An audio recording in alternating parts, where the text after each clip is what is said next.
What are you doing? Ouch, I told you to read carefully. Purely handmade. Late at night in a dim, ordinary house in the Uchiha clan territory, a single candle on the table was the only source of light. However, this light source was unnecessary for Su Yi, for he could not see. I never expected that before transmigrating I was blind, and after transmigrating I remained blind. Su Yi murmured to himself, silently absorbing the memories of this body. Uchiha Su Yi, a boy of only 6 years old. A year ago he fell from a cliff while playing and lost his sight after his eyes were scratched by tree branches. That same year his father died on a mission, and he now relies on his mother Uchiha Maya for care. At least someone is taking care of me, though the Uchiha identity is somewhat troublesome. In his memory the clan leader was Uchiha Fugaku, but there was no young heir named Uchiha Itachi. This meant Uchiha Itachi had not yet been born, and the Uchiha massacre was still far off. But without the power to protect himself, even a blind man would eventually be killed. A disastrous beginning. System. Ding. What do you want? Ahem, what functions do you have? Loading template. Template loaded. Template type Marine Admiral Fujitora. Abilities Supreme Observation Haki to be unlocked, Advanced Armament Haki to be unlocked, Great Swordsmanship to be unlocked, Gravity Fruit to be unlocked. Fujitora from the One Piece world.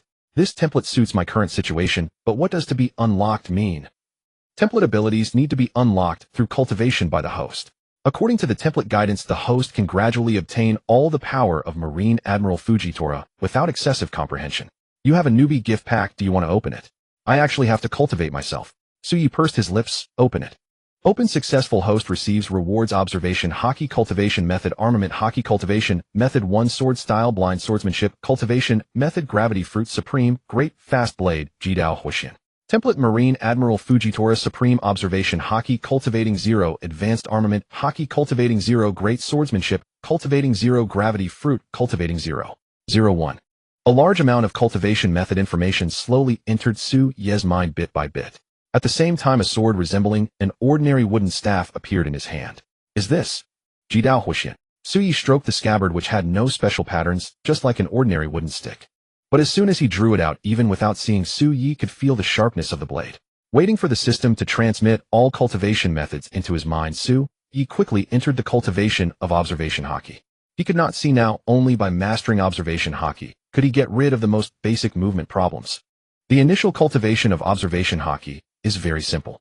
In a quiet, relatively dim environment, close your eyes, block your ears, and empty your mind to enter a meditative state. Change from relying on vision and hearing to relying on aura. Trust the aura. This mysterious state is very difficult for others, but with the help of the template, Su Yi entered the state in 1 second, and the cultivation progress of observation Haki began to increase. 0, 010, 020, 03. After a cooing bell, the cultivation progress of observation Haki reached 1. At this time Su Yi had a very strange feeling. According to the cultivation realm of observation Haki, his observation Haki had officially awakened. He used Jidao Huishin to prop against the floor, supporting his body to walk in the room. No need to see, there was a feeling in the dark telling him where to stop and where to pass. This feeling was not based on hearing or touch, but like some kind of intuition, the sixth sense. Rayleigh once said that observation Haki is to believe in illusions and push them to the extreme. What a magical feeling. Su Yi murmured, amazed by the wonders of observation Haki, when the door suddenly opened and a plain-dressed, beautiful woman walked in. The beautiful woman was puzzled to see Su Yi actually standing up alone, holding a wooden stick he had never seen before. Su Yi, why are you up? Judging from the voice, Su Yi knew this was the original host's mother, Uchiha Maya. I've been sitting too long, my body is a bit stiff, so I got up to stretch. Su Yi explained. Is that so? Then you do need to move around, but be careful when you're alone. Maya didn't suspect anything, and while speaking she surveyed the house for any hidden dangers to prevent Su Yi from injuring himself when moving around alone in the future. Su Yi couldn't see Maya's detailed care, but he could still feel her gentleness. In his previous life, he was born into a relatively traditional rural family where his parents' love for him was conditional. When he was wealthy, he was his parents' pride and his girlfriend's admiration. When he was poor and destitute, blind, and unable to support himself, he was his parents' burden, a useless waste in their eyes. Even his girlfriend of many years. Sad memories flashed by in an instant. The pain of the past had long numbed him in his day-after-day darkness. Now that he had transmigrated, even hatred was meaningless. What mattered now was to cherish the present. Mom, I'm hungry. The word mom sounded very unnatural, even a bit stiff. After all, his psychological age was older than Uchiha Maya's. But the original Su Yi always called her this way, so he could only try to play this role. Wait a moment, I'll go cook you a bowl of noodles. Maya's voice was soft and gentle, not caring about his fatigue and impatience, only a mother's kindness and care. This made Suyi experience long-lost family affection. So not everyone is so snobbish. Suyi's departure this time was not a whim, but carried a purpose. The second stage of training in observation Haki involved familiarizing oneself with perception, honing it by navigating more complex situations, especially combat.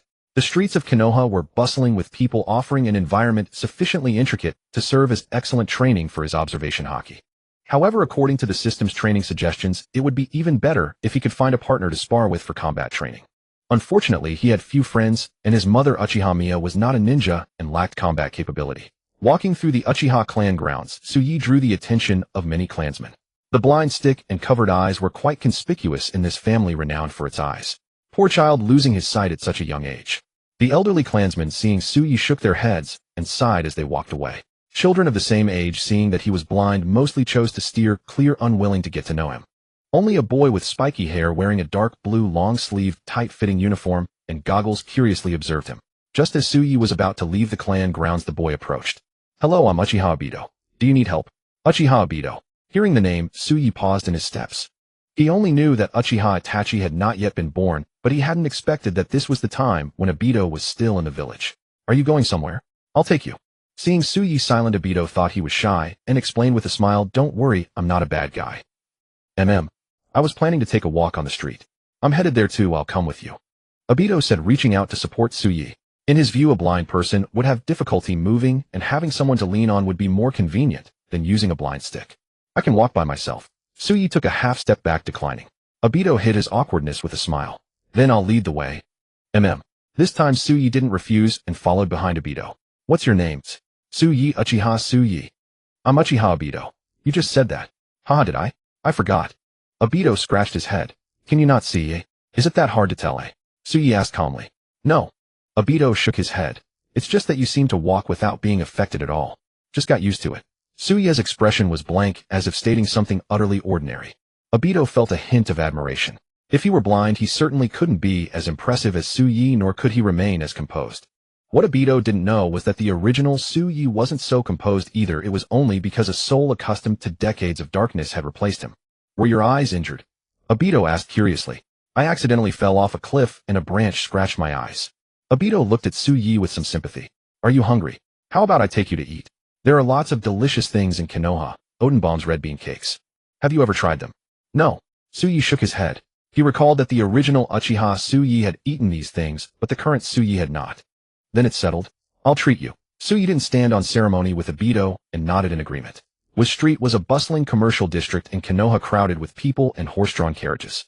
Worried that Suyi might be pushed over by the crowd, Obito kept shielding him with his body.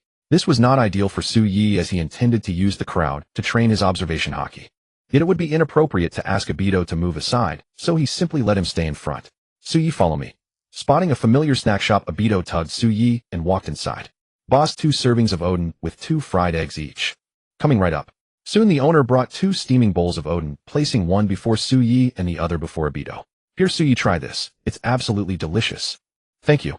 Suyi picked up a fried egg with a bamboo skewer and took a bite. The flavor was indeed good. Come to think of it, this was the first time he had eaten Oden in either of his 2 lives. "How is it? Delicious, right?" Obito looked at Suyi with eager anticipation.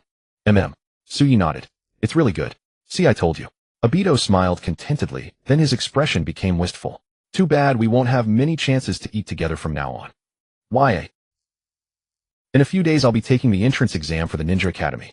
Once I'm enrolled, I'll have classes and spend a lot of time training, so naturally, I won't have time to eat with you. I wish you could come to school with me." The Ninja Academy, huh? Although he had the Fujitora template and could gain tremendous power without learning ninjutsu, there was still value in studying ninjutsu. For instance, techniques like tree climbing and water walking using chakra were abilities Fujitora didn't possess. "When it's time to register, take me along," Suyi said. "You want to register too?" Obito was stunned. "But your eyes." "It's fine." Suyi ate the Oden, speaking casually. "Even without sight, one can become a ninja." "All right, then I'll come get you." Obito didn't believe that a blind person could become a ninja. How could one learn ninjutsu without being able to read characters or symbols or see scrolls? But he refrained from saying anything that might discourage Suyi. Since Suyi wanted to try, he would take him to give it a shot. What if he actually got into the Ninja Academy? "Obito, do you have anything to do later?" "No, why? Help me train later." "Train?" Obito grew excited. "What kind of training?" chakra extraction, or the three basic techniques. Do you know the three basic techniques?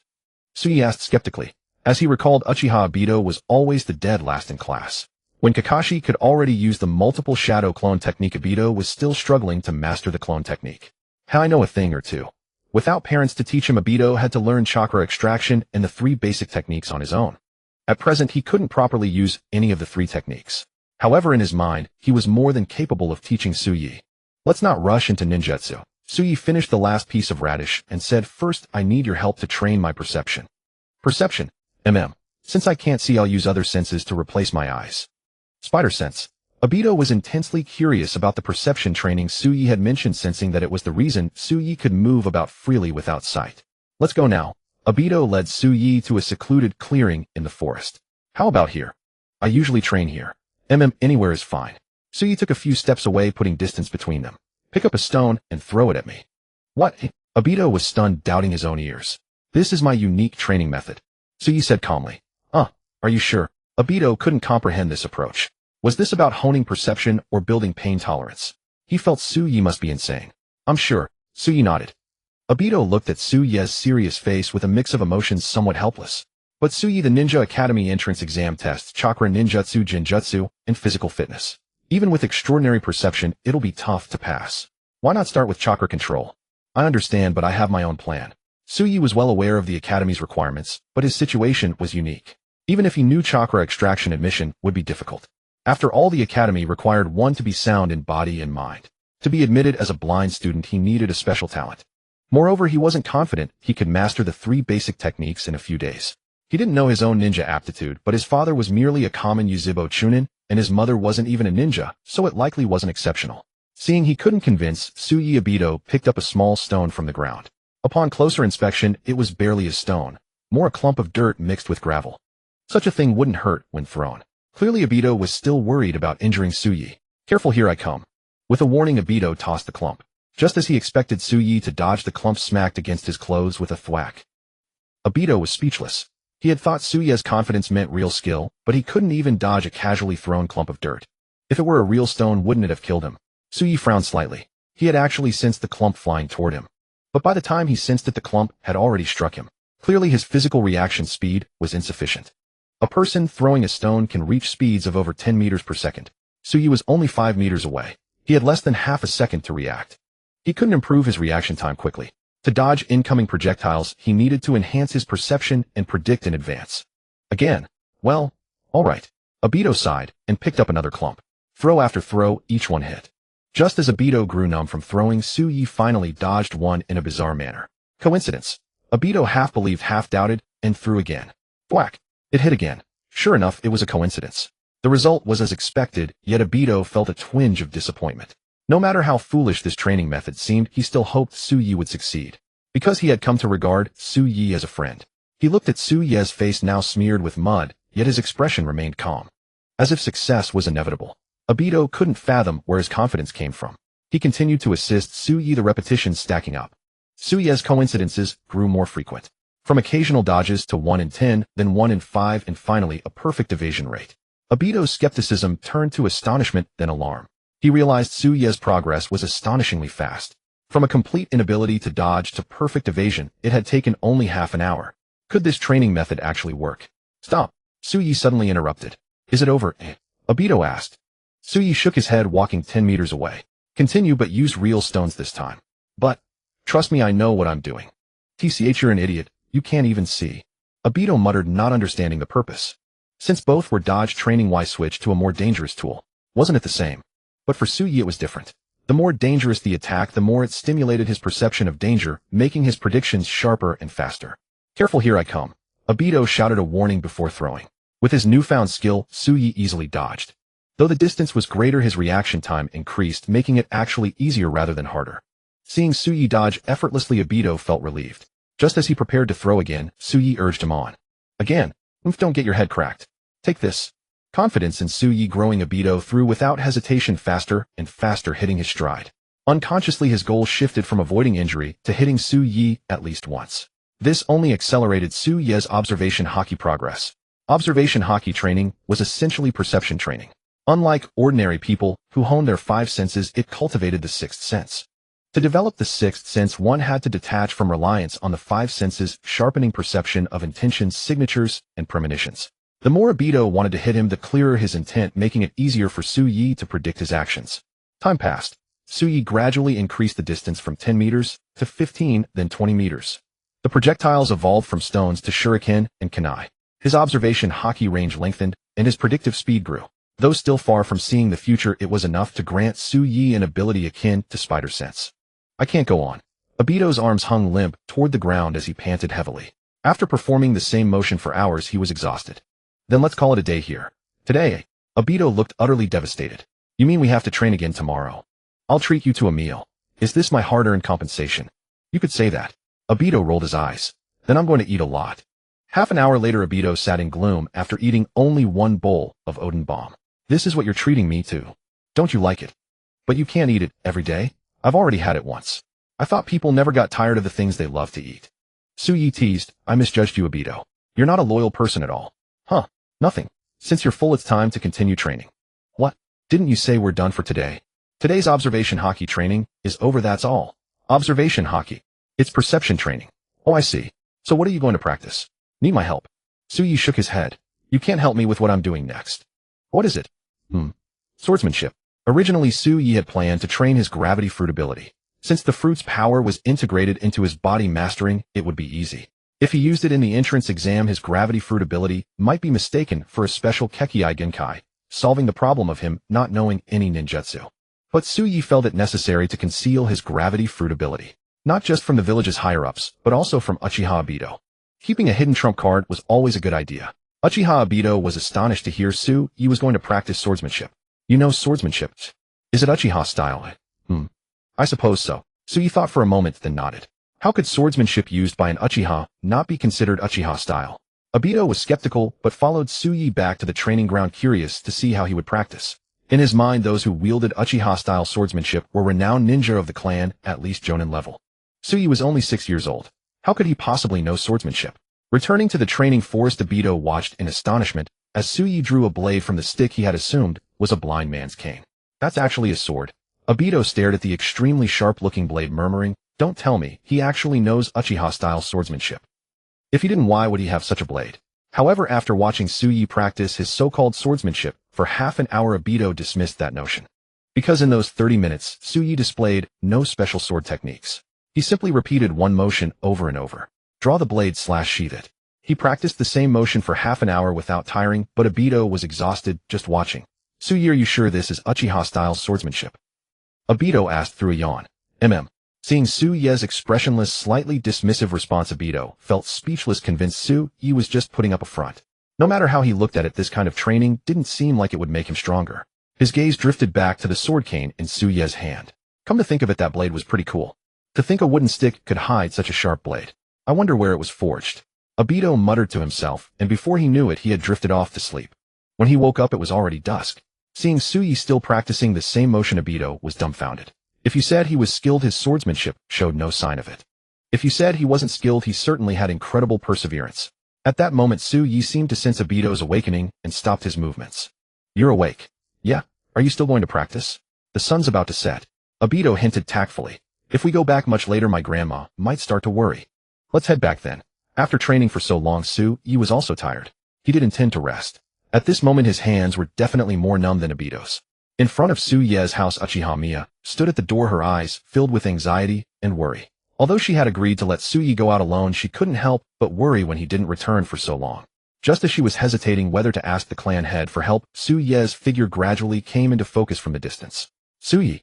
Miya hurried over, her heart aching and anger rising at the sight of Su-Yi covered in dirt. Were you bullied? Tell me who did it, and I'll get justice for you. Su-Yi felt a warmth in his heart, then shook his head. I wasn't bullied. I was just doing some training. Training? Miya looked at Su-Yi with utter confusion. I'm planning to apply for the Ninja Academy. What? But your eyes. My eyes aren't a problem. Even without sight, I can pass the exam. Miya opened her mouth as if to speak, but seeing Su-Yi's resolute expression, she ultimately didn't dissuade him. In truth, she didn't want Su-Yi to become a ninja, even if he could pass the exam. She had already lost her husband, and didn't want to lose her child as well. But she couldn't interfere with her child's future for her own selfish desires. She couldn't keep Su-Yi cooped up in the house forever. Let's go home first. Mia took Suyi home with a heavy heart, preparing to help him bathe and change clothes as usual. Sensing Mia's intention, Suyi refused again. I can bathe myself. His cheeks flushed slightly. This was not acceptable. Mia feigned anger. Bathing isn't like other things. The bathroom floor is so slippery. Mom's worried. Really, there's no need. Suyi refused once more helplessly. Trust me, Mom. It was the same earnest, unyielding face again. Mia sighed. You're still so young. What are you afraid of? It's fine even if your mom bathes you for the rest of your life. Suyi's heart felt warm, but he still couldn't agree to let Mia bathe him. It wasn't entirely due to shyness or anything else, but rather because he could take care of himself and saw no need to trouble others. He had always been an independent person even after going blind in his previous life. Fine, if you want to bathe yourself, go ahead. But I'm not reassured, so I'll stay and watch over you. With that, Mia didn't give Suyi a chance to protest and simply walked to the side. Left with no choice, Suyi had to accept it. He wasn't a virgin. His shyness came from his relationship with Mia. A grown son should keep his distance from his mother even if this body was only 6 years old. After the bath, Mia washed his clothes, cooked dinner, and tidied up the house. Her constant busyness was heartbreaking to witness. Seeing that Mia showed no sign of leaving anytime soon, Suyi made an excuse. Mom, I need to rest. Wait a moment. Mia refused him for the first time. I just found some ninjutsu scrolls among your father's belongings. I'll read them to you. Maybe they can help you pass the Ninja Academy exam. Fire is the essence of our clan. Burn all things with chakra, incinerating every foe. The Great Fireball Technique, a C-rank ninjutsu. Gather chakra in the throat, expel a blazing orb of flame with a wide area of effect. The hand seals are Boar Ox Tiger. Although Suyi couldn't even refine chakra, yet he listened quietly out of curiosity to the end of these ninjutsu scrolls. There were 4 scrolls in total, recording the clone technique, transformation technique, and substitution technique from the 3 basic techniques, along with the C-rank fire-style ninjutsu. Given Suyi's father's talent for ninjutsu, mastering these abilities was already his full strength. That's all for tonight. Get some rest, Suyi. Uchiha Mia kissed Suyi's forehead and reassured him, don't put too much pressure on yourself. Mom believes you'll definitely pass the exam. Hearing the door finally close, Suyi let out a sigh of relief. His mother was perfect in every way except she was too gentle. So gentle that he felt unaccustomed to it. As they say, people never appreciate the blessings they have. Time to continue training. Gravity. Suyi had no intention of sleeping early that night. Rest was for the strong.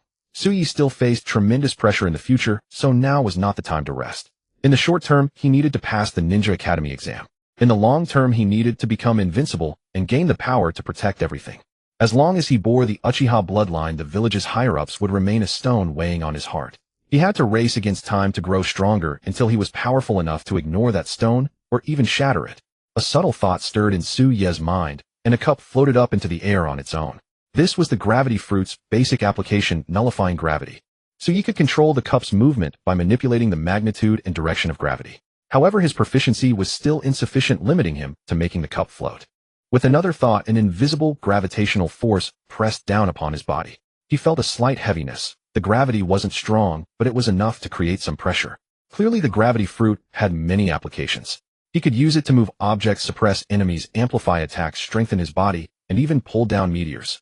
Once he raised his proficiency with the gravity fruit, techniques like universal pull and almighty push would be nothing but child's play.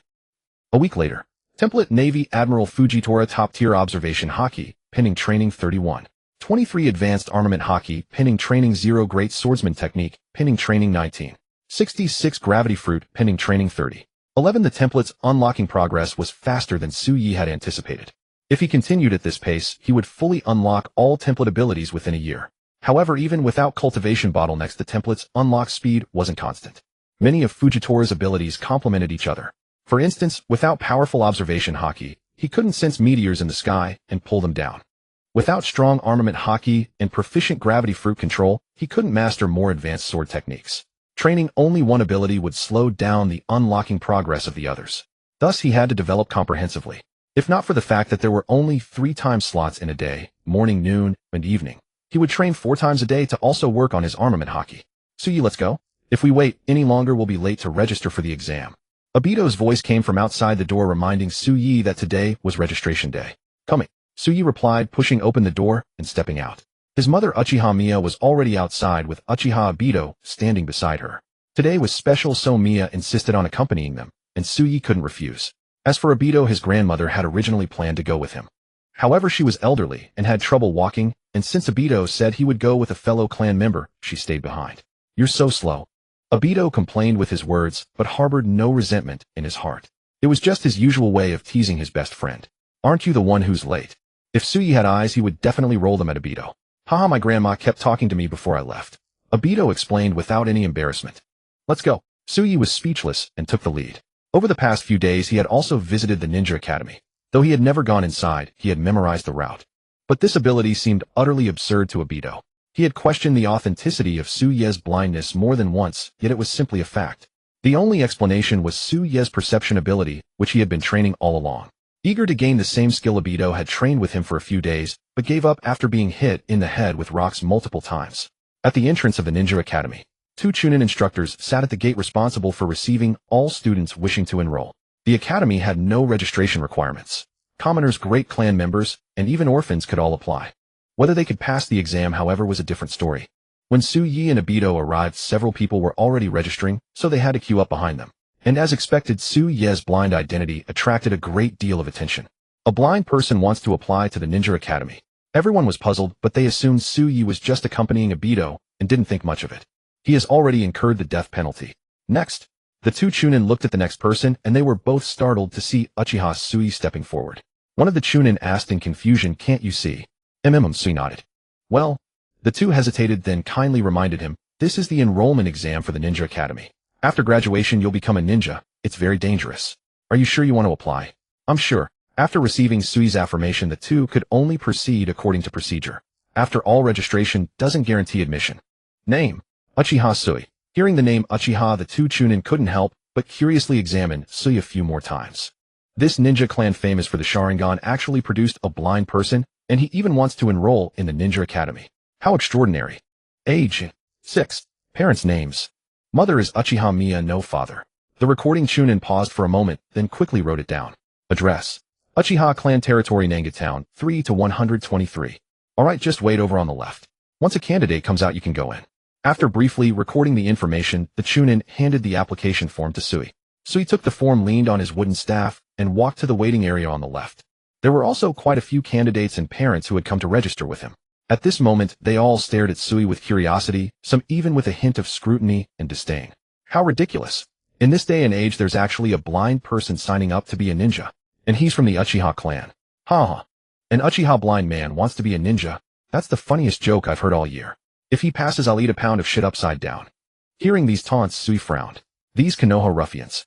In recent days when he went out with Obito, he hadn't encountered such brainless fools, and he had thought that the low quality of Konoha villagers was just a rumor. Now it seemed he just hadn't met enough people. Please stop saying that, okay? Uchiha Miya, hearing someone slandering her son, immediately spoke up in dissatisfaction. Are we wrong? Yeah, aren't we right? A blind man shouldn't come and cause trouble for the teachers, wasting everyone's time, right? You. Miya was no match for so many mouths, and she immediately became flustered and incoherent. Seeing his mother being wronged, Sui's expression turned cold. He didn't want to argue with unreasonable people. Facing those who provoked him, he had only one thought: to cut them down. But before he could draw his sword, Obito beside him jumped out first to defend him. Not everyone with eyes has any use, you know. You people might not even be as capable as my brother. Are you saying I can't beat this blind man? A boy couldn't help laughing and said mockingly to the people around him, "Did you hear that? He actually says I can't beat a blind man." As expected of the Uchiha clan, every one of them is arrogant, thinking they're invincible just because they have red-eye disease. What did you say? Obito was furious, clenching his fist to hit him. But at this moment, the boy's parents stepped forward. What are you trying to do? What's wrong with you, kid? Trying to hit someone? Do you have any upbringing? A thing with a mother, but no father. Before even becoming a ninja, you treat comrades like this. Once you become a ninja, you'll probably betray the village and become a rogue ninja. Your mother. Hearing these people taunting him for having no parents, Obito's eyes instantly turned bloodshot. He drew a kunai from his ninja tool pouch, ready to fight them to the death. Uchiha Miya was horrified and quickly grabbed him. Calm down, Obito. Andy, don't stop me. I'll kill them. I understand how you feel, Obito, but we're here for the exam. If you don't care about yourself, at least think about your grandmother at home. Don't worry her. Miya said anxiously. If Obito really killed someone in front of so many people, forget entering the Ninja Academy, he might even be arrested himself. Honorable Ninja, look at this child. So young yet so vicious, he actually wants to kill one of our own. That's right, Honorable Ninja. Arrest them, quickly throw them in Konoha prison. It's too dangerous to keep such unstable, dangerous elements in the village. The boy's parents feigned fear, which left the 2 Chunin in charge of registration feeling helpless. They knew these people were in the wrong, but the words were theirs, and they couldn't control them. They could only join in urging Obito to calm down. A quarrel among themselves was nothing, but if it came to killing it would become complicated. The ninja present would also be held accountable. Kid, let it go? After all, we're all comrades. Yeah, when someone comes out later I'll arrange for you to take the exam first. Hearing that the two teachers were actually giving Obito preferential treatment, the boy's parents, who had been smug, just now became dissatisfied. Why should they go first? Right? He just tried to kill us, why do you give them special treatment? I'm going to report you to the Hokage for favoritism and discrimination. Just because they're from the Uchiha clan, they get special treatment. Just because they're from the Uchiha clan, they can kill us ordinary citizens at will. Such accusations thrown at them made the two Chunin unable to cope. Just as they were at a loss, Sui's cold voice spoke up. Let them go in and take the exam first. We'll go later. Sui, Obito didn't want to back down and looked at Sui in confusion, but Sui just shook his head at him without explanation. Then he turned to the two Chunin teachers. Teachers, let them go in first. We're not in a hurry. The two Chunin teachers looked at Sui with gratitude. At this moment, they were truly in a difficult position. If these people actually reported them to the Hokage, their careers would be ruined. If public opinion escalated, they might even lose their current iron rice bowl. Fortunately, this child was sensible and knew when to yield. It's a pity such a good child is blind. Alright, sorry for the inconvenience.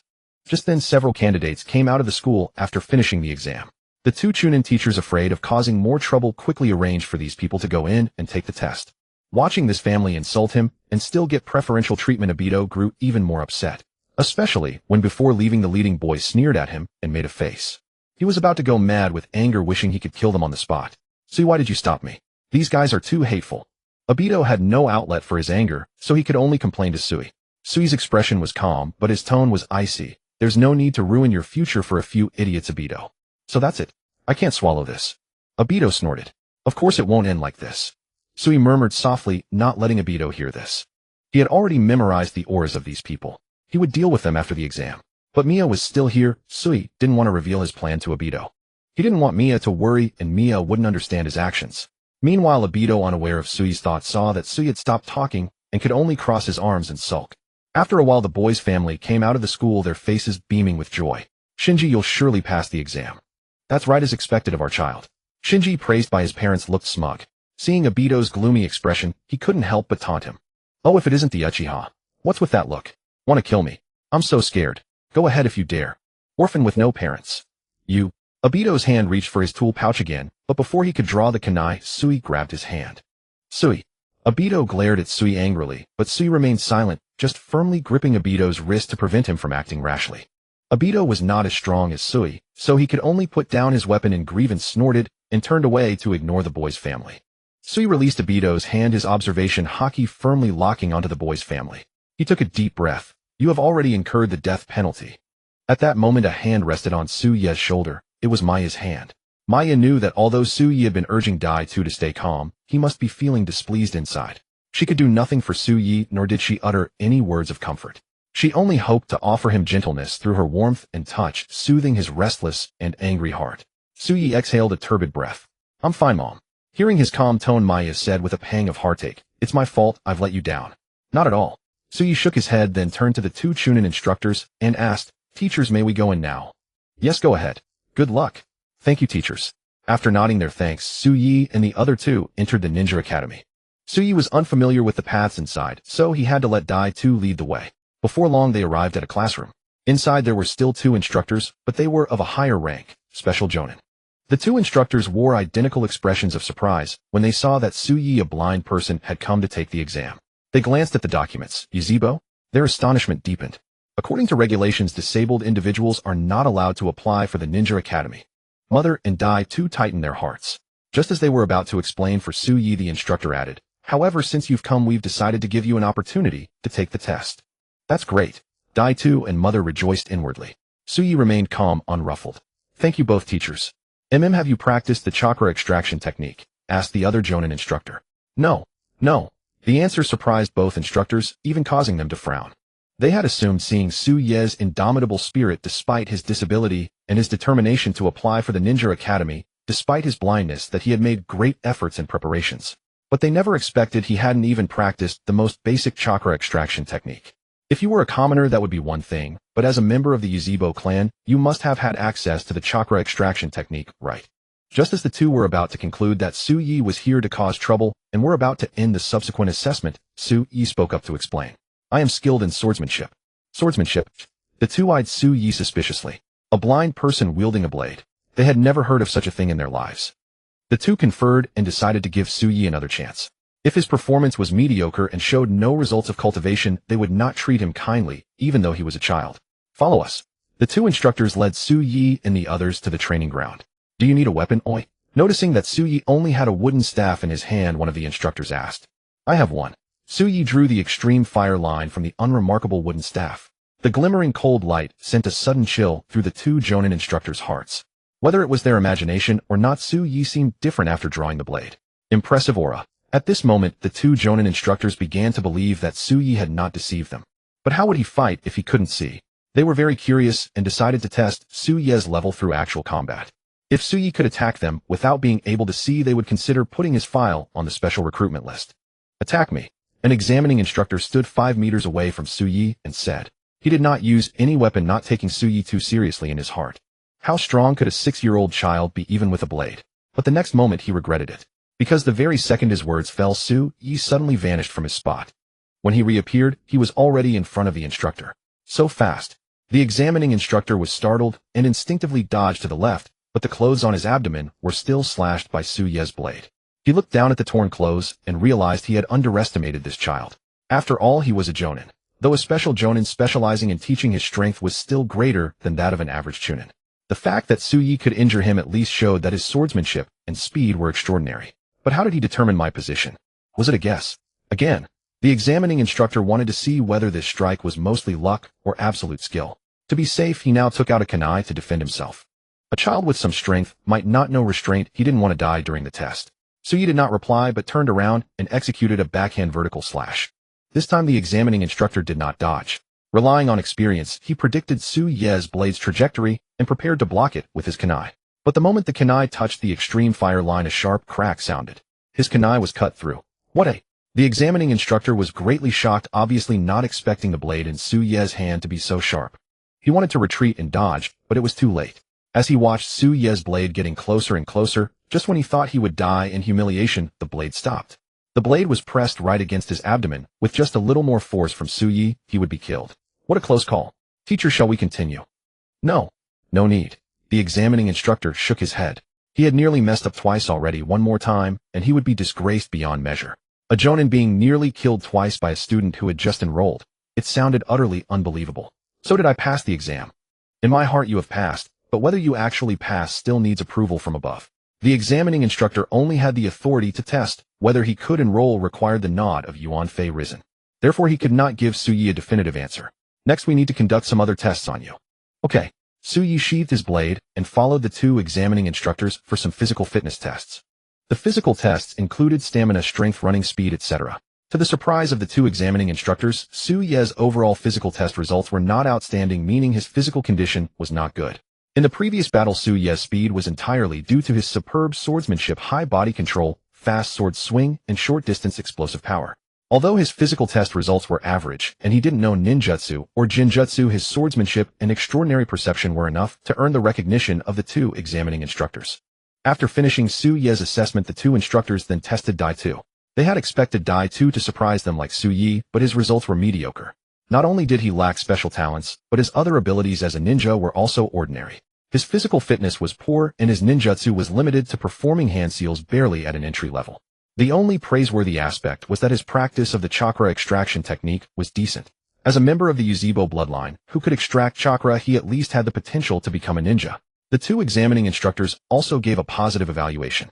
The Hokage's office was brightly lit late into the night. Hiruzen Sarutobi, the third Hokage, was reviewing the enrollment test forms for the Ninja Academy. Hatake Kakashi, Sakumo Hataki's son. Excellent scores. Yuhi Kurenai, Shinku Yui's daughter, is already old enough to enroll. Familiar surnames flashed before Hiruzen Sarutobi's eyes when he suddenly paused in his review. Uchiha Sui, age 6, physically disabled and blind, possessing exceptional sensory perception and swordsmanship talent, with good physical fitness. Recommended for admission. Having served as the head of the Ninja Academy for so many years, Hiruzen Sarutobi had never encountered such a unique student. Even without eyes, being of the Uchiha clan, he possesses such talent. Should one say he is truly a worthy descendant of that clan? Hiruzen Sarutobi pondered for a moment before ultimately approving the application. Several days remained before the exam results would be released. During this time, Sui reduced his training hours and spent more time searching for people around Konoha. He had not forgotten those Konoha thugs who mocked him, mocked Mia, and insulted Obito. Whether for himself, his mother, or his friend, he would make that family pay. He said he'd kill them, and he would. At the Konoha Park, a black-haired girl with crimson eyes was being surrounded and bullied by a group of boys. The girl tried to flee and fight back, but was shoved back by the stronger boys. Shinji, this girl's eyes are so weird. Red eyes. Hey, are you from that detestable Uchiha clan? No, my name is Yuhi Kurenai. My father is Shinku Yuhi. I'm not from the Uchiha clan. Kurenai thought it was a misunderstanding and quickly explained, but the boys didn't believe her. Liar. Why else would you have red eyes if not from the Uchiha clan? Kurenai bit her lip, clenched her little fists, feeling deeply helpless. Saying she was born this way, that still wouldn't prove she wasn't Uchiha. Seeing Kurenai unable to speak, Shinji assumed she was lying. I knew you were tricking us. With that, Shinji shoved Kurenai to the ground. I hate Uchiha people the most. They all act so high and mighty, but they're all orphans, either without fathers or mothers, utterly undisciplined. No wonder you're all hated. Hearing Shinji say she had no mother, the usually strong Kurenai's face showed a hurt expression. I have a father. So you still don't have a mother, right? Shinji was about to teach the defiant Kurenai another lesson when a cold voice sounded from behind him. Stop. Who? Shinji turned around irritably. Seeing who it was, he burst out laughing. And who might this be? Isn't this the blind kid who tried to sign up for the Ninja Academy a couple of days ago? What? Trying to play the hero? Sui remained silent, calmly walking towards him.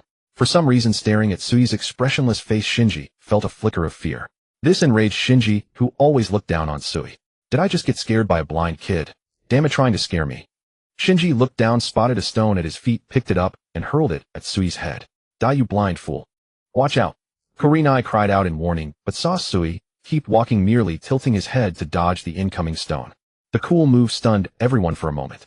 Damn, showing off. I'll make you fly. Get him, all of you. Beat him to death.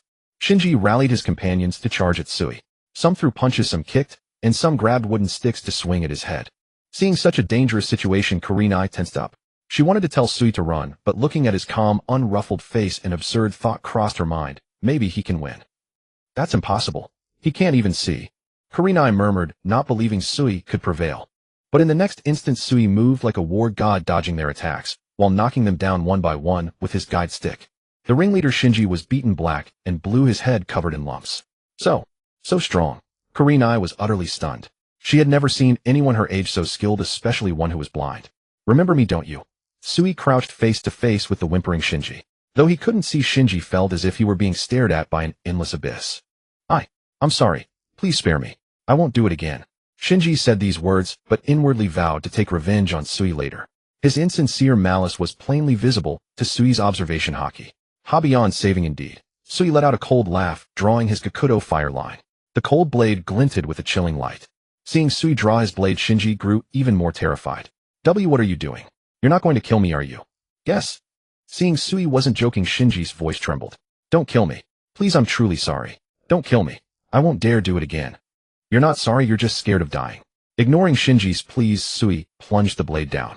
As the tip of the blade rushed towards his face, Shinji thought he was done for, but the blade grazed past his scalp and pierced the earth beside his head. Gulp. Shinji swallowed hard, glancing sideways at the sword, almost touching his skin. A warm trickle ran down his leg. He had wet himself in fear. Sui frowned, pulled the Gakudo fire line from the ground, sheathed it, and stepped back. He hadn't expected such a brutish boy to be so cowardly. Get lost before I change my mind, Sui said coldly. Why, yes, sir. Thank you. Shinji, feeling pardoned, fled in panic, not caring about the embarrassment below his waist. Seeing Shinji run, his companions scrambled to their feet and followed, terrified of being left behind and dealt with by Sui. They hadn't drunk that much water. What if they couldn't pee? It wasn't due to Shinji's accident that Sui let him go. This simply wasn't the place for murder. Killing Shinji and his gang here would force him to become a rogue ninja and flee Konoha. Sui alone wouldn't mind, as he could go anywhere. But he had a mother.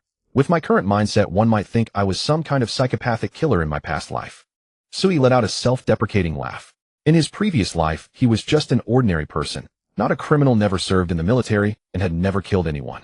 But having been reborn, he didn't want to swallow his pride or pretend nothing happened when bullied like he did before. In this life, he would live as he pleased, freely and unrestrained. Whoever dared to provoke him would die. Even the Hokage couldn't stop him. Otherwise, he wouldn't feel at peace.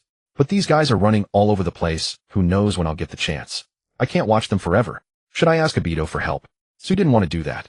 Initially, he considered asking Obito, but killing someone in Konoha had too many repercussions. The fewer people who knew the better, especially not a naive fool like Obito. At this point, Obito was still kind-hearted. A few days ago, he might have wanted to kill them out of anger, but now having calmed down, he might not want it anymore. How bad could a person be if he always helped old ladies cross the street? Jigaku Ryoiki, thank you for saving me. Yugao spoke up, interrupting Sui's thoughts. You're welcome. I simply found them disagreeable. I wasn't intentionally coming to rescue you. Sui spoke with detached indifference, uttering fabricated words with his eyes closed. In truth, had he not happened upon her being bullied at that moment, he might very well have refrained from intervening. After all, acting at such a moment would easily spook the snakes, causing these Konoha commoners to become vigilant. If anything were to happen to them later, the Konoha Umbu might also trace it back to him. Regardless, thank you. My name is Yugao. What's yours? Yugao? What a coincidence. Sui never expected that the young girl he happened to rescue would grow up to be a Konoha Jonin. My name is Uchiha Sui. Uchiha. Yugao grew even more curious and volunteered. Let me treat you to a meal. My dad's cooking is amazing. No need, I have prior commitments and must leave. Sui declined Yugao's kind offer with a shake of his head and turned to depart. From the emotions perceived through his Kinbunshiko Haki, this girl harbored feelings for him. But meeting the parents on the very first encounter, what kind of situation was that? Sui didn't know Yugao Mashide's personality, but he certainly wouldn't allow himself to be the one to corrupt an innocent maiden. Moreover, he had no interest in dating a 5 or 6-year-old. His psychological age simply didn't support any attraction toward girls of that age. Perhaps when Yugao grows up he could consider it, but for now forget it. Yugao watched Sui's departing figure, wanting to follow but fearing she'd be disliked, so in the end, she could only firmly imprint his name and image into her heart. Uchiha Sui, I'll remember you. A girl's heart is always stirred by the hero who saved her, even if she is still young and doesn't understand what love is. She knows what strength is and what handsomeness is. Sui could single-handedly defeat so many people. That was impressive. His delicate features, fair skin, and transcendent aura. That was handsome. In Yugao's eyes at that moment, Sui was a man as handsome as her father Yugao Mashide. After parting with Yugao, Sui followed Mashide's spiritual signature and found his residence. Mashide had no idea he was being tracked. Already terrified out of his wits, he rushed home in tears and snot. Father, mother, save me. Mashide, what's wrong? Seeing their son in such a wretched state, the couple felt both heartache and fury. Who bullied you? Tell mom and dad, and we'll make them pay. Neither of them was a ninja, but in Konoha being a commoner didn't require strength. It required audacity. As long as one had the nerve, the Uchiha's red-eyed cursed the Hyuga's white-eyed affliction to the red-haired freak. Aside from the Sarutobi clan, to which the third Hokage belonged, there was no one they dared not bully. It was that blind man. The Uchiha blind man. He was going to kill me. The Uchiha blind man. The couple froze, taking a long moment to recall which Uchiha blind man he meant. Mashide, are you mistaken? Yes, Mashide, how could that blind man kill you? Does he even have the capability? It's true, it's true. Father, mother, that blind man came at me with a blade, nearly killing me. Mashide's parents still found it hard to believe, ultimately attributing it to their child's carelessness. Rest assured, Mashide, we will make that little brat pay for this. Exactly, we'll go to the Uchiha district now to demand an explanation. The two comforted Mashide with righteous indignation, unaware that Sui outside the house had heard every word clearly. This instantly ignited murderous intent in Sui, who had been planning to find another opportunity. If these three went to the clan compound to cause trouble, Miyabi would inevitably get dragged into it, making things far more troublesome later. After a moment's hesitation, Sui slowly extended a portion of his Jigaku Kijin. Ji, Yu, Ko, Ryo, I, Ki. In an instant, the three inside the house felt an invisible crushing pressure, as though a mountain had suddenly appeared upon them, forcing them to their knees. What's happening? Why do I feel something incredibly heavy pressing down on me? Me too. I feel like I'm going to die. I can't breathe. Father. Mother. Mashide. Yoyai. Shigemi Mashide. Oh. The three struggled desperately, exhausting every ounce of their strength to resist the invisible gravity. Yet their meager power was like a gnat attempting to shake a great tree, utterly useless. Before long, their bodies emitted sounds of unbearable strain. The agony of crushing bones, the suffocation of compressed chests, the sensation of death had never been so vivid. Sui detected their breathing gradually weakening until it ceased entirely, yet he did not release his ability. After all, this was his first time taking a life, and he lacked experience. Just to be safe in case they weren't completely dead, he decided to press them for another 2.5 minutes. A minute later, the Mashide family was completely crushed into meat paste. Only then did Sui feel assured and depart. Walking through the streets of Konoha, listening to the lively chatter of the villagers around him, Sui's heart was somewhat tense. What if the corpses were discovered? What if the Konoha Umbu traced it back to him? Should he prepare in advance to defect from the village? This was Sui's first kill. He felt no fear nor any particular excitement, only a slight nervousness about the future. And there was only one reason for all of this: he was not yet strong enough. The Tetsu no Mi's power could crush ordinary people, but not ninjas. His blade could slay average ninja, and even Jonin might not be his match, but he still could not kill Hiruzen Sarutobi or Danzo Shimura. At this thought, Sui stopped his steps home, and instead headed toward the forest where he and Obito often trained together. He needed to cultivate, seizing every moment to grow stronger. The sooner he mastered Fujitora's complete power, the sooner he would gain the right to control his own destiny. Sui absolutely refused to one day be threatened by Konoha's higher-ups and be utterly powerless. For the following days, Sui ate, slept, and trained, living a rigid three-point routine. His calm demeanor was as though nothing had ever happened. No one who saw him behave this way would have imagined he was a murderer who had just killed an entire family of 3. Nor would anyone have guessed that a 6-year-old child could silently and invisibly murder 2 adults and a child. Within the Hokage building, several Umbu members materialized in Sarutobi Hiruzen's office. "Lord Hokage, have you uncovered the truth?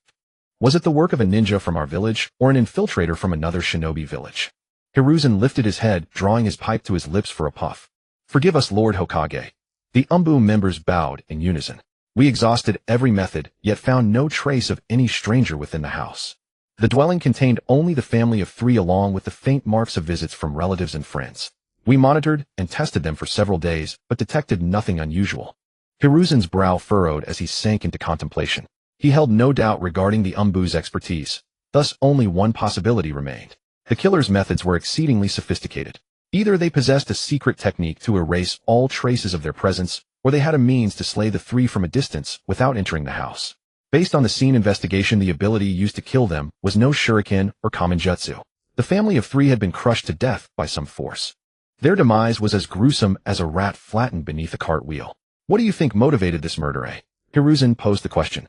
"There are many possibilities: a ninja vendetta, a hired assassination, or the ninja being compelled to kill after having his secret discovered." The lead Umbu responded.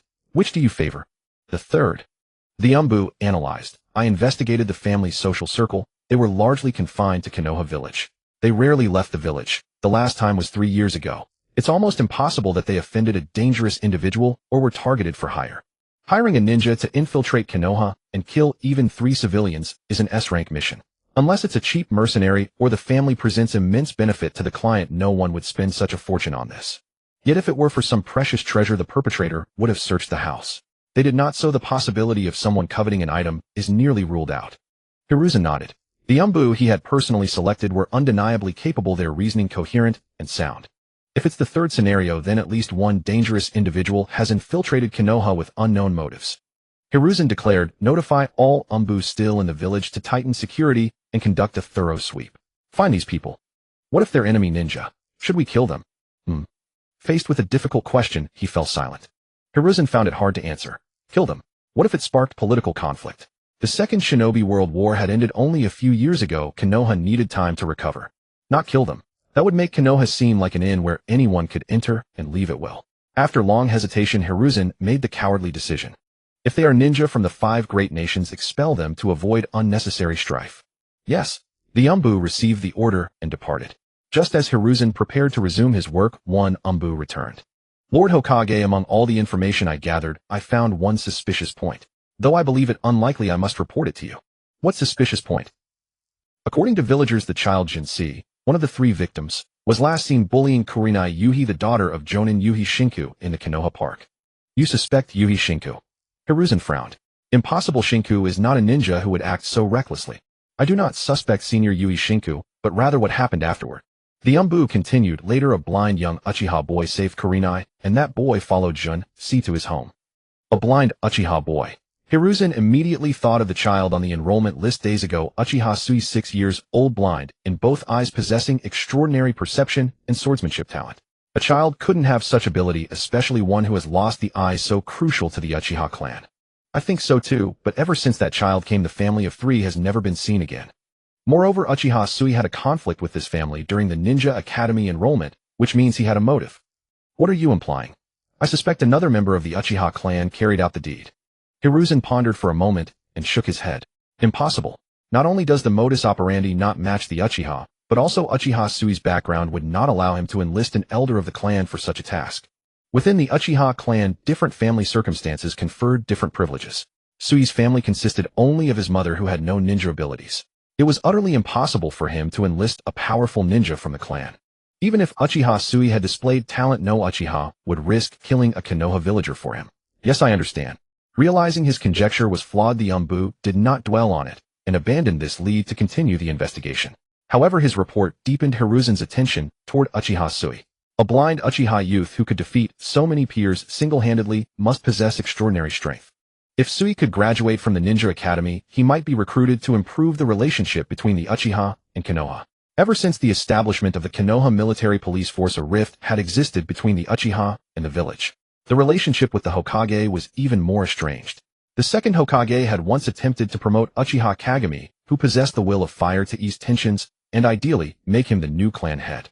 Unfortunately, Uchiha Kagami died on a mission before that day came. Hiruzen could not abolish the Konoha military police force. Its existence served a crucial purpose, both protecting the village and keeping the Uchiha in check. Thus, Hiruzen also sought to emulate the second Hokage, co-opting a reliable Uchiha ninja with a firm will of fire to control the clan and prevent it from spiraling out of control. Alas, his calculations were doomed to fail. Sui was not a person with a firm will of fire. Several more days passed, and in the blink of an eye, it was the day when the exam results were announced. Daido, once again exhibiting his characteristic tardiness, arrived with Su Yi at the entrance of the Ninja Academy, only to find it crowded with children and parents checking the results. How can there be so many people? Daido tried to jump up, but limited by his height, he couldn't see anything. Su Yi was speechless. All the kids of this age and my have signed up, plus their parents. How could there not be many people? Then what should we do? What else can we do? Wait. Su Yi found a less crowded spot and stood waiting. He didn't blame Daido for being late. After all these days of knowing him, he had grown accustomed to it. As for the admission list, it wasn't going anywhere anyway. Seeing it a bit later wouldn't change anything. Daido tried various methods, but found he couldn't see the list, so he had no choice but to wait along with Su Yi. But while waiting, he didn't remain idle. His eyes kept scanning the crowd, hoping to find a gap to squeeze through and take a look. Su Yi looked quickly. That girl is so beautiful. Seeing that Su Yi was silent for a long time, Daido suddenly realized, sorry Su Yi, I forgot you can't see. Su Yi couldn't be bothered to respond to Daido. This guy had already started showing his lascivious nature. Su Yi, what now? There's a spot. Let's go check it out. Let's go. Although he couldn't see, Su Yi still followed. He couldn't possibly let Daido see the list and then run over to tell him. Su Yi, I saw my name. I passed. Your name is there too. Great, we both passed.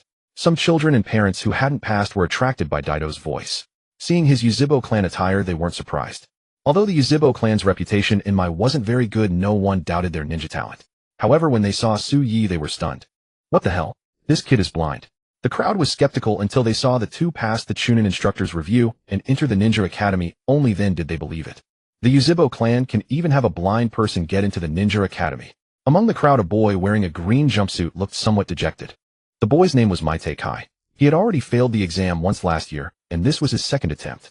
Kai, there's no need to be sad about other success. We should be happy for that child and use him as a role model to spur ourselves forward. That child lost both eyes and still passed, so what reason do you have to fail? Believe in yourself. I understand, Dad. Kai, look, that seems to be your name. Really? Is my name really there? Kai jumped onto Maite Dai's shoulders, and upon seeing his name on the list, he immediately shouted in excitement. Great. I passed too. Great. I knew you could do it, Kai. This is the power of youth. All right, let's go register quickly. Yes, Dad. After passing the Ninja Academy assessment, all students needed to first go to the Ninja Registry office inside the academy to register. After entering their name and identity information, they could receive their new student file. The file contained items such as student ID number, enrollment card, and class schedule, all of which they would need for the next day's entrance ceremony and enrollment procedures. Entering the Ninja Academy, Maite Kai passed by Su Yi and Daido, who had just finished collecting their items. Maite Kai's gaze involuntarily fell on Su Yi. His focused look did not draw Su Ye's attention. Su Ye's special condition made him the center of attention wherever he went. That guy's outfit is really weird, a green jumpsuit, so tasteless. Daido's subconscious remark made Su Ye's heart stir. Could that outfit be Maite Kai? Su Yi thought, but had no intention of actively getting to know him. They would be classmates in the future. There would be plenty of opportunities to meet. The next day, we're doomed. Su Yi, I think we're late. Who told you to wake up so late? Su Yi followed Daido as they sprinted through the streets of Mai, a look of exasperation on his face. He noticed that Daido seemed to have gradually unlocked some hidden attribute. The more important the day, the longer the delay. I didn't mean to, but thinking about enrolling today made me so excited last night that I couldn't sleep at all. Who cares? Suyi was speechless and didn't listen to Daito's explanation. Soon after, Daito came to a sudden halt at the Ninja Academy entrance, and Suyi stopped as well. What's wrong? The entrance ceremony seems to have ended. Daito looked at the characters' entrance ceremony that had been removed from the school gate, and the students inside had already dispersed and left the school. He couldn't help but smile bitterly. It's over, so be it. Let's go in and ask the teacher which class we're in. Suyi didn't really care about the entrance ceremony anyway. It saved him from having to listen to Yuanfei Risen talk about the will of fire. Just then a group of students walked past them. One of them, a white-haired boy wearing a mask, stopped and taunted them. You two can even be late for the opening ceremony. I wonder how you passed the Ninja Academy exam. What did you say? I was late because I helped an old lady cross the road. Daito retorted, both embarrassed and angry. Beside him, Suyi instinctively tightened his grip on the Jidao Huaxian and turned to face Daito full of question marks. This old lady couldn't be referring to me, could it? Who knows? Kakashi didn't believe it at all and turned to leave. Just then a blade was held horizontally in front of him. Leaving so soon? Suyi's tone was calm, but Kakashi sensed a hint of hostility. What? Want to fight? Kakashi stared at the white bandages wrapped around Suyi's eyes and said disdainfully, I don't have a habit of bullying the weak. Funny, I do have a habit of bullying the weak. After we finish enrollment, see you at my park. Without another word, Suyi dropped that remark and walked toward the Ninja Academy. Daito quickly followed him, but before leaving he taunted Kakashi, pretentious punk, you'd better watch out for getting your teeth knocked out. I'll see who gets their teeth knocked out. Kakashi clenched his fists in anger, glared at the backs of Daito, and Suyi snorted and turned to walk toward my park. Daito caught up to Suyi, glanced sneakily at Kakashi, and seeing he was far away, whispered, Suyi, are you really going to fight that guy? He looks like he's not easy to mess with. Do I look easy to mess with, eh? Suyi paused, then said, but we'll go, just not too early. Let him wait a while. Daito understood immediately and revealed a sly grin that said, I get it. Suyi, you're so wicked, I like it. He. Two students. Suyi. Two girls suddenly appeared and blocked their path. Here are your enrollment documents. We picked them up for you. Really? Thank you so much. Obito was momentarily stunned, then moved as he took the documents from Noara Rin's hands. The other girl handed her documents directly to Suyi. Suyi, here you go. Thank you. Suyi nodded in gratitude. Want to guess who I am? The girl blinked, asking with a smile. If I'm not mistaken, you should be Yuhi Kurenai, right? Yes. Yuhi Kurenai's face lit up with surprise. How did you recognize me? Your voice and your aura. Suyi said calmly. You're still this amazing. Yuhi Kurenai laughed. I'll take you to enrollment. You definitely don't know where our classroom is. Then I'll trouble you. Suyi didn't refuse. Since she offered to help, turning her down would be somewhat rude. Besides, he never disliked Yuhi Kurenai. Under the guidance of Yuhi Kurenai and Noara Rin, the two completed their enrollment documents and then went to the classroom to familiarize themselves with the route. After learning the path, Suyi could find his class on his own, even without a guide. Thank you both for today, Obito said again. You're welcome. Yuhi Kurenai and Noara Rin said in unison. By the way, Suyi, are you going to spar with Kakashi later? Can we come? Noara Rin asked. Of course. Before Suyi could answer, Obito readily agreed. But recalling what Suyi had said, he added, but we won't be going so soon. Suyi said we should make that Kakashi wait for us. Yuhi Kurenai and Noara Rin both looked at Suyi with strange expressions, as if to say, we never expected you to be this kind of person. However, Suyi had thick skin and completely ignored them. Let me treat you to something to eat, Konoha bomb. Suyi changed the subject without batting an eye. What's Konoha bomb? The two girls looked puzzled. It's a fried egg from Odin. Obito explained. Oh, sounds great. Thank you, Suyi. Both agreed and followed Suyi and Obito to the shop they frequented. Meanwhile, Kakashi was still standing alone in Konoha Park, waiting. Leaves blown by the wind rolled past his feet. Kakashi, why aren't they here yet? 2.5 hours later. Kakashi, whose stomach was already growling, was starting to think about leaving. But he was afraid that if he left they would say he ran away out of fear. After thinking it over, he decided to wait a bit longer. Fortunately, this time, he didn't wait too long. From afar, a group of 4 approached him, chatting and laughing. Even from a distance, Kakashi could smell a fragrant aroma on them. These guys actually ate before coming. Kakashi's face beneath his mask turned livid, his fists clenched. He swore that he would teach Suyi a bloody lesson and make him pay for making a fool of him. Suyi sensed the malice from Kakashi and couldn't help but curl his lips into a smile. Sorry, we ran into an old lady crossing the street, so we're a bit late. Do you think I'd believe that? Kakashi's forehead veins bulged, his teeth grinding. Are you coming one by one or all at once? Do I need all of us to deal with you? I can beat you alone. Obito rolled up his sleeves ready to fight Kakashi, but Suyi stopped him. Let me handle it. Suyi stepped out from beside Obito and stood in front of Kakashi. Given Obito's current strength, he couldn't possibly defeat Kakashi. If Obito lost, even if Suyi won, it would be a victory with numbers dishonorable. If it doesn't matter who comes. Kakashi snorted, then suddenly appeared in front of Suyi with a body flicker kicking at his head. Suyi instinctively raised his arm to block his wrist stinging from the impact. So fast, so strong. Before he could marvel, Kakashi switched his stance, changing his right foot to his left, and kicked at Suyi's chest again. This time Suyi didn't use his hands, he simply sidestepped to evade. Kakashi immediately gave chase, unleashing a flurry of punches and kicks relentlessly attacking Suyi. His speed was so fast that Obito and the two girls couldn't even see his movements clearly. Compared to Kakashi, Suyi's speed wasn't as fast, but he somehow always managed to dodge, as if he had anticipated Kakashi's moves in advance. After a bout of taijutsu exchange, Kakashi realized Suyi was no ordinary opponent. He stopped holding back, and threw a few kunai and shuriken. However, fearing he might kill Suyi, he aimed these kunai and shuriken at Suyi's limbs, so even if they hit they wouldn't cause serious harm. But Kakashi still underestimated Suyi. Facing such precise and swift shuriken and kunai attacks, Suyi still dodged them effortlessly. This guy, Kakashi sensed the difficulty and grew serious. Earth release, earth wave. As Kakashi formed hand seals and slammed his palm to the ground, the earth beneath Suyi's feet began to shake. Caught off guard, Suyi stumbled and fell to the ground due to the trembling. Watch out, Suyi. Seeing Suyi hit, Obito immediately tensed up. After witnessing the fight between Suyi and Kakashi, he knew he was no match for Kakashi. If Suyi lost, they would be utterly humiliated. Kakashi seized the opportunity, throwing several shuriken at the unsteady Suyi, then rushed forward with a kunai, aiming to finish him off. Just as Kakashi thought he had succeeded, Suyi drew his sword Extreme Fire. Blade shadows flickered in the air, and all the shuriken Kakashi had thrown were knocked down. What? Kakashi clearly hadn't expected Suyi to also know swordsmanship, and that the cane Suyi had been carrying was actually a sword. But he wasn't intimidated, he still attempted to take Suyi down before he could get up. He swiftly closed in on Suyi, thrusting his kunai forward, but before the kunai could touch Suyi, it was cut in two by the sword. Kakashi was startled, and quickly retreated to create distance. What a sharp blade. Staring at the sword in Suyi's hand, a hint of envy flickered in his eyes. As the son of Konoha's White Fang, he was also skilled in short blade techniques, so he had a great appreciation for legendary weapons. Suyi stood up from the ground and leaped out of Kakashi's ninjutsu range. Indeed, even with observation Haki, one cannot be careless. Ninjutsu is unpredictable, you never know how it will attack or harass you. For instance, although Suyi sensed Kakashi forming hand seals, he had no idea what effect the impending technique would have.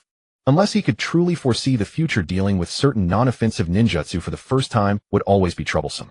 Indeed, one must learn ninjutsu, Suyi mused. If he could master chakra tree climbing and water walking, facing Kakashi's earthwave technique would no longer leave him stumbling even without precognition. I admit I underestimated you. Perhaps among all the students in this batch you are the only one who can be my equal. Kakashi drew the short blade from his back with a grave expression. Be careful. Suyi held his blade horizontally before him, a faint excitement flickering in his eyes. Come on. After training for so long, this was his first real battle. Through this fight, he gradually began to relish the thrill of combat. For Suyi, who had rarely even engaged in a scuffle in his past life, this was an extraordinary rush, far more exhilarating than playing video games. Whoosh. Kakashi vanished again, using the body flicker technique, his speed still too fast for the naked eye to track. Fortunately, Suyi didn't need to rely on his eyes. Sensing Kakashi's position with his observation Haki, Suyi raised his blade and met Kakashi's short sword. The clash of their weapons rang out with a sharp clang, sparks flying. However, this was no equal contest. The moment Kakashi's blade touched Suyi's extreme fire line, a notch was carved into it. Had Kakashi not pulled back in time, Suyi's strike would have cleaved his short sword in two. Staring at the notch on his blade, Kakashi felt a pang of regret. The disparity in weaponry convinced Kakashi that he could not win through swordsmanship alone. Shadow clone technique. He produced over 20 shadow clones and charged at Suyi. Without the Sharingan, Kakashi's chakra reserves were still abundant. In Suyi's observation Haki, more than 20 identical figures suddenly appeared. If he hadn't known this was the world of Naruto, he would have doubted his own perception. Shadow clones, huh? Suyi showed no sign of tension. Blade in hand, he defended and attacked with ease. A single slash forced back one of Kakashi's shadow clones, while a kick sent another tumbling through the air, dissolving into smoke. Shadow clones possessed physical capabilities nearly equal to the original, but they couldn't withstand heavy damage. Thus, these 20-odd clones posed no real threat to Suyi, serving only as a nuisance. Kakashi hadn't expected the swarm to defeat Suyi. His main purpose was to divert Suyi's attention and conceal his other tactics. Earth release, earth flow wall. While Suyi was occupied by the clones, Kakashi formed hand seals and cast a jutsu. An earthen wall rose behind Suyi, blocking his retreat.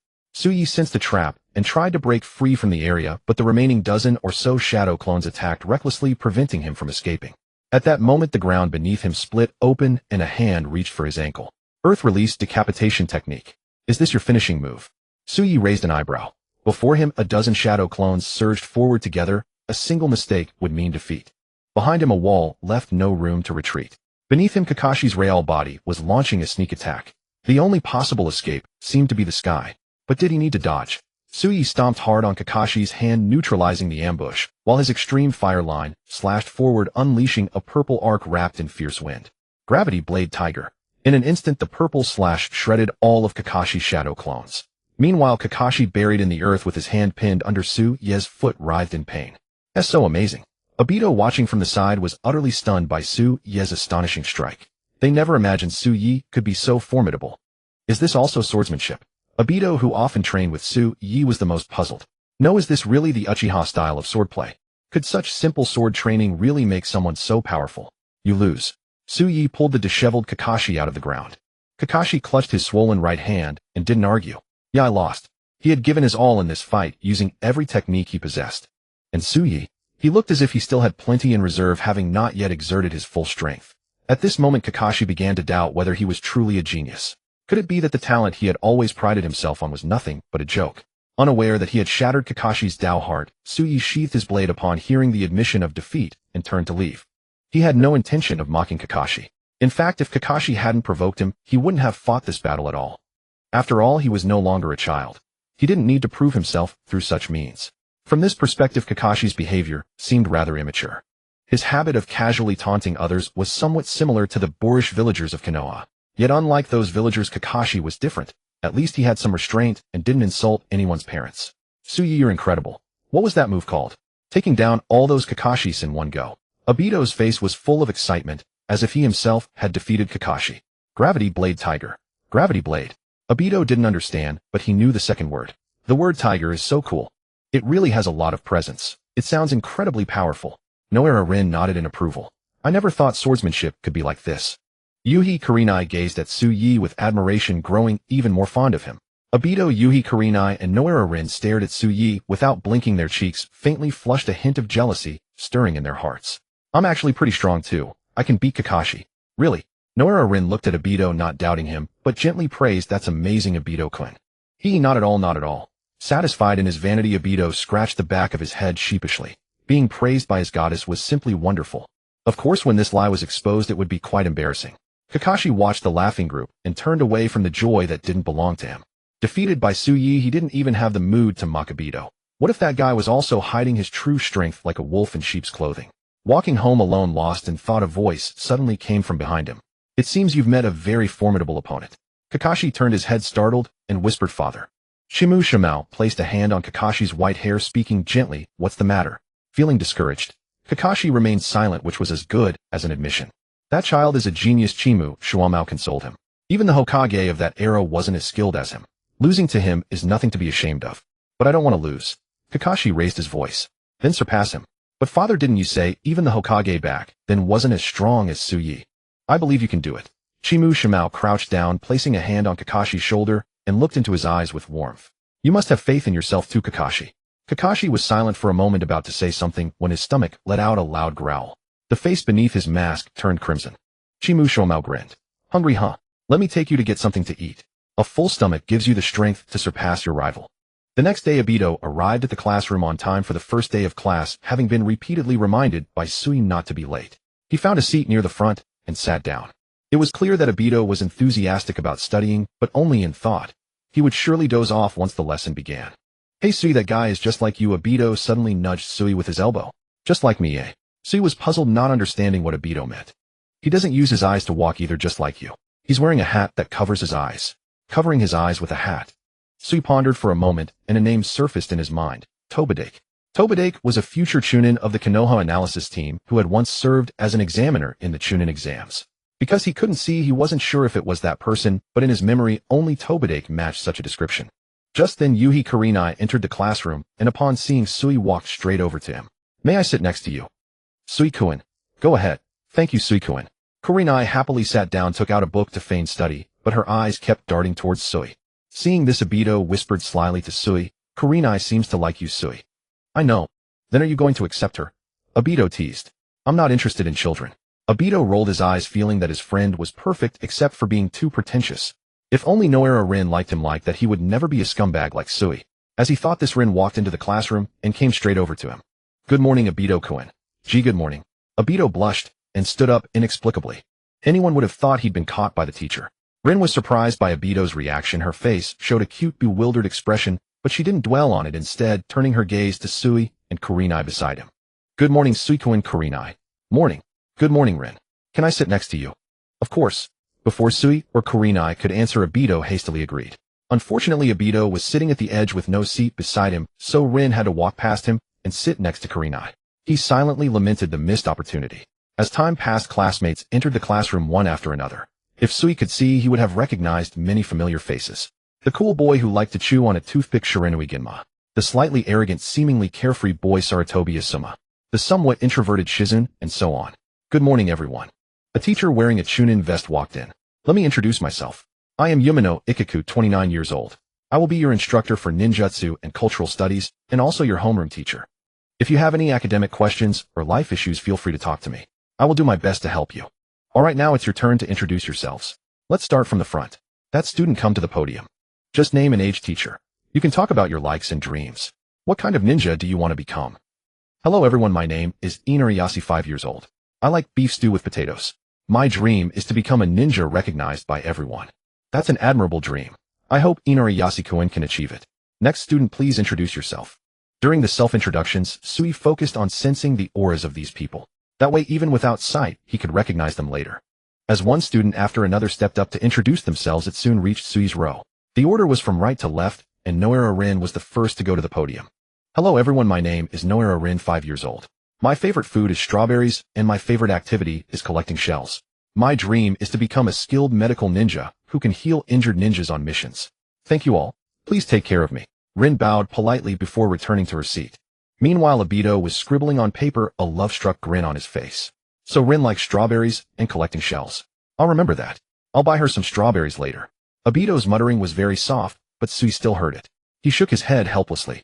This kid was hopeless. Noara Rin-kun is such a gentle child. I hope she achieves her dream. Next student. Hello everyone, my name is Yuhi Kurenai, 5 years old. I like. Kurenai spoke nervously, her eyes unconsciously glancing at Sui, which gave her a sudden surge of courage. I like plum wine, and my dream is to become a powerful Genjutsu ninja. Please take care of me. Thank you. That's a great dream too. But kids shouldn't drink alcohol. Let's give a round of applause for Yuhi Kurenai-kun. Yumino Ikaku started clapping, and a few seconds later Sui stood at the podium. He didn't say much, just spoke with a mischievous tone. My name is Uchiha Sui, 6 years old. What I like. As for my dream. That's it. Yumino Ikaku. All classmates. So what did you actually say? Sui, you didn't say anything at all. Obito whispered after Sui returned. I never planned to say much. Why, I like to keep some mystery. Your turn, Obito. Obito rolled his eyes, stood up, and went to the podium to introduce himself. Hello everyone, my name is Uchiha Obito, 5 years old. I like Odin with fried eggs and 3-colored dango. And my dream. Obito had a confident smile on his face and announced loudly, my dream is to become Hokage. The classroom fell into eerie silence for a second, followed by a burst of laughter. Ha ha ha. Is that guy joking? He says he wants to become Hokage. Anyone can boast. I could say my dream is to rule the ninja world. How ridiculous. The idiot from the Uchiha clan. Listening to the classmates' mockery, Obito's face burned with embarrassment. He was about to retort when Uchiha Sui, still seated, suddenly spoke. Is mocking someone's dream amusing? Or do you think dreams should be easily attainable? If that's your mindset, I doubt you'll ever amount to more than a genin. Those who dare not even dream big are no different from frogs in a well. Sui's voice was not loud and his tone remained calm, but it silenced everyone, bringing the classroom to a standstill. Some agreed with Sui and felt ashamed of their behavior. However, many were still unconvinced. Even if you say that becoming Hokage is simply impossible for someone like him. What kind of person should be able to become Hokage? Do you know what kind of person Obito is? Have you ever understood him? Do you know what talents he has? Do you know how much effort he will put into this?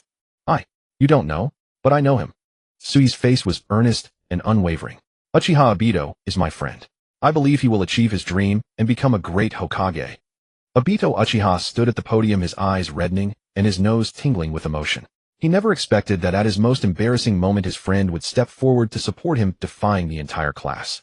Haki, Sui, you truly are something. I'm moved to tears. Ahem, Sui is right. We should not mock others' dreams. Everyone's aspirations deserve respect. Now let's welcome the next student. Obito, you may return to your seat. Yes, Ikaku-sensei. Obito returned to his seat joyfully. Sui, thank you. You are truly my best friend. No need for gratitude. If you call me a handsome man and treat me to a bowl of red bean cakes, then I'll accept your thanks. Fine, since you're so handsome, I'll treat you to that bowl of red bean cakes. Obito patted his chest with an air of magnanimity oblivious to his own volume. Obito, would you please keep it down? Other students still need to introduce themselves. Ikaku Yumino said disapprovingly. Sorry, I'll be careful, sensei. Obito scratched his head awkwardly, turning his gaze toward the figure on the podium. A head of white hair, it was Kakashi. Kakashi was looking at him too, without the disdain from their last meeting, but there was no warmth either. He was as aloof as ever. My name is Kakashi. I am 5 years old.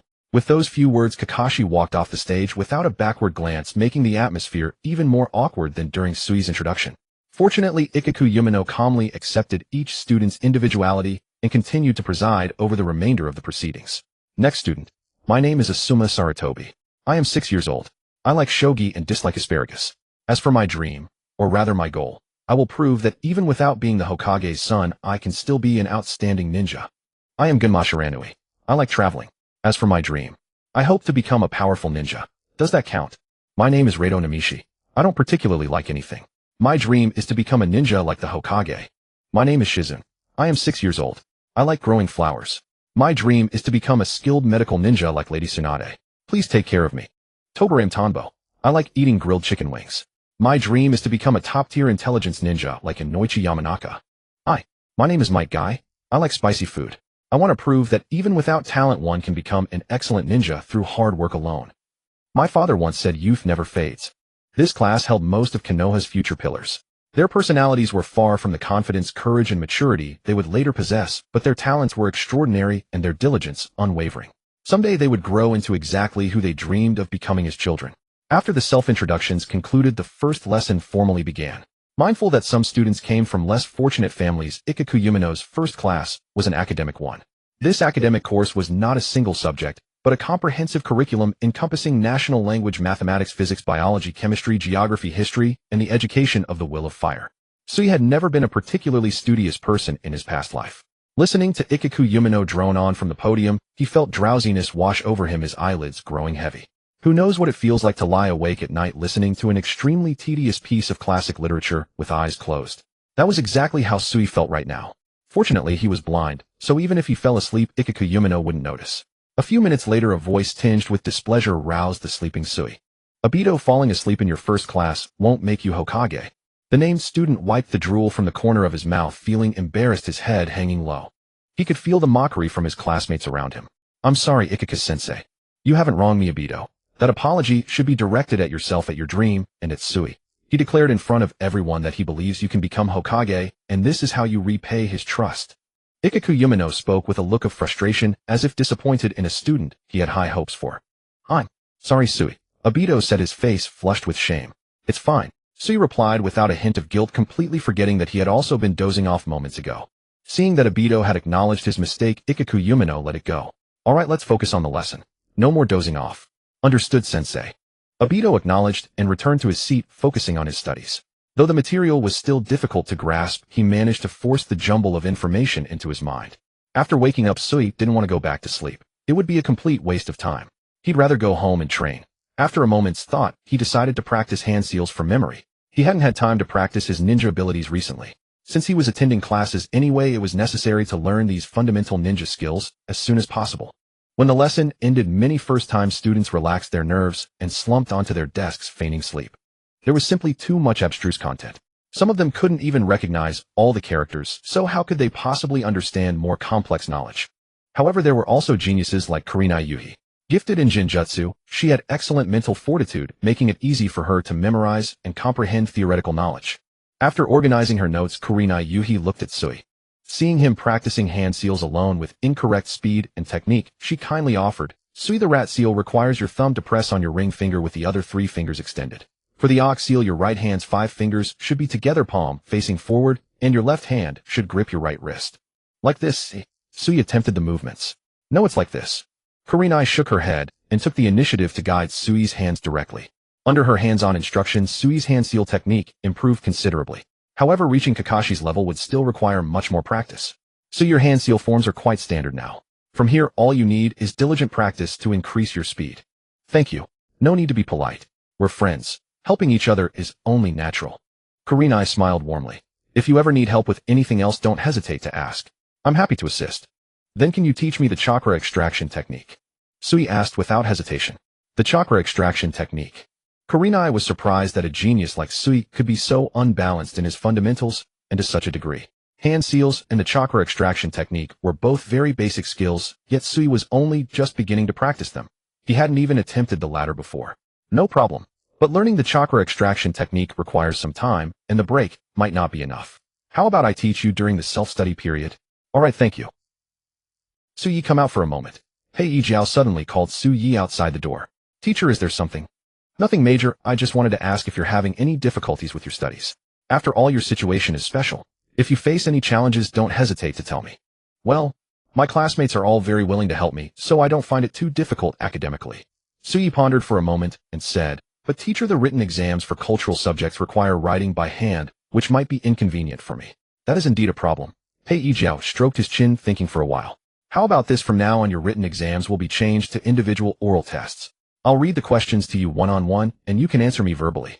Oral exams. Su-Ye's mouth twitched. His original intention was to inform Hei Yijiao that he couldn't take written exams, and thus skip the cultural tests altogether. Who would have thought Hei Yijiao would come up with such a solution? He would have been better off not saying anything, so he could have found a way to cheat and pass. Now there was no hope of passing his cultural subjects. Alright, thank you, teacher. If there's nothing else, I'll go back now. Go ahead. If you have any difficulties with your studies, remember to tell me. I understand, thank you, teacher. Su-Yi returned to his seat with a gloomy expression, but soon he calmed down. Wasn't it just failing the cultural subjects?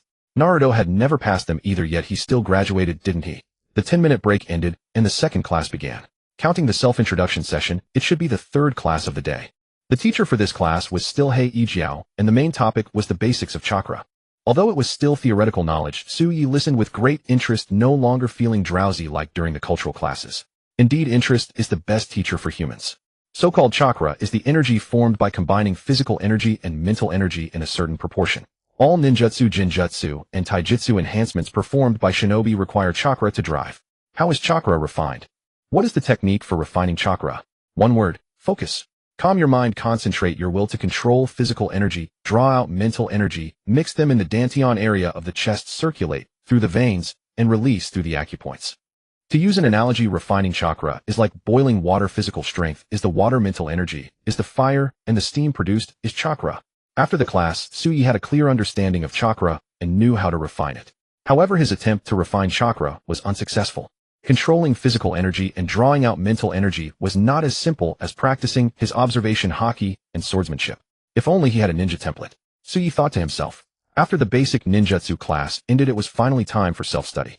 Self-study was a period Hei Yijiao reserved for students to summarize the morning's lessons and put theory into practice. However, most students did not cherish this time. Instead, they gossiped and chatted about daily life right in front of Hei Yijiao. Some even boldly slept. Hei Yijiao didn't keep a constant watch over them during self-study, which was why they were so unbridled. Su-Yi Kuin, the most important thing when first refining chakra is to calm your mind and discard distractions. Once you get used to it, refining chakra will become an instinctual behavior. Then even when doing other things, it won't affect your chakra refinement. Su-Yi followed Shiri Hong's guidance and continued trying to refine chakra. But discarding distractions in such a noisy classroom was indeed no easy task. By the end of the class, he still hadn't succeeded in refining chakra. It seems I'll have to wait until I get home after school to keep trying to extract chakra. The failure didn't dampen Su-Ye's confidence, nor was he in a rush to see results. He had already anticipated that his ninja talent might be lacking. After all, his current body was still young, he could take it slow. His requirements for himself were not high, just to master the 3 basic techniques: chakra tree climbing and chakra water walking before the age of 12.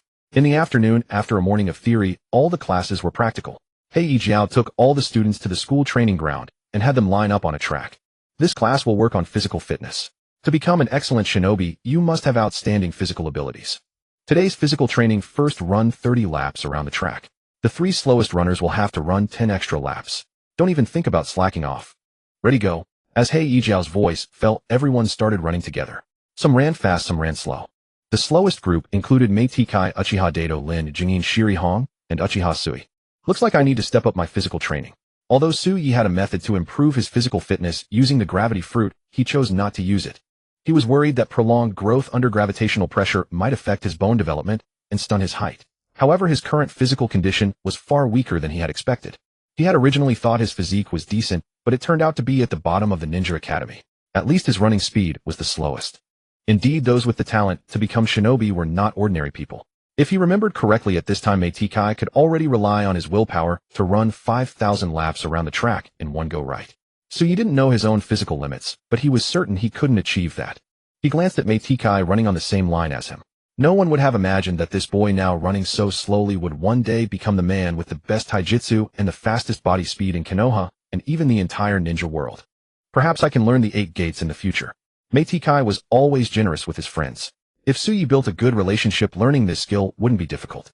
And once he mastered the 8 gates, his strength would multiply tens of times, and his overall power might even surpass that of Fujitora in his prime.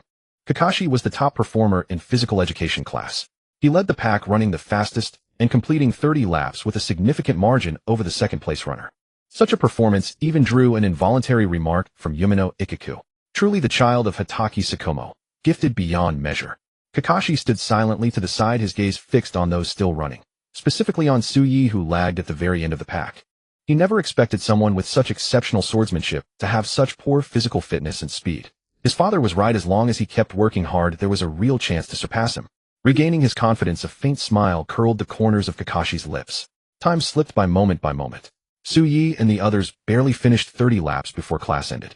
After recording their scores, Yumino Ikeku allowed them a 10-minute rest, and then immediately began the next lesson. For this session, we'll practice ninja techniques. I believe many of you already know that every ninja must learn the 3 basic jutsu. But can anyone tell me what those 3 techniques are? I know. They're the clone technique, the transformation technique, and the substitution technique. Correct, well answered. Now, does anyone know why they are called the 3 basic jutsu? This time no one rushed to answer. Many had only heard the name and practiced them under their elders' guidance, but the reason behind the name remained a mystery. Yumino Ikeku scanned the room, and seeing no hands raised, prepared to explain himself. Just then a somewhat arrogant voice rang out. The clone technique creates copies of oneself to confuse the enemy, hence multiple bodies. The transformation technique alters one's appearance into another person or object to deceive the enemy, hence change body. The substitution technique replaces oneself with another object to evade attacks, hence substitution body. All 3 revolve around manipulating one's physical form, which is why they are collectively named the 3 basic jutsu. How could you not even know that? The classmates suddenly mocked frowned, but when they followed the voice and realized the speaker was Sarutobi, Asuma, son of the Hokage, they quickly chose silence. As expected of the Hokage's son, truly impressive. That student is correct. Since all 3 techniques revolve around manipulating one's physical form, they are named the 3 basic jutsu. Mastering these 3 jutsu will grant you the foundational ability to carry out ninja missions. They are therefore essential skills you must master throughout your years of training. Next, we will begin with the clone technique from the 3 basic jutsu. During the ninja technique class, Kakashi once again dominated, finishing far ahead of everyone else. As a genius, he had already mastered all 3 basic jutsu before even entering the academy. The other students, even Asuma, could not match Kakashi's proficiency. After those 2 classes, Kakashi's reputation among his classmates soared. Everyone believed Kakashi would be the most talented student of their generation. That is until Tsuyi began to shine in the next 2 classes. Uchiha Tsuyi tied for first place alongside Kakashi with his top score. No one expected a blind person to surpass others in shuriken throwing. This made many who were unfamiliar with Tsuyi look upon him with new respect. Students challenged one another to showcase their strength. Kakashi, having ranked first in numerous subjects, found himself the target of many challenges. Namiko Aredo, Shiranami, Gunma, Sarutobi, Asuma. Even Uchiha Obito stepped up to challenge him. Yet all of them returned in utter defeat. Just as everyone presumed Kakashi would claim the undisputed title of top performer in combat training, to everyone's astonishment, he issued a challenge to Uchiha Tsuyi. No one understood why Kakashi would challenge a student with mediocre grades who couldn't even perform ninjutsu. Tsuyi himself was equally puzzled. It had only been a few days since he had bested Kakashi last. Where did Kakashi find the confidence to challenge him again? With such doubts, Tsuyi accepted the challenge and defeated him effortlessly once more. Having held back little this time, he won even more easily, leaving everyone utterly stunned. They had assumed Kakashi was unbeatable, only to discover there existed a master whose strength far surpassed even his. The students' expressions varied, some astonished, others awestruck, and a few tinged with jealousy. Their instructor Yumino Ikeku, however, could barely conceal his delight. After years of teaching, he had never encountered a student so gifted. Judging solely by combat ability, both Uchiha Tsuyi and Kakashi were stronger than average Chunin and could graduate from the Ninja Academy outright. On the way home from school, Uchiha Obito appeared preoccupied, uncharacteristically quiet, without initiating conversation. What's wrong? Something on your mind? Kakashi defeated me. Isn't that only natural? You were never his match to begin with. But I only told Rin a few days ago that I could beat Kakashi, and today I was defeated by him. Will Rin hate me? Will she think I'm a liar? Who told you to boast? Tsuyi had no words. Obito's face flushed red. I didn't want to. Don't worry. Rin isn't that kind of girl. As long as you don't lie to her from now on. How do you know? Intuition. Intuition. Obito could only assume Tsuyi was offering comfort and did not truly believe him. At that moment, a male voice echoed from the nearby forest. If I haven't completed 500 leg kicks, I'll punish myself with another 500 push-ups. 1, 2. Strange, someone seems to be over there. Curious, Obito walked over and discovered it was their classmate Mato guy. He still had some impression of the classmate who wore a green spandex suit and consistently ranked near the bottom. He never expected Guy to skip going home after school and instead find a place to continue his training. And this level of training was simply absurd. Diligence can compensate for lack of talent. If you don't work hard, you may well be surpassed by him. Tsuyi walked over beside Obito and said, but he can't use ninjutsu or jinjutsu. How could he possibly surpass me? You speak as though you're any good at ninjutsu. Your ninjutsu is only slightly better than Guy's. Aren't you still at the bottom of the class? But I work hard too. Obito retorted defiantly.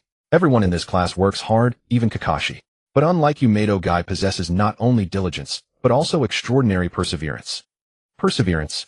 Facing pain head-on and pressing forward. Tell me, what's the most leg kicks you can do in one go? 3 or 500, I guess. After completing those 3 or 500 kicks, your body would have reached its limit. Your body would send signals of exhaustion, and your mind would tell you to rest immediately. Yet Guy completely ignores those signals and does another 500 push-ups. That is his perseverance. That's impossible. He's probably just talking big. He probably can't even do it himself. Obito could not believe anyone could accomplish such a thing.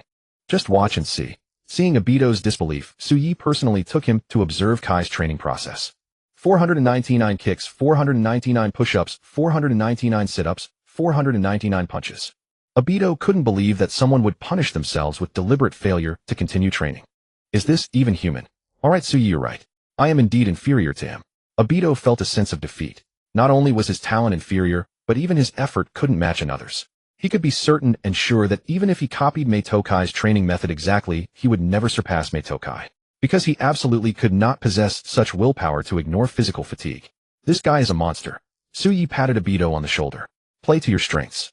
If you can find your own forte and cultivate it to the extreme, even Kakashi won't be your match. But what is my forte? You are an Uchiha. What do you think your forte is? Sharingan. I don't know how to awaken my Sharingan. Simple, just stimulate it. Stimulate it. For example, jumping off a cliff or something. Jump. Jump off a cliff. Are you joking? That would kill me. Sometimes you must court death to survive. If you don't want to risk your life, there's another way. What way? Kill me or kill Lin. Then I'll jump off a cliff. Obito let his hands hang limply, his head drooping. Killing his best friend and the girl he liked was worse than killing himself. Remember to call me when you jump off the cliff. That way, even if you die, I can still collect your body. Tsuyi said half-jokingly. Thanks a lot. Obito was speechless, turned around and left. He decided to step up his training, determined to surpass Kakashi. 1 month later. At the bottom of the cliff in the back mountain of Konoha, a boy with white bandages wrapped around his eyes held a black sword and swiftly swung it at the roaring waterfall. Armament Haki gravity blade, Tiger. A black-purple slashing attack cut the waterfall horizontally, slicing it like a vertical curtain.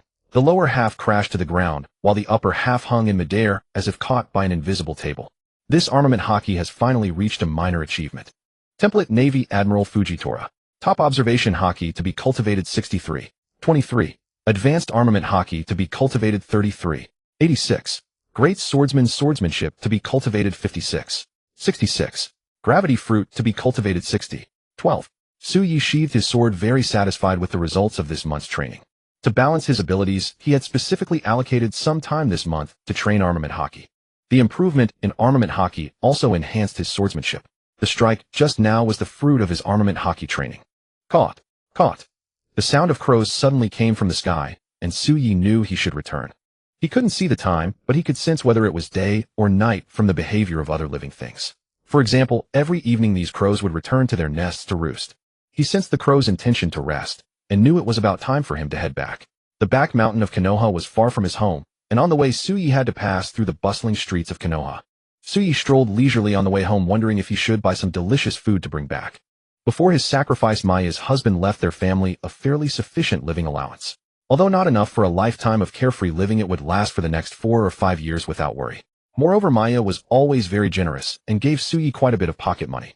Just then his ears caught a familiar voice. I bet on big. This round is a sure win. I'm going all in. Lady Tsunade, if you bet everything we won't have money for food this month. Shut up. If we run out, we'll just borrow more. Hurry up and open. That voice is Shizun. Suyi was surprised to hear Shizun's voice here, and it seemed she was accompanying Tsunade in the casino. Hadn't Tsunade left Konoha by this time? The Second Shinobi World War had ended some time ago, and both Nawaki and Dankato had died. Was Tsunade staying for Shizun? With Tsunade's abilities, she could still teach Shizun, well, even if she left Konoha, right? Was it necessary to wait a few more years? As he thought this, he heard Shizun and Tsunade's conversation again. Lady Tsunade, if we lose this round, we won't have any money for food this month. Shut up. I'll just borrow again. But your friends all said they won't lend you any more money. Isn't there still loan sharks? I'll just borrow from them. Loan sharks? Shizun's face was filled with terror. Lady Tsunade, you must never borrow from them. It will ruin you. Don't worry, I know what I'm doing. Tsunade couldn't be bothered to listen to Shizun's nagging and walked away. Shizun had no choice but to hurriedly follow. Wait for me, Lady Tsunade. Suye's mouth twitched. He finally understood why Tsunade left Konoha only a few years later. She must have owed loan sharks and couldn't pay, so she fled. Oh, Suyi, you're here too. What a coincidence. Yeah, what a coincidence. Suyi didn't move. As soon as Shizun left the casino, she spotted Suyi. Tsunade also looked at Suyi, seeing him holding a guide stick with bandages over his eyes. She asked with some confusion, is this your classmate? Shizun nodded, her eyes sparkling as she looked at Suyi, her tone somewhat admiring. Suyi is the top student in our class. Top student? A flicker of surprise crossed Tsunade's face. She couldn't see what special ability this little kid had to make Shizun so convinced. You're Lady Tsunade, right? Suyi asked knowingly, then dropped a bombshell. Speaking of which, my ideal type is you. Huh? Shizun was utterly shocked. Tsunade's expression was stunned. Wait, a 6-year-old kid confessing to a 27-year-old woman in public. Unfortunately, I have no interest in a brat your age, Tsunade scoffed, not giving Suyi a second glance. People grow up, don't they? Suyi smiled faintly, undeterred by Tsunade's attitude. Tsunade shook her head, then flicked him on the forehead, scolding, kids should focus on their studies, not be so perverted. Let's go, Shizun. Ah yes, Tsunade-sama. Shizun was still lost in shock over Suye's confession to Tsunade, so much so that she stole a glance at him as she passed. Tsunade noticed Shizun's odd behavior and teased, what do you like that boy? Shizun's cheeks flushed instantly, and she shook her head frantically. No, Tsunade-sama, I'm just surprised, that's all. Indeed surprising. An interesting kid. Thinking of Suye's somewhat handsome face, Tsunade chuckled softly. Too bad he's too young, otherwise I might actually be tempted. Huh? Shizun looked at Tsunade bewildered. Don't worry, I have no interest in kids. If you like him, go ahead and pursue him.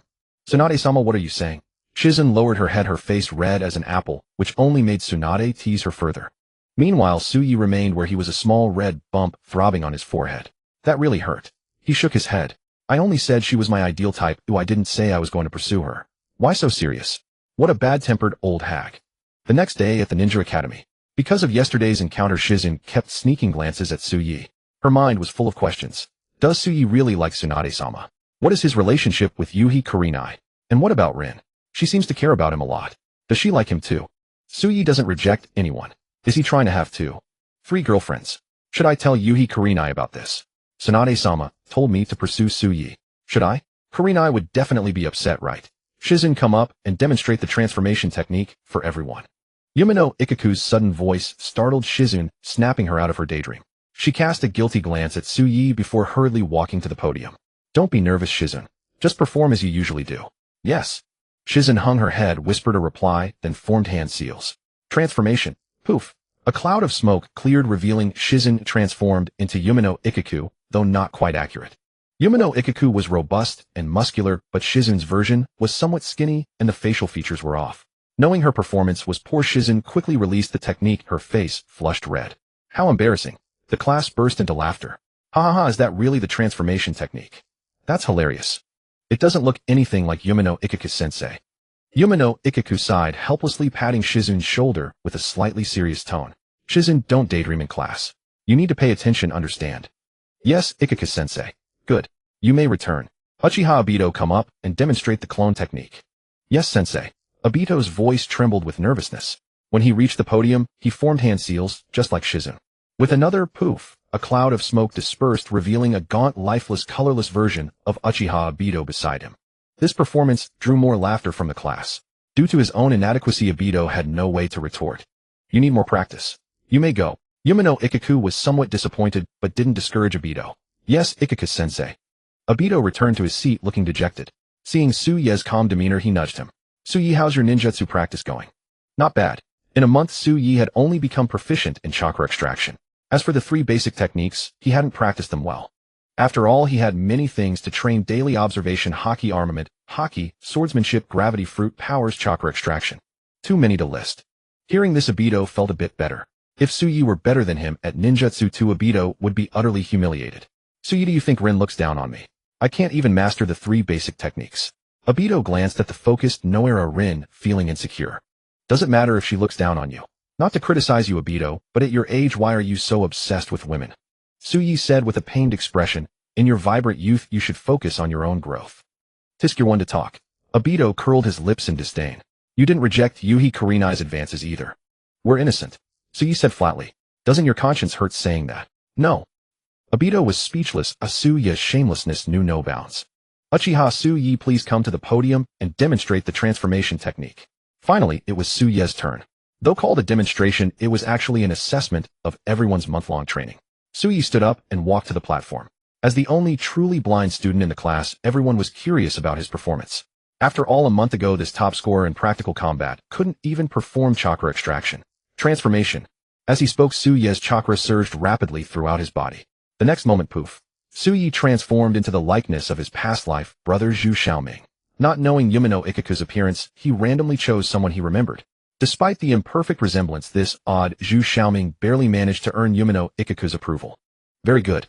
It seems Su-Ye is not only gifted in swordsmanship, but also shows great talent in ninjutsu. Everyone should learn from him. Yumino Ikaku looked at Su-Ye with growing fondness. What a good kid, why did he have to go blind? Next, Yuhi Kurenai. That concludes today's random ninjutsu test. Yumino Ikaku's announcement brought relief to those with mediocre results, but their tensions soon returned. However, to better consolidate what we've learned this month, we'll hold a survival exercise this afternoon. You have 15 minutes to form teams. Once formed, the team leader should come to me to register. Survival exercise A. The class erupted in chatter, turning the room into a bustling marketplace. As one of the top students and the son of the fire shadow, Asuma received many team-up invitations, but his first move was to approach Yuhi Kurenai. Kurenai, let's team up. I'll definitely protect you. Sorry, Asuma, I want to be with Su-Ye. Find someone else. Yuhi Kurenai refused seriously. Also, please call me by my full name. I'm afraid Su-Ye might misunderstand. Asuma. Asuma felt as if he had swallowed a fly watching Kurenai, and Su-Ye turned to seek out Su-Ye. He had finally fallen for a girl only for her to like another boy, and he couldn't even defeat him. Asuma clenched his fist, staring at Su-Ye. Just wait, I'll prove that I'm no worse than you. Then Kurenai will surely fall for me. At that moment, Su-Ye, the top combatant in the class, had become the most sought-after student. Everyone wanted to form a team with him. Rin Shizun. Among the many classmates, girls were the majority. There were also boys, but most were pushed aside by these girls. There are only 2 spots. Why are you boys fighting for them? Yeah, can't you find someone else? Can't you let the girls have a turn? The boys were speechless and had no choice but to find other teammates. Su-Ye was also helpless and declined them, saying, sorry, everyone, I already have someone in mind for my team. Kurenai died. Before he could finish, he heard Obito's voice. Rin, let's team up. But shouldn't you team up with Su-Ye? Su-Ye didn't choose me. It's fine, we can just find another person to team up with, right? Su-Ye. Putting friendship aside for a woman betraying loyalty for love. Su-Ye cursed under his breath, gave up on Obito, and chose someone else. But who to choose? Shizen. Just as Su-Ye hesitated, he sent someone. Mike Kai. As the class's bottom dweller, no one had invited him to form a team. After all, no one wanted a teammate who would drag them down. But to Su-Ye, it didn't matter whether his teammate was strong or not. They wouldn't be stronger than him anyway. Su-Ye walked over to Mike Kai and invited him. Kai, want to team up with us? Huh, me, eh? Mike Kai pointed at himself, incredulous. After all, he was the class's last-place student, and no one was willing to team up with him. Yet Su-Ye, the top student, had taken the initiative to invite him. It felt as surreal as a dream. Yes, I'm in.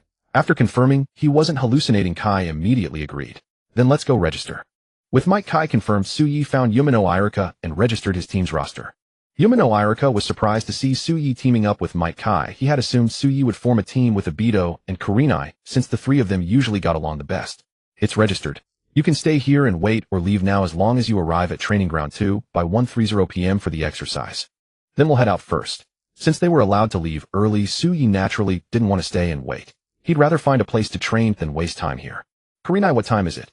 1155. 1155. There was only about an hour and a half until the exercise started. Training would take an awkward amount of time, and they also needed to eat.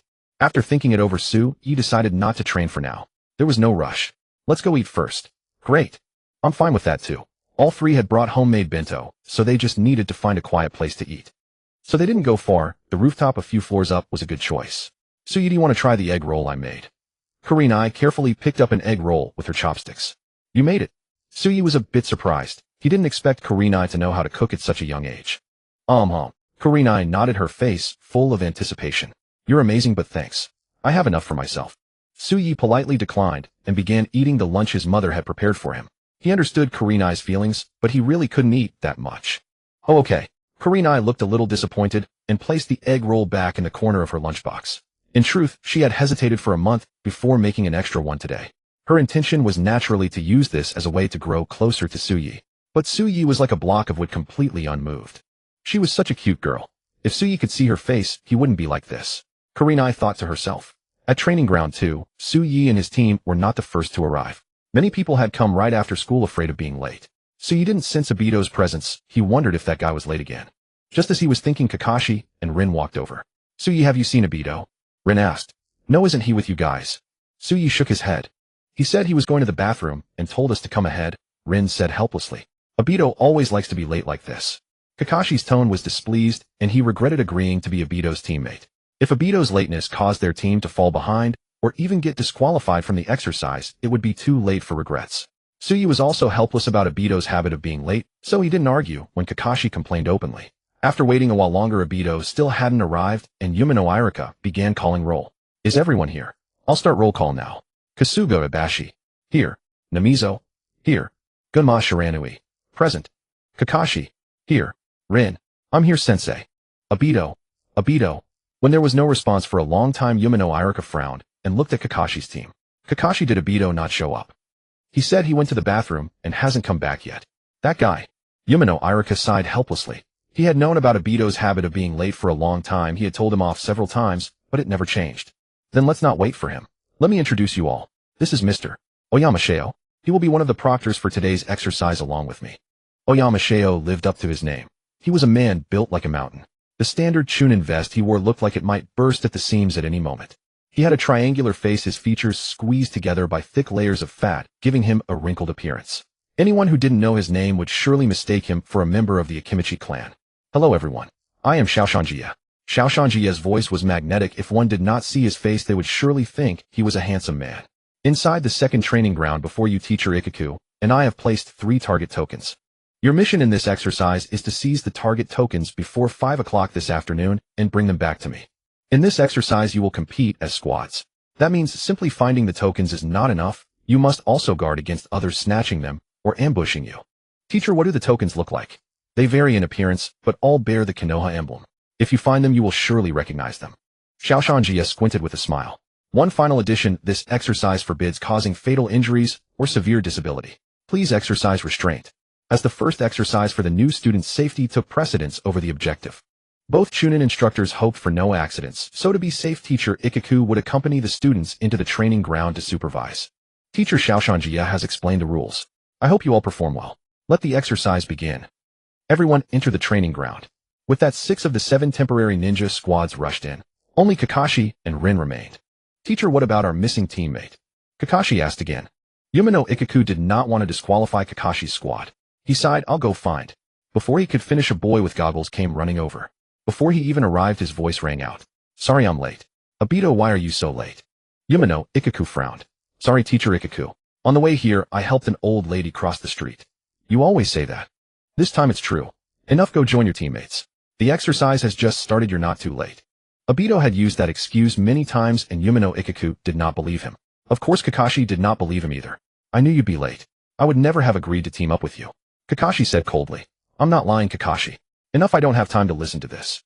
Kakashi refused to listen to Obito's explanation. He turned and dashed into the training ground, determined to make up for lost time. Obito watched Kakashi's back, feeling both wronged and angry. Why can't he trust me? I really wasn't lying this time. Obito, let's go. We need to catch up to Kakashi. Rin, you don't believe me either. No, I believe you. In my eyes, Obito, you have always been a kind person. That's why I trust you. Really? Rin nodded firmly, her face glowing with the benevolent radiance of the Virgin Mary. At that moment, Obito fell hopelessly in love with her all over again. Let's go, Obito. We need to catch up to Kakashi. We can't let him fight alone. Okay. With Rin by his side, he would even be willing to team up with the detestable Kakashi for life. Inside the training ground, the 6 squads that had entered first did not immediately start fighting. They tacitly split into 6 paths and left searching for the tokens. However, Suye's squad stopped only a short distance in. Suye, did you find a clue about the tokens? Mike Guy asked, curiously, thinking Suye's perception ability had detected something. No, we don't have enough information about the tokens. We only know they bear the Konoha emblem, so I can't sense them. Suye shook his head. Then why are we stopping here? Mike Guy asked again. Wait for the rabbit. Suye explained, we're not good at finding things, but we are good at fighting. So we play to our strengths, block a necessary path, defeat whoever finds a token first, and take it from them. I see. Mike Guy and Kurenai trusted Suye completely, and followed his orders to stay put and ambush. But they were not the only squad with that idea. Kakashi's squad arriving later was one of them. After entering the training ground, Kakashi also stopped. Obito, displeased, said, Kakashi, why are you stopping? We're already behind. We should hurry up and catch up. You have the nerve to say that. If you hadn't been late, would we be slower than others? Kakashi glared at Obito. Just as he was about to continue, Rin interrupted their quarrel. Obito, Kakashi, now is not the time to argue. We are a team. We should help each other and figure out how to pass the exercise. Though it was a simple plea, Rin's words always carried a warmth that diffused both Kakashi and Obito's tempers. Kakashi snorted lightly and shared his plan. Since we're behind, chasing after them to find the tokens won't be faster. Instead, let's wait here, conserve our strength, and defeat whoever returns with a token, taking it from them. That's a great idea. Let's do what Kakashi says, Obito. Rin's eyes lit up, fully approving of Kakashi's plan. Though Obito disliked Kakashi, he could not deny that Kakashi's method was excellent. Thus, he reluctantly agreed. Alright, let's do it your way. Meanwhile, deep in the training ground, Asuma's squad, thanks to a Hyuga clan member, was the first to locate a token. 200 meters ahead, on the top of the largest tree, there is a bird's nest with 2 eggs. One of the eggs has a hand-drawn Konoha spiral pattern. Hyuga Tetsu analyzed. That should be the token. I just didn't expect it to be an egg. If there are eggs, there must be a bird, right? Tobitake worried. A bird is nothing to fear. I'll get it. Asuma declared, then dashed forward and climbed up the tree. But the tree was too tall, over 20 meters. When Asuma was only halfway up, his chakra footing became unstable, causing him to slip and nearly fall. Asuma, Hyuga Tetsu, and Tobitake shouted in alarm, their hearts in their throats. Fortunately, Asuma was agile. He kicked the trunk, twisted midair, and grabbed onto the tree. Phew, that was close. Asuma's heart pounded as he glanced down. The height of over 10 meters made him dizzy. Good thing he caught the trunk, otherwise falling from that height would have shattered him into pieces. I'm fine. After reassuring his 2 teammates beneath the tree, Asuma turned and continued climbing upward. This time he abandoned his overconfidence, resorting to a 4-limb scramble. Though slower and less graceful, it was undeniably safer. 2.5 minutes later, he finally reached the treetop, standing before the nest. Without hesitation, he picked up one of the marked eggs. Just as he prepared to descend, a sharp, piercing bird cry rang out from the sky. Asuma looked up abruptly to see a massive bird, its wingspan over 2 meters, diving straight toward him with a rush of wind. Damn, this egg has a mother. With no time to think, Asuma scrambled down as fast as he could, hoping to escape the tree before the giant bird struck. But the tree was too tall, and with an egg in his arms, speed was impossible. As the giant bird closed in, Asuma could only clamp his legs around the trunk to steady himself, then swiftly drew a kunai from his pouch and hurled it at the creature. The kunai flew straight for the bird's eyes, but the creature reacted with astonishing speed, flapping its wings to rise abruptly and swatting the incoming weapon aside with a casual flick of its broad feathers. This is the end, Asuma thought. Clinging to the tree with an egg in his arms, he had no means left to fight back. The giant bird, having deflected the kunai, gave him no respite and lunged again. In that nick of time, several streaks of cold light shot up from beneath the tree. Precise kunai strikes that forced the diving bird to retreat. Asuma, run. We'll cover you. Hinata Tetsu and Feiju Qingting were quickly climbing up, continuously throwing kunai and shuriken to disrupt the giant bird and shield Asuma. Asuma exhaled in relief, adjusted his posture, and swiftly descended. Soon he landed on the ground with his 2 companions. You take the egg and go first. I'll deal with this thing. Asuma handed the egg to Hinata Tetsu, speaking with a fierce tone. Asuma, is that necessary? Our mission is to get the signal item out of here as fast as possible, Feiju Qingting advised. It chased me this long. Do you think I'll just let it go? Asuma frowned. And do you really believe it'll spare us if we don't fight back? Feiju Qingting wanted to argue, but Hinata Tetsu pulled him back, shaking his head. Let's listen to Asuma. We'll go ahead. Feiju Qingting hesitated for a second, then nodded, and withdrew with Hinata Tetsu. 2 votes outweighed 1. He had to respect his teammate's decision. Besides, Asuma had a point. If they didn't stop this bird, it would keep pursuing them. Stupid bird, get ready for a roast. Asuma watched the giant bird fly toward Hinata Tetsu, who was holding the egg. He snorted coldly and formed hand seals. Fire release, great scorching technique. A crimson flame burst from his mouth, a blazing sphere rushing like thunder toward the bird. The giant bird, its entire focus on Hinata Tetsu, never noticed the incoming jutsu. The scorching fireball struck it squarely. A piercing, agonized shriek tore through the sky. The once fierce raptor, now gravely wounded, was engulfed in roaring flames, plummeting from the height in a pathetic, blazing descent and crashing heavily onto the ground. Hearing the commotion, Feiju Qingting pulled back his hood to glance behind, a pang of pity in his heart. He was no saint, but they had taken the egg first, disturbing its young. Now slaying the protective parent seemed too cruel. After watching for a moment, Feiju Qingting lowered his hood and looked away. Compared to the mission, what was one bird's life? You ambushed me. Now you know the price, huh?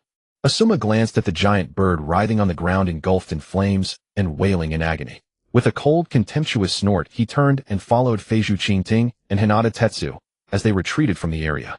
If not for the fear that other squads might hear the noise and come, Asuma would have waited for the bird to be roasted and eaten it. Sure enough, it wasn't long before another squad arrived, drawn by the sounds. Gunma, there's a bird that looks almost roasted, Waxy said, pointing at the nearly featherless creature on the ground. Smells good. How about we eat it? Bingzu Leitong suggested.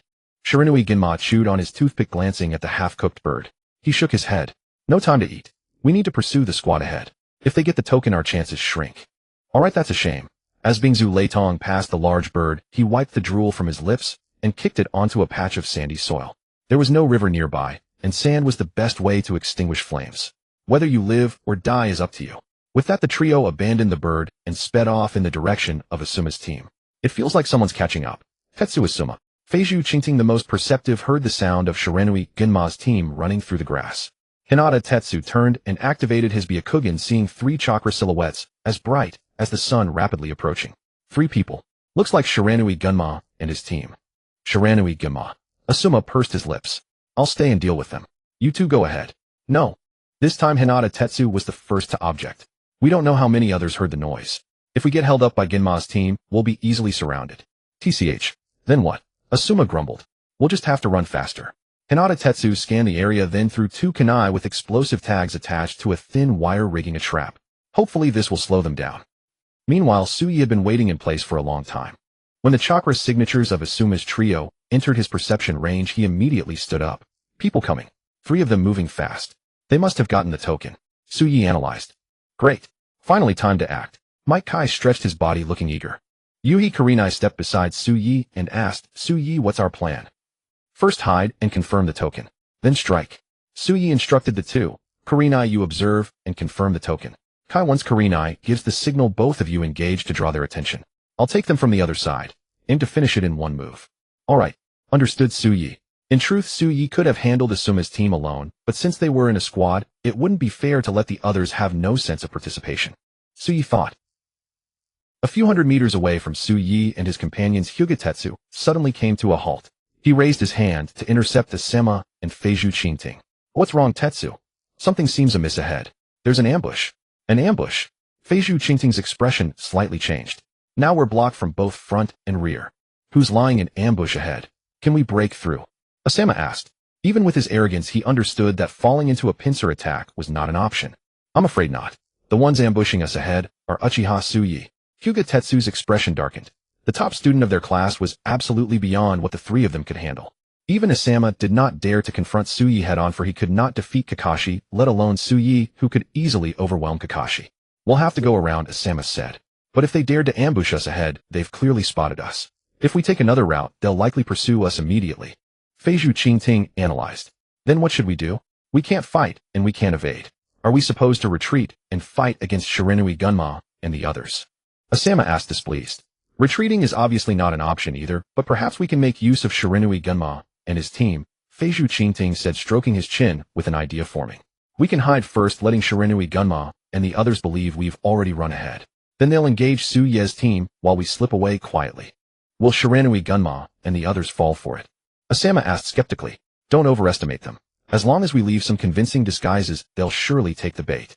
Feiju Qingting fully utilized his analytical skills, creating traces that made it appear they had already run ahead, then quietly hid with Asama and the others in a concealed location.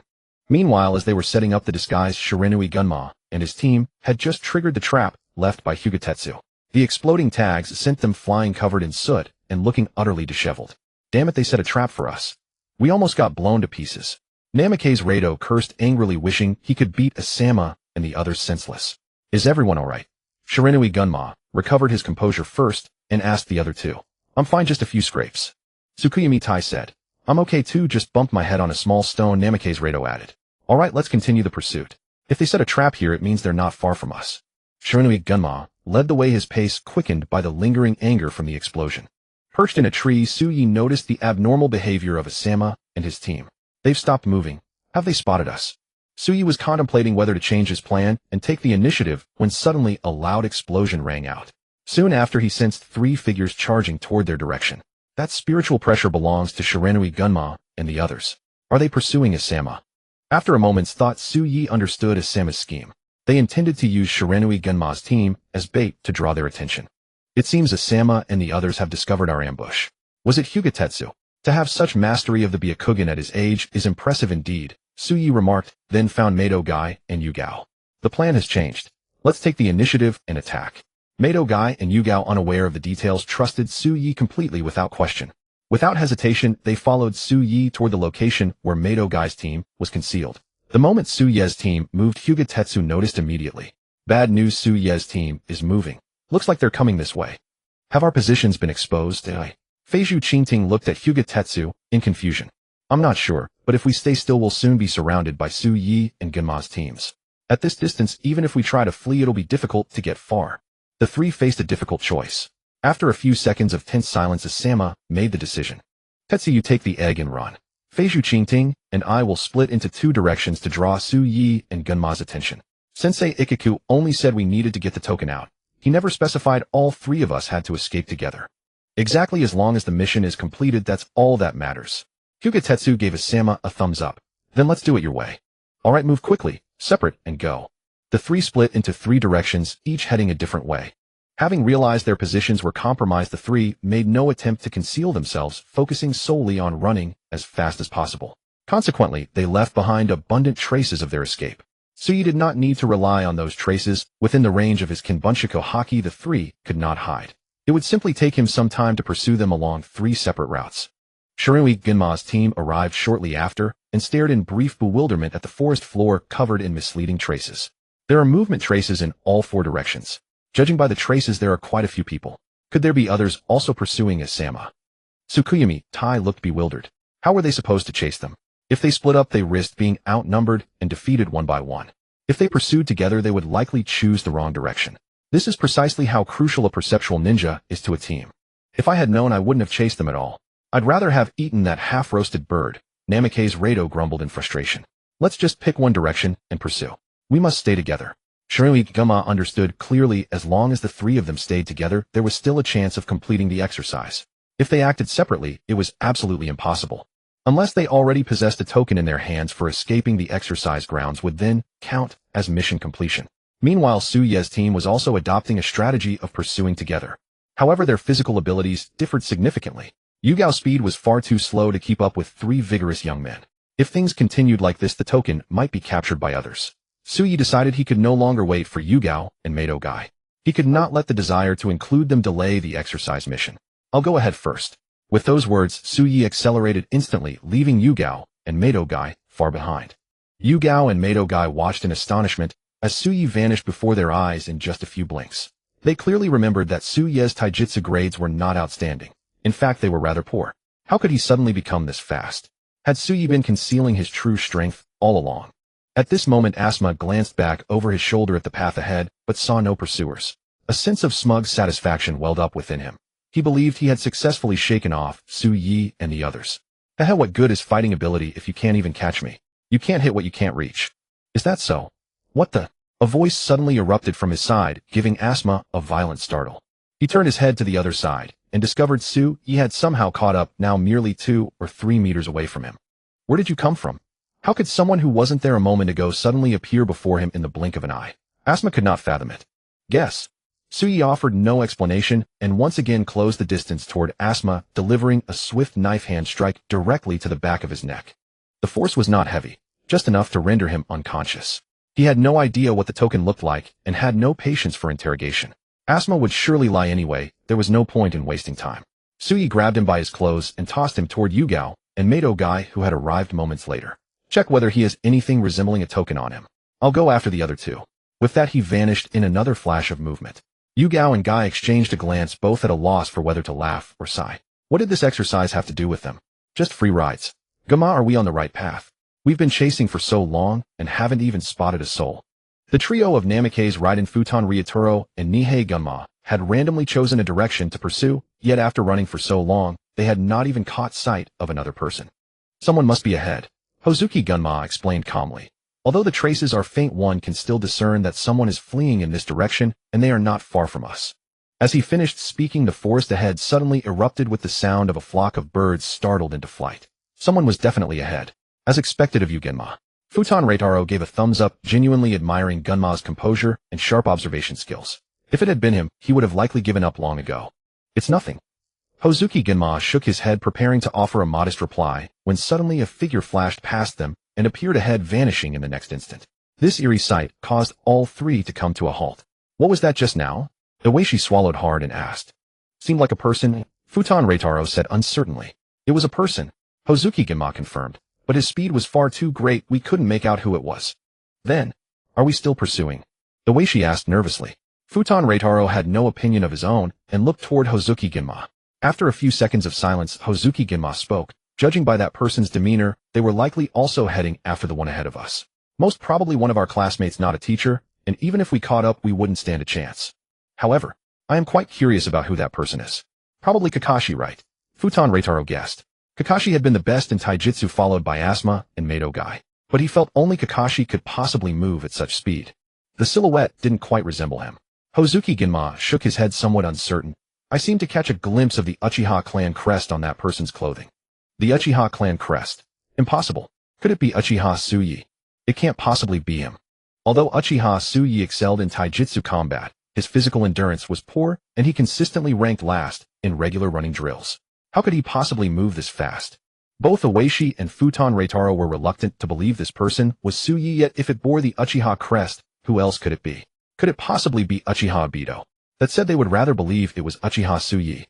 Regardless of who it is, we'll know once we catch up. Hozuki Gunma led the way forward with Futon Ryotaro and Oishi hurrying to follow. Now their curiosity about this person far outweighed the exercise mission. Even if they failed the exercise, they had to figure out this person's identity. Su-yi was unaware that Hozuki Gunma and the other two were pursuing him. He had sensed their presence earlier and knew they were chasing Hyuga Tetsu ahead. Since they had not obtained the token, he had no interest in them. His attention was entirely fixed on Hyuga Tetsu. Previously, the distance had been too great for him to perceive clearly, but now that he was closer, he detected another life aura on Hyuga Tetsu. From its shape, it resembled an egg. Could this be the token? Su-yi did not believe Hyuga Tetsu would use such an egg to deceive him. It would be far less convincing than a scroll. Therefore, he deduced that this egg was most likely the token. Though using a living egg as a token showed considerable creativity from the two instructors. Were they attempting to simulate real mission conditions? He had no idea whether the mission could still be passed if the egg were broken. He accelerated once more, instantly appearing behind Hyuga Tetsu. Before Hyuga Tetsu could react, Su-yi repeated his earlier tactic, striking him unconscious with a knife hand blow. One hand holding the egg, the other gripping the man, he turned and departed. On his way back, Su-yi encountered Hozuki Gunma and the others once again. Without so much as a greeting, he vanished before their eyes like a wraith. However, this time Hozuki Gunma and the others clearly saw Su-yi's face. It really is Uchiha Su-yi. Are you serious? Could someone be using a transformation jutsu to impersonate Uchiha Su-yi and take the test for him? An exercise assessment hardly warrants such measures. Hozuki Gunma did not believe that Uchiha Su-yi ranked first would need someone to cheat on his behalf. Unlike Uchiha Obito, after all. But if it truly is Uchiha Su-yi, then this speed. Could he have been concealing his strength all along? The three fell silent. They were classmates, yet how could one person be so monstrous? Was he even human? Meanwhile, Yugao and Mato Guy were still interrogating Asuma, who had just regained consciousness. Asuma, tell us quickly, where is the token? Mato Guy asked. Asuma turned his head away and huffed, I won't tell you. Mato Guy was at a loss. He could not resort to torture. He looked to Yugao for help, but she was equally helpless. Although Asuma harbored feelings for her, he would never betray his comrades for her sake. I think we should just wait for Suyi to return. That's all we can do. At a loss themselves, they were soon relieved when Suyi arrived carrying Hyuga and the flying bamboo dragonfly. And with them came the egg. Upon seeing his two companions and the egg captured, Asuma's pupils contracted sharply. How could this have happened so quickly? Hyuga and the flying bamboo dragonfly were already caught. Teacher Ikika, look at him. Teacher Ikika, look at him. Suyi-kun, you're back so soon. Kurenai Yuhi exclaimed with delighted surprise. Already accustomed to Suye's formidable strength, she would not be overly shocked no matter how earth-shattering his deeds were. As for Might Guy, his feelings were much like Asuma's. Was this what a true genius looked like? In just a month his taijutsu had reached such a level. How can I surpass a genius? They didn't get far. Suyi casually tossed Hyuga and Tobitake Tanbo beside Asuma. After capturing Hyuga, he swiftly went after Tobitake Tanbo. This one was more cunning than Hyuga, hiding using the transformation technique. However, Suye's observation Haki could sense his life force. Such concealment methods were utterly useless. Red, could you check if this egg has any markings? Suyi handed the egg to Kurenai. It does. Taking the egg, Kurenai spotted the mark at once. I never expected Instructor Irika to use an egg as a token. Though Suyi was also surprised, he didn't pay it much mind. Alright, since the token is correct, let's go. Wait, Suyi. Seeing Suyi about to leave, Asuma called out anxiously, I don't accept this. If you have the guts, untie me, and let's fight fair and square. Have you ever beaten me before? Suyi was speechless. Asuma's face flushed red. He knew he couldn't win, but he was still unconvinced. Especially in front of the girl he liked, he found it humiliating to accept defeat so disgracefully. You were never a match for me. What's there to be unconvinced about? Suyi couldn't be bothered with Asuma. Under the latter's resentful gaze, he left with Kurenai Yuhi and Might Guy. Shortly after they left, Tobitake Tanbo and Hyuga woke from their unconsciousness. Tanbo, Asuma, Tetsu, Asuma. How did we end up here? Two. They spoke in unison, startled and puzzled. Their memories were still stuck at the moment before Suyi knocked them out. They had lost consciousness without even seeing who struck them. When they came to, they saw Asuma. Asuma could only recount how they had all been defeated by Uchiha, Suyi alone. Really? He captured all three of us by himself. How could he be that fast and pinpoint our locations? And I used the transformation technique to disguise myself. Is it useless against Suyi too? Comparing notes, the three realized that Suye's strength was far beyond their understanding. If I were Instructor Irika, I'd let Uchiha Suyi graduate early, Hyuga complained. He probably can't graduate early. Tobitake Tanbo said. Why, oi? Asuma and Hyuga looked at Tobitake Tanbo. Because he failed the written exam. On the other side of the training ground, Kakashi's team was still lying in ambush. Since their team lacked powerful sensory ninjas like Suyi or Hyuga, they couldn't quickly lock onto a target and had to rely on luck. Will this really work? Obito Uchiha, who had been lying in wait for half an hour, was losing patience. What if they take a different route and leave? Kakashi raised an eyebrow but patiently explained, there are only three of us. This spot allows us to observe the situation within 2 kilometers near the exit. It's the best vantage point. Maybe we'd do better by taking the initiative? Obito added. Are you skilled in sensory ninjutsu? Kakashi's retort left Obito speechless. Even if he wanted to argue, he had no excuse. Just then Kakashi heard faint footsteps. He quickly gestured, quiet. Someone's coming. Obito and Rin instantly fell silent, afraid that any noise would scare away the hard-won prey. However, when the prey appeared before them, they were all stunned. Uchiha Suyi. Should they still try to snatch it? Obito and Rin looked at Kakashi, who also seemed hesitant. Fight. Most likely a loss. Not fight. Yet unwilling. Kakashi, what should we do? Rin asked. Maybe we should just give up. There's no way we can beat Suyi. Obito didn't want to oppose Suyi, whether from a strength perspective or out of friendship. A flicker of conflict crossed Kakashi's face, but in the end he followed Obito's suggestion. Forget it. There was no choice. They really couldn't win. Rather than waste chakra here, it was better to wait for the next unlucky soul. Before long, Suyi and his team calmly walked past the spot where they were hiding. But perhaps it was just an illusion. Kakashi felt that the glance Suyi cast back before disappearing seemed to be looking at him. Had he been discovered? Such keen perception. Kakashi frowned, his heart heavy. Next time he would definitely make a move. He would never allow himself to lack the courage to face Suyi in battle. Congratulations on being the first squad to complete the exercise. Koyama Shoya took the token bird egg handed over by Suye's team, checked it for damage, and smiled. Kurenai Yuhi noticed the detail and asked curiously, if the token is damaged, does that mean we fail the exercise? Yes. Koyama Shoya nodded. This exercise is a simulation based on real mission scenarios meant to familiarize you with the actual mission process. In a ninja's mission, if the mission item is lost or damaged, the mission fails. So if the exercise token is damaged, your exercise mission would also fail. Kurenai Yuhi and Might Guy both nodded in agreement. Though they had never actually carried out a ninja mission, these common sense things were easy to understand. However, the entire exercise didn't offer them much of an experience. It felt like a spring outing, walking around the training ground chatting with teammates, and then the exercise was over. They didn't need to think, fight, search for the token, or protect it. Will of Fire. We're so lucky. I never thought we'd find a token after all this time. Asuma shouted excitedly while sprinting away from the training ground. We have Tetsu to thank for that. Without his Byakugan, who could have guessed the token was hidden inside that tree hollow? Tombai Yamame said. It wasn't that impressive. Anyone from the Hyuga clan could have done the same. Hyuga Tetsu replied humbly. But you're the only one in our squad with the Byakugan. You're the best sensor ninja we've got. Even Uchiha Sui can't match you. Asuma laughed heartily, convinced that inviting Tetsu to form a team was the smartest decision he'd ever made. Without Tetsu, they'd still be wandering around like headless flies. Tombai Yamame, also a sensor ninja, acknowledged this as well. Under the Byakugan's telescopic and penetrating vision, nothing could remain hidden. If only he had a pair of Byakugan, he wouldn't need to cover his eyes to train his sensory abilities.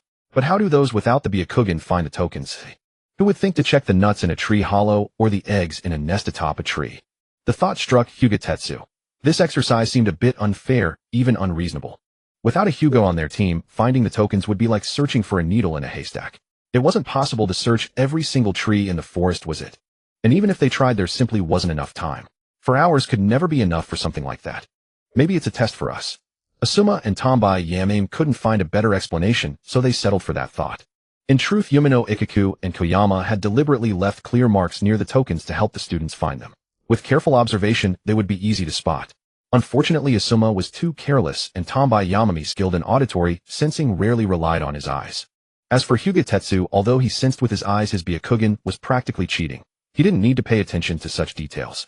One glance, and he could see through everything inside and out. Why bother looking for traces?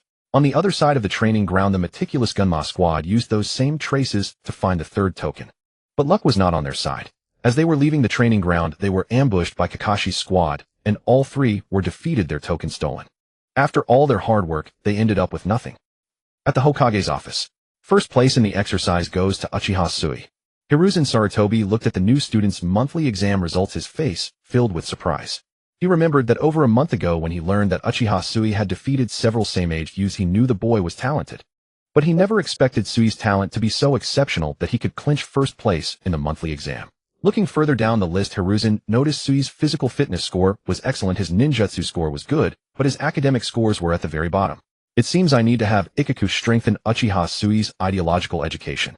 Hiruzen thought to himself, then turned his attention to the other students' report cards. Kakashi, Hitaki, Obito Uchiha, and Rin Noura are tied for second, and Asuma only got third. Hiruzen felt a pang of disappointment. He had high hopes for Asuma, and this was the result. At least his other scores were good. Excellent academics, excellent ninjutsu, excellent taijutsu. Such a well-rounded child. How could he lose to one with such unbalanced scores? Good morning, class. Today's lesson is The Will of Fire. Upon hearing that Yumino Ikaku was teaching another academic class, Sui immediately began practicing hand seals under his desk. Anyone unaware of his actions might have thought Sui was rapidly assembling explosive tags with his fast-moving arms. I wonder what's gotten into Yumino Ikaku-sensei having a Will of Fire class every day. Sui's hands never stopped moving, but in his mind, he was complaining about the unreasonable curriculum. Ever since the last monthly exam exercise, he'd noticed their ideological education classes had increased. Used to be one class a week at most, now it's one a day. Sometimes he even gets called on to answer questions. Sui seriously suspects that old man Sarutobi has his eyes on him. Is he trying to brainwash me because I'm too outstanding? The old man sure has good taste, but this handsome guy won't be fooled by such low-level tactics. Sui. Yes, sensei. Can you explain what the Will of Fire is? The Will of Fire is the spiritual core passed down through generations of Konoha ninja. It means the older generation protects the younger, the strong protect the weak, passing on hope and conviction without end. It means cherishing comrades and bonds, loving the village of Konoha, and being willing to stand up and face sacrifice to protect those you hold dear. It means harboring light in your heart, never giving up, resolving hatred with love, guarding peace, and letting the flames of Konoha burn ever brighter. Anyone who holds this will, regardless of their birth or talent, is a true ninja of Konoha. Well said. If only you put this much effort into your other academic subjects, your grades wouldn't be at the bottom. Alright, take your seat. Yumino Ikaku alternated between a sweet reward and a sharp rebuke, chiding Sui about his poor academic performance. Sui felt helpless about it. He genuinely couldn't understand. You can't expect a blind person to solve math problems just by listening, can you? And then there's physics chemistry. Is it possible that I don't even know what those formulas and theorems you mention are? This world is far too cruel to the blind. If it were possible, Sui would wish to regain his sight. But as far as he remembered, every doctor at Konoha Hospital had told him his vision was beyond repair. To fully restore his vision, the only method was to transplant a healthy pair of eyes. The doctors at Konoha Hospital refused to do such a thing. Not because they couldn't, but because they were unwilling to take another person's eyes to replace his. Unless the donor was completely voluntary. But back then, who would willingly give up their eyes for him? His then father was ready to give his own eyes, but he had to support the family through ninja missions, and Mia wouldn't allow it. Mia wanted to donate her eyes to Sui, but his father disagreed, saying that if Mia went blind, there would be no one to take care of her.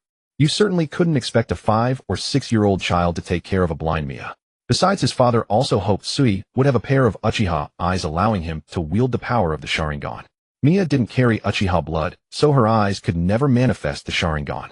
So the matter was shelved, until his unknown father died in a mission, leaving no chance to provide him with new eyes ever again. Where did these dogs come from? A year later. In the classroom of the Ninja Academy, Uchiha Obito suddenly nudged Sui's arm. Sui, have you heard? Kakashi seems to be planning to take the graduation exam this year. I know. Sui had already heard the whispers circulating in the class long before Obito's news was already outdated. So are you going to take it? Not planning to for now. Why? If Kakashi graduates before you, he'll be the top graduate of our class. Does being top really matter that much? Sui never cared about such vain titles. Besides, graduating early isn't so simple. It requires passing a comprehensive assessment, and I can't get through the oral exam. With your situation, why even bother with an oral exam? Obito was utterly perplexed by Sui's need to take the cultural theory test. Being a ninja wasn't about arithmetic or problem solving. Oh, why such high academic standards for graduation? But the academy indeed held such high requirements for students graduating early. If they only tested proficiency in ninjutsu, there would be no need for a 6-year program. Most students could graduate within a year of enrollment. After school, Sui prepared to head home with Obito as usual. Suddenly, Kakashi appeared at his desk, his expression calm as he looked at him. Uchiha, Sui, want to spar? Sure. Sui responded as if it were routine, then asked, the usual place, the training ground. Konoha Park. Konoha Park. Sui was puzzled. The training ground was right on the school grounds, very close. Why go all the way to the more distant Konoha Park? Was he planning to get revenge before graduating? Sui didn't know where Kakashi's confidence came from. This past year, every time he made even a slight improvement, he would come to challenge him. He would also challenge him during practical combat classes. However, during exercises, he would prioritize the mission and his teammates, sparing less time to spar with him. It had only been 2 weeks since their last match. How much could Kakashi have improved? Are you two going to spar again? The classmates who hadn't yet left gathered around. You don't mind if we watch, do you? Sarutobi, Asuma, Shirinui, Gunma, Ebisu, Rado. All of them were fond of stirring up excitement. Though Kakashi always lost, the rivalry for the top spot in class was always worth watching. Suit yourselves. Neither Kakashi nor Sui had any objections, allowing them to follow along to Konoha Park. The sun was setting, casting a warm orange glow that spread across half the park.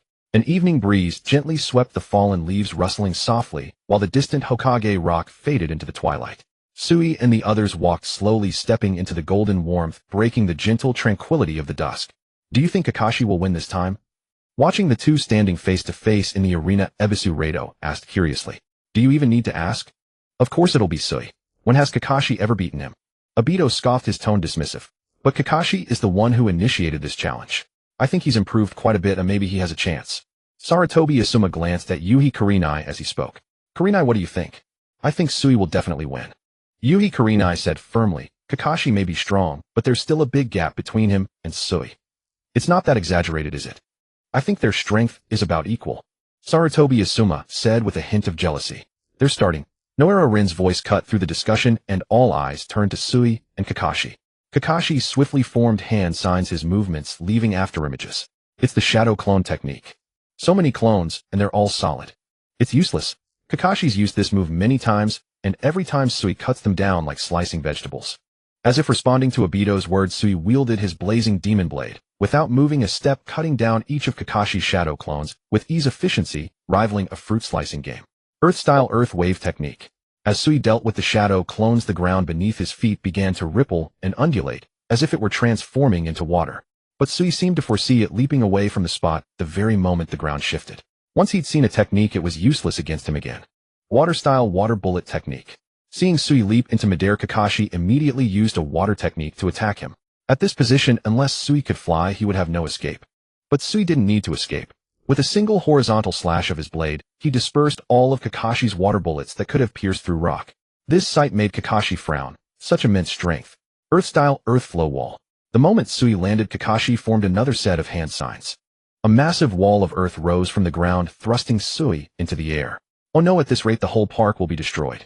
Shizune said worriedly, we won't have to pay for the damages, will we? Konoha Park was a place for recreation and fun, not suited for battle. A fight like this between Sui and Kakashi would inevitably cause irreversible damage to the area. The last time they fought here, Tsukumo Hatake and Uchiha Miya had to pay a huge sum to settle the matter. However, Sui was unaware of this incident. On top of the dozen-meter-high earth wall, he had barely steadied himself when Kakashi's shadow clones appeared from all directions, attacking him. Got that much chakra now? Sui raised an eyebrow, then continued cutting down Kakashi clones one after another. Kakashi's battle awareness was sharp, but he was powerless against the slashes of Sui's blade. As the shadow clones dwindled, Kakashi seized an opportunity, wielding a kunai and thrusting it towards Sui's back. His speed was incredible. Even a seasoned jonin might not react in time to his surprise attack. However, for Sui, who had mastered observation Haki, such a sneak attack was no different from a frontal assault. With a few swift slashes, Sui eliminated the remaining shadow clones in front of him, then, without looking back, sidestepped, letting the kunai thrust past him. At that moment, Kakashi and Sui were less than 20 centimeters apart, close enough to feel each other's breath. Sui couldn't see Kakashi's face, but he could sense no surprise in his emotions. Clearly, this was an expected outcome in Kakashi's mind. Planning to test my taijutsu one last time. Sui was puzzled, then tilted his head to dodge Kakashi's changed thrust, kicking him flying away. Is that all? Something's off. Just as Sui let his guard down, he sensed danger beneath the ground. Could it be? Not again. A year ago, Kakashi had used the Earth-style mind-body decapitation technique to ambush him. But such a move, only effective against low-level ninjas, was useless against him. He raised his foot, ready to play the same trick again, and stomped Kakashi's hand underfoot. But when the earth cracked open, what emerged was not Kakashi's hand, but several fierce dog heads. Where did these dogs come from?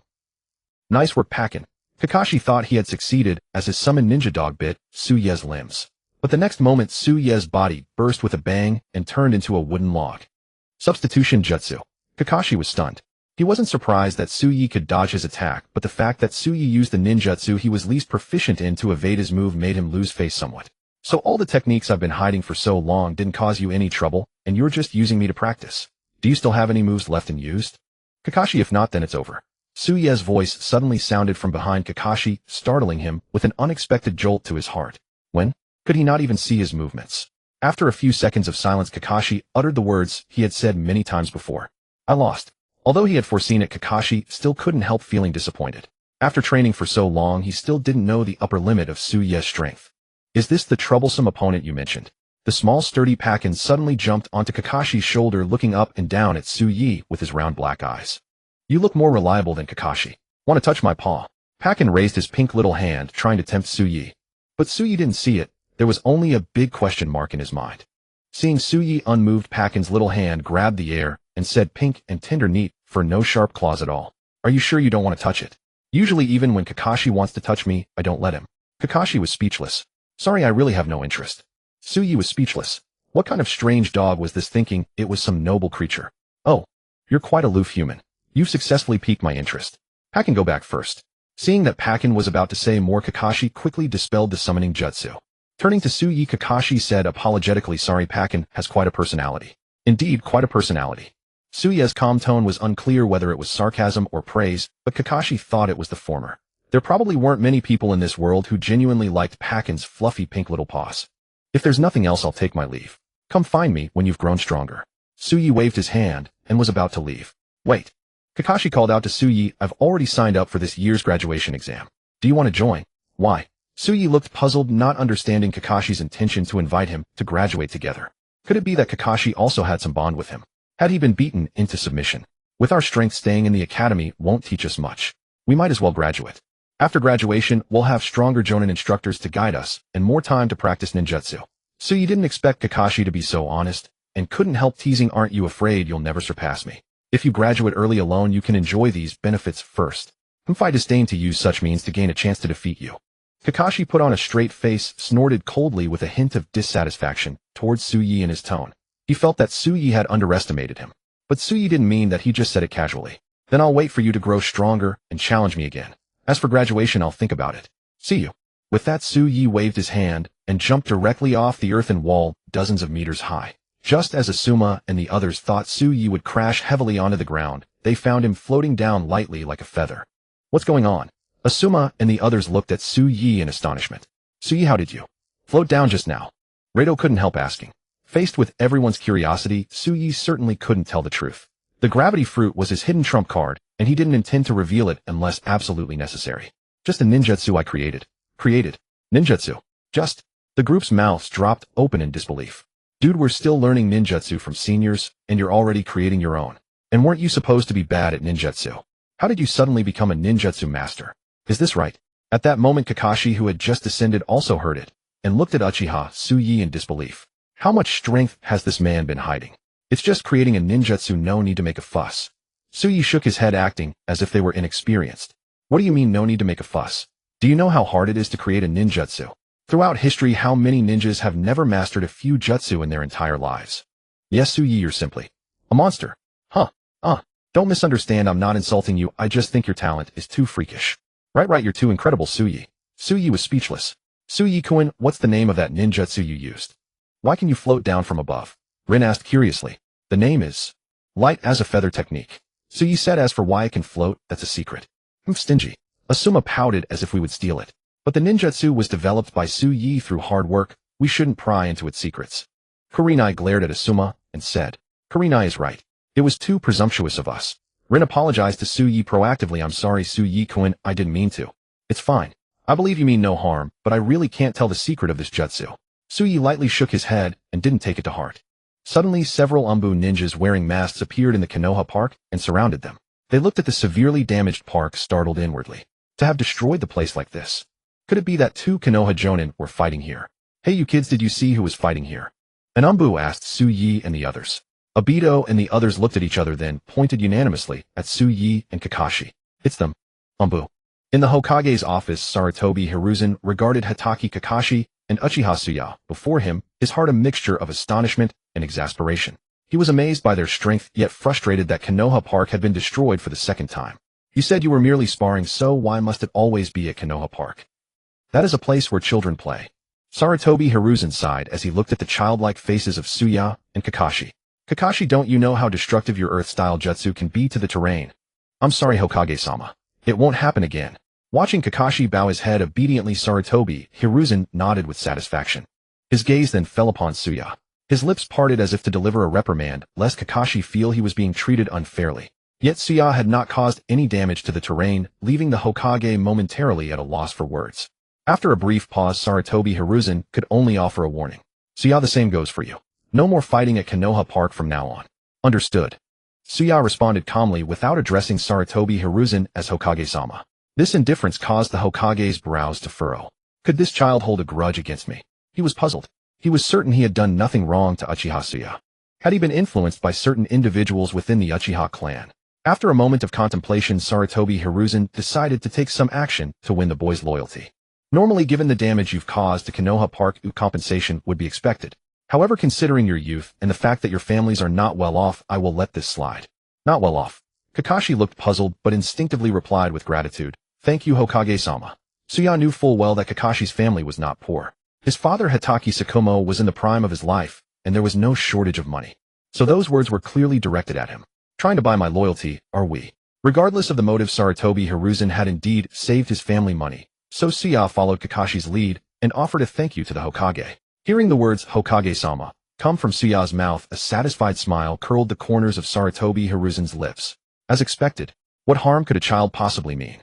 It must be those scheming adults within the Uchiha clan who have corrupted this child. It seems necessary to keep Uchiha Suya away from such people. No need for thanks. Your dedication to your studies is the greatest reward I could ask for. I look forward to the day you become outstanding ninjas. With that, Sarutobi Hiruzen waved his hand. Very well, it's getting late. You may return home now. Suya, how did it go? Did Hokage-sama punish you? As soon as Suya and Kakashi stepped out of the Hokage's office, Obito and the others hurried over anxiously. Though they were the ones who had betrayed Tsuya and Kakashi, their intentions were never malicious, nor did they wish for the two to be punished. No. Hokage-sama merely warned us not to fight at Konoha Park anymore. There was no punishment. Kakashi replied. Everyone breathed a sigh of relief, silently praising Sarutobi Hiruzen as an excellent Hokage. Hokage-sama is truly a wonderful person. When I grow up, I want to become a Hokage just like him. A small gesture from a person in power could indeed leave a profound impression on those beneath them. But for Uchiha Tsuya, that was all it was. He had already seen through these so-called superior figures. Sarutobi Hiruzen's kindness might make Tsuya consider him a decent man, but it would never be enough to cloud his judgment or inspire blind worship. It was merely a matter of money. Returning home, Tsuya discovered that Miyabi had come back at roughly the same time as him. This was the first time Tsuya had ever noticed Miyabi returning so late. Mom, where were you? Nowhere special. I was just idle, so I decided to look for a job. A job? Tsuya's brows twitched slightly. Are we short on money? Don't worry, there's more than enough to support you through your studies. Miyabi offered a beautiful, gentle smile. You must be tired from school. Go rest for a bit. I'll cook dinner. All right. Tsuya did not press the matter further. Some things he preferred to keep to himself. He understood clearly that if the family truly had ample funds, Miyabi would never have gone to work. It was not that Miyabi was unwilling to work, but that employment would interfere with her ability to care for Tsuya. To her, Tsuya was the most important existence in her life, with nothing ranking above him. I suppose I need to figure out a way to make some money. Back in his room, Tsuya began contemplating how to earn cash. Start a business. He had no capital. Borrowing money to do business was risky. If it failed, he would waste both time and money. Part-time work. He still had school and training to attend to. There was no time for a work-study program. After much deliberation, Tsuya decided to stroll the streets after school the next day, observing the needs of Konoha's residents and identifying anything he could address in the short term. In any world where there is demand, there is profit to be made. Though he could not start a business, Tsuya could become a bounty hunter, set up an agency, and earn money by taking on commissions. The next day, Obito, having learned of Tsuya's desire to earn money, decided to join him. Since Obito's family income relied entirely on his grandmother, the filial boy also wished to lighten her burden. Tsuya, what exactly is this bounty agency supposed to do? How do we make money? Obito asked curiously. Simply put, people come to us with requests, we help them fulfill those requests, and we take a commission. Tsuya explained. That sounds. Isn't that just mercenary ninja? Obito scratched his head, a hint of worry in his voice. Wouldn't this be stealing Konoha's business? Won't Hokage-sama be angry? Konoha is vast. There will always be tasks that Konoha ninjas cannot handle. Those are our target clientele. Then how do we find such people? Simple. We set up a stall. A stall. We have no money to rent a shop after all. Tsuya handed a wooden board to Obito, upon which were written the 5 characters, Tsuya Agency. Take this and sit over there. Obito. Wait. Aren't we basically just begging? Obito sat alone on the ground, while Tsuyi held a walking stick, bandages wrapped around his eyes. They truly looked like 2 homeless begging children. But both wore the Uchiha clan uniform. Even if passers-by felt a flicker of pity, they quickly snapped out of it. How could any child of the great Uchiha clan be an orphan? Looking more closely, they saw the sign reading Tsuya's office, and couldn't fathom what these 2 kids were trying to do. A few curious passers-by came to ask, and upon learning they were Ninja Academy students who had set up shop to take on jobs, they stared at the duo as if they were insane. If I need something done, I'll just post a mission at the Hokage's office. You 2 are idiots. No one believed Tsuyi and Obito could solve their problems. What could 2 kids, one of them blind, possibly do? They probably couldn't even clean properly. Hours passed, and they still hadn't landed a single job. But what left Tsuyi both amused and exasperated was that although they hadn't gotten any work, they had received some charity. Obito clutched 2 coins and looked at Tsuyi, embarrassed. Tsuyi, we really have become beggars. Forget it, let's pack up. I underestimated the situation. At that moment, Tsuyi finally understood the importance of a platform. Without the backing of the Hokage's office, even getting a job was a pipe dream. The villagers of Konoha simply didn't trust them to accomplish anything. It seemed there was only one path left to make money. You want to sign up for this year's graduation exam? In the Ninja Academy's faculty office, Heijiao looked at Tsuyi with surprise. He hadn't expected anyone else besides Kakashi to want to graduate early. Tsuyi nodded. Normally I shouldn't stop an outstanding student like you, but I'm curious. Why do you want to graduate early? Do you also feel there's nothing left to learn at the academy, like Kakashi? Heijiao looked at Tsuyi seriously. Let me remind you, you're not like Kakashi. His foundation is solid, but you're weaker in both ninjutsu and general knowledge. There's still much for you to learn here. I know, but my mind is made up. Tsuyi didn't mention his family's financial difficulties. He preferred to solve his own problems without relying on others. And Kakashi was right about one thing: leaving the academy would give him more time for training, which was far better than staying. As for the foundation issues Heijiao mentioned, Tsuyi didn't believe he had such shortcomings. At most he lacked experience in various ninja mission drills, which might make him unfamiliar when he actually undertook missions. But Suyi believed he could learn on the job. Alright, since you've decided, I won't stop you. But you know the rules for early exams. There are no shortcuts. You have to pass the written test.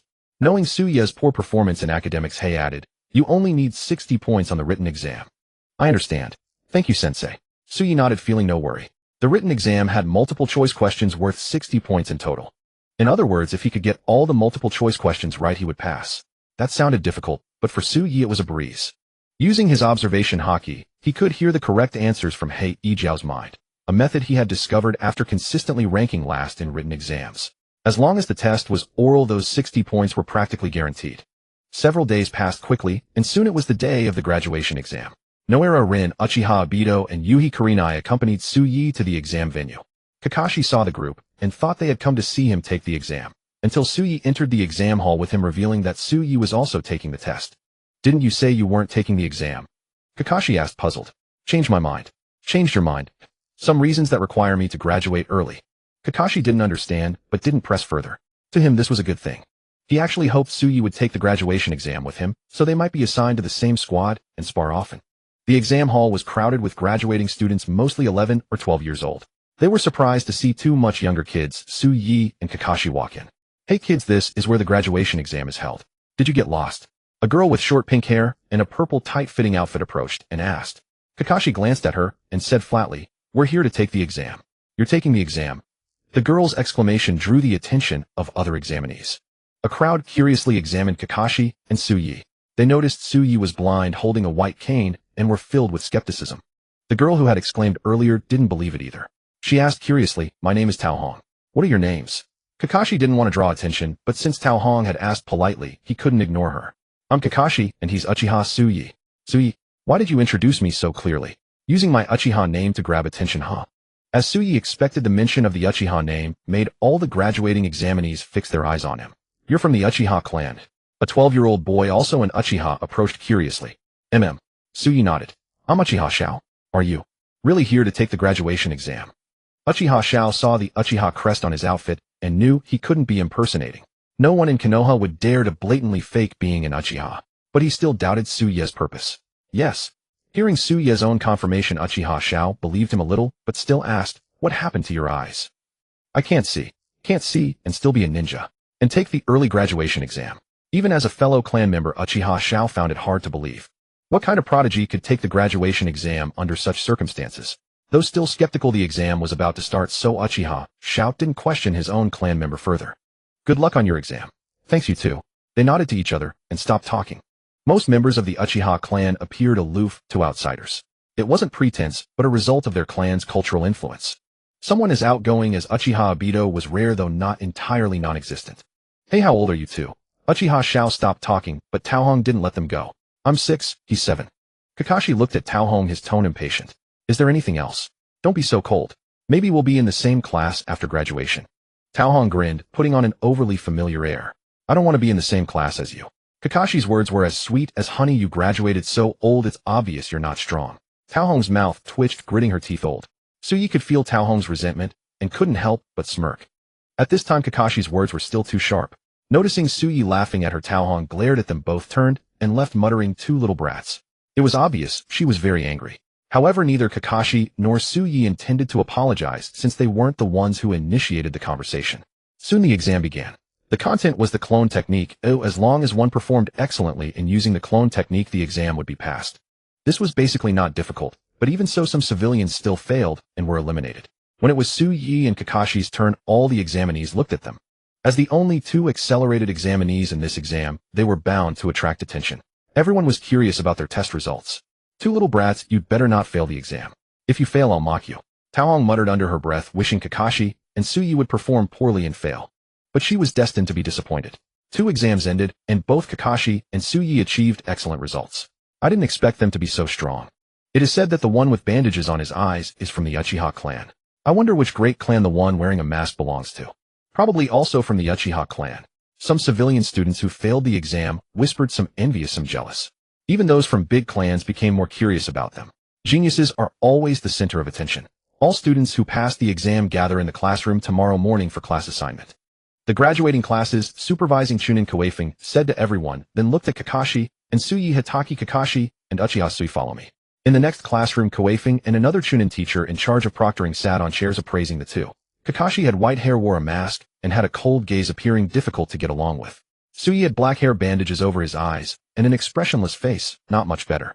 As expected of geniuses, even their temperaments were so similar. Kuei-feng thought so. Since you two took the exam early, you need to have a separate written exam. Kuei-feng handed a test paper to Kakashi. You have 1 hour. Without a word, Kakashi took the paper, turned around, walked to a desk, sat down, and began writing. Kuei-feng was not annoyed. It was normal for geniuses to have a bit of personality. Turning his gaze to Tsuyi, Kuei-feng said, Uchiha Sui, teacher Yumino Ikaku has already told me about your situation. Your exam will be orally relayed by me and teacher Xiaodong. You just need to tell us the answers. As he spoke, Kuei-feng and Xiaodong formed hand seals together. Some prearranged ninja tools nearby activated, shining brightly, and an invisible barrier enveloped Tsuyi and the two teachers, isolating Kakashi outside. Inside this barrier, neither your voice nor ours can be heard outside. You can safely tell us the answers. The female Chunin, named Xiaotong, smiled. Tsuyi nodded to indicate understanding. Good, then listen to the first question. Who is the first Hokage of Konohagakure? Senju Tobarama B. Senju Hashirama C. Hiruzen Sarutobi D. Kuei-feng. The first history question was simple, but something strange seemed to have crept into the options. B. Senju Hashirama. Kuei-feng nodded and marked a check on Tsuyi's paper. Second question, which of the following countries is not one of the 5 great nations? Wind country B. Water country C. Fire country D. Cloud country. From history to geopolitics, the exam content was as messy as ever. D. Cloud country. Third question, when encountering an enemy too powerful to defeat during a defense mission, what is the correct action for a genin? Turn and flee B. Shield yourself with a teammate, let them go first C. Follow the team leader's orders D. Surrender. A ninja common sense question. Tsuyi really wanted to choose A, B, D, but it was a single choice question. The answer could only be C. Fourth question, a ninja is doing sprint training. A genin starts from rest and accelerates uniformly along a straight line. Acceleration of 4 ms superscript 2. What is the speed after 3 seconds? V43 12 msb. V53 15 msc. V63 18 msd. V73 21 ms. Finally, a question Tsuyi couldn't understand. But although he didn't understand when Kuei-feng read the answers, he heard the correct one from his heart. The answer is A. Both Kuei-feng and Xiaodong nodded in appreciation. This question wasn't difficult, but it was not easy for a blind person to learn physics. Next question. Soon, while Kakashi was still working on the fill-in-the-blank questions, Tsuyi had finished all the questions. It wasn't that Tsuyi answered quickly, but that he gave up quickly. After getting all the multiple choice points, Tsuyi basically gave up. Except for a few simple fill-in-the-blank questions he answered, he didn't answer any of the subsequent application problems. As soon as Kuei-feng and Xiaodong finished reading the questions, Tsuyi would just say 2 words, don't know. This left the 2 Chunin teachers who had just started to think highly of him somewhat bewildered. Wait, wasn't he supposed to be a genius? How come he only knew multiple choice questions? Although Tsuyi answered a few fill-in-the-blank questions, they were basically all wrong. Tsuyi left the exam room under the suspicious gazes of the 2 teachers. Kakashi sensed Tsuyi's departure and just glanced at him indifferently without any emotional fluctuation. He knew Tsuyi's level in the written exam, a passing was already good enough. The reason he left so quickly was simply because he couldn't answer the questions. Looks like the top spot in this graduation exam is mine. Kakashi thought to himself, unable to suppress a smug smile curling at the corners of his mouth. Although this didn't mean he was stronger than Uchiha Sui, it gave him a feeling of triumph over his rival. At the Hokage Tower, 2 Chunin, named Kuei-feng and Xiaotong, knocked on the door of the Hokage's office. Knock, knock, knock. Come in, Lord Hokage. Before they even stepped into the office, their respectful titles rang out ahead of them. It's Kuei-feng and Xiaotong. Have the graduation exams for this year's students already concluded? Yes, Lord Hokage. Here is the list of graduates for this year, and below is the team assignment draft that teacher Xiaotong and I have prepared. As she spoke, Xiaotong stepped forward and placed the 2 lists before Sarutobi Hiruzen. He picked them up and scanned the graduation list from top to bottom. His eyes widened slightly upon seeing the names Hataki Kakashi and Uchiha Sui. Hataki Kakashi and Uchiha Sui aren't from your class, are they? That's correct. These 2 students graduated early this year from teacher Yumino Ikaku's class. Impressive. Sarutobi Hiruzen nodded with a smile, clearly pleased by the news. You may go for now. Come back tomorrow at 8 in the morning to pick up the team assignment list. Yes, Lord Hokage. Kuei-feng and Xiaotong said in unison, then left. After they departed, Hiruzen picked up the team assignment draft they had prepared.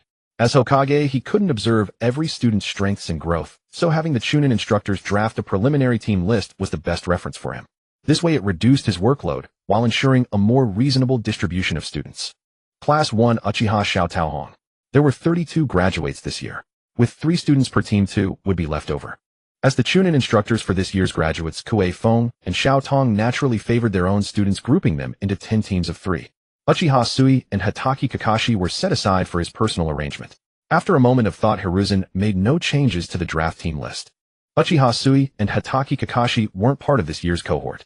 Placing them with 2 other students and separating the rest could cause dissatisfaction. In that case, I'll have to pair Sui and Kakashi together for now. Hiruzen mentally reviewed the available Jonin team leaders, 10 in total, but none seemed suitable. Both Hatake Kakashi and Uchiha Sui were prodigies. Ordinary Jonin wouldn't be able to teach them effectively. Moreover, the Jonin assigned to them should be someone close to him, ensuring these 2 geniuses would be marked with his faction's influence. With this in mind, Hiruzen wrote down the name of the 11th Jonin behind Uchiha Sui and Hatake Kakashi's names, Namikaze Minato. The next morning, Sui arrived at the graduation class's classroom. Noticing that Kakashi hadn't arrived, yet Sui casually took a seat in a secluded corner, showing no intention of engaging with anyone. But while he didn't want to talk, others wanted to talk to him. "Little Junior, we meet again."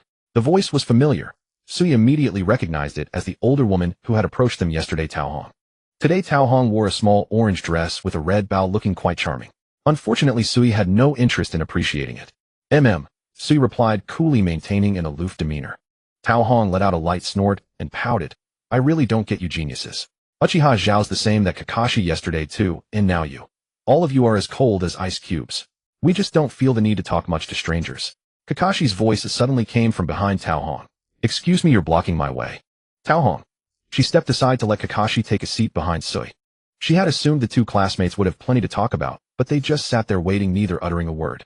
"You 2 are friends, right? Don't you talk to each other either?" She had thought they only acted that way with strangers. Taohong wondered to herself. "Nothing to say. Same here. Taohong. You 2 are really strange." Being naturally outgoing, Taohong sat down beside Sui and leaned in to whisper, "You 2 don't have some kind of grudge, do you?" No, Sui denied. Even if there had been any minor conflicts between him and Kakashi, they had long been resolved through his repeated beatings of Kakashi. If not, then why don't you talk? "Oh, I get it." Taohong smacked her fist into her palm like she'd uncovered the truth. "Are you 2 rivals? I bet you're the top 2 in your class. You compete with each other, so that's why you ignore each other, right?" Now it was Sui and Kakashi's turn to be speechless. "Could it be that we just don't like talking?" Seeing them not respond, Taohong assumed she was right and pressed on. "Junior Sui, who's stronger between you and Junior Kakashi?" Sui sighed inwardly. "In what regard?" "Ninjutsu and such. He's stronger. So is he the top student in your class?" No. Taohong was surprised. "Is there someone even more powerful in your class who didn't take the graduation exam?" In her view, passing the Ninja Academy graduation exam at their age was already impressive. Was there someone even more skilled? "I can't beat him," Kakashi chimed in, unable to resist. "He excels at swordsmanship." "Swordsmanship?" Taohong's eyes lit up. "A blind swordsman. That's so cool. Junior Sui, can you teach me?" "You wouldn't learn."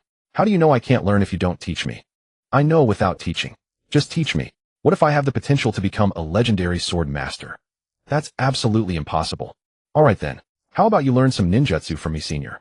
My ninjutsu is really powerful. I guarantee it'll help you surpass Junior Kakashi." "No thank you." Sui rubbed his temples with 2 fingers. This girl was even more talkative than Uchiha Obito. He felt that he shouldn't have been the one in this classroom today. It should have been Uchiha Obito. The 2 of them would definitely hit it off.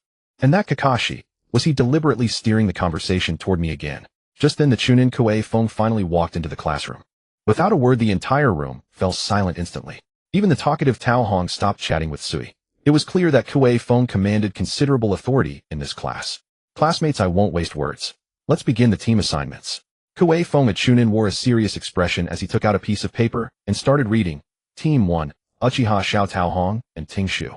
"I can't believe I'm in the same team as that Xiao guy, hee." Seeing Taohong's love-struck expression, Kakashi was a bit puzzled. "You don't like him, do you?" "Of course I do." Taohong put her hands on her hips without any shyness, looking proud. "Senior, I just like you tsundere genius types." Kakashi. Suyi.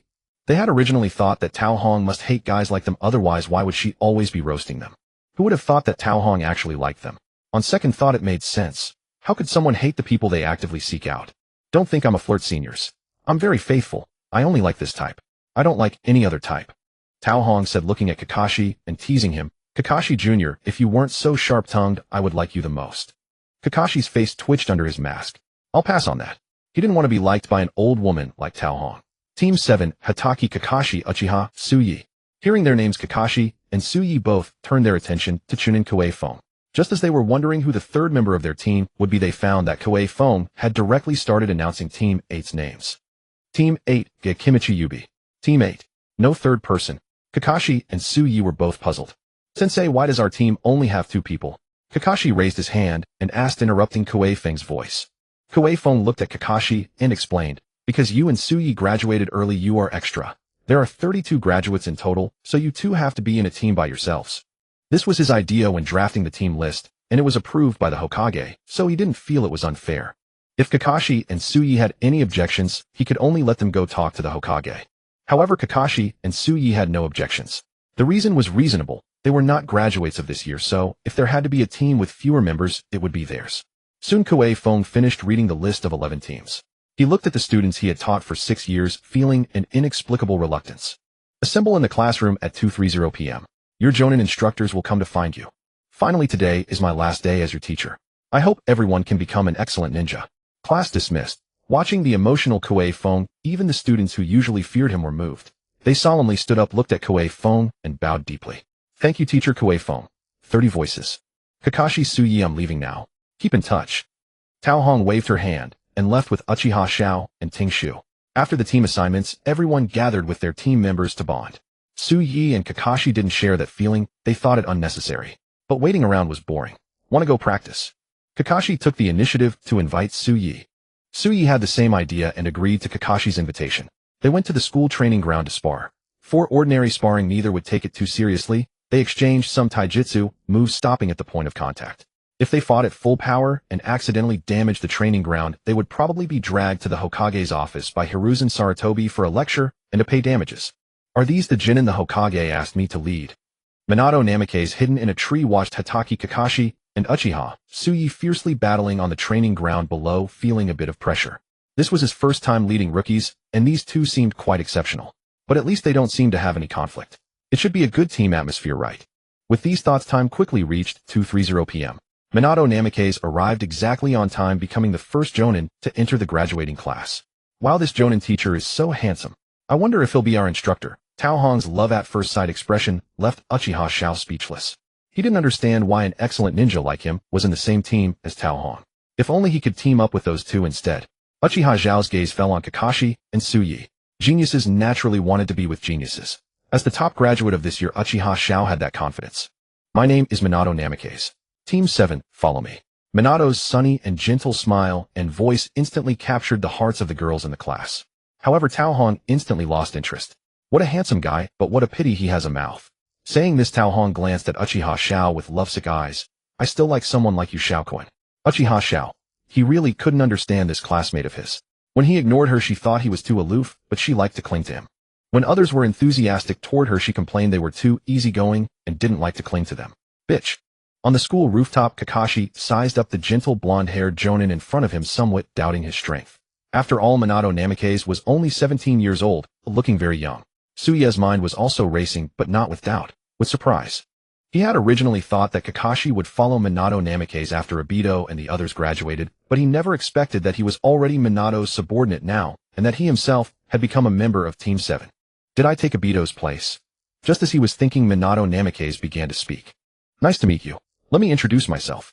I'm Minato Namikaze, 17 years old. From now on, I'll be your Jonin instructor. Please take care of me. Kakashi silently stared at Minato Namikaze, not saying a word. Tsuyi also showed no intention of speaking. The atmosphere became awkward. Minato scratched his head and chuckled awkwardly. How about you introduce yourselves too? Let's get to know each other. Kakashi, 6 years old. Uchiha Tsuyi, 7 years old.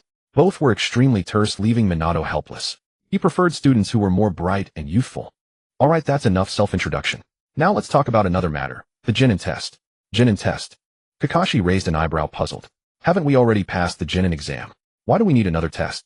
That was just the Ninja Academy's Genin exam. Whether you can become my subordinates depends on passing my test. Minato Namikaze explained, then glanced at the sky. Seeing it was still early, he added, follow me. Let's go somewhere else.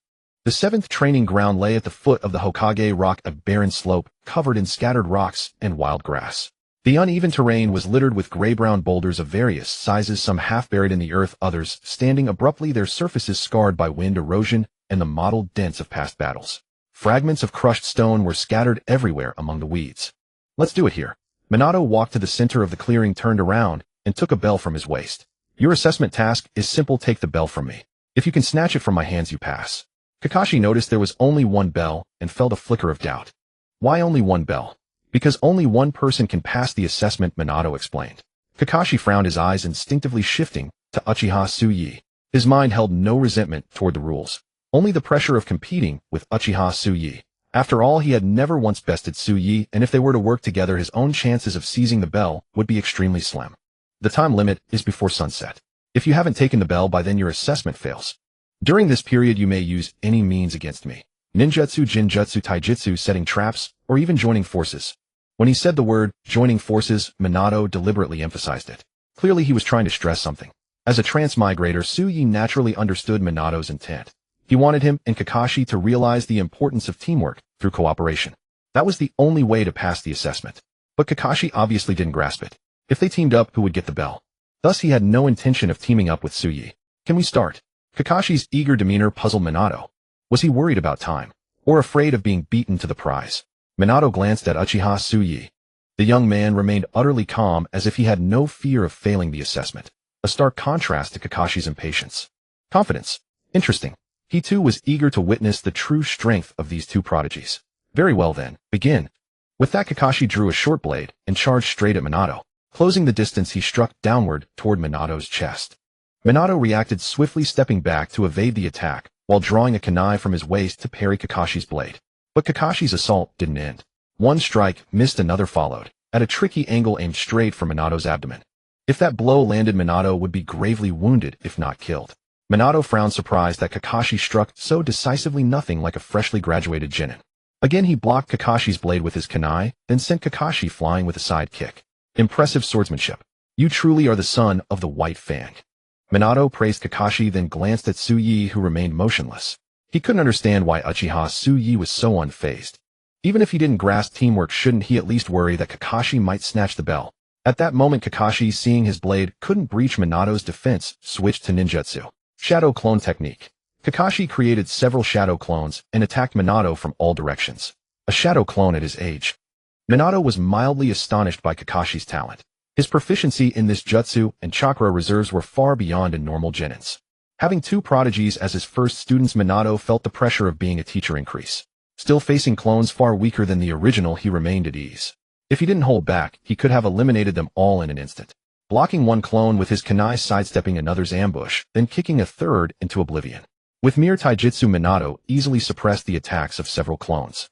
Kakashi's heart sank. His feet crushed the ground, kicking up dust, and his figure instantly closed in on Minato. The short blade in his right hand gleamed with cold light, aimed at a gap in Minato's defense, while his left hand crept silently toward the bell at Minato's waist. Just as his hand was centimeters from the bell, Minato's speed suddenly surged. He vanished with a body flicker and reappeared behind Kakashi. His kunai pressed against Kakashi's neck. You lose. Kakashi fell silent. Too fast. So fast he couldn't react or even perceive the movement. Seeing Kakashi's lack of response, Minato sheathed his kunai and turned to Uchiha Tsuyi, who still hadn't moved. Are you ready to go? Tsuyi didn't answer. He placed his right hand on the hilt of Gakudo fire line. Kakashi, stay back. You're using that move already. Kakashi's expression changed, and he instantly retreated. Minato, puzzled, remained where he stood, curiosity flickering on his face. That move, oi. Tsuyi slowly drew Gakudo fire line, murmuring, armament Haki. As he spoke, his right hand turned pitch black, and the blade became a black sword. Minato grew even more curious at the color change. What kind of jutsu is this? Tsuyi still ignored him, continuing to mutter to himself. Gravity blade. A purple energy coiled around the blade, its strange power warping the surrounding space. Minato was astonished. Is this a fusion of a special elemental release and swordsmanship? It can even distort space. Fierce tiger. Tsuyi spoke the final two words and swung Gakudo fire line toward Minato. A purple slash over 10 meters high materialized out of thin air, shattering the ground as it surged forward. What a... Seeing the purple slash, taller than his own small house, hurtling toward him, Minato's mind felt as if it had been struck. Was this an attack from a genin? Ninjutsu? Sword aura? Questions flooded Minato's mind, but now was not the time for questions. What he needed to do was run. Even a Rasengan couldn't withstand something of this magnitude. He threw a Kanja. Flying Thunder God technique. The moment the purple slash was a mere 0.01 centimeters from Minato, he vanished. The slash that missed him continued forward, cleaving through everything within 100 meters, ground, rocks, trees. Minato, barely escaping, reappeared at the edge of the trench Tsuyi had carved. He looked down at the 100-meter-long bottomless chasm, his heart pounding with shock. If he hadn't seen it with his own eyes, he would never have believed that a genin could unleash such a casual strike. Just as Minato Namikaze was staring blankly at the crater, a figure appeared behind him, a black blade in hand, slashing at the rope of the bell on his waist. Just as the black blade was about to touch the bell rope, Minato reacted, activating the Flying Thunder God mark he had prepared in advance. In 0.00001 seconds, Minato vanished from the spot. So close, what a pity. In Tsuyi's perception, Minato had disappeared from before him, and he couldn't help but show a disappointed expression. Indeed, it was not that easy to capture a Kage-level powerhouse proficient in the Flying Thunder God technique. He wondered if the perception nullification could also restrict the perception of these ninjas. If it could limit perception, even Minato with his Flying Thunder God wouldn't be able to escape. After all, a stealthy surprise attack was more effective than any other means. Black Zetsu could attest to that. That was closed just a bit more. Minato's voice sounded from behind Tsuyi. I have to admit, your strength is formidable, Uchiha Tsuyi. I might even say at your age you are the most talented ninja I have ever seen. Although it's common knowledge, I suppose I should thank you for the compliment, Sensei Minato. Tsuyi gave a light laugh, a slight smirk on his lips. Seeing Tsuyi actually smile, Minato teased. It seems you're not as taciturn as I imagined. He had thought Uchiha Tsuyi was as cold as Kakashi, but clearly that was not the case. Though it was just one sentence, Minato could discern a difference in Tsuyi's personality. At least in terms of playfulness, Tsuyi surpassed Kakashi. Shall we continue? Continue. Tsuyi sheathed his blade, gripping the handle and pressing it down slightly. One sword style Iato slash. As Tsuyi murmured, his figure vanished from the spot. His speed was so fast that even Minato could not track it. However, years of life and death combat instincts warned Minato that staying in place was dangerous. So he activated the Flying Thunder God again to leave. Just as Minato vanished, Tsuyi appeared behind him, the blade held vertically in front of him, his left hand gripping the sheath, and his right hand on the handle, slowly sheathing it. Clack! In the instant the handle and sheath connected, the air behind Tsuyi seemed to be slashed by the blade, emitting a strange tearing sound like an alien scream. Can he even cut through the air? Truly fearsome swordsmanship. Minato was slightly sweating. If he hadn't dodged, he would definitely have been sliced into pieces. He had to get serious. If he were defeated by his own subordinate, he would be a failure as a supervising jonin. With that thought, Minato threw a kunai towards Tsuyi's position. Tsuyi easily dodged by tilting his head, but the next moment Minato's figure appeared beside the kunai, throwing another kunai while grabbing the one with the Flying Thunder God seal and thrusting it at Tsuyi. Still the Flying Thunder God technique. Tsuyi sidestepped the incoming kunai and drew his blade with his right hand for a horizontal slash. His swing was faster than Minato's thrust. As Tsuyi's blade was about to strike Minato vanished again. Flying Thunder God second stage.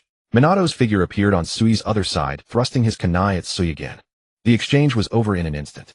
Tsuyi's blade was still swinging to one side, and even with his keen perception, he couldn't react in time for a second defense or dodge. Just as Minato's kunai was about to pierce Tsuyi, a stone on the ground suddenly leaped up and knocked the kunai away. What a... Minato was stunned, clearly not expecting his move to fail. After all, this technique had even given him an advantage when fighting his teacher Jiraiya. What was this technique? Controlling stones.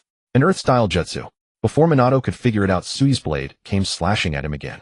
Helplessly, he had to retreat first to create distance from Tsuyi. Meanwhile, Kakashi, watching from a distance, felt a bitter pang in his nose. His own battle with Minato had been an easy defeat, yet Tsuyi was overwhelming Minato, even forcing him to use space-time ninjutsu. He had always known the gap between him and Tsuyi was huge, but he hadn't realized it was this huge. Thinking about how he had fought Tsuyi many times over the past year, and each time lasted for a while, he suddenly felt ashamed.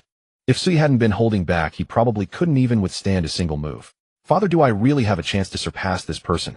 Thinking back to the day he lost to Uchiha Tsuyi in the park and his father Tsukumo Hataki's encouragement, Kakashi felt somewhat lost. The gap between them seemed to be growing. I didn't expect you to know Earth Style too. Minato's words made Kakashi pause. Uchiha Tsuyi knows Earth Style. Didn't he only know the 3 basic techniques and swordsmanship? Just a little. Tsuyi sheathed his sword and turned to face Minato. The so-called Earth Style was actually the result of him controlling rocks with the gravity fruit. This was a way he had thought of to use the gravity fruit's power reasonably, without completely exposing his true abilities.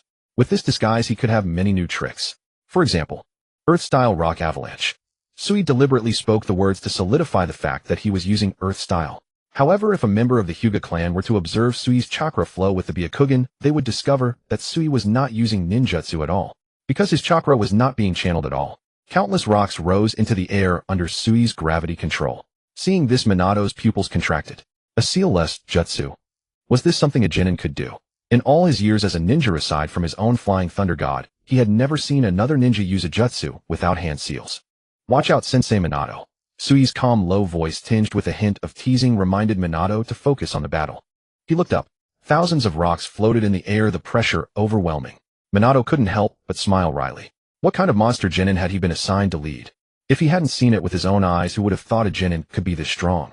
With such strength, not to mention a newly graduated genin, even a jonin would be fine.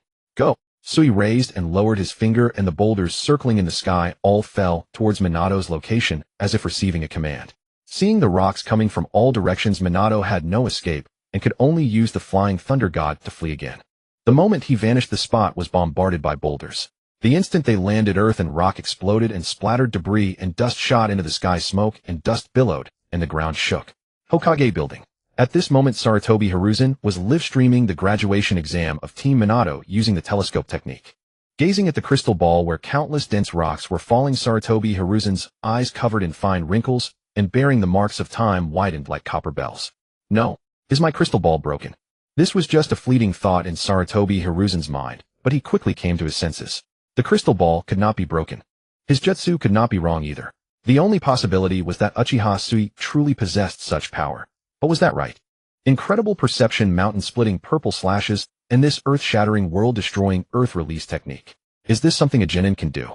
Is this something a 7-year-old child can do? Sarutobi Hiruzen tapped the ash from his fingertips, filled his pipe with tobacco, lit it, and slowly inhaled, holding the mouthpiece. White smoke drifted through his graying beard as his eyes narrowed slightly, his face bearing a trace of worry. He was very willing to see a genius ninja appear in the village, but such a genius strong as a monster and a member of the Uchiha clan inevitably caused concern. If this child did not side with Konoha in the future, but instead influenced by certain members of the Uchiha clan, stood against the overall interests of Konoha, it would be a disaster for the entire village. I hope Minato can guide this child well, Sarutobi Hiruzen thought. At Training Ground 7, after dodging Sui's earth release technique, Minato Namikaze arrived on a tree. With his right hand supporting the tree trunk, feeling the tree shake with the ground, he looked at the scene before him like the end of the world and couldn't help but swallow. Good thing he dodged, or he would be black and blue if hit by those boulders. Whoosh. Suddenly, the sound of wind being cut behind him. Minato immediately turned around, holding a kunai in front of him. Crack. Unexpectedly, the kunai in his hand was cut in two. Sui's blade continued its momentum, about to strike him, so he had to use the flying thunder god again to escape. This flying thunder god is too cheap. Once again, the sneak attack failed, and Sui was quite frustrated. He had already been sufficiently unexpected, even cutting Minato's kunai and breaking his first line of defense. Yet Minato could still use the flying thunder god technique with a reaction speed incomprehensible to ordinary people. Is this the neural reaction speed of a normal person? Even with my observation Haki, it's not that exaggerated. This is the third location with a flying thunder god mark. If I exclude the area I just buried with rocks, I just need to predict his next landing point and set a trap. No, even if I set a trap in advance, it's useless. Sui felt like he had strength, but nowhere to use it. With Minato Namikaze's reaction speed, even if he predicted his position in advance, he couldn't hit him. He remembered that Obito had once used truth-seeking balls to break Minato's arm, and the special feature of truth-seeking balls was that they could freely change shape, lengthen, change speed, lock on, and pursue regardless of spatial distance. Sui used gravity to control rocks circling around him. But just rocks, even if they tracked Minato, could not hit him. Then use gravity directly to suppress Minato. If he directly applied overwhelming gravity to all the places where Minato had set flying thunder god marks, he might actually defeat Minato Namikaze. However, his goal was not to defeat Minato but to snatch the bells. So as long as he applied gravity to the bells, they would detach from Minato's waist. Minato used the flying thunder god only to escape and would not focus all his attention on the bells at his waist, so the probability of success was high.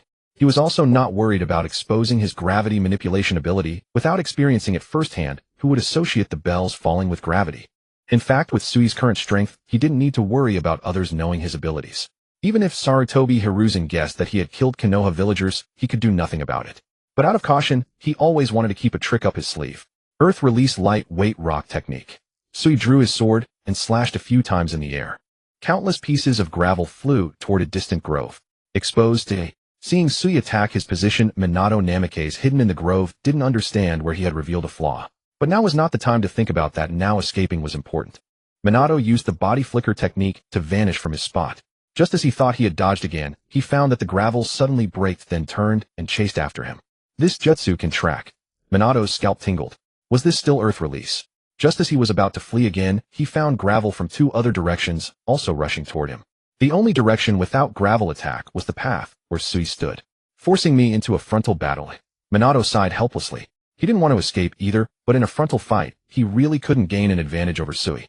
The blade in Sui's hand was too sharp. He had no means to confront Sui head-on. Sneak attacks were also difficult to succeed. Uchiha Sui's perception was also extremely powerful. Lord Hokage, you've really given me a tough problem, sighed. Minato sighed, feeling that he wasn't even qualified to be Uchiha Sui's teacher. Well, as a teacher, I can't keep running away forever. Minato took out several kunai with Flying Thunder God, marks his expression turning serious. The upcoming battle would be one where he staked his entire ninja career. If he lost to Sui, he would have to resign as the leading jonin of Team 7. Whoosh, whoosh, whoosh. 3 kunai were thrown one after another toward Uchiha Sui. The next instant, Minato vanished from his spot. In Sui's perception, Minato suddenly appeared in front of him, holding a kunai and thrusting it toward his neck. He drew his sword and slashed, but just as the blade was about to touch, Minato vanished again and reappeared at the location of the second kunai. At that moment, the first kunai passed through Sui and appeared behind him. Flying Thunder God second stage. Minato vanished again and appeared behind Uchiha Sui. Same trick again. Sui thought while switching his grip from normal to reverse and thrusting the blade toward Minato behind him. You reacted? Minato was a bit surprised because during their last encounter, when he used Flying Thunder God second stage, Uchiha Sui had not reacted. He had thought Sui would use an earth release technique again to interrupt his second attack, but he didn't expect that the opponent had learned from their last encounter. Such strong learning ability. But how many times can you react? Minato activated the Flying Thunder God again. Spiral Gust, Super Whirlwind Roar 3-strike style. Minato vanished again and again, moving from behind Sui to directly above Sui's head. That was exactly the location of the third Flying Thunder God marked kunai he had thrown. 3 attacks in 1 second from 3 directions. He was confident that even though Uchiha Sui's perception was sharp, he couldn't react in time. As the kunai drew ever closer to Sui, it seemed certain to pierce him. Minato suddenly realized that Sui's other hand had without warning raised its scabbard to block above him. Clang. The kunai was halted by the scabbard. Had his movements been anticipated, Minato found it hard to believe that Sui could control his body to execute 3 distinct actions in such rapid succession. The only explanation was that Uchiha Sui had predicted every angle of his attack and responded accordingly. A bitter smile tugged at Minato's lips as this realization struck him. In a single exchange, the boy had demonstrated the ability to read and counter his every move. This child was nothing short of a monster. At this moment, Sui appeared to Minato as a formidable opponent, no less daunting than the Flying Thunder God technique had seemed to Sui himself. Having deflected Minato's strike, Sui rotated his right wrist and brought his blade down upon the airborne Minato. Knowing he could not prevail through force alone, Minato once again activated the Flying Thunder God to vanish. Yet he failed to notice that the bell at his waist had loosened and fallen away, left behind as his body disappeared in a flash of the Flying Thunder God. Only upon reappearing at a marked teleportation point did he realize the bell was gone. How? When did? Minato's expression clouded with bewilderment, utterly unable to comprehend what had transpired. He had not been struck by Sui's blade nor by any other attack. So why had the bell fallen? Perhaps I simply failed to tie it securely. Teacher Minato, I believe I have passed the exam, yes. Minato turned to regard Sui, his expression still dazed, but in the next instant, he composed himself and offered a faint smile. Indeed. Congratulations on passing. Though Uchiha Sui had not fulfilled the team collaboration requirement, deeming him a failure solely for seizing the bell by force would have been unreasonable. Yet the examination could not simply conclude here. Sui, if I were to offer you a chance to help Kakashi pass, would you take it? Help Kakashi? Yes. Kakashi failed to obtain the bell and has by the rules lost his opportunity. But if you return the bell to me now, I will grant him one more chance. You mean returning the bell nullifies my result? Precisely. Moreover, you may not assist Kakashi directly. Only if Kakashi himself seizes the bell will both of you pass. Should he fail, you will both be eliminated. Sui's brows lifted slightly. Another round, so to speak. He understood that Minato still wished to test his capacity for teamwork. Pass together or fail together. Ultimately, it was merely a question of whether he would willingly sacrifice for a comrade. Every student of the third Hokage followed the same pattern. Here, without hesitation, Sui tossed the bell back to Minato. Minato caught it, momentarily stunned by the boy's decisiveness. Had he misjudged him? Was Sui, after all, someone who truly valued his companions? Aren't you worried that Kakashi might fail? Wouldn't that be all the better? Kakashi will carry that debt of gratitude for the rest of his life. Seeing the faint calculating curve of Suye's lips, far from a joke, Minato's own smile faltered. Never would he have guessed the boy possessed such mastery over human psychology. With so many layers to his mind, Kakashi would have his work cut out for him should they ever be paired together. Meanwhile, Kakashi remained lost in sorrow over his own failure. Witnessing Suye's examination only deepened his regret at having graduated early. Was this truly the standard of a genin? Yet why had he dispatched so many genin and chunin along the way with such ease? Were they all pretending for his sake? No. If every genin operated at Suye's level, how had the others ever passed their chunin exams? Kakashi did not believe figures such as Taohong or Uchiha Shao possessed Suye's caliber of strength. So was the issue with Minato himself. Perhaps every jonin instructor designed their own unique examinations.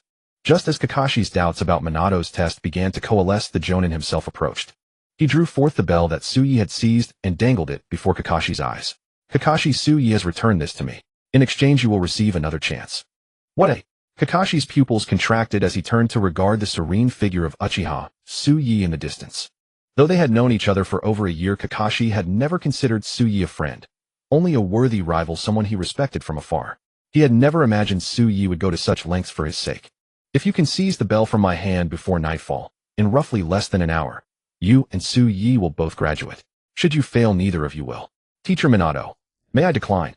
Having witnessed the battle between Minato and Suye, Kakashi harbored no confidence in his own chances. You may, Minato nodded, adding, but refusal counts as forfeiture, and should you forfeit, both you and Suye will fail. Kakashi bit his lip, fists clenched. He despised the thought of dragging Suye down, of owing him such a profound debt. Yet he had no alternative. Fine. Kakashi agreed and immediately launched himself at Minato. Playing for time, are we? Minato did not grow irritated by the ambush. Instead, he retreated with ease, even finding the moment to tease his student. Compared to Suye, Kakashi's speed was painfully slow, no real threat to him. It is not over yet. Kakashi's voice dropped low as a kunai slid from his sleeve. He stamped the ground and pursued Minato, driving toward his waist. Minato made no attempt to dodge, drawing his own kunai to meet him in combat.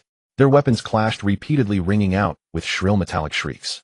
It must be admitted that Kakashi's taijutsu was exceedingly refined. Without Suye as a point of comparison, even Minato at the same age might have struggled to defeat him. Earth Release, Earth Flow Wall.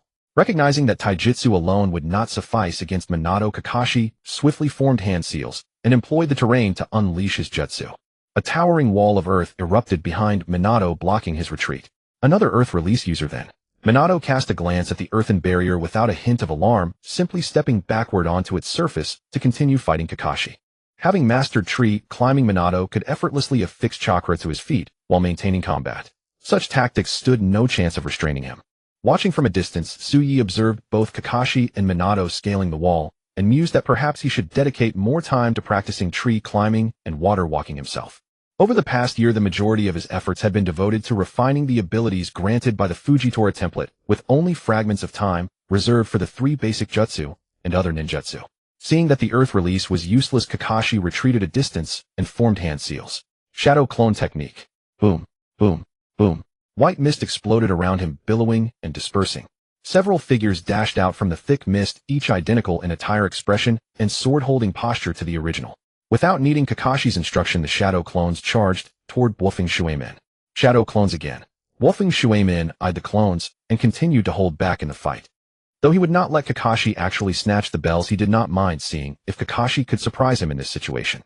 Yet time slipped away and Kakashi had exhausted all his signature ninjutsu, but still could not seize the bells. Seeing the sun about to set, Kakashi gritted his teeth and used his last chakra to summon 2 shadow clones, charging again at Wolfing Shuemin. Wolfing Shuemin gave it no thought, believing Kakashi was merely making a final struggle. If he had any real trick, he would have used it by now. Time's running out. Wolfing Shuemin kindly reminded Kakashi, then kicked 2 shadow clones into dissolution midair. As he landed, he suddenly heard the sizzle of an explosive tag. Looking down, he found that Kakashi had somehow dropped a shuriken attached to an explosive tag right by his feet. Moreover, the timing was perfect. He had no time to use the body flicker technique. In that critical moment, Wolfing Shuemin employed the Flying Thunder God technique, which he had never used against Kakashi in battle. Boom. The instant Wolfing Shuemin vanished, the spot exploded, leaving a small crater. That was close. Wolfing Shuemin wiped away non-existent sweat. Though Kakashi's methods were not as formidable as Uchiha Sui's, they could still threaten him if timed well. Sizzle. Hearing the sound of another explosive tag igniting by his feet, Shuemin froze. Again. Without a second thought, he activated the Flying Thunder God technique and disappeared. Boom, boom, boom. Every time bluffing Shuemin appeared at a Flying Thunder God, an explosive tag detonated. Clearly Kakashi had orchestrated this. These explosive tag traps had been laid in advance. Now Kakashi's eyes darted as he watched his traps trigger one by one. When only one remained, he positioned himself ahead. The moment bluffing Shuemin appeared, Kakashi's hand shot toward his waist. An ordinary person after so many spatial shifts would be dizzy and disoriented. Even if conscious, they would be less focused and leave openings. But bluffing Shuemin was no ordinary person. Just as Kakashi's hand was about to touch the bell, bluffing Shuemin caught his hand. At the same time, the sun fully set behind the mountains, plunging the sky into darkness. Time's up. Kakashi did not reply, his eyes fixed on the bell mere centimeters from his hand. So close. Just a tiny bit more. Damn it. Then the test is over. You and Uchiha Sui have failed. With that, bluffing Shuemin released him and vanished, leaving Kakashi alone, still reaching out, frozen in place. Still daydreaming, Sui slowly walked up to Kakashi. Hungry. Want to grab something to eat? Sui, don't you blame me. Kakashi withdrew his hand, head bowed, not daring to look at Sui.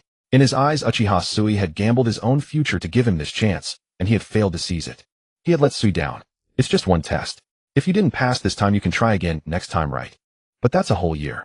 If you feel guilty, then just get stronger. But, since when did you become so indecisive, eh? Sui said impatiently. If you're not hungry, I'll go eat alone. I am hungry. My treat. Kakashi hesitated, then decided to go with Sui. He had betrayed Sui's trust, but at least he could compensate him financially. It's nice to have money. Sui's words held a hint of envy. If he weren't short on cash, he wouldn't want to graduate so soon and work for Yuanfei Risen. Working for money was too slow. Should he kick Yuanfei Risen out and become Hokage himself? But being Hokage didn't seem easy either. Thinking of Yuanfei Risen, who often stayed up late, and Mingren, who was worn down by work, Sui felt that being the top leader wasn't so great. Forget it, let Daidi be Hokage. Sui, are you really short on money? Yeah, if you have extra, you can spare me 100,000 or so. I wouldn't mind. I don't have that much allowance. Kakashi glanced at Sui and said, I only get 5,000 Ryo a month. If you need it, I can give it all to you. 5,000 Ryo was even 2,000 more than the living allowance Yuanfei Risen gave Mingren. Though not a huge sum, it was enough for Kakashi to live comfortably. But Sui wouldn't take it. No need. Keep your small change for yourself. If you think it's too little. Before Kakashi could finish, Sui sniffed the air, turned, and sat down at a stall called Ichiraku Ramen. Boss, 2 bowls of ramen. Coming right up. The boss's voice sounded young. Sui, eating here for the first time, had no idea that this boss was the very Ichiraku uncle that Mingren would often mention later. Kakashi followed and sat beside Sui. He opened his mouth to continue, but Sui cut him off. I was just joking. I'm not looking down on your money. Sui, savoring the aroma of ramen and sensing Shumen's surveillance nearby, said distractedly, though I'm short on cash, I won't take money from you for no reason. Unless you have more than you can spend, then I wouldn't mind taking a little off your hands. Kakashi paused, then whispered, actually, I usually have leftovers. Sui ignored him, wondering when the ramen would be ready, and when bluffing Shuemin would jump out and say, congratulations, you passed the test. A few minutes later, ahahaha, ramen's here. The ramen boss came out with 2 bowls. 1 bowl placed before Sui, 1 before Kakashi. Thank you. Sui offered a polite thanks, then took a mouthful of ramen. It was a bit hot, but tasted even better than expected. Boss, your noodles are delicious. Is this a permanent spot? Yes, our ramen is a family recipe, a long-established brand in Konoha. Long-established brand. That's right, Ichiraku Ramen. Have you heard of it, young man? I've heard of it, a name long-renowned. Sui hadn't expected that the roadside stall he'd randomly chosen would be Ichiraku Ramen. What a remarkable coincidence. He chatted further with Ichiraku, learning that the man was neither married nor in a relationship. Ayam's birth was still a distant prospect. After the meal, Sui parted ways with Kakashi. Just as Sui anticipated that Minato Namikaze would appear at any moment to announce their passing of the exam, Minato's presence instead grew farther and farther away. What does this mean? Have I messed up? Sui felt somewhat disheartened, doubting whether his judgment had been erroneous. Instinctively touching his forehead, he found his Konoha headband still there, which immediately set his mind at ease. As long as he still wore this Konoha headband, he remained a registered genin of Konoha. As for Minato Namikaze, whatever his thoughts might be, if he didn't want to lead them, Sui could simply drag Kakashi along to take missions on their own. After all, it was all for earning money. With one fewer person, there would be less to split. Sui returned home, but Maya was still at work and hadn't come back yet.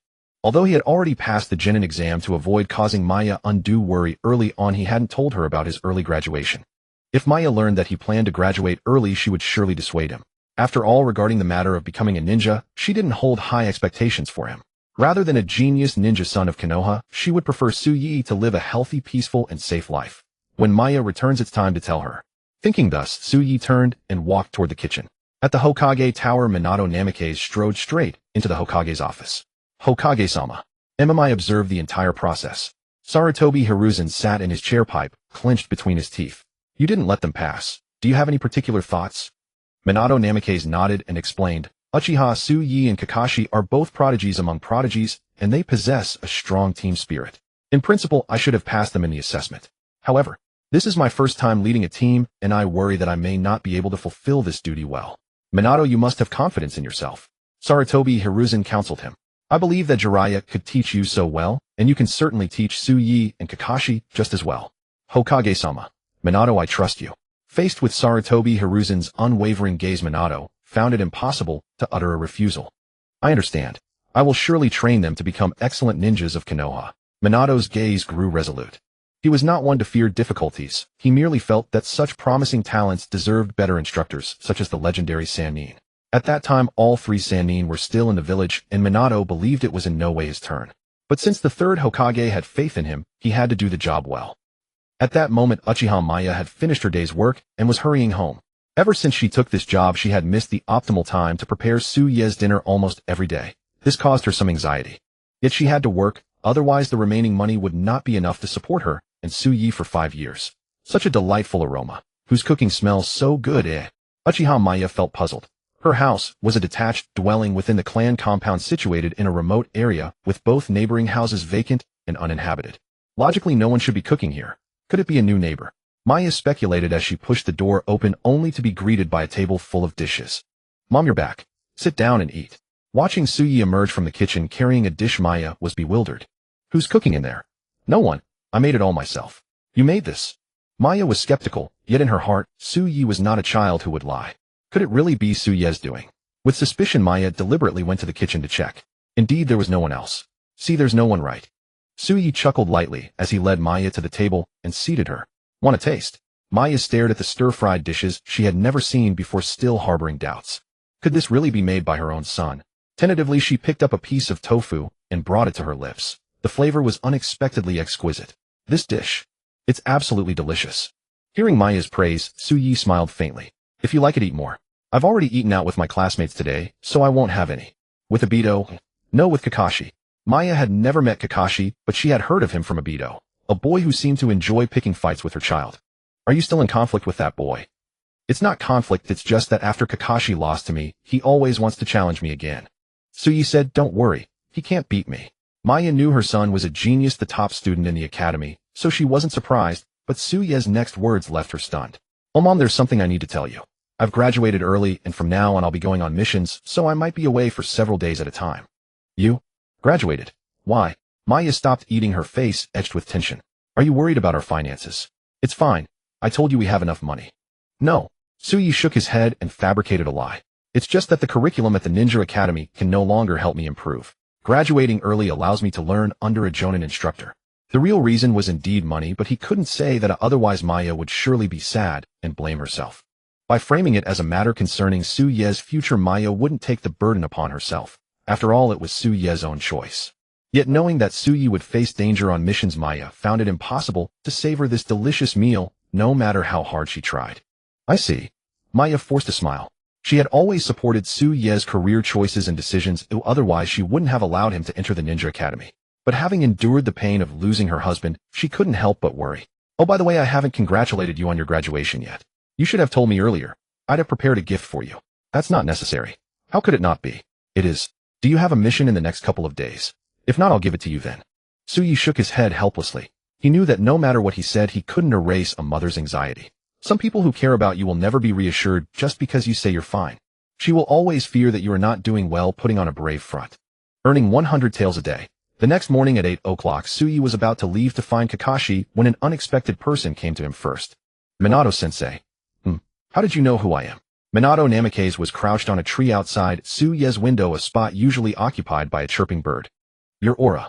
Your aura. Recalling Tsuyi's excellent perception, Minato understood. He knew Uchiha Tsuyi's perception was strong, but he hadn't expected it to be so powerful that he could recognize people without needing his eyes. Impressive. Minato praised, then said, there are new results regarding yesterday's exam. Come with me. All right.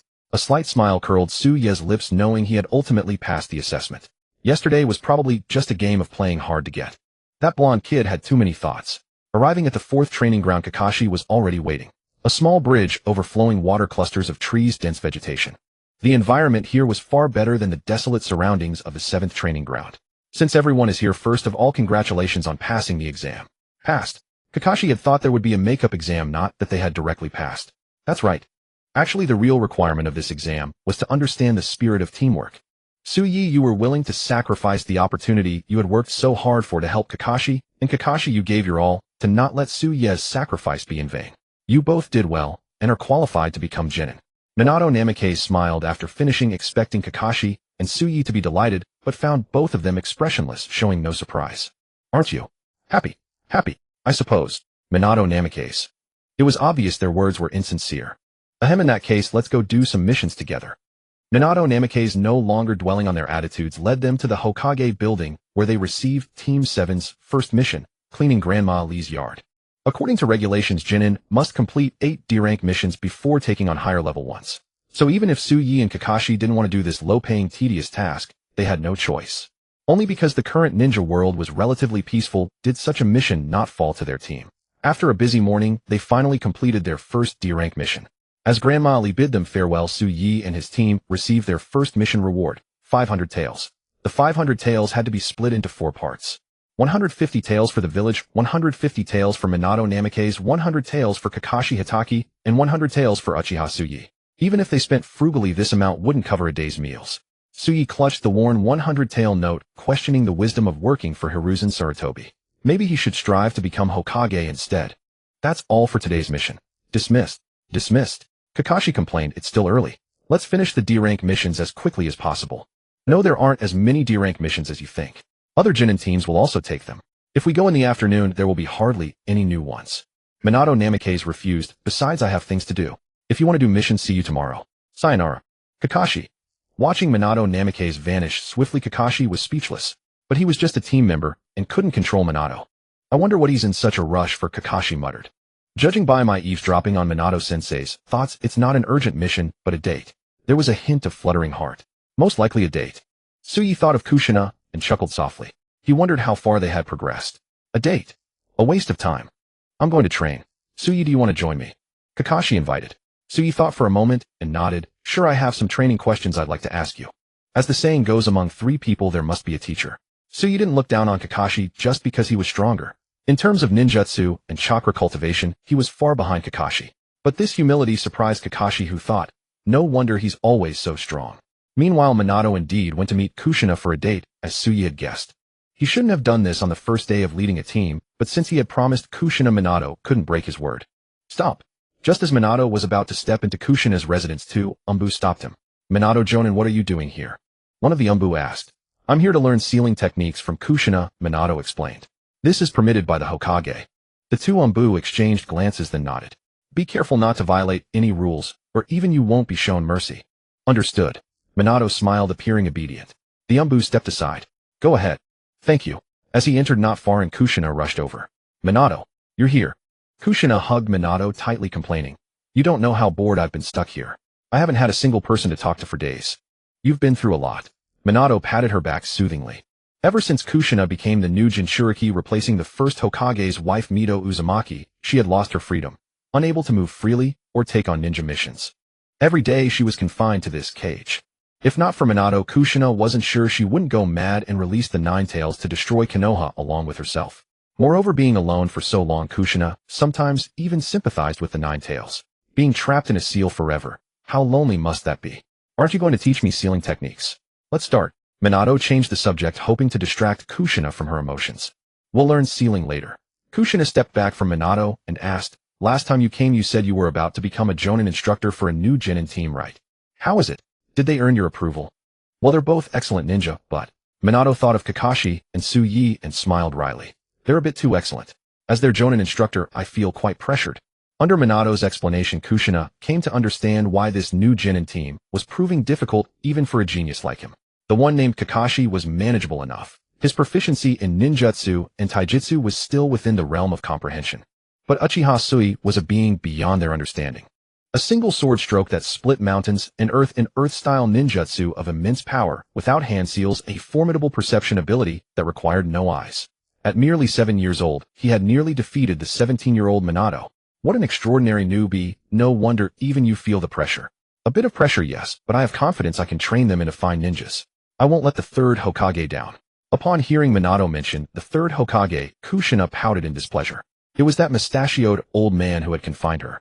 Though she was grateful that he had brought her to Konoha and sheltered her, being forbidden to leave the house was truly torturous. Minato, could you speak to the Hokage for me? Let me go out for a stroll sometimes. Even if I can't take on ninja missions, just let me shop, okay? Well, seeing the hopeful look in Kushina's eyes, Minato couldn't bring himself to refuse and agreed. I'll try, but today you have to teach me everything you know. That depends on whether you have the skill to drain me dry. They joked and frolicked for a while before entering a state of training. However, calling it training was generous. Most of the time they simply chatted. Learning sealing techniques was merely an unspoken excuse. Meeting each other was their true purpose. Two people in love must see each other often. Life is but 30,000 days, and if they don't meet frequently, they might never meet again. At training ground, no. For while Minato and Kushina diligently cultivated their love, Sui and Kakashi were engaged in a rigorous training session befitting ninjas. Sui, is this the training question you wanted to ask me? Kakashi had assumed Sui's query would be about some difficult chakra nature or property issue, but instead Sui sought guidance on the basics of tree climbing and water walking. Wasn't that something anyone could do with their feet? Yes. Sui nodded. I haven't practiced it before. If there's anything wrong, please point it out. He had a vague memory of chakra training for tree climbing and water walking, but after so many years the specific details had blurred. He only knew that by attaching chakra to his feet, he could leap and bound like Spider-Man. The finer nuances eluded him, but with Kakashi's help he could surely avoid many pitfalls in training. All right. Kakashi responded indifferently. He felt Sui would learn quickly on his own. How hard could climbing a tree be? Little did he know that people differ. The first time Sui stepped up, he left a small dent in the tree. Too much chakra, Kakashi said. The second step, Sui nearly slipped in place. Too little chakra. After 5 or 6 minutes, Sui gradually found the right amount of chakra to adhere to the tree. Such slow progress made Kakashi wish he could become Sui's foot and tell him exactly how much chakra to concentrate to support his body on the tree.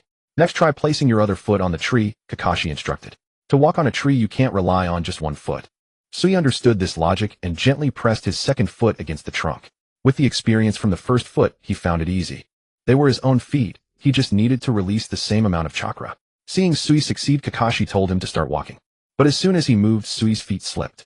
If not for his premonition of danger leading to a backflip landing, he would have fallen flat on his face. Kakashi was speechless. When walking, you need to control the chakra in both feet.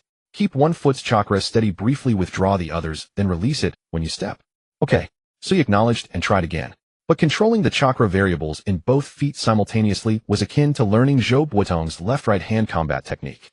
For a beginner, it was no simple task. Even though Sui later thought of using his color of observation to sense danger and fine-tune chakra adjustments, it didn't solve the difficulty of multitasking. The only way to overcome this was to make the act of controlling chakra variables in his feet a habit, as natural as walking. In short, practice makes perfect. Kakashi, acting as an instructor, was surprised at how clumsy Sui's training was. He couldn't understand how someone with such poor chakra control could use a hand-seal-less earth-style ninjutsu. Could it not be earth-style ninjutsu? The thought sent a chill through Kakashi. Knowing Uchiha Sui, it was highly possible. His ninjutsu had never been exceptional. How could he suddenly master a hand-seal-less earth technique? It simply didn't make sense. If not ninjutsu, then what kind of power? Was there another power besides chakra that could manipulate earth? Kakashi felt he had uncovered a startling secret of Sui's. He wanted to ask Sui, but feared it would bring trouble to both of them. If he was wrong, fine, but if he was right, Kakashi worried he might not survive the night. After much deliberation, Kakashi chose silence. Hours later, unaware that his secret had been guessed by Kakashi, Sui gradually mastered the tree climbing technique. Now concentrating chakra on his feet, he was steadily sprinting toward the top of a tree. Many details of tree climbing training had escaped Sui's memory. But he did recall that when Naruto learned chakra tree climbing, he was required to reach the top in one go. According to the younger Kakashi's requirement, reaching the top signified basic completion of chakra tree climbing training. Now he was close to that goal. Just a few steps left. Sensing the near finish line, Sui didn't rush. Standing on the trunk over 10 meters high, he calmly adjusted his breathing and focused his attention. Once he confirmed his chakra was stable under control, he leaped upward. Seeing Sui finally reach the top of the tree, Kakashi let out a sigh of relief. Being a teacher was truly difficult. At this moment, he felt some sympathy for Yumino Irika, who had to teach so many dullards. Teaching one fool was already hard enough. teaching a bunch of them would surely be exhausting beyond measure. Tsuyi descended from the tree and said to Kakashi, I feel my chakra tree climbing technique is nearly perfected. How about we start water walking training this afternoon? Kakashi refused no. Though you can now use chakra to climb trees with your feet, you're not yet proficient enough. Water walking requires far finer chakra control. With your current skill, training on water would yield no results. Tsuyi asked, then should I continue practicing tree climbing? Yes, Kakashi replied. Currently, you can only climb ordinary tree trunks. You just need to release and retract a fixed amount of chakra from the soles of your feet. That's not difficult. Kakashi stared at Tsuyi and continued. To learn water walking, you must first become adept at sticking chakra to your feet while performing various high-difficulty movements, running sudden stops, quick turns. Once you can run freely through the forest and climb trees without falling, you'll be ready for the next step. Tsuyi heeded Kakashi's advice, choosing steady cultivation over unrealistic ambitions. Water walking training was different from tree climbing. Even with observation Haki, as a warning, a failure would plunge him into the water, turning him into a soaked mess. He didn't want to return home dripping wet. The next day, Minato led them to complete another D-rank mission, earning a reward of 100 Ryo. The village took 300, Minato took 300, Kakashi took 200, and Tsuyi took 200. The earnings had increased, but the village's cut was also substantial. Though it was called a village cut, Tsuyi had no idea where the money went.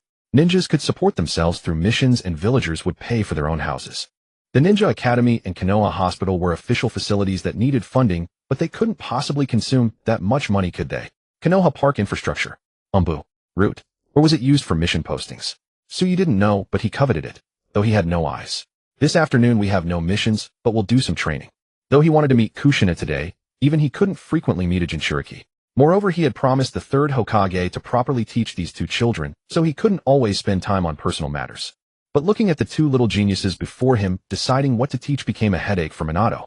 Teach chakra nature transformation. He thought it was too early. Their bodies were still too young for such training, and they could easily get injured. Then teach ordinary ninjutsu and taijutsu. Those seemed useless for these two.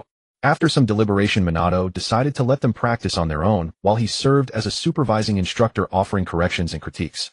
Kakashi had expected Minato to teach him something impressive, but instead he was told to self-study, which left him slightly disdainful. He felt Minato was an even worse teacher than himself. At least he could teach Tsuyi tree climbing with chakra. Turning to look at Tsuyi, he found him consolidating yesterday's tree climbing practice. However, Tsuyi wasn't only practicing tree climbing, he was also swinging a sword. Thinking of Tsuyi's formidable swordsmanship, Kakashi paused and watched intently. Tsuyi stood atop a tree holding a single sword, slashing forward one stroke after another. There were no flashy moves, just plain repetitive sword swings.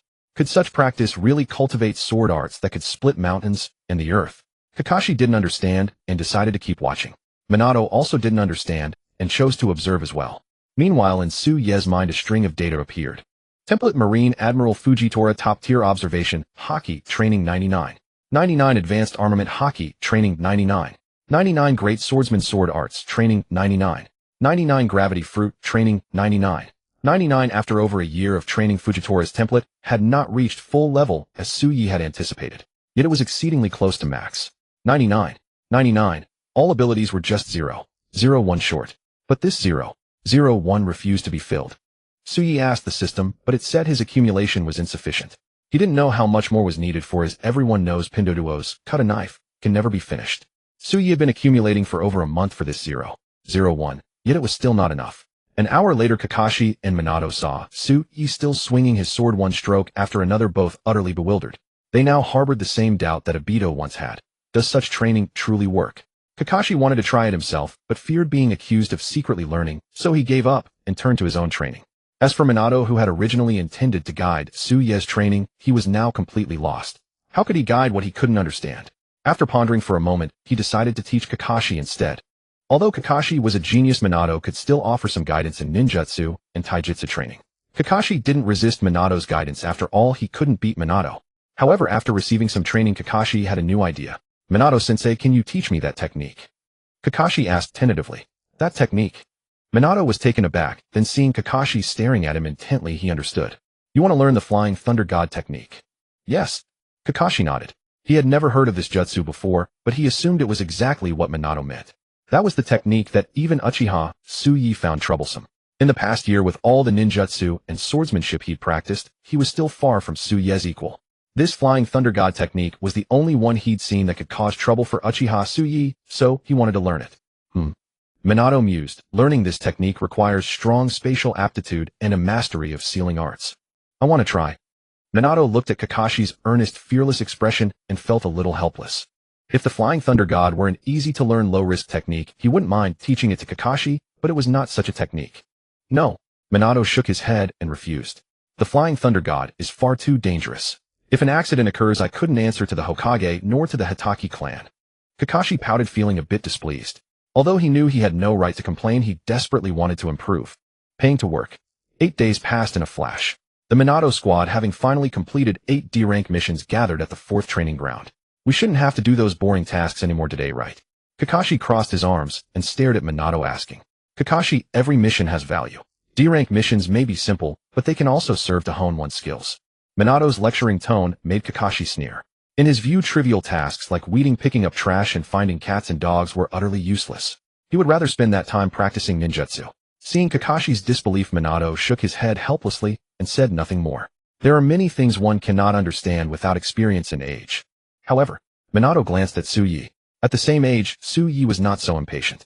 Whether on missions or training, he was steady and never rushed for results. This child seemed to possess a maturity beyond his years.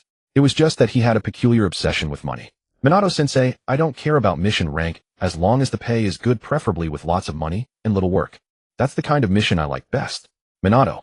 He led the two to the Hokage's office in the Hokage building.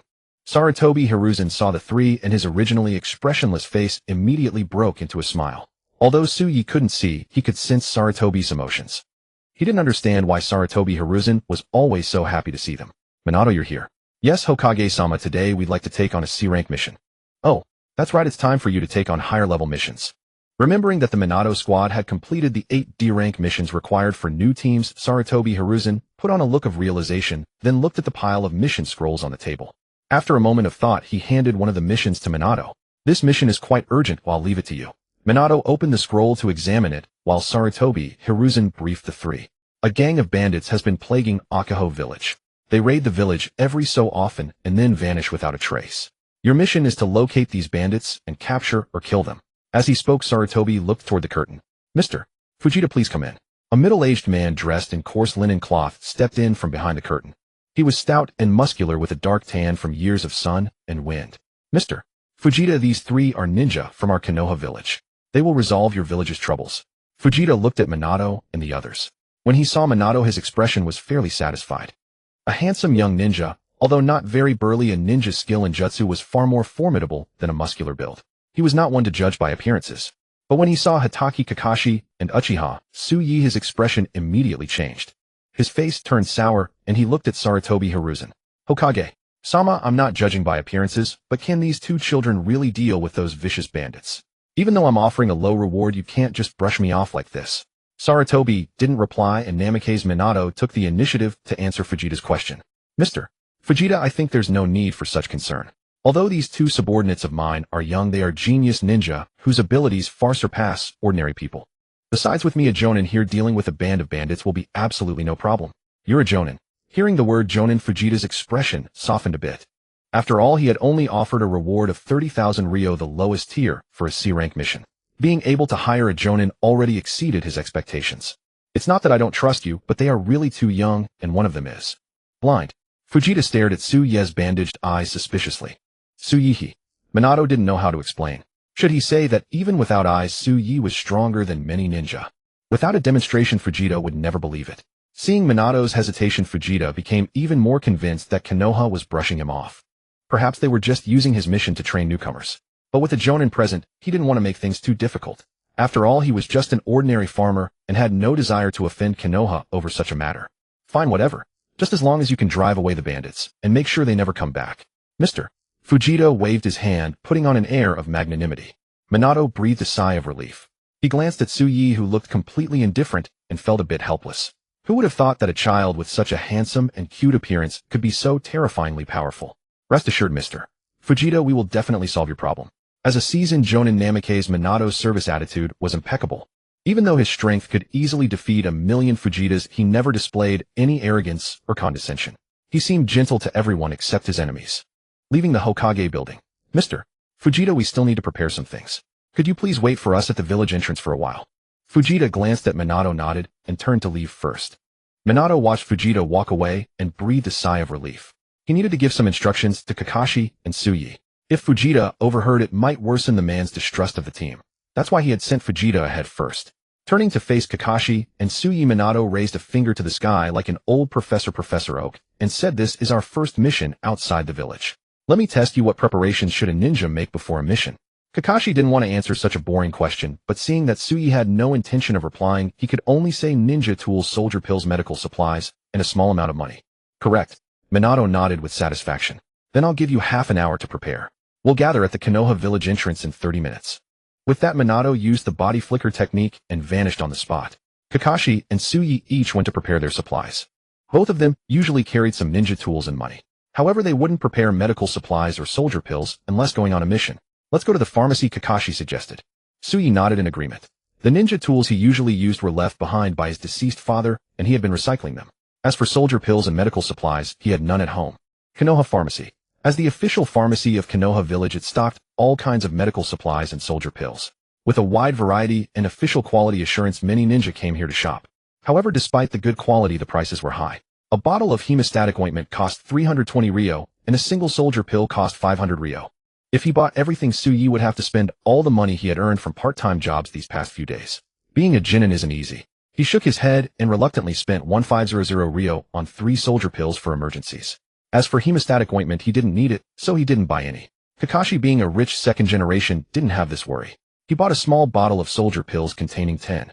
Then he spent another 500 ryo on 2 bottles of universal antidote. His single expenditure exceeded the reward he would earn from this mission. It wasn't an exaggeration to say he was paying to work. Just as Tsuyi was inwardly deriding the wealthy tycoon, Kakashi suddenly tossed a bottle into his hands. Here. What? An antidote, just in case. I don't. As if anticipating Tsuyi's refusal, Kakashi turned and walked away without another word. Tsuyi felt a bit helpless. Holding the antidote, he was tempted to turn around and return it to the pharmacy for a refund. However, considering it was a kind gesture from Kakashi, he kept it, though he likely wouldn't need it. Thank you. No need. Kakashi, as aloof as ever, made Tsuyi admit that his generosity surpassed his own. When they arrived at the entrance of Konoha village, although it hadn't even been half an hour, Minato Namikaze was already waiting for them. Seeing the two arrive so quickly, he revealed a satisfied smile. Let's go. In Chihoe village, a group of people stood at the village entrance waiting for something. As the sun set and the sky darkened, a young man sighed and urged the old man at the front of the group, "Village chief, it's so late. The Konoha ninjas probably won't come. Let's go back." Before he could finish, several figures appeared at the end of the road. The orange sunset light fell upon them, casting them as if they were saviors arriving after the apocalypse.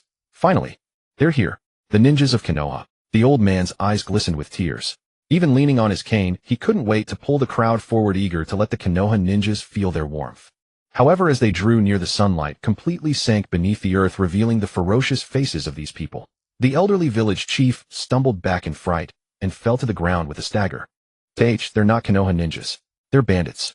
Run, everyone run. The crowd fled in panic toward the village, leaving the elderly village chief sitting on the ground. Enraged, the village chief's white beard quivered as he stumbled to his feet and chased after them, cursing incessantly. "You little brats. Don't you have the decency to wait for me? Leaving an old man like me who can't even tie a chicken here to cover your retreat. Have you no shame? Chief, didn't you kill one last month? That was a chicken. I mean an egg. Chief, didn't you say that when you were young you could drink 18 bowls of wine and then go up the mountain to fight a tiger? That was just boasting. The real tiger fighter was Wusong Tailang from the neighboring village. No wonder these bandits don't go to the neighboring village. They have Wusong Tailang. If only I were from that village too. It's all the chief's fault for being so reckless. Why did he run so fast? Now it's hard to even get back to the village. Is this the time to talk about that? While the chief holds those bandits off, let's run back and hide." Village chief. Watching the villagers run farther away, the footsteps behind him grew clearer. He gritted his teeth and tried to speed up, but was already surrounded by a group. "Old man, don't waste your effort. At your pace, if you put a leaf in front of you, even a snail would run faster." The village chief trembled all over. Knowing he couldn't escape, he turned around with a face that looked more like crying than smiling. "Great kings, our village really has no money left. Please spare us. We haven't robbed you for a whole week. How could you have no money?" A thin, weasel-faced man with a knife tapped the chief's face. "Say, haven't you been working hard enough? Sometimes when you can't pay, you should think about your own problems, not always blame us bandits.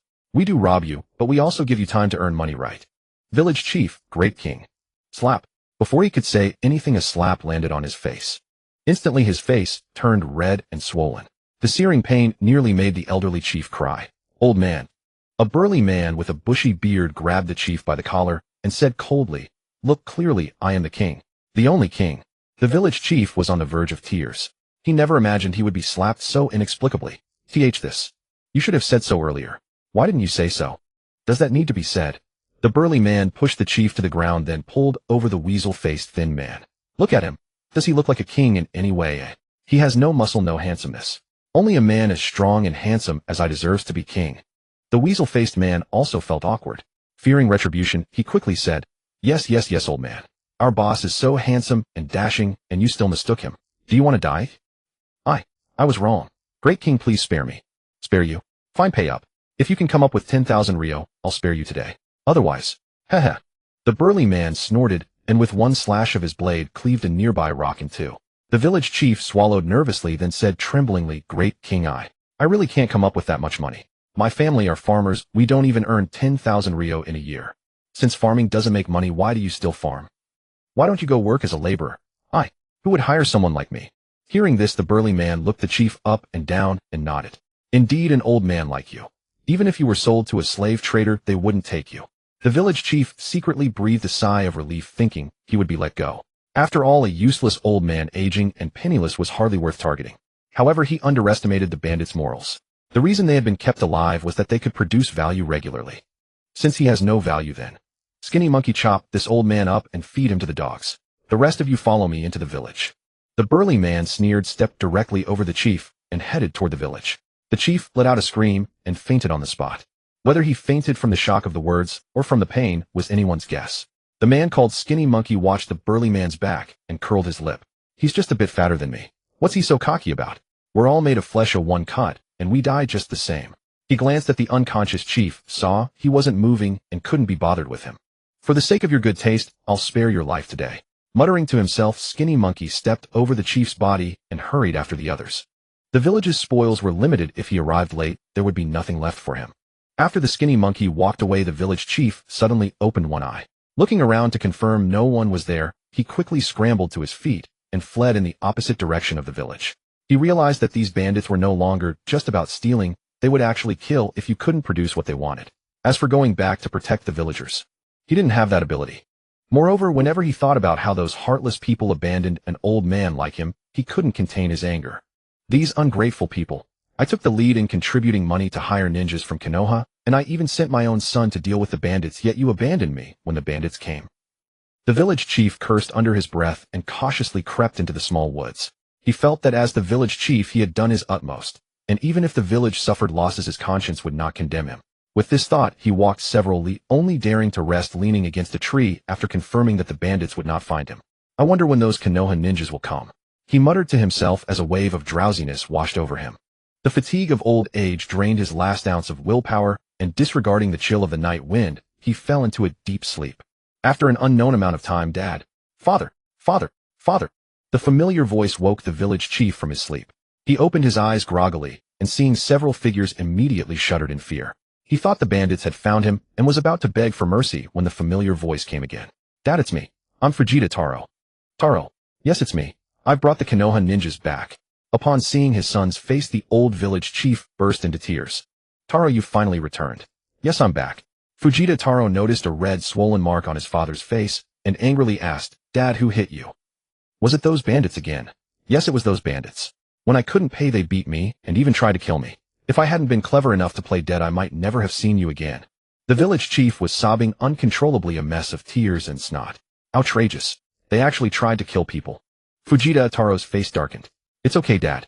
The Konoha ninjas are here. They won't be causing trouble for long.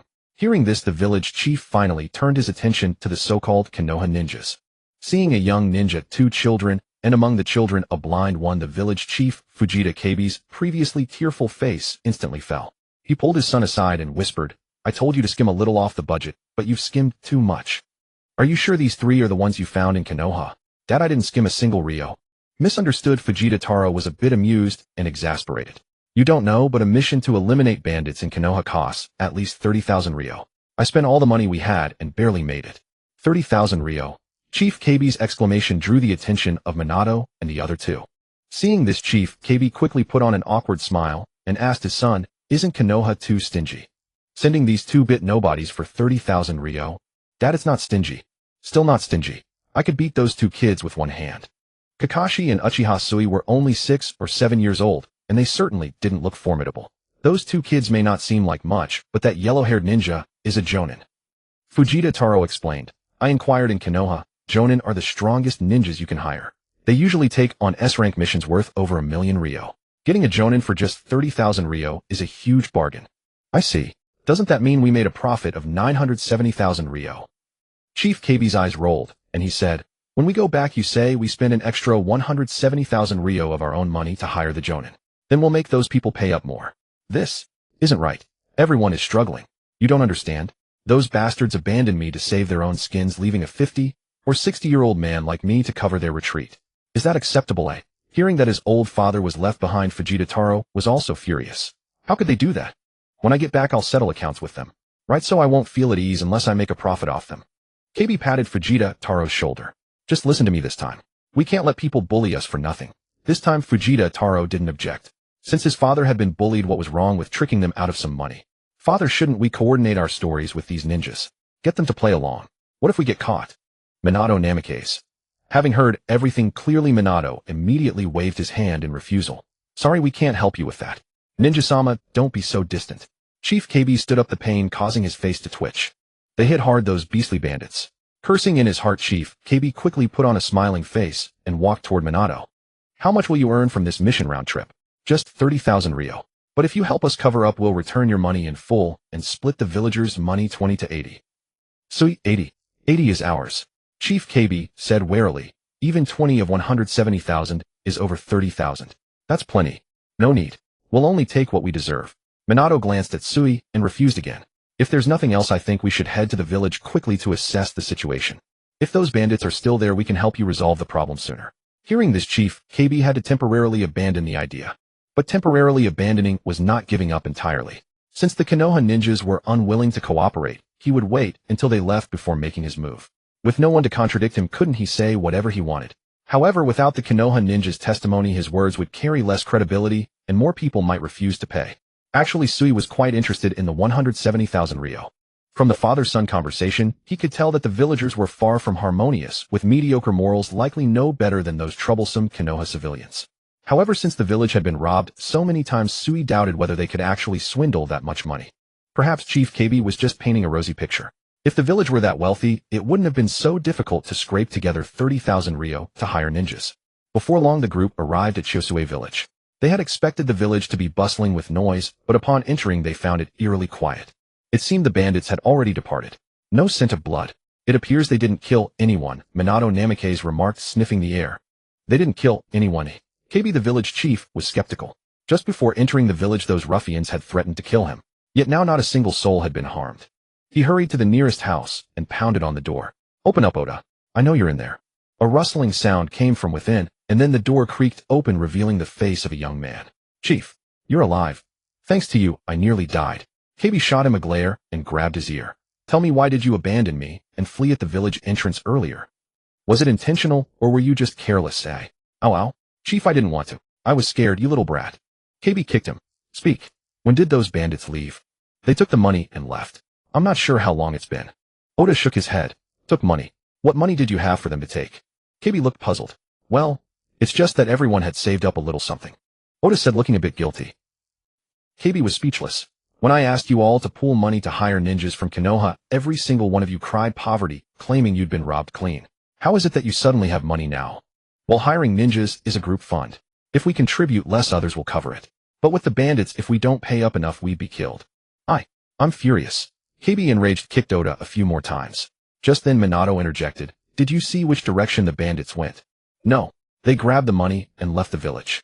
None of us dared to follow. Oda shook his head, sizing up the three of them. Chief, don't tell me these are the Konoha ninjas you hired. You're way too stingy. You only paid 30,000 Ryo for these three. And two of them are just kids. They don't even look older than my son. Shut up. What do you know? This man here is a Jonin from Konoha, one of the strongest ninjas the village can employ. KB rolled his eyes at him, then turned to Minato with a fawning smile. Ninja-sama, it's getting quite dark. Perhaps you could rest for the night and deal with those bandits in the morning. Minato glanced at the pitch-black night and then at the dense footprints on the ground, shaking his head. No need. If all goes well, we should be able to settle this before dawn. That fast? KB was momentarily stunned, then a delighted smile spread across his face. The faster the better. The quicker they dealt with the bandits, the more it proved he had spent a hefty sum to hire a Konoha Jonin. And then his words would carry more weight. Well, if you're not resting, at least have a meal. You must be hungry after traveling all day. No need. Minato didn't want to get entangled with this village chief. He sensed the man was trying to exploit them at the villagers' expense. As a staunch believer in the will of fire protecting the village and its people was a creed etched deep within Minato's heart. KB, as the village chief, wasn't thinking about protecting the villagers' interests, but rather scheming to swindle their money. This left a sour taste in Minato's mouth. Tsuyi, Kakashi, let's go. Without another word, Minato led Tsuyi and Kakashi out of the village, tracking the bandits' trail. Seeing this, KB pursed his lips in dissatisfaction. These Konoha ninjas are so rude. Looks like we can't cooperate with them in the future. Fujitora, standing beside him, opened his mouth as if to speak, but hesitated. He wanted to defend Minato and Konoha, for he felt he had been treated with respect there. Even the Hokage himself had been courteous to him. He also guessed why Minato was so cold to his father. It was undoubtedly about the money swindle. In truth, he didn't agree with it either, but when he remembered that these very people had nearly caused his father's death, he felt they deserved to be swindled. When asked to contribute money to hire ninjas to eliminate the bandits, everyone claimed to be broke. But when the bandits threatened to kill them suddenly, they all had money. Taro inwardly scoffed at the villagers' hypocrisy, failing to realize his own dear father was cut from the same cloth. Although he had taken the lead in funding the operation, he hadn't actually contributed a single coin himself. After collecting the full 30,000 ryo, he secretly took his own share back. On the other side, Minato, having declined the chief's hospitality, had Kakashi and Tsuyi each consume a soldier pill. They had been on the move all day without eating, and their stomachs were growling. We could have eaten first before going after the bandits. Those tracks won't vanish anytime soon. Tsuyi felt a pang of distress after taking the pill. He wasn't stingy with himself, but the thought of paying for his own overtime work made that 500 ryo hurt a little. They weren't simply offering us a meal. Minato continued tracking the bandits while teaching the two about the will of fire. As a village chief, one bears the responsibility to protect the villagers and safeguard their interests. I won't help him deceive his own people. Those villagers don't seem like very good people either, do they? Tsuyi remarked. A chief is not a moral judge, Tsuyi. Minato looked at Tsuyi, his tone turning serious. When you hold a position, you must bear its responsibilities. You cannot let personal feelings cloud your judgment. Tsuyi nodded. He didn't disagree with Minato's viewpoint, but he also doubted anyone could truly live up to it. Even Minato himself, who spoke these words, couldn't. If he could truly set aside personal feelings, he wouldn't have chosen to die with Kushina during the Ninetales rampage. Though he claimed he was entrusting the future of Konoha to Naruto, the fact remained. If he had lived, both the village and Naruto Uzumaki would have been far better off. The three followed the trail left by the bandits. However, due to the darkness, many tracks were only visible under the moonlight, forcing them to slow their pace. To catch up faster and complete the mission, Kakashi decided to summon a helper. Boar Dog Bird Monkey Ram, summoning Jutsu. With a puff of smoke, a small pug dog wearing a Konoha forehead protector appeared. Yo, long time no see, blind boy. Have you decided to touch my cute little paws? Pakin habitually scratched his neck with his paw, then extended it towards Tsuyi. Soft and pink, you know. Even softer than a young maiden's feet, Tsuyi. Even though he couldn't see it, Pakin's description still made Tsuyi feel somewhat uneasy. He simply couldn't compare a dog's paw to a young maiden's delicate feet. While Tsuyi remained silent in exasperation, Pakin noticed Minato Namikaze. Oh, there's another person here. Pakin licked his paw and turned to face Minato. Hey, male human, would you like to give it a touch? Minato hadn't expected his subordinate's summoning beast to have such a distinct personality. After a moment of silence, he said, maybe next time. We have an urgent matter that requires your assistance. Kakashi, whose face had flushed with embarrassment, quickly leaned toward Pakin and whispered, Pakin, business first. You're such a spoilsport. Fine, I'll help you first then. Pakin lowered his head and sniffed the ground. The scents here are quite jumbled. Did the people you're looking for leave anything behind? No belongings, but they should be a group of adult men, and they haven't been gone from here long, said Kakashi. A group of adult men. Got it. Follow me. Pakin chased after the strongest scent trail, with Minato and the other two quickly following behind. Before long, they arrived at a nearby village, Sangwon Village. Though also a village, the night in Shosue Village was silent and serene, while Sangwon Village was bustling with noise and excitement. The streets were crowded with people, and late-night snack stalls, gambling dens, and taverns were all packed. So they come here to spend the money they stole. They're certainly brazen. Minato looked down at Kakashi's summoning beast, seeing Pakin continuously sniffing the ground, but not moving. It seemed the bustling crowd and complex scents were giving Pakin considerable trouble. A few minutes later, Pakin raised his head and said to Kakashi and the others, sorry, the scents here are too chaotic. I can't pinpoint the exact location of that group. But if we get close enough, I might be able to recognize them. Then we'll have to enter the village and gather information. Minato said to Kakashi, and Tsuyi searched separately. If you find the target, notify the others. Don't act on your own. All right. Understood. Tsuyi and Kakashi nodded in agreement, then each headed off in a different direction. Tsuyi took the middle path, planning to enter through the main gate where the crowds were densest and street vendors lined the sides. Kakashi chose the right path where there were more residences and the scents weren't as muddled, making it easier for Pakin to track by smell. Although it was highly likely that the group of thieves had come here to spend their loot, the possibility that they were local residents couldn't be ruled out. Minato, observing this, opted for the left path, a street lined with gambling dens and pleasure quarters, places thieves would typically prefer to frequent. Walking through the snack street, Tsuyi was enticed by various alluring aromas. Yet he wasn't diligently searching for clues about the thieves. After all, the odds of such criminals coming to a snack street to spend their stolen money were quite low, comparable to Pain wandering into Konoha for a bowl of Ichiraku ramen. If I'd known there was a place like this, I wouldn't have eaten that soldier pill. Tsuyi patted his somewhat full stomach. These soldier pills were like the abstinence pills of cultivation. They provided a strong sense of satiety and replenished energy. He wondered what they were made of. Just as he was pondering this, Tsuyi suddenly felt a strange sensation. A warning from his observation Haki, someone was tailing him. Tsuyi couldn't help but feel puzzled. Tailed the moment he entered. Could it be he ran into the thieves this easily? Without revealing his awareness, Tsuyi continued his stroll until he passed an alley, then turned and walked in. Several youths dressed in tattered clothes gathered together. A frail, clearly malnourished girl asked the boy leading them, "Boss, that blind guy went into the alley. Should we follow him?" "Of course we should." The boy's face showed obvious excitement. "This is a perfect chance while no one's watching." "Haha. But I think he might be luring us in there on purpose." "Could it be a trap? He seems to be a Konoha ninja." The girl voiced her concern. "What's there to fear? He's just a blind guy. That Konoha headband must be something he found."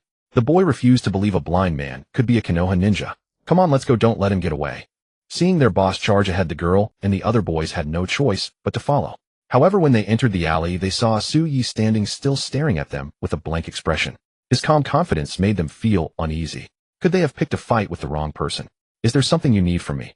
Tsuyi spoke, his voice calm and seemingly harmless. Yet they couldn't shake the feeling that Tsuyi exuded a very dangerous aura. After a few strangely silent seconds, the leading boy, mustering his courage, stepped forward with his hands on his hips and declared, "This is a robbery." Hearing the rather immature voice, Tsuyi realized these weren't the thieves who had robbed Chosue village, but a different new group of bandits. Were the people of the Land of Fire this simple-minded? Konoha was full of troublemakers, and other villages were either rife with schemes and intrigue or overrun by bandits. "Because you're so young, I'll spare your lives. Leave now." Tsuyi didn't want to casually kill children, deciding to let them off. However, this group clearly wasn't going to take his offer. "Spare us because we're young. You don't even look older than us." "Yeah, that Konoha headband of yours, you found it, didn't you? You don't actually think wearing a Konoha headband makes you a ninja, do you, you little blind fool?" Amid their taunts, Tsuyi raised an eyebrow, recalling the boy he had killed in Konoha. Realizing that even if he let these people go, they would just rob others, he slowly drew his blade. The moment they saw Tsuyi's sharp and formidable sword, the boys stumbled back in fear. The more timid girl tugged at the boy's sleeve. "Boss, maybe we should leave. I don't feel right about this."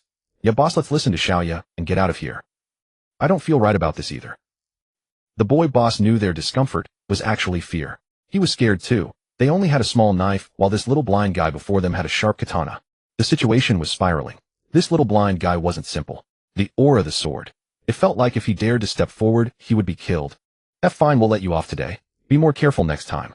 With that, the boy boss turned to lead his gang away, but they had barely turned around when they saw Tsuyi appear at the alley's entrance, as if by teleportation. "I didn't say you could leave." Witnessing such a bizarre scene, the boys finally realized they had picked a fight with the wrong person. Those who were scared stiff quickly pushed their leader to the front. "B-boss, what do we do?" "What to do?" "Humph." The boy let out a cold snort, his legs giving way as he collapsed to his knees. "We're sorry. We were wrong." The underlings immediately knelt and kowtowed frantically. "Sorry, boss, we were wrong. Please spare our lives." Tsuyi did not reply. Instead, he approached them step by step. The feeling of death drawing near made each second feel like an eternity for them. By the time Tsuyi stood before them, his blue open-toed strappy sandals clearly visible, they were already drenched in sweat. "Give me a reason to let you go." Tsuyi hadn't yet decided to kill them, otherwise they wouldn't have had a chance to speak. "We were forced to do it." Yeah, if we had money, who would want to steal it? Please let us go. We don't want to die. Will it hurt a lot? I'm afraid of pain, boo-hoo." "Shut up." Tsuyi, irritated by their incessant chatter, cut them off. Then he placed the blade of his knife against the neck of the leading boy. "I ask you, answer. The rest of you keep quiet." "Yes." "What's your name?" "Alo." "How old?" 10 almost 11. Where are your parents? My parents are dead. We're all orphans. A few years ago foreign ninjas invaded and killed our parents. When talking about the sad matter, Lee's tone became low. Actually, we really don't want to steal, but we're too young and no one wants to hire us for work. Suyi fell silent. He had thought they were scum like those Muyi troublesome residents who band together to bully others, but he hadn't expected them to be orphans struggling even to survive. When you can't even fill your stomach, what does it matter if you rob? Just as he was thinking, a strange sound suddenly came from the sky. This sound, is it a chakra signal flare? Suyi had heard this sound during drills at the Ninja Academy and remembered it. Using his observation Haki, he sensed that the signal flare had been fired from the location of Bofengshaman. It seems we've found the target. Suyi sheathed his knife and turned to leave. Before departing, he left a warning. Be more careful when robbing in the future. Don't casually provoke people whose background you don't know. He did not stand on moral high ground to criticize these children. Only those who have enough to eat are qualified to talk about moral ideals. Alu and the others, having been spared, breathed a sigh of relief. Finally alive. That was the thought in everyone's mind. Being an orphan surviving in this world is too difficult. They have no land to farm, no one will hire them, and stealing brings them into contact with all kinds of dangerous people.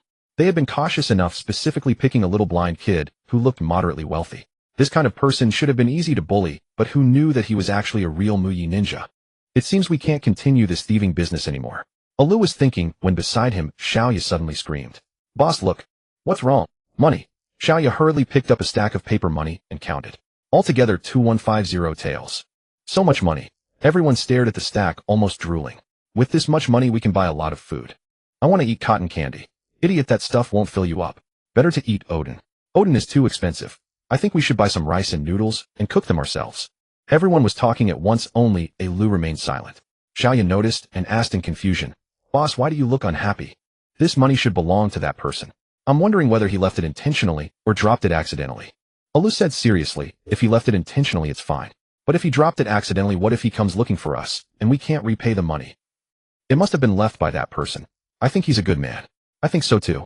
He's a Muyi ninja, he must earn a lot and won't care about such a small amount. None of them wanted to lose the money, so they all interpreted the situation in a way favorable to themselves. Only Lu remained clear-headed.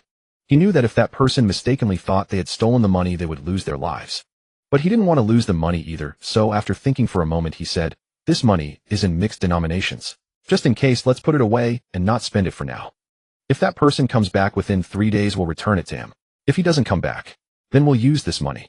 Everyone exchanged glances, then nodded in unison, agreeing with Ali's decision.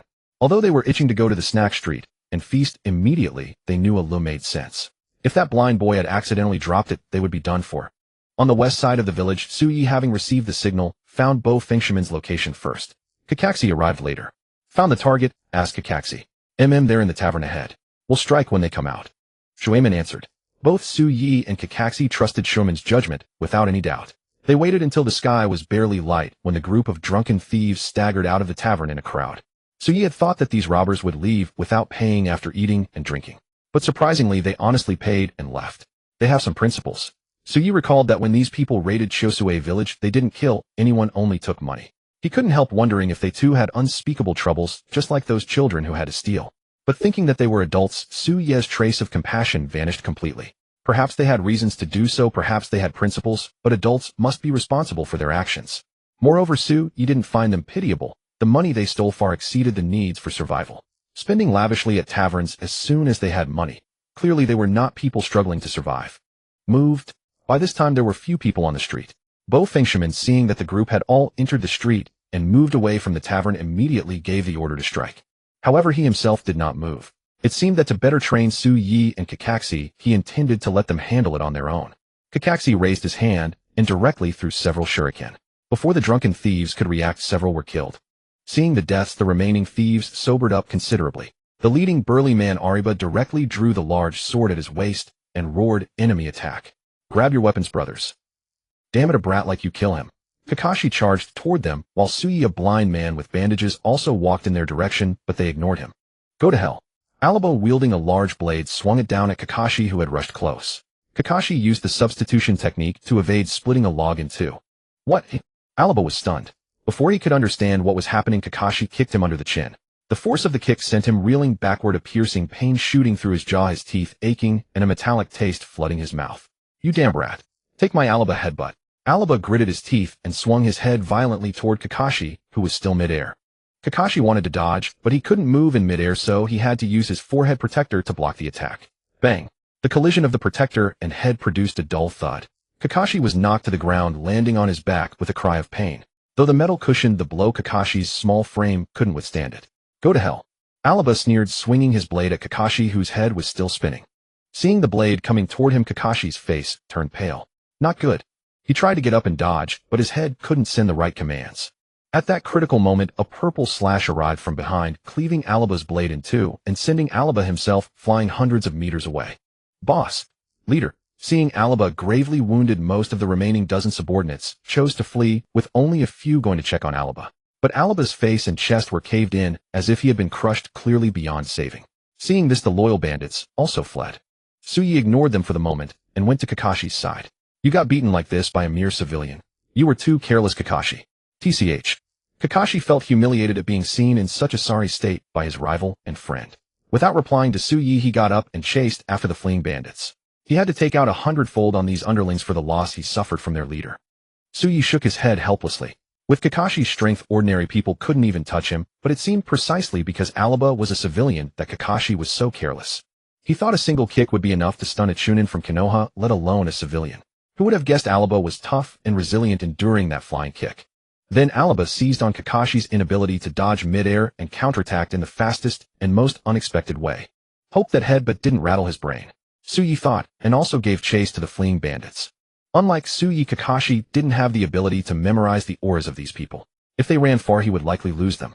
Haku could track by scent, but his weakness to strong odors could leave some escapees. So Tsuyi had to act personally.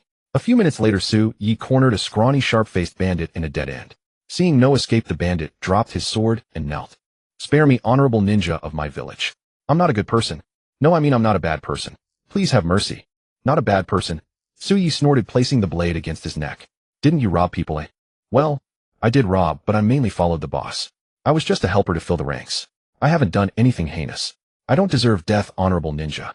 From that perspective, these bandits indeed didn't deserve death. But what did that have to do with him? I think you're mistaken about one thing, bandit. Tsuyi's expression turned cold. I never kill to be a champion of justice. I don't care if you're evil or not. I just do my job, paid work. Hearing this, the bandit's face turned ashen, but then his eyes lit up. I have money. Can you spare me? Oh, how much? Tsuyi's tone warmed a little, and even his face seemed more handsome. The bandit saw a chance and quickly said, about 50,000 ryo. 50,000. You think that's enough to buy your life? Tsuyi's voice turned icy again, chilling the bandit's heart. Honorable ninja, that's all I have. Oh. As if afraid he would be killed in the next second, the bandit frantically emptied his pockets, pulling out the few hundred ryo he had left. Tsuyi took the money and stuffed it into his ninja tool pouch. At least his pockets weren't empty anymore. But it seemed this bandit really had no more. Tsuyi had only been bluffing. 50,000 ryo was decent. It was even more than the reward for this mission. 50,000 ryo spares you from death, but you can't escape punishment. I'll take you back to my prison. Do you agree? Huh? Prison. If you don't agree, I'll send you to join your boss right now. No, prison it is. Haha, as long as I live, that's fine. Sensible. Tsuyi sheathed his blade and said calmly, don't blame me for being greedy. My mission is to capture or kill you. If you want to live, you have to come back with me. Don't worry, if you behave in prison, you'll be out in a few years. Yes, thank you, honorable ninja. Don't call me honorable ninja. Call me Lord Tsuyi. Yes, Lord Tsuyi. What's your name? My name is Yashishu Koju. Because I'm thin, everyone calls me Monkey. You can call me that too, hee. Koju, right. I don't have the habit of calling people nicknames. Take me to get the 50,000 ryo. Yashishu Koju, who hadn't been called by his name in years, felt a strange warmth and quickly agreed. Yes, Lord Tsuyi. While Tsuyi went to collect the money, Kakashi had already killed the remaining bandits. He counted and found one missing. Just as he was about to have Paku lead the way, Minato Namikaze appeared before him. Gather the bodies together. The last one has been taken by Tsuyi. No need to look. Kakashi nodded, dismissed Paku, and helped Minato collect the bodies. Once all the bodies were gathered, Minato sealed them away with a sealing scroll. To prevent the bodies from causing panic in the village, and to prove to the client that the mission was complete, this tedious process was necessary. What's taking Tsuyi so long? Kakashi raised an eyebrow, a flicker of concern crossing his mind. Was Tsuyi being too careless? Minato seemed to think of something, and shook his head with a helpless smile. Don't worry, Tsuyi is fine. To prevent any mishaps during the mission, he had been keeping an eye on both of them. Naturally, he had also noticed Tsuyi quietly earning extra money on the side. As long as the mission went smoothly, Minato was willing to turn a blind eye to whatever Tsuyu chose to do. Before long, Tsuyu returned as expected. To Kakashi's surprise, Tsuyu had also brought back a captive. Why are you keeping him alive? Kakashi asked, puzzled. A transaction. Tsuyu didn't hide anything and straightforwardly explained how he had taken money to get the job done. Then Tsuyu generously offered to split 10,000 ryo between Kakashi and Minato. I don't need it. Neither do I. Neither Minato nor Kakashi was short on money and had no need to earn extra income this way, so they both returned the money to Tsuyu. Tsuyu was more than happy to accept it, pocketing the entire sum without a trace of guilt. Are we heading back to the village now? Kakashi asked. First we return to Akaho village. We need to explain things to Mr. Fujita before we leave. Minato shook his head, then led the three back to Akaho village. With the corpse and the captive as evidence, Taro Fujita had no objections. With that, the mission was essentially complete. All that remained was to return to Konoha and file a mission report. Just as Minato and his team were preparing to leave, the village chief, Katsufumi Fujita, stopped them once more. Ninja-sama, no need to rush off. Why not stay for a meal? As he spoke, Fujita discreetly slipped some money toward Minato. Minato frowned, pushed the money back, and said sternly, Chief Fujita, I will not help you deceive the villagers. No, as the village chief, how could I do such a thing? I have realized my mistakes. This money is just a small token of my apology. Fujita pushed the money forward again, his face wearing an expression of deep remorse, as if he truly had seen the error of his ways. But Tsuyu, who could sense people's emotions, knew perfectly well that the old man was lying. It's good that you recognize your mistakes, but I truly cannot accept this money. That's enough. We still need to hurry back and report.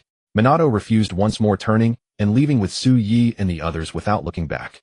Seeing this, Fujita could only shake his head in disappointment. Father, why do you insist on giving them money? Taro asked, confused. They know all about our plans. What if they tell the villagers everything?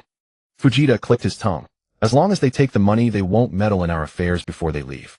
And even if they do talk, we can drag them into the mud with us. Claim they took our money and didn't do their job. I marked those bills. There's no way they can deny it. Taro. He felt his father was being too cunning and too bold, even scheming against Konoha ninja. Wasn't he afraid they might kill them? Thinking of the gruesome deaths of Alaba's bandits, Taro still felt a chill of fear. These Konoha ninja were not to be trifled with. They truly killed without blinking an eye. He had also observed the two young boys. They were even younger than his own son, yet they showed no nervousness at all, older than him, a grown adult. He had no idea where his father found the courage to pull such a stunt. Fortunately, that Konoha ninja had refused. Taro breathed a sigh of relief. After Minato's team returned to Konoha village, Tsuyu and Kakashi went their separate ways. Minato carrying the mission report and Yoshihide Koju headed to the Hokage's office. Yoshihide Koju and Hiruzen Sarutobi were both puzzled when they first saw each other. Yoshihide thought, so this old man is the Hokage of Konoha, the strongest ninja in the village. He doesn't look intimidating at all. Hiruzen thought, this scrawny man can't possibly be the leader of those bandits, can he?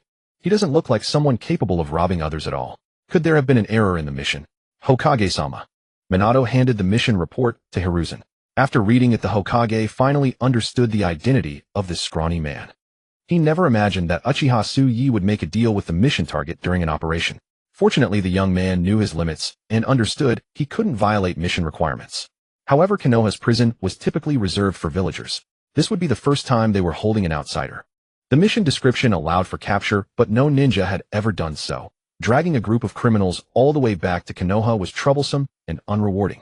Hiruzen took a puff from his pipe, then summoned an Umbu operative to take Yoshihide to the regular Konoha prison. Minato, you shouldn't have allowed Tsuyu to do as he pleased. My apologies, Hokage-sama. Don't let this happen again. Being a ninja isn't just about making money. Go back and teach Tsuyu properly. Yes, I will teach him. Good. You may go. Watching Minato's retreating figure, Hiruzen blew out a smoke ring. Bringing criminals back to Konoha was a minor matter. Profiting from it was the real problem. If every ninja started earning side income like Tsuyu, there would inevitably be those who paid lip service to missions or even deliberately sabotaged them for personal gain. If such behavior spread widely, it could cause serious problems within Konoha.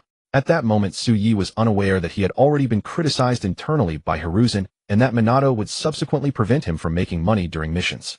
He had just returned home. The moment he stepped through the door, he handed the 55,000 ryo he had earned to his mother Mia.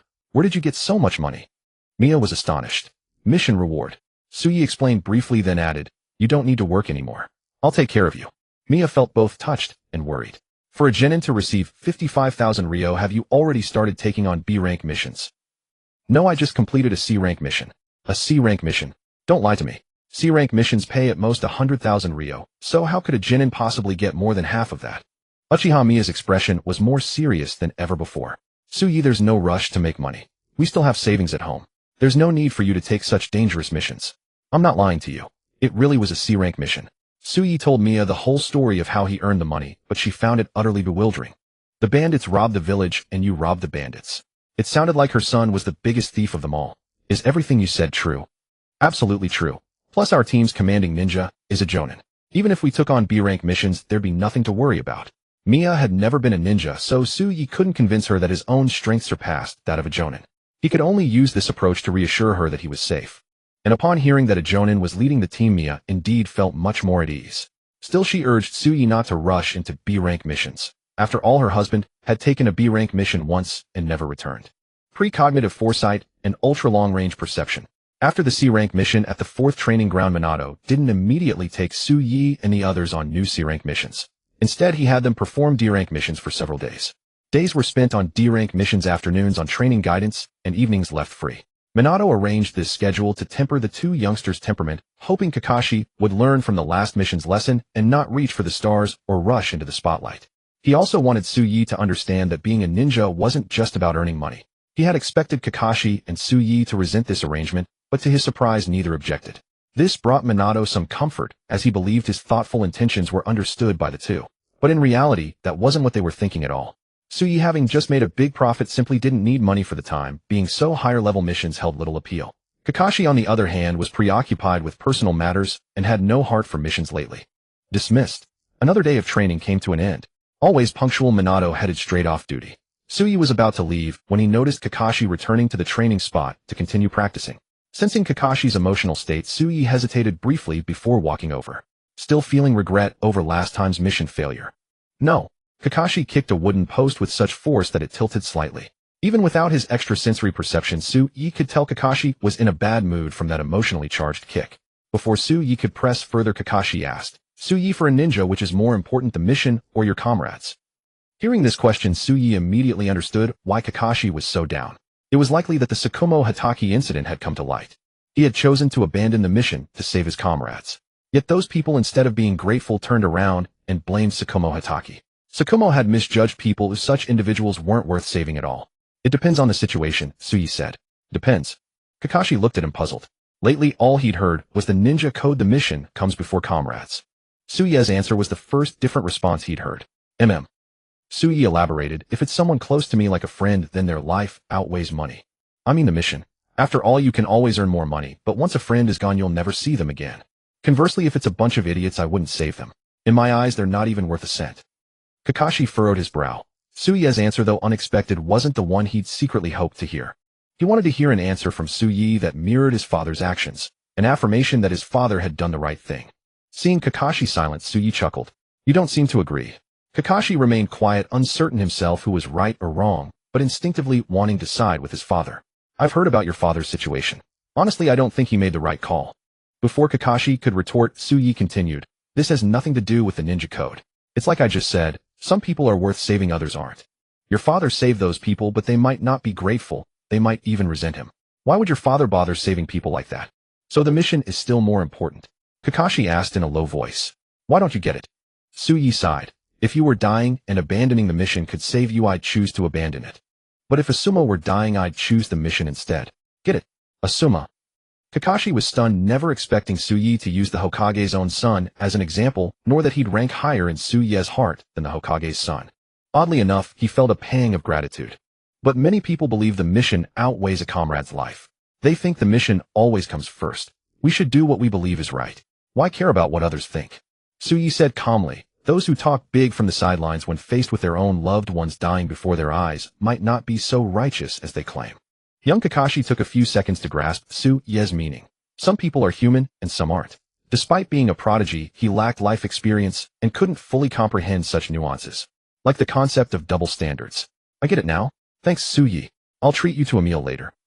Having found his answer, Kakashi seemed to break free from his inner demon.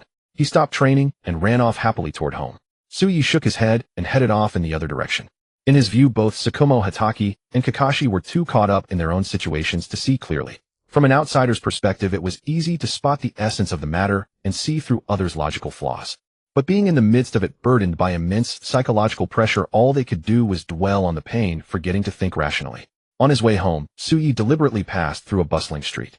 True to the saying, bad news travels fast. News of Tsukumo Hataki's mission failure to save his comrades was spreading mouth to mouth across Konoha, met with countless accusations and insults. Countless villagers of Konoha, like sharks drawn to blood, viciously tore into Tsukumo Hataki's flesh and soul. Even though it had nothing to do with them, even though Tsukumo was a hero ninja of Konoha, an elite jonin respected and feared throughout the ninja world, he was now branded a heinous villain by their words. Strangely, Suyi felt a growing sense of irritation. The relentless torrent of insults and criticism flooded his ears, invading and tormenting his soul like a computer virus. Suddenly, a mechanical voice echoed in his mind. Ding. Congratulations, host. Observation Haki unlocked at 100. New abilities: precognition, ultra-long-range perception. Template Navy Admiral Fujitora top-tier observation Haki training 100 advanced armament Haki training 99. 99 great swordsman skill training 99. 99 gravity fruit training 99. 99 precognition, ultra-long-range perception. Having acquired 2 new abilities, Suyi immediately put them to the test. First, precognition. Though he couldn't see the future, as long as something was within his sensory range, its movements could be predicted in his mind. The window was about 10 seconds. For example, a person ahead of him was approaching an intersection, undecided whether to go straight or turn, but Suyi's brain already foresaw them turning into a clothing store. Next, ultra-long-range perception. This ability didn't grant Suyi continent-spanning observation Haki, but rather the ability to sense meteor movements beyond the planet. Even the moon was within his perception. Perhaps once his gravity fruit reached 100, he might even be able to pull down the moon itself. Suyi didn't expect the last one of his observation Haki to unlock in such a situation. Hearing the countless insults around him directed at Chimu Shimao, he slightly furrowed his brow, then relaxed it again. A group of ignorant and malicious people scolding someone utterly unrelated to them. There's no need to take it to heart. It's just that having a pile of garbage shoved into my ears all at once is inexplicably irritating. Suppressing the urge to use the gravity fruit to open a hell trip and act like a patriot, Suyi actively blocked the enhancement of his observation Haki on his hearing and swiftly pushed through the crowd, leaving the bustling street. The next day, Suyi arrived at the 4th training ground as usual, but unexpectedly Kakashi was late and hadn't arrived. After waiting a while, he learned from Minato that Chimu Shimao had committed suicide. Chimu Shimao ultimately didn't wait for Kakashi's guidance and chose to end his own life yesterday afternoon. What a cowardly choice, not even caring for his own child. Suyi could imagine the blow Kakashi would suffer from this, and perhaps when he saw Kakashi again, he would be completely different. But doesn't Kakashi hate these villagers of Konoha? Even if he doesn't hate the villagers, what about those who were saved, but turned around to blame Chimu Shimao? Suyi didn't know what Kakashi was thinking, only that when he saw Kakashi again, he spoke even less. During training, he was like a numb robot, mechanically repeating the release of ninjutsu and exhausting his stamina. Even if he was covered in wounds, he didn't care. Minato Namikaze noticed that Kakashi had psychological issues and tried to console him, but Kakashi didn't accept it. This made Minato, who was determined to teach the 7th team, feel immense pressure. Lord Hokage, I really can't do it. A few days later, Chimu Shimao was buried in the Konoha cemetery. Many ninjas familiar with Chimu Shimao attended and laid flowers for him. They remained silent, just as when Chimu Shimao was blamed by the whole village. This scene had a sense of irony. When I was alive, no one spoke for me. After I die, everyone mourns for me. When the funeral ended and everyone left, Hatake Kakashi remained alone. He stood alone, silent, head bowed, lost in thought. Perhaps missing his father, perhaps regretting something. At that moment, Suyi quietly approached behind Kakashi. Kakashi knew he was there, but didn't even raise an eyelid. It seemed that whether someone came or not didn't matter to him. Suyi, on the other hand, didn't seem to intend to talk to Kakashi. He walked forward, placed a bouquet of white flowers, and then turned and left. When he walked beside Kakashi, he paused and suddenly asked, Kakashi, how is the weather today? Kakashi, confused, replied sullenly, the sunlight is good. Is that so? Suyi slowly extended a hand, catching a ray of sunlight. Normally it should be rainy and gloomy today, that would be more fitting. Such warm sunlight. He paused, then continued walking away softly, saying a few words to Kakashi. I think he wouldn't want to see you so sad. Kakashi was silent for a moment, then looked up at the sun. In the dazzling sunlight, he seemed to see the figure of his father, Chimu Shimao. He smiled as if comforting himself. But no sound came. Just as Kakashi felt it ridiculous, a familiar voice suddenly reached his ears. I'm sorry, Kakashi, you'll have to rely on yourself from now on. Kakashi trembled all over, turned to look around, but found no one there. Is it an illusion? After several weeks of training, the other abilities of the Fujitora template still hadn't reached full mastery, but surprisingly the progress of observation Haki had increased again to 100. 01. This sudden increase completely surprised Suyi. He had expected a new template to unlock after reaching max level, but the system didn't follow the expected pattern and only had one template. Could this template be infinitely enhanced? What changes would observation Haki beyond the top level bring? As Tsuyu was thinking, Minato Namikaze suddenly gathered him and Kakashi together. He thought it was time to disband, but unexpectedly Minato said something beyond his expectations. The village's internal Chunin exam will start in a month. Do you two want to participate? Minato looked at the two and asked. Generally, Genin need at least 2 years of experience before they can take the Chunin exam. However, in Minato's view, Uchiha Tsuyu and Hatake Kakashi already had the abilities of a Chunin. Even though they were young, they were qualified to participate. I'll participate. Me too. Despite the surprise, both Tsuyu and Kakashi chose to participate without hesitation.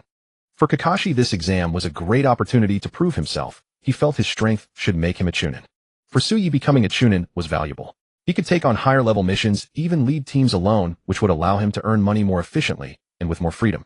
Since you've both decided to participate, I'll register you two, but the Chunin exam requires 3 people, so you need to find a third. Minato said, find a third person and come back to me. Dismissed. As Minato left, Tsuyu and Kakashi began thinking about who to bring. Do you have someone in mind? Kakashi asked Tsuyu. No. Tsuyu shook his head and asked back, what about you? No. Since they had just graduated this year, they didn't know any Genin. Peach Red barely counted as half, but as a 12-year-old new graduate, both Tsuyu and Kakashi assumed she lacked the strength and would hold them back, so they directly dismissed her. If it comes to that, we can just find a Genin with decent skills as long as they don't hold us back. Kakashi, too lazy to socialize, suggested. Alright. Tsuyu nodded in agreement. Maybe tomorrow we can ask Minato-sensei if he has any suitable recommendations. The next day, Tsuyu and Kakashi approached Minato with their request. Recommend a Genin for me. Minato Namikaze rubbed his chin thoughtfully. Over the years, he had met many ninjas during missions, and there were naturally many Genin among them. Some were male, some female. Some were exceptionally powerful, while others were average in strength, but excelled in sensory or medical ninjutsu. There were too many candidates, and Minato found himself momentarily uncertain whom to choose. Suddenly, a particular individual came to mind. Got it, he exclaimed. You two train on your own for now. I'll be right back. Without informing Kakashi or Tsuyu, Minato turned and left with a look of excitement. This left Tsuyu and Kakashi utterly bewildered. Was it really that thrilling to find a Genin to join them for the Chunin exam? What they didn't know was that the Genin Minato intended to recommend was no ordinary person. It was the Nine-Tails Jinchuriki, Kushina Uzumaki. Ever since becoming a Jinchuriki, Kushina's movements had been confined to a secluded courtyard shrouded by a barrier.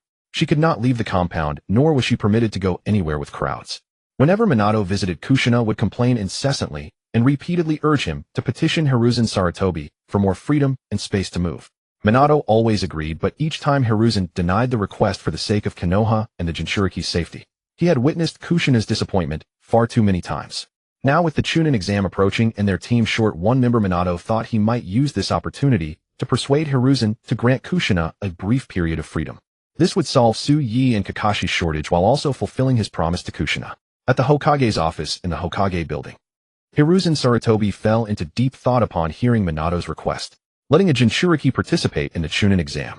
That seemed far too risky. Minato, if you need a Genin to fill the third spot in Team 7, there are many options. But Hokage-sama, I believe no one is more suitable than Kushina. Kushina has been a Genin for 5 years with extensive mission experience and formidable strength. It's time for her to be promoted to Chunin. Moreover, I think we shouldn't just confine and restrict the Jinchuriki. They are human too and need ways to release emotions and stress. After all, a Jinchuriki's personal emotions can affect the stability of the seal. As he spoke, Minato's face flickered with a hint of unease as if guilty. Despite his eloquent reasoning, his recommendation was ultimately driven by personal motives. Hiruzen sighed helplessly. He could easily see through Minato's little scheme. This lovesick fool had used every excuse to let his girlfriend go out and play. What you say has some merit, but Kushina is a Jinchuriki and her condition is still unstable. If the Nine-Tails were to break free, it would be a disaster for the entire village. I will keep an eye on Kushina and protect Konoha. Minato vowed earnestly. I've studied sealing techniques extensively to counter the Nine-Tails, and I've mastered the 4 symbols seal. Even if an accident occurs, I can help Kushina stabilize the seal. Hiruzen looked at Minato's serious expression and let out a soft sigh.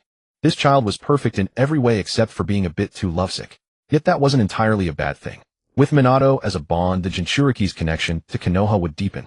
Very well, but just in case, I'll have the ANBU monitor the entire process.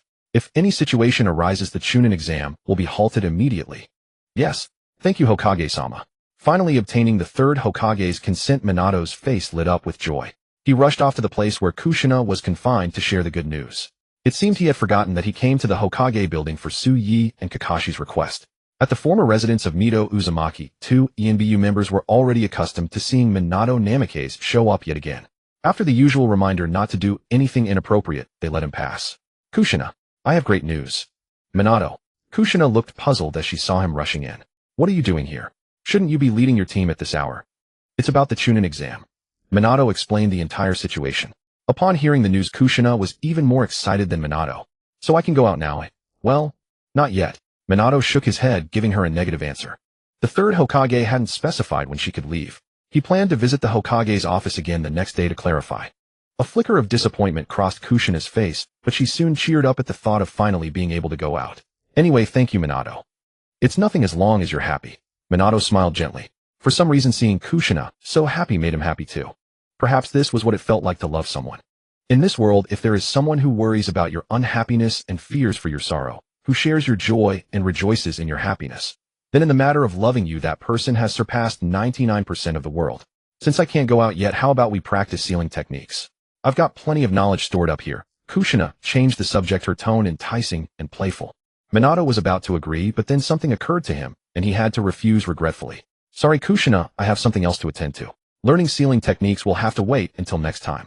Kushina's face fell. She pouted and waved her hand dismissively. Fine, go ahead. Everyone's busy is good. Leave me here alone to die, it doesn't matter. Seeing Kushina's feigned magnanimity masking her displeasure, Minato found it both amusing and exasperating. How about I come see you tomorrow? Oomph. Kushina let out a thunderous snort, her expression utterly adorable. You'd better keep your word. If you don't show up tomorrow, I'll teach all the sealing knowledge in my head to someone else. Minato smiled gently. Don't worry, I'll keep my promise to you. By the time he returned to the training ground, half an hour had passed. Seeing Minato gone for so long, Su-Yi and Kakashi were curious about who this third genin could be that it required Minato so much time to fetch, and still come back empty-handed. But when questioned, Minato chose to keep it a mystery, simply saying they would find out in due time. He said, when the time comes, but that wait lasted a month. Hiruzen Sarutobi didn't allow Kushina to leave the barrier's range before the Chunin exam. For this, Kushina had secretly cursed Hiruzen Sarutobi as a stingy old man many times. Finally, I can get out. When Kushina walked out of the detached courtyard, her heart was filled with indescribable exhilaration. But seeing the two Umbu ninjas following her, she felt a bit displeased. I sacrificed myself for Konoha, so why treat me like a criminal? Minato stepped forward, patted Kushina's shoulder, and smiled. Let's go, I'll take you to meet your two teammates. Yash. I can't wait to see your two genius disciples. Kushina had always heard Minato talk about how talented Su-Yi and Kakashi were, and she had long wanted to see them. They will surprise you. Minato smiled softly and led Kushina toward the fourth training ground. There were still 2 hours until the start of the Chunin exam, so there was time for the three to get to know each other. Su-Yi was the first to sense the arrival of Minato and Kushina. Apart from his keen perception, what was most striking was the two entirely distinct auras emanating from Kushina. Is it Kushina? A person with two different auras. Though he had never seen a Jinchuriki, Su-Yi couldn't think of anyone else who could have such a peculiar aura. It's not Blackbeard. Soon Minato and Kushina arrived before the two. Let me introduce your new teammate for the Chunin exam. Hello, I am Uzumaki Kushina. As she spoke, Kushina's eyes were appraising Su-Yi and Kakashi. Kakashi had handsome silver-white hair, his face hidden beneath a black mask, giving him the appearance of a cool kid. Su-Yi had short black hair, his eyes wrapped in white bandages, a small nose, thin red lips, fair skin, and angular features. A different kind of handsomeness with an aura that kept people at a distance. The two were somewhat similar, but compared to Kakashi's coldness, Su-Yi seemed more like a child with an unruffled calmness. Uchiha Su-Yi. Kakashi. Su-Yi and Kakashi calmly told Kushina their names while also observing her. In Kakashi's eyes, Kushina was a woman with striking red hair about the same age as Minato Namikaze. Being a genin at the same age as Minato, she probably wasn't a very formidable ninja. That was Kakashi's first impression of Kushina. Because the information about the Nine-Tails Jinchuriki was strictly confidential, only Konoha's high-ranking officials, the Umbu, and Minato knew about it. Naturally, Kakashi didn't know, hence his judgment. Su-Yi couldn't observe Kushina's appearance. His attention was fixed on the other aura inside her body. Powerful chakra filled with hatred, brutality, and bloodlust, that of the Nine-Tails. It seemed rather unstable. It was the first time Su-Yi had been so close to a tailed beast Jinchuriki, so he couldn't help but be curious. To ensure better cooperation during the exam, I think you should get to know each other's abilities before it starts. Minato suggested. There's no need for that. As long as she doesn't hold us back. Kakashi didn't want to waste time and coldly rejected Minato's suggestion. Clearly, he underestimated Kushina. Knowing she was being looked down upon, Kushina was not one to have a good temper. With a flick of her hand, several chakra chains flew from her back, binding the unprepared Kakashi. Don't treat me as someone who'll hold you back. I'm far more formidable than you imagine. Kushina held the chains with one hand, looking down at Kakashi, writhing like a caterpillar, a hint of mockery and pride in her eyes. Stop struggling. Even a jonin caught by this technique can't escape.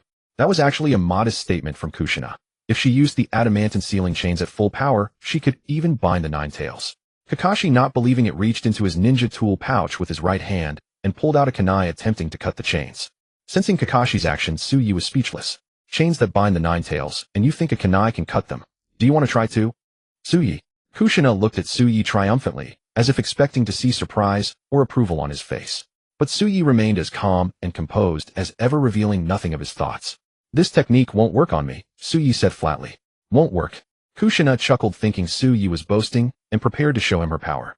But before she could act, Tsuyu drew a blade from his guide stick and swung it at the chains binding Kakashi on the ground. A purple slash appeared out of thin air, striking the chains created by the adamantine sealing chains. With a crack, the chains that could even play bondage games with the nine tails were severed just like that. Kushina, who had wanted to establish her authority with her own abilities, fell silent at the sight. Minato hadn't lied to her. This sword-wielding youth was terrifyingly powerful. It was the first time she had ever seen someone cut through her adamantine sealing chains with a single strike. Thanks. Freed, Kakashi said to Tsuyu, then calmly stood up, pretending to be composed, and put the kunai back into his ninja tool pouch. Obviously, he realized how ridiculous his action had been. Stabbing a chakra sealing chain with a kunai, wasn't that like hitting a rock with an egg?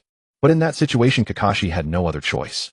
His entire body was bound, both arms restrained to his sides, making it impossible to even form hand seals to perform ninjutsu.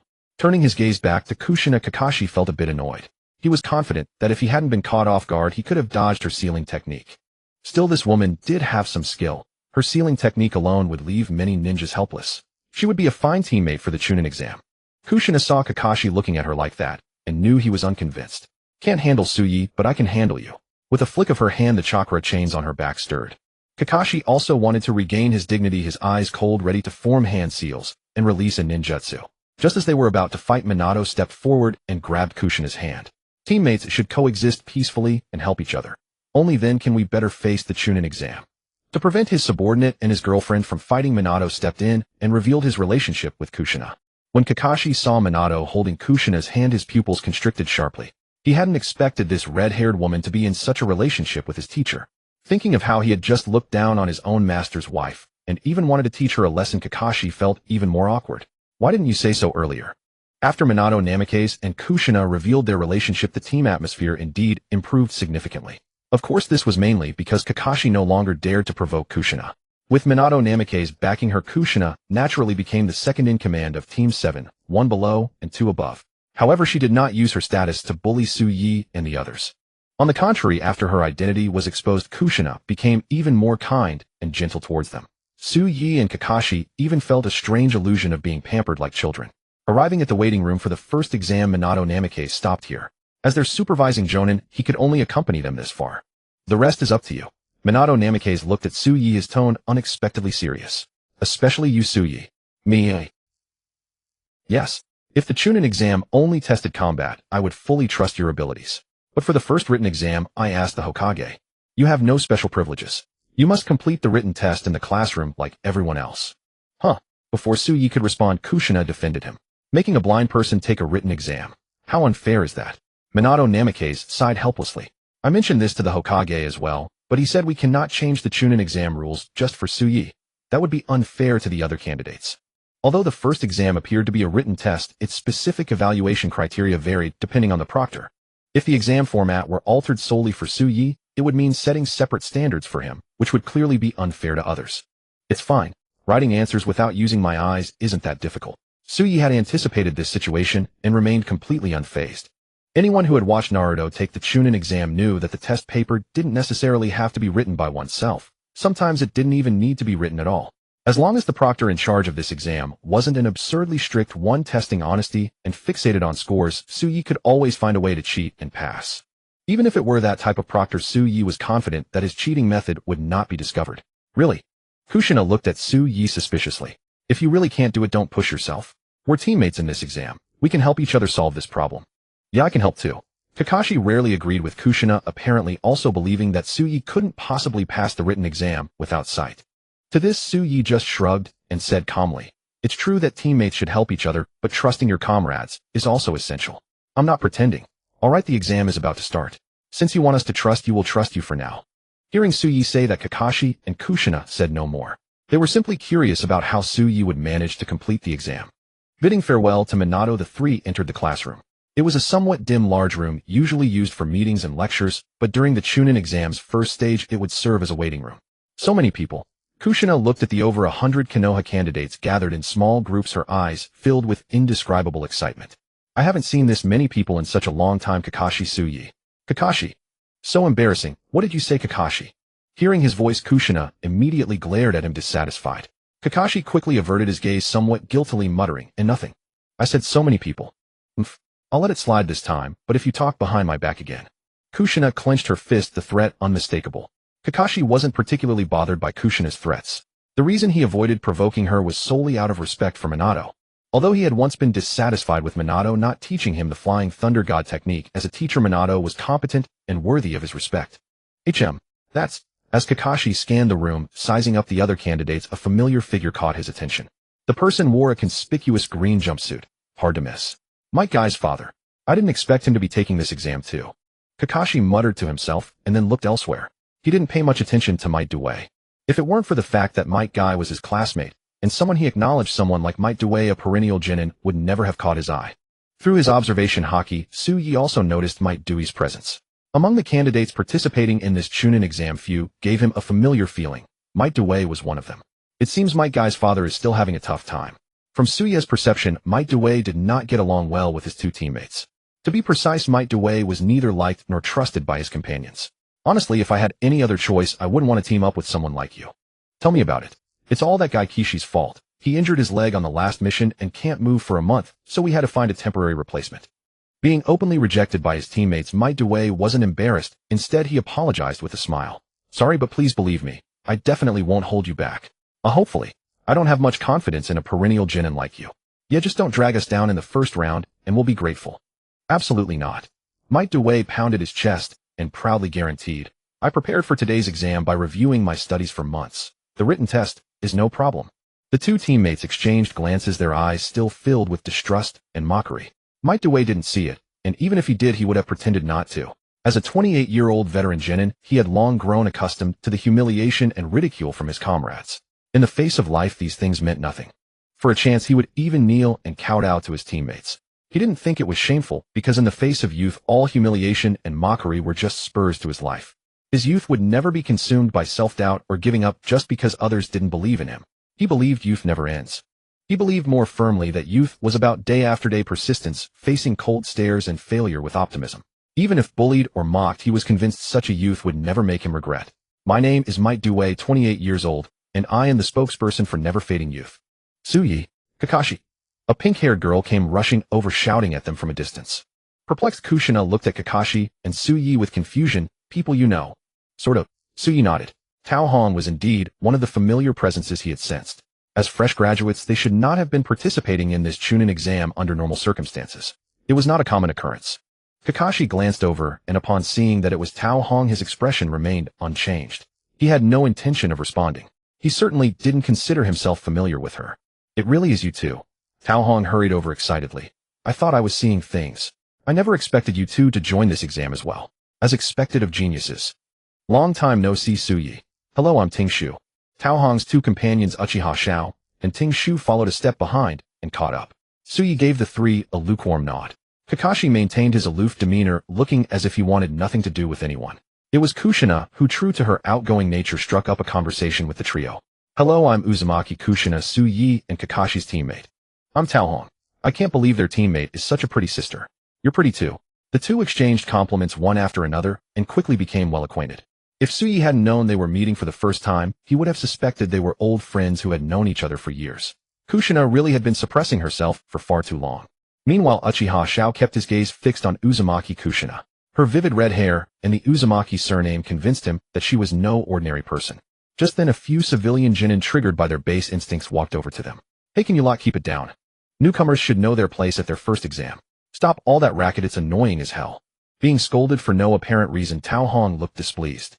She turned to retort and tell them to mind their own business, but upon seeing the three towering, fierce-looking men, her courage instantly deflated. These three looked like they meant trouble. If it's too noisy, you can just plug your ears. Uchiha Xiao stepped forward, standing in front of Tao Hong.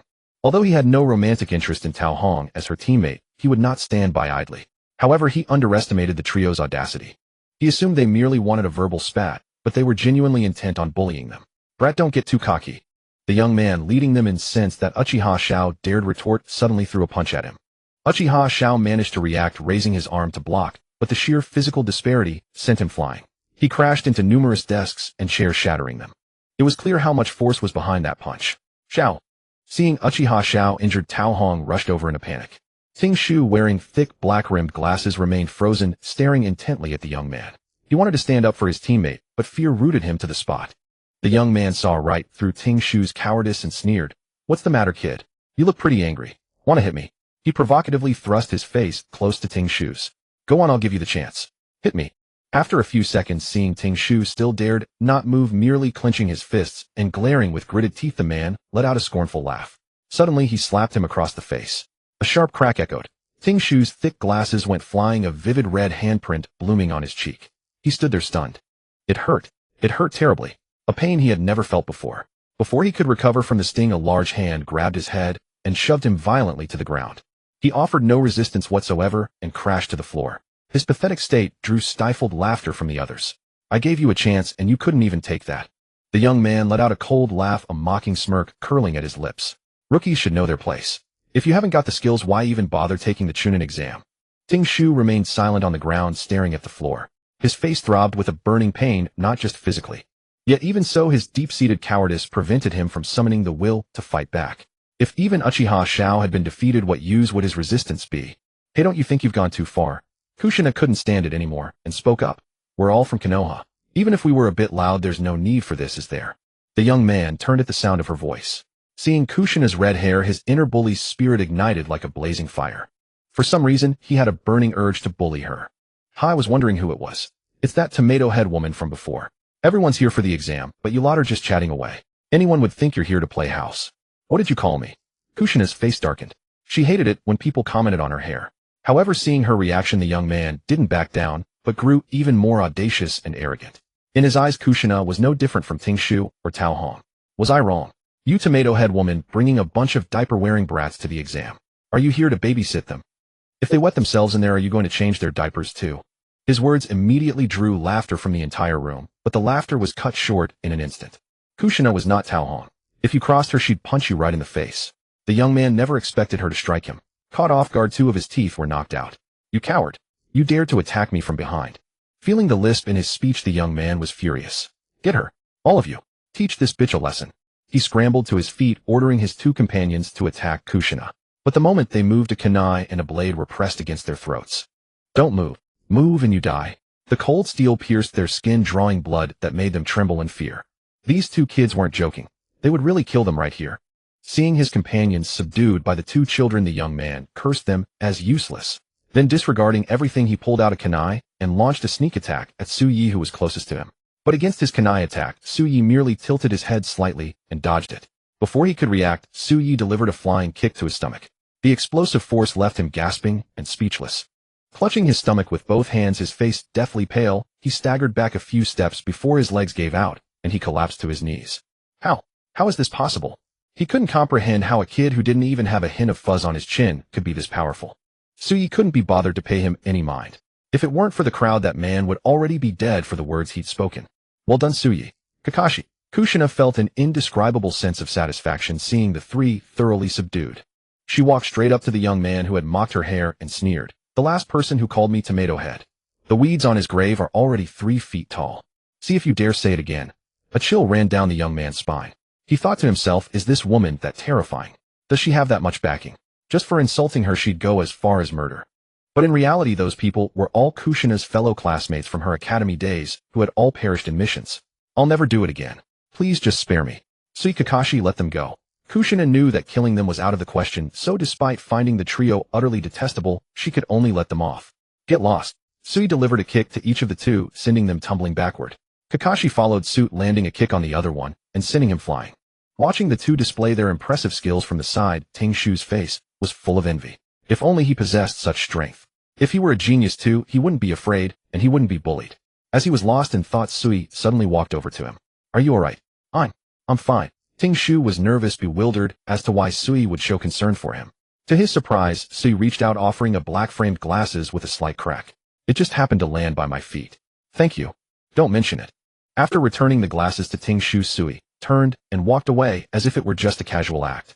However, this casual act held great significance in Ting Shu's eyes. Before this, he had always thought Sui like Xiao was aloof and difficult to get along with.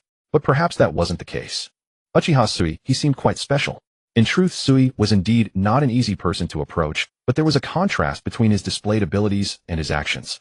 It was like when someone in a high position does the most ordinary things, ordinary people interpret it as being approachable. Just then Tao Hong approached, carrying Uchiha Xiao on her shoulder. The top graduate being beaten so badly by a mere genin was somewhat embarrassing. Being a fellow Uchiha, Uchiha Xiao realized for the first time the vast gap between himself and Sui. Thank you. Tao Hong expressed her gratitude to Kushina and the others. If Kushina and the others hadn't intervened, they would have had to suffer this injustice in silence. Perhaps this Chunin exam would have ended prematurely because of this. Noni were friends, right? Kushina waved her hand, telling Tao Hong not to worry about it. But Tao Hong silently etched this favor in her heart, promising to remember it forever. Looks like you're all raring to go. The door to the examination hall suddenly swung open. A stern-looking man standing 180 centimeters tall, with light golden brown hair, emerged, followed by a group of ninjas wearing Chunin vests. They lined up in a row, creating an imposing presence in the dimly lit room. Both the inexperienced newcomers and the seasoned veterans instinctively swallowed hard. Of course, Sui's trio was the exception. Yamanaka and Noichi's sharp eyes scanned the Konoha genin participating in the exam, pausing for a few seconds when they passed over Sui's group. His voice was deep and stern. I don't care what grudges you have. Once the exam officially begins, everyone will behave themselves. Anyone who dares to cause trouble, I will make trouble for them. Understood? Yes, sir. Hearing the sparse and unenthusiastic response, and Noichi's expression turned cold as he barked, Did you all not eat this morning? Everyone shuddered. Yes, sir. Good. Now line up and enter the exam hall one by one. Submit your application forms to the proctor at the door, and then take your designated seats according to the number tags issued. Keep quiet while entering. I'll remind you once more, anyone who causes trouble will have their entire team disqualified from the exam. With that, Noichi turned and walked back into the exam hall. Most of the other supervising Chunin followed, leaving only 2 at the entrance to check their application forms. I didn't expect the Chunin exam to be like this with so many proctors, and they're much stricter than our teachers at the Ninja Academy. Tao Hong watched the group of proctors disappear through the entrance, then clutched her chest, as if she were scared, puffing out a breath of air. Uchiha Xiao glanced at her involuntarily, then quickly looked away, his face unchanging and heart steady, as if he had done nothing at all. I didn't expect Noichi to be the head proctor for this exam. Kushina murmured to herself, then turned to warn Sui and Kakashi. You two need to take this exam seriously. If you slip up, you really could be eliminated. Though Sui and Kakashi didn't take it to heart, they still nodded at Kushina. Kushina's sister, do you know the proctor? Tao Hong asked curiously. Yeah, Noichi and I were classmates back in the day. He's very talented in intelligence analysis and acquisition. I suspect this exam will be related to that. Kushina explained. Intelligence analysis. Intelligence acquisition. Tao Hong and the others looked puzzled. Even Kakashi, who hadn't been paying much attention, showed a confused expression. Wasn't this supposed to be a written test of academic knowledge? Why was there talk of intelligence analysis and acquisition? Kushina was about to elaborate when the Chunin proctor up ahead suddenly shouted at them. Hey, what are you all doing over there? Do you still want to take the exam? If so, get your application forms over here now. Kushina's expression tightened. There were still quite a few people ahead of them, yet they were the ones being singled out. It was clear that Noichi didn't intend for her to continue explaining. Had he been monitoring them this whole time? After submitting the application form, receiving the number tag, and entering the exam hall, she made eye contact with Noichi. Although his expression was neutral, Kushina knew her guess was correct. Sigh. She sighed inwardly, feeling a bit unlucky. She finally participates in a Chunin exam only to find the proctor is her brilliant old classmate who won't even cut her any slack. She could only hope Kakashi and Sui would do well and figure out the true nature of this exam on their own. Otherwise, a 17-year-old genin like herself failing the first stage would definitely become a laughingstock for Minato. At that moment, Sui was seated in a central position in the exam hall. Kushina was to his left and behind, while Kakashi was to his right and in front. Tao Hong, Uchiha Xiao, and Ting Shu were all seated at a distance of 3 or more seats away. It was evident that the proctor had carefully observed them to arrange this seating. But if he thought this would stop him from cheating, he was sorely mistaken. You're Uchiha Sui, right?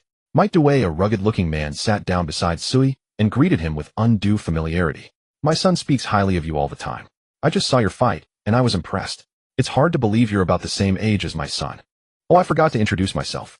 My son's name is Mike Guy. Thank you. You and your son are also quite impressive. Oh no, I'm just an ordinary genin with average talents. I couldn't possibly compare with gifted individuals like you. Sui's compliment was sincere, though my Due took it as polite flattery. He had a very clear understanding of his own limitations. Of course, in his heart, he didn't believe Mike Guy was someone of average talent. Allow me to introduce myself. I am Yamanaka Inoichi, a jonin of Konoha and the proctor of this examination. Draped in a trench coat with his hands in his pockets, Yamanaka Inoichi swept his gaze across the assembled examinees and spoke slowly. Next, I will explain the rules of this test. I will only say them once, so listen carefully. If anyone fails to hear clearly and is eliminated as a result, I will not go easy on you. Upon hearing this, all the genin taking the exam instinctively straightened their backs, focusing intently on Yamanaka Inoichi as he elaborated the rules. They had no desire to be disqualified for such a trivial reason as mishearing the regulations. Yamanaka Inoichi, noticing this, nodded with satisfaction and began formally outlining the rules. Rule 1: the duration of this test is 45 minutes. Everyone must cease writing immediately when the time ends. Violators will be eliminated on the spot. Rule 2: there are a total of 10 questions, each worth 10 points. After the test, we will grade all papers on site. Individuals scoring below 60 or teams with an average score under 80 will have the entire team eliminated. Rule 3: do not engage in any behavior that disrupts the examination hall, disturb other candidates, whisper, chat, or fight. Violators will be eliminated. Rule 4: the use of any low-level cheating methods during the test is prohibited. Offenders will be eliminated. Rule 5: test papers and ink brushes will be uniformly distributed. You may not exchange paper or brushes at will. If the paper or brush is damaged, you will be directly eliminated. Rule 6: if any member of a team violates the above rules or fails to meet the score requirement, the entire team will be eliminated. What? Hearing the 6th rule, many examinees became agitated. Why must everyone suffer because of one person's failure? That's unfair. If I get a perfect score, but my teammate is eliminated due to personal reasons like cheating, am I still eliminated? This isn't about selecting chunin, it's about keeping excellent ninjas out. Quiet. Yamanaka Inoichi barked coldly. You have 5 minutes before the official start to ask me questions, but for now listen up in silence. Seeing that no one spoke further, he continued. Rule 7: no unauthorized leaving the examination hall. For restroom needs or physical discomfort, you must raise your hand to be accompanied by a designated staff member. Time away will count toward the total exam duration and no extra time will be given. These are all the rules for this test. If you have any questions, raise your hand and ask me. You have 5 minutes. After that, the test will begin and I will no longer answer any questions. Instantly, several hands shot up. Yamanaka Inoichi chose the man who had seemed most agitated earlier. You speak. I think the rules are unfair. Eliminating the entire team might get rid of truly outstanding ninjas. Do you think you're one of them? Yamanaka Inoichi's question left the man red-faced. I don't care what you think. I care what I think. Before he could finish, Yamanaka Inoichi cut him off. In this exam, my rules are the rules. Anyone unwilling to abide by them may leave now. These words choked the man's retort in his throat. He could neither speak nor stay silent, and finally sat down in frustration. Any other questions? Yamanaka Inoichi looked at the others who had raised their hands. Seeing no one else, he announced the start of the exam. In truth, even if they had voiced further objections, he would have been too lazy to explain. In his eyes, those who raised such questions lacked the qualifications to become chunin. An outstanding chunin must possess not only excellent individual ability, but also team cohesion. A ninja who cannot stand with his team does not deserve promotion to chunin. His eyes scanned the hall. After he announced the start, everyone began reading the exam paper. Since they were still unfamiliar with the difficulty, no one had started cheating yet. But given the difficulty of this test, cheating was inevitable sooner or later. He didn't believe anyone besides the 3 chunin he had planted who had memorized the answers in advance could achieve high scores. Moi. When Yamanaka Inoichi's gaze fell on Sui, a large question mark appeared above his head. He noticed that Sui was actually writing answers. The questions in this test were all personally crafted by him, requiring exceptional analytical skills and extensive calculations. Even a gifted genius ninja couldn't answer without even reading the questions. The chunin he had arranged were still reviewing the questions to avoid copying the wrong answers. And this blind Uchiha Sui was already answering. Was he scribbling randomly? But what would be the point of random scribbling? Yamanaka Inoichi felt an immense curiosity toward Uchiha Sui. From learning that he was in the same team as Kushina to his age, surname, strength, and now his behavior, everything about him sparked intense curiosity. At this moment, Sui was cheating on the exam in a way that Yamanaka Inoichi could never comprehend in his lifetime.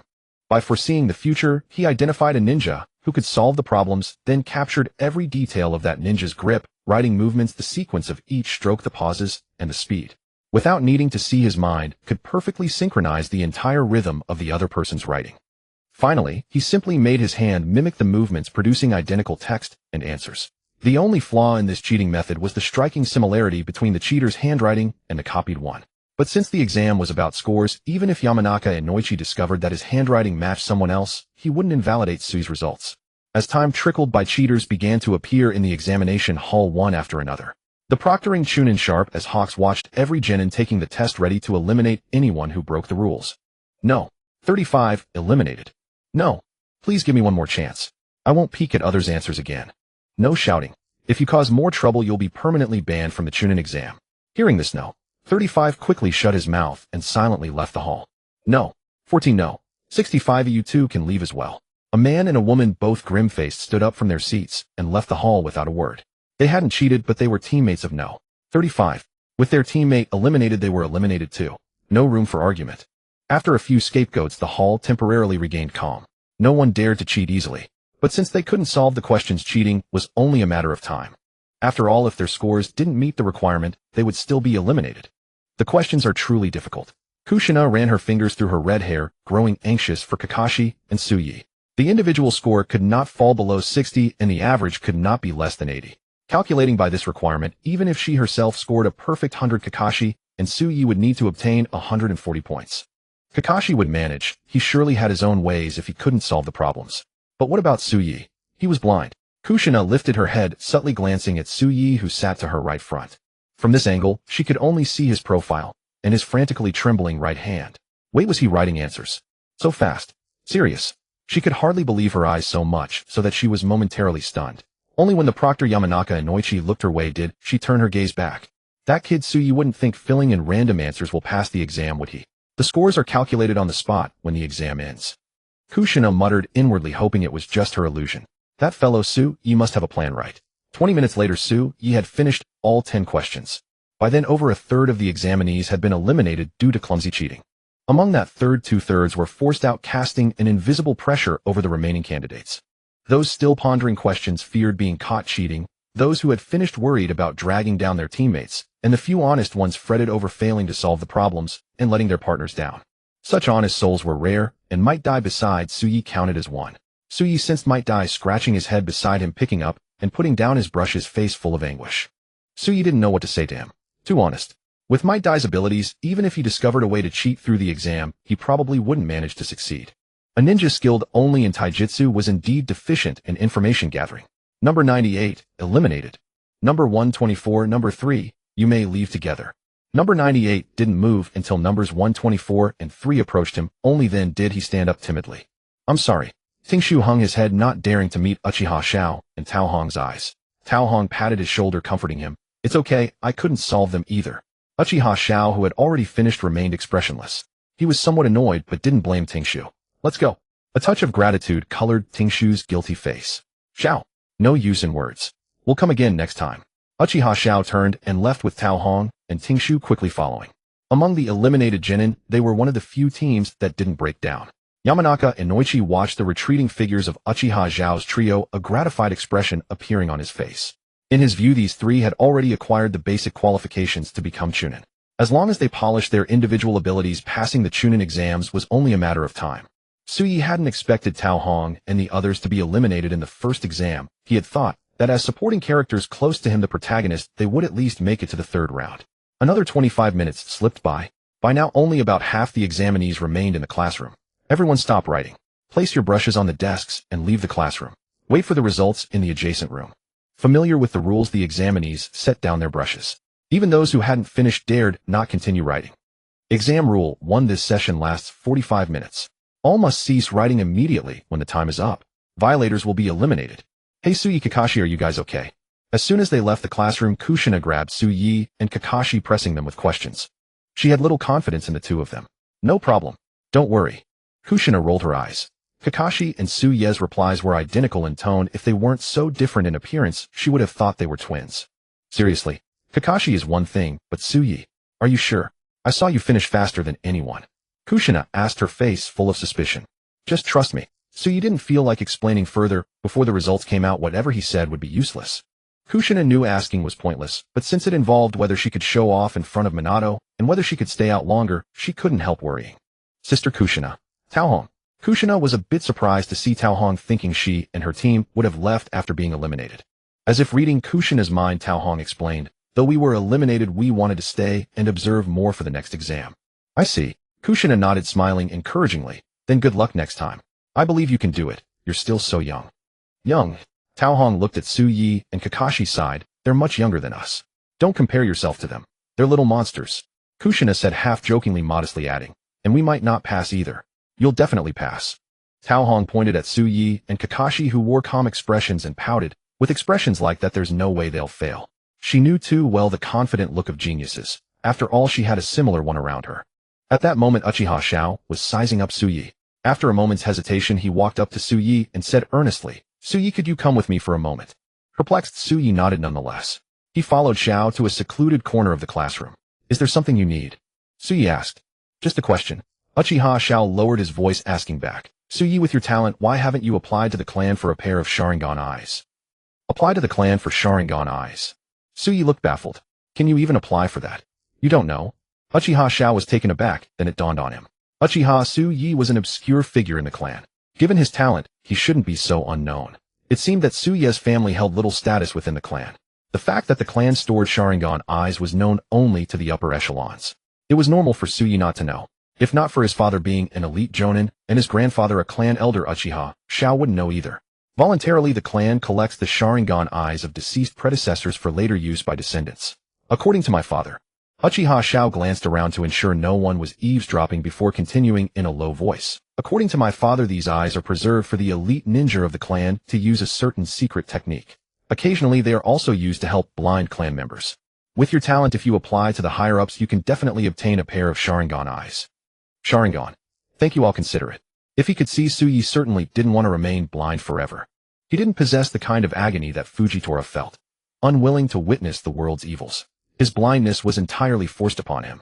Previously, he hadn't restored his eyesight simply because he had no money, no background, and no eyes to choose from. He couldn't simply gouge out someone's eyes and then kidnap a medical ninja to perform the surgery, could he? Although Konoha's citizens were fond of bullying the village's medical ninjas, were compassionate. Unless someone voluntarily donated their eyes to Su Yi, they would never perform an eye transplant surgery for him. However, the ability to plug and play without side effects was a rarity in this shinobi world. His current body lacked Hashirama cells. Rashly swapping eyes that didn't match his genetic makeup would most likely result in severe rejection. Even if he could barely use them, they would likely be ineffective. If the clan were willing to give him a pair of Sharingan, it would not only resolve part of the bloodline rejection issue, but also leave the medical ninjas at Konoha Hospital with no excuses. Moreover, the clan might even proactively arrange for a skilled medical ninja to perform the surgery. However, the Sharingan granted by the clan could not evolve. If it wasn't a Mangekyo Sharingan, Su Yi would ultimately find it regrettable. He also wondered whether Haki, too influenced by him, would still awaken the Mangekyo. What were you two whispering about? Seeing Su Yi and Uchiha Xiao return, Tao Hong couldn't help but ask curiously. Secret? Nothing much. Their perfunctory replies made Tao Hong pout in dissatisfaction. What's so great about it?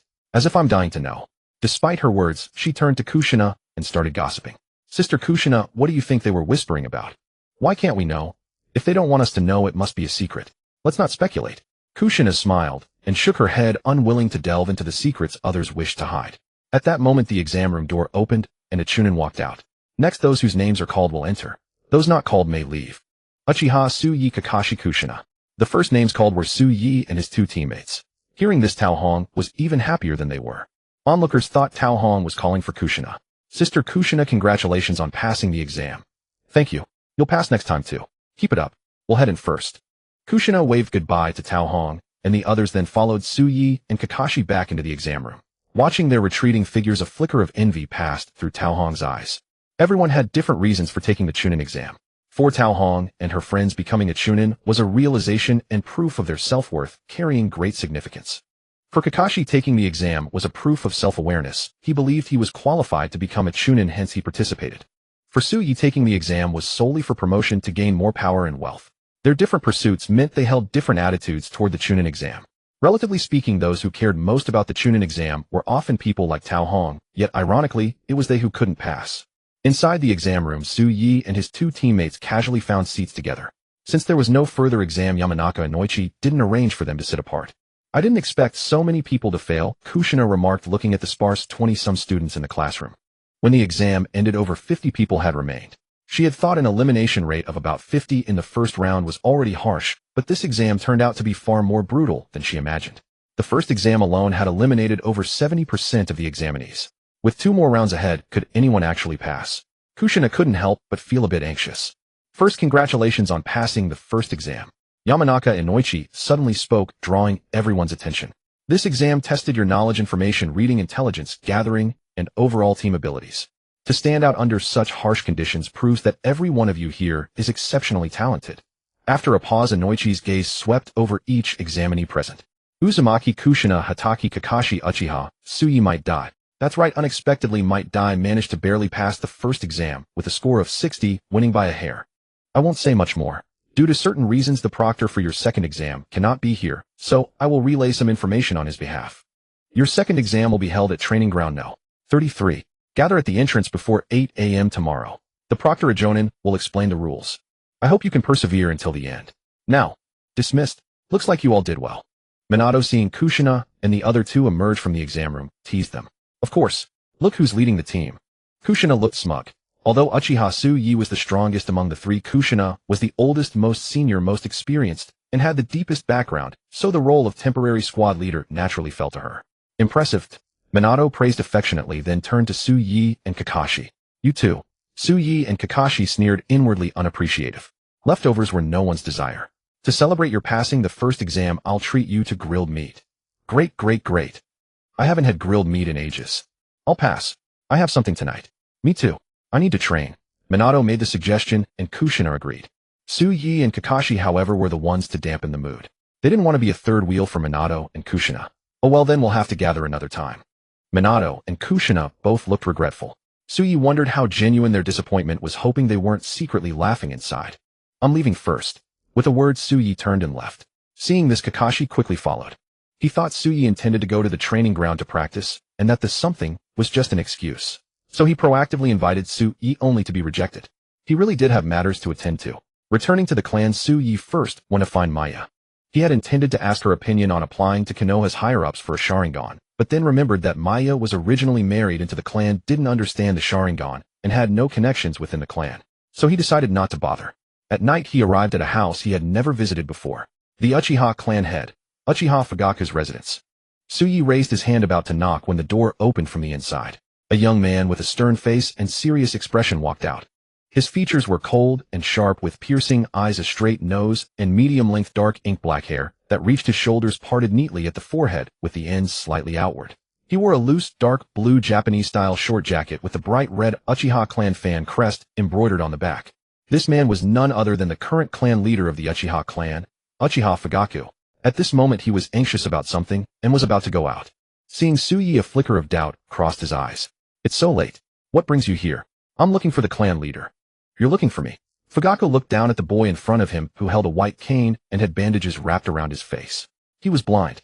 This was quite rare in the Uchiha clan because ordinary Sharingan did not cause blindness from overuse. Instead, it granted them enhanced vision and perception. In the Uchiha clan, it was hard to find even a nearsighted person, let alone a blind one. What truly intrigued him, however, was that this blind boy wore a Konoha forehead protector on his head, meaning the boy had become a Konoha ninja despite being blind. I am the one. Just say what you want. Although interested in Su Yi, his tone and attitude remained cold. It wasn't that he disliked Su Yi, he simply spoke that way most of the time. Su Yi hadn't expected to run into Uchiha Fugaku, who was about to leave. Slightly surprised, he stated his purpose. Today during the Chunin exam, I heard from Uchiha Shao that the clan stores Sharingan. I want a pair. You took the Chunin exam. Uchiha Fugaku keenly caught the key point of Su Yi's words. How old are you? 7. 7. Uchiha Fugaku was astonished. Blind at 7, yet still able to take the Chunin exam and possibly pass to become a Chunin. If he had a pair of Sharingan, wouldn't that be extraordinary? After a moment of silence, Uchiha Fugaku invited Su Yi inside for a chat and told a servant to inform Mikoto that today's date was cancelled. Su Yi hadn't expected Uchiha Fugaku to cancel his date with Uchiha Mikoto for his sake. Truly a Sigma male. He suddenly felt that a certain blonde-haired man should learn from Fugaku. Stop thinking about Kushina all the time. Won't the other person be angry if the clan leader cancels the date? Makoto will understand me. Fugaka had no such worry. Uchiha Makoto and Kushina were two different kinds of women. Uchiha Makoto had a gentle personality. Even if Fugaka stood her up, she would understand that he had something important to attend to and had no choice. Kushina, on the other hand, was a bit spoiled, hot-tempered, prone to overthinking, and emotionally sensitive. In the same situation, she would likely worry if Minato was cheating on her. But when it came to major issues, she was also a sensible woman. Neither was better than the other. They simply had different backgrounds and experiences which influenced their personalities to some extent. But at heart, both were gentle people. After all, if no one provoked Kushina, she was easy to get along with. Kakashi should know that well. They arrived at the study, and Fugaku gestured for him to sit. Then he had a servant bring some snacks to entertain Tsuyi. Want some? I've already eaten. Tsuyi shook his head. He didn't know Uchiha Fugaku well, and didn't dare to eat anything he offered. Even though he had no reason to do so, and his observation haki gave no warning. But some poisons took time to take effect, and some were not dangerous, but had severe side effects. He couldn't rely on his observation haki to detect every danger in advance. Uchiha Fugaku didn't mind Tsuyi's caution, instead he appreciated it. At such a young age he remained calm and cautious, a rare quality. On the battlefield in the future, this caution would often mean he had a better chance of survival than others. What's your name? Uchiha Tsuyi. Uchiha Fugaku silently noted the name, planning to have a servant check Tsuyi's information later. He couldn't ask everything in one conversation. Some things could be found out by checking. There was no need to waste time asking. How did the Chunin exam go? Uchiha Fugaku asked calmly, but inwardly, he was assessing Tsuyi's value. The clan had a moderate number of stored Sharingan. Although there were no Mangekyo Sharingan, there were 1 Tomo, 2 Tomo, and 3 Tomo ones. He needed to decide what kind of Sharingan to give Tsuyi based on his value. I just passed the first exam, and I'll take the second tomorrow. Tsuyi replied. Impressive. I was far behind you at your age. Fugaku's eyes held admiration, and he grew more fond of Tsuyi. Taking the Chunin exam at 7 and passing it at 7 were entirely different. If Tsuyi could pass the Chunin exam at this age, the talent and strength it represented were unimaginable. It was a pity that he was blind. If Uchiha Tsuyi weren't blind, and could awaken the Mangekyo Sharingan, Fugaku couldn't imagine how strong he would be. Perhaps he could even match the ancestor. May I ask how you lost your sight? Fugaku asked curiously. When I was 5 I was playing and got my eye scratched by a piece of wood, Tsuyi replied calmly. Heaven envies the gifted. Fugaku shook his head with a regretful look. Actually, you should have come to me back then. I could have helped you find Lady Tsunade, and maybe it could have been saved. The medical ninjas at Konoha Hospital said it couldn't be treated, Tsuyi replied indifferently. He didn't think that approaching Uchiha Fugaku back then would have earned him such help. The favor of one of the Konoha Sannin Tsunade was not something to be taken lightly. How can they compare to Lady Tsunade? She is the best medical ninja in the entire ninja world. Fugaku paused, seeing Tsuyi's expressionless face, and realized he couldn't fool him, so he stopped saying anything meaningless. It seemed this child was not only steady in his actions, but also far more mature than his peers. Such a child couldn't be moved by mere words, only tangible benefits could win him over. Back to the point, the clan does have stored Sharingan, and I can provide you with a pair to help you regain your sight. Uchiha Fugaku looked at Tsuyi and said calmly, but you know there are differences between Sharingan. I want the best. The finest are the 3 Tomo Sharingan, and they are quite rare. Uchiha Fugaku looked at Tsuyi and said slowly, if you pass the Chunin exam, I will give you a pair of 3 Tomo Sharingan. Alright. Tsuyi agreed without hesitation, his decisiveness surprising Fugaku. You are quite confident. Of course. It's not a particularly difficult task. Tsuyi remained calm, his tranquility making even Fugaku believe he might actually pass the Chunin exam. He had made this pact with Tsuyi not only to test his strength, but also to delay for a few years and observe him. Clearly he didn't truly believe Tsuyi could pass the exam at such a young age. Very well, I'll await your good news. Despite his thoughts, Fugaku's tone was filled with expectation. Tsuyi could sense Fugaku's lack of faith, but paid it no mind. As long as Uchiha Fugaku kept his word, that was all that mattered. It's getting late, and I have the exam tomorrow. I'll take my leave now. Tsuyi rose to leave, and Fugaku stood up as well. I'll see you out.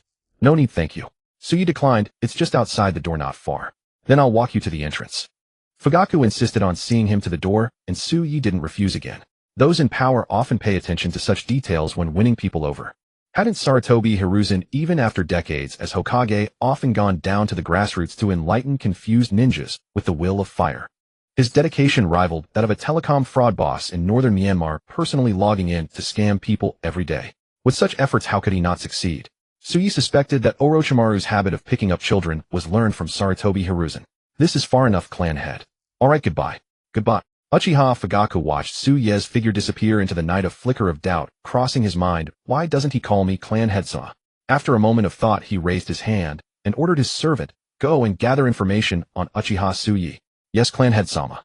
As the clan head, obtaining information about a clan member was easy. Before long, Tsuyi's ancestry and recent circumstances were thoroughly investigated and delivered to Fugaku's desk. Father Uchiha Tsukunoma, Chunin, missing in action 2 years ago, presumed dead. Mother Uchiha Miya, daughter of a former tofu shop owner, civilian, no ninja experience. Tracing back dozens of generations, Uchiha Tsuyi's lineage was utterly ordinary. Only when they reached Tsuyi's own personal history did his branch of the family show any distinction. Blind at age 5, enrolled through exams at 6, graduated from the Ninja Academy with outstanding results at 7, becoming a subordinate of Minato Namikaze, the direct disciple of Jiraiya. So he's taking the Chunin exam just a few months after graduating, and he's confident he'll pass. Uchiha Fugaku closed the scroll, recording Tsuyi's information, falling into silence. He didn't know where Tsuyi's confidence came from, but one thing was certain. The third Hokage held him in high regard. A child placed under Minato Namikaze, the disciple of Jiraiya, by the third Hokage's arrangement, undoubtedly possessed exceptional talent and strength. Is there something I haven't uncovered? Uchiha Fugaku muttered to himself. He had already tried to overestimate Tsuyi's talent, but he still felt something was off. By the way, what is he specialized in? Ninjutsu, taijutsu, jinjutsu. These details were not recorded in the servant's report. The Uchiha clan couldn't access academy student files, nor could they view a ninja's personal records. I shouldn't have let him leave so early. Uchiha Fugaku thought, planning to ask Tsuyi about his abilities at their next meeting. However, thinking about the conflict between the clan and the village's higher-ups, his brows furrowed. The third Hokage's arrangement for Uchiha Tsuyi was clearly intended to groom him as a key figure. He wouldn't mind Tsuyi becoming a bridge to ease the tension between the two, but he was uncertain of Sarutobi Hiruzen's true intentions behind such an arrangement. Is he planning to cultivate another Uchiha Kagami? Opinions on Uchiha Kagami within the clan were sharply divided. His admirers saw him as a pioneer who mended the rift between the Uchiha and the village, easing the conflict between them. His critics, however, viewed his actions as a betrayal of the clan, undermining its interests and eroding the Uchiha's standing and influence in Konoha. As the clan head, Uchiha Fugaku remained neutral on both assessments.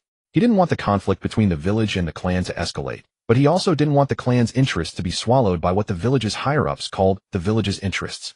He was well aware that the so-called village interests were not pure. Those sitting at the very top of Konoha were not entirely acting for the village's benefit.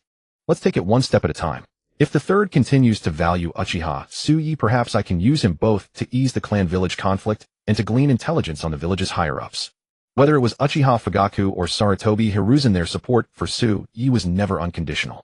Every gift, in essence, was given with the expectation of gaining something in return. Tsuyi was fully aware of this, yet he didn't care. After all, if a man values you this much without wanting to use you, you'd have to wonder if he's into you. The next day, Tsuyi along with Kakashi and Kushina gathered at Training Ground 33. Minato wasn't there today. According to Kushina, he was on a mission. An S-rank mission, so he wouldn't be back anytime soon. Although Kushina was a bit displeased, she understood the priorities and had no choice but to forgive him. The smell here is really something else. Kushina pinched her nose and waved her hand, as if trying to shoo away something foul. But that was clearly impossible. Training Ground 33 seems to be a swamp. Kakashi stared ahead, his expression grave. Not far ahead lay a stretch of grayish-black forest. Between the sparse trees were patches of dark brown mud pits with bubbles gurgling up, emitting a stench reminiscent of rotting corpses and rotten eggs. Vines were everywhere, and venomous insects and snakes could be seen slithering by. An outsider bird, unaware of the danger, landed on a black tree to rest after its flight. Before it could catch its breath, a camouflaged demon-faced spider revealed itself and ensnared it. The bird struggled, flapping its wings, but the spider bit down and venom surged into its body. In moments, it was completely lifeless. Most of the genin who passed the first exam were seasoned ninjas, yet many still revealed expressions of concern upon seeing the environment. If this terrain were correlated with the rank of a ninja mission, it would at least be an A-level mission. A single misstep could cost lives. At that moment, several ninjas clad in Chunin vests approached them. The leader wore the same vest, but distinguished himself with an additional gray cloak. I am the chief examiner of this test, Nara Shikaku. Nara Shikaku, sporting his ancestral topknot, bore a trace of weariness and distraction in his eyes, as if he had not slept well the night before. I'll skip the pleasantries and get straight to the rules. The content of this assessment is a survival exercise. In a moment, each team will send one member to retrieve an identity card from over there. Nara Shikaku pointed to a nearby pavilion where 2 Chunin were seated. The 2 Chunin, noticing the eyes on them, grinned with 8 teeth on display. Nara Shikaku.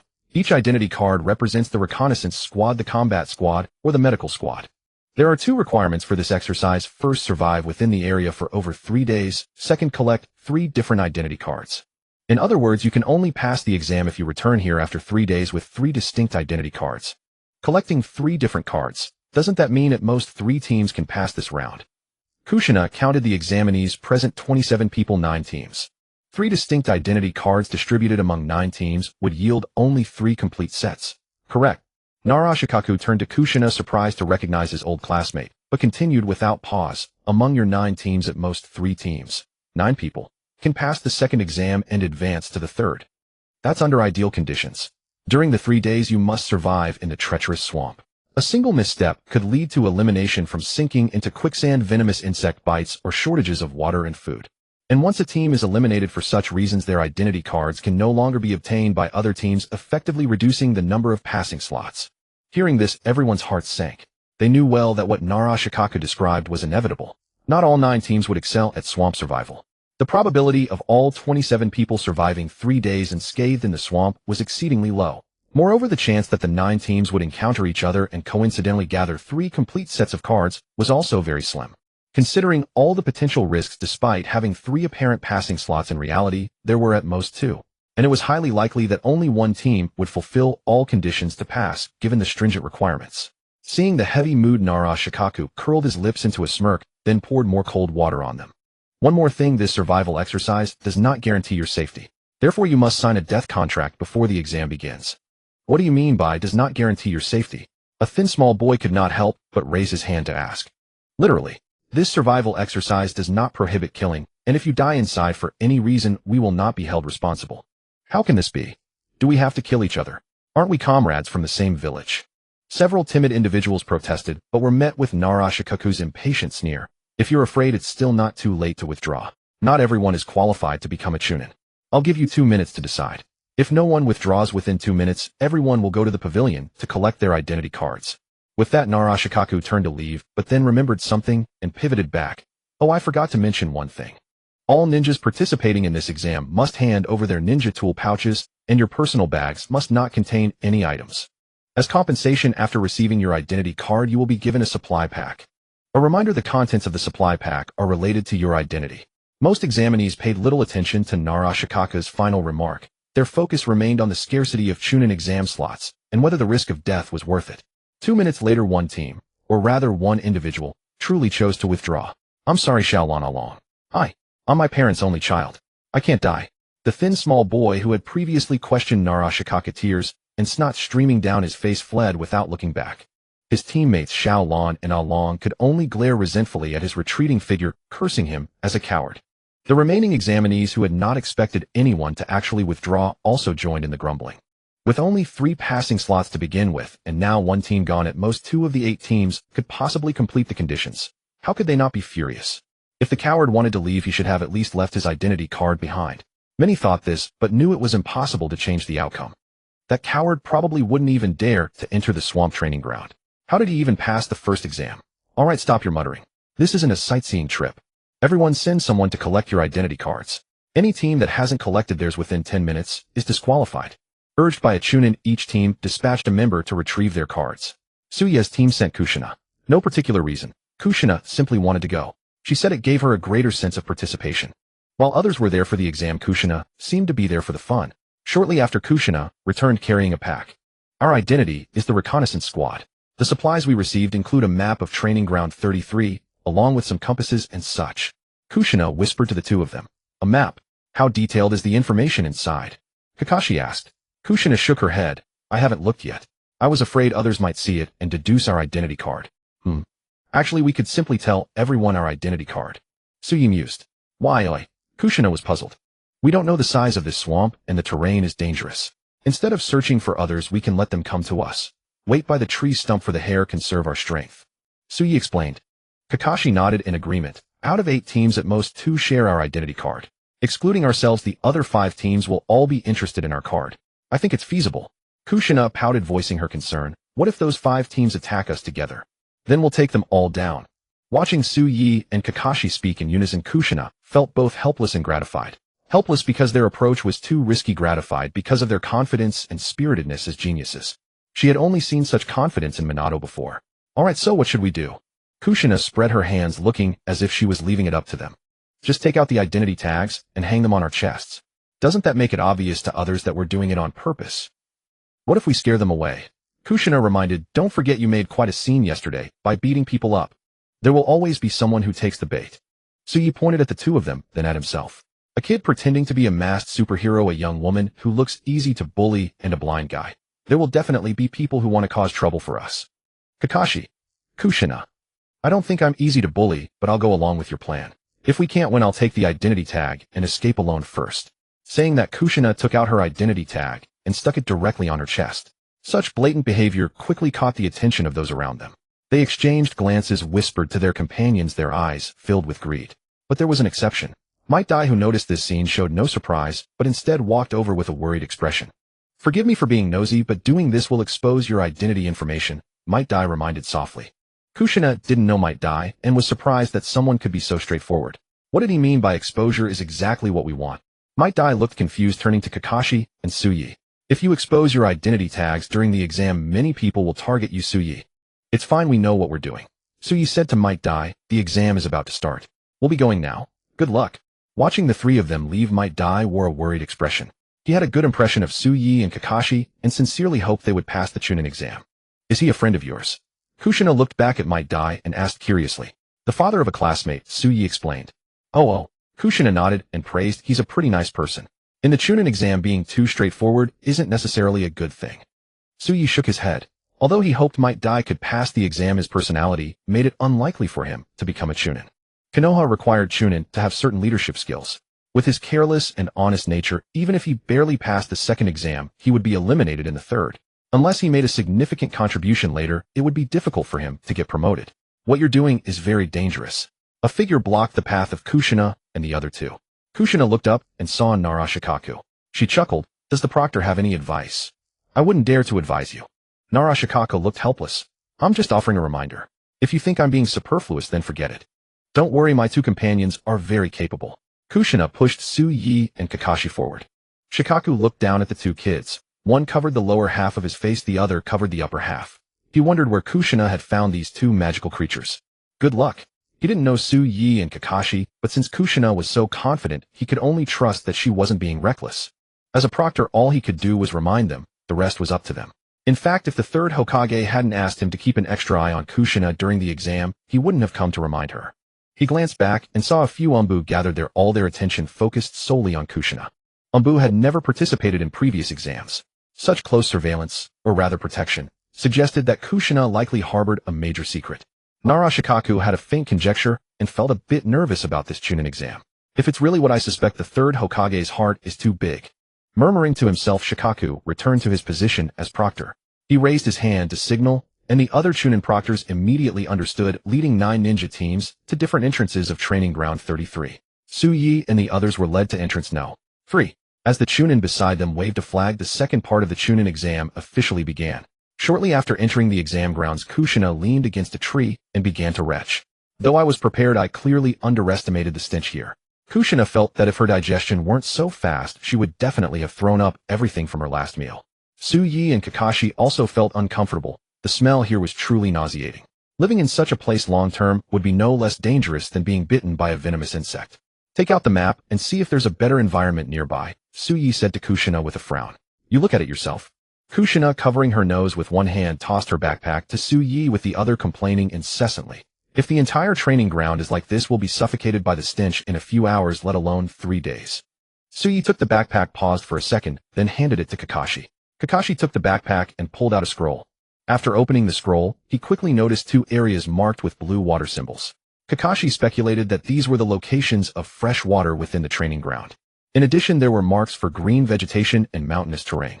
Although Training Ground 33 was filled with swamps, it wasn't entirely swampy. There were still areas with grasslands, mountains, and streams. It seemed Narashikaku didn't intend to kill them. Let's head to the water source first. Kakashi looked at Suyi and Kushina, seeking their opinions. Okay, I have no objections. As long as they could leave this place reeking of mud and rotten eggs, Kushina was fine with anywhere. But before she could take 2 steps, a flash of blade light swept past her head. Kushina instinctively looked up and saw a black venomous snake opening its mouth wide, ready to bite her. If not for Suya's strike, she would definitely have been bitten. Be careful. Many creatures here are venomous. Getting poisoned would be troublesome. Suyi slowly sheathed his blade and warned. Phew, thank goodness for you. Kushina patted her chest and looked at Suyi curiously. Suyi, why is your perception so sharp? Even I didn't notice it yet you did. The Uzumaki clan's perception had always been strong, but Suyi's perception was even stronger, which puzzled Kushina. Could the Uchiha clan also be talented in perception? Simple. If you go blind you can too. Kakashi, huh? I'm supposed to seal the 9 tails. Could it be that training perception without eyes really works? Kushina was half convinced. She closed her eyes and tried it only to step into a muddy pit hidden beneath the grass. If not for Suyi and Kakashi's quick reactions to pull her out, she would have been swallowed up to her waist by that single step. Don't mess around at a time like this. You're the oldest here, yet you always cause trouble for others. Kakashi couldn't help but complain. Knowing she was in the wrong, Kushina didn't take offense at Kakashi's criticism. She gave an awkward smile. Sorry, I'll be careful. Kakashi shook his head and continued looking at the map to lead the way. Leading the way was something that shouldn't have fallen to him. One was older and higher in status, the other stronger, but he was the only one fully capable. 15 minutes later they passed through the jungle path and were blocked by a vast swamp. Going around would take a long time. It would be faster to go straight through. Kakashi looked at Suyi. How's your water walking practice coming along? No problem, Suyi nodded. He had mastered the chakra water walking technique a month ago. Kakashi then looked at Kushina. Don't worry. I learned this basic stuff back in the Ninja Academy. Alright. Kakashi led the way, coating his feet with chakra and stepping into the swamp. Suyi and Kushina followed behind. Inside the swamp the pungent odor grew stronger. Even with his mask on, Kakashi frowned. Double time through. Kakashi put away the map, held it firmly, and sprinted faster. Trusting Kakashi's judgment, Kushina and Suyi also accelerated. Suddenly the swamp, which had seemed to be nothing but mud, stirred, as if awakened, revealing regular writhing folds. Seeing this eerie sight, Kakashi sensed trouble. Watch out, something's wrong. As soon as he spoke, a small worm-like creature covered in what looked like soybean powder shot out of the swamp toward his leg. Kakashi raised an eyebrow and lifted his foot to kick it away. But unexpectedly the worm didn't fly off upon contact with his sole. Instead it stuck to his shoe. And as he kept running, the worm writhed upward along his shoe. Instinctively Kakashi reached for his ninja tool pouch, only to find it empty. Remembering that his pouch had been confiscated, he cursed under his breath and said to Suyi, Suyi, these things are tricky. Use your blade. Among all of them, only Suyi's blade hadn't been taken. After all, the examiners couldn't have imagined that a blind man's cane was actually a sword. Suyi raised his hand and swung a single slash. Kakashi felt a cutting sound under his foot. Looking down, he saw the worm sliced in two while his shoe remained perfectly intact.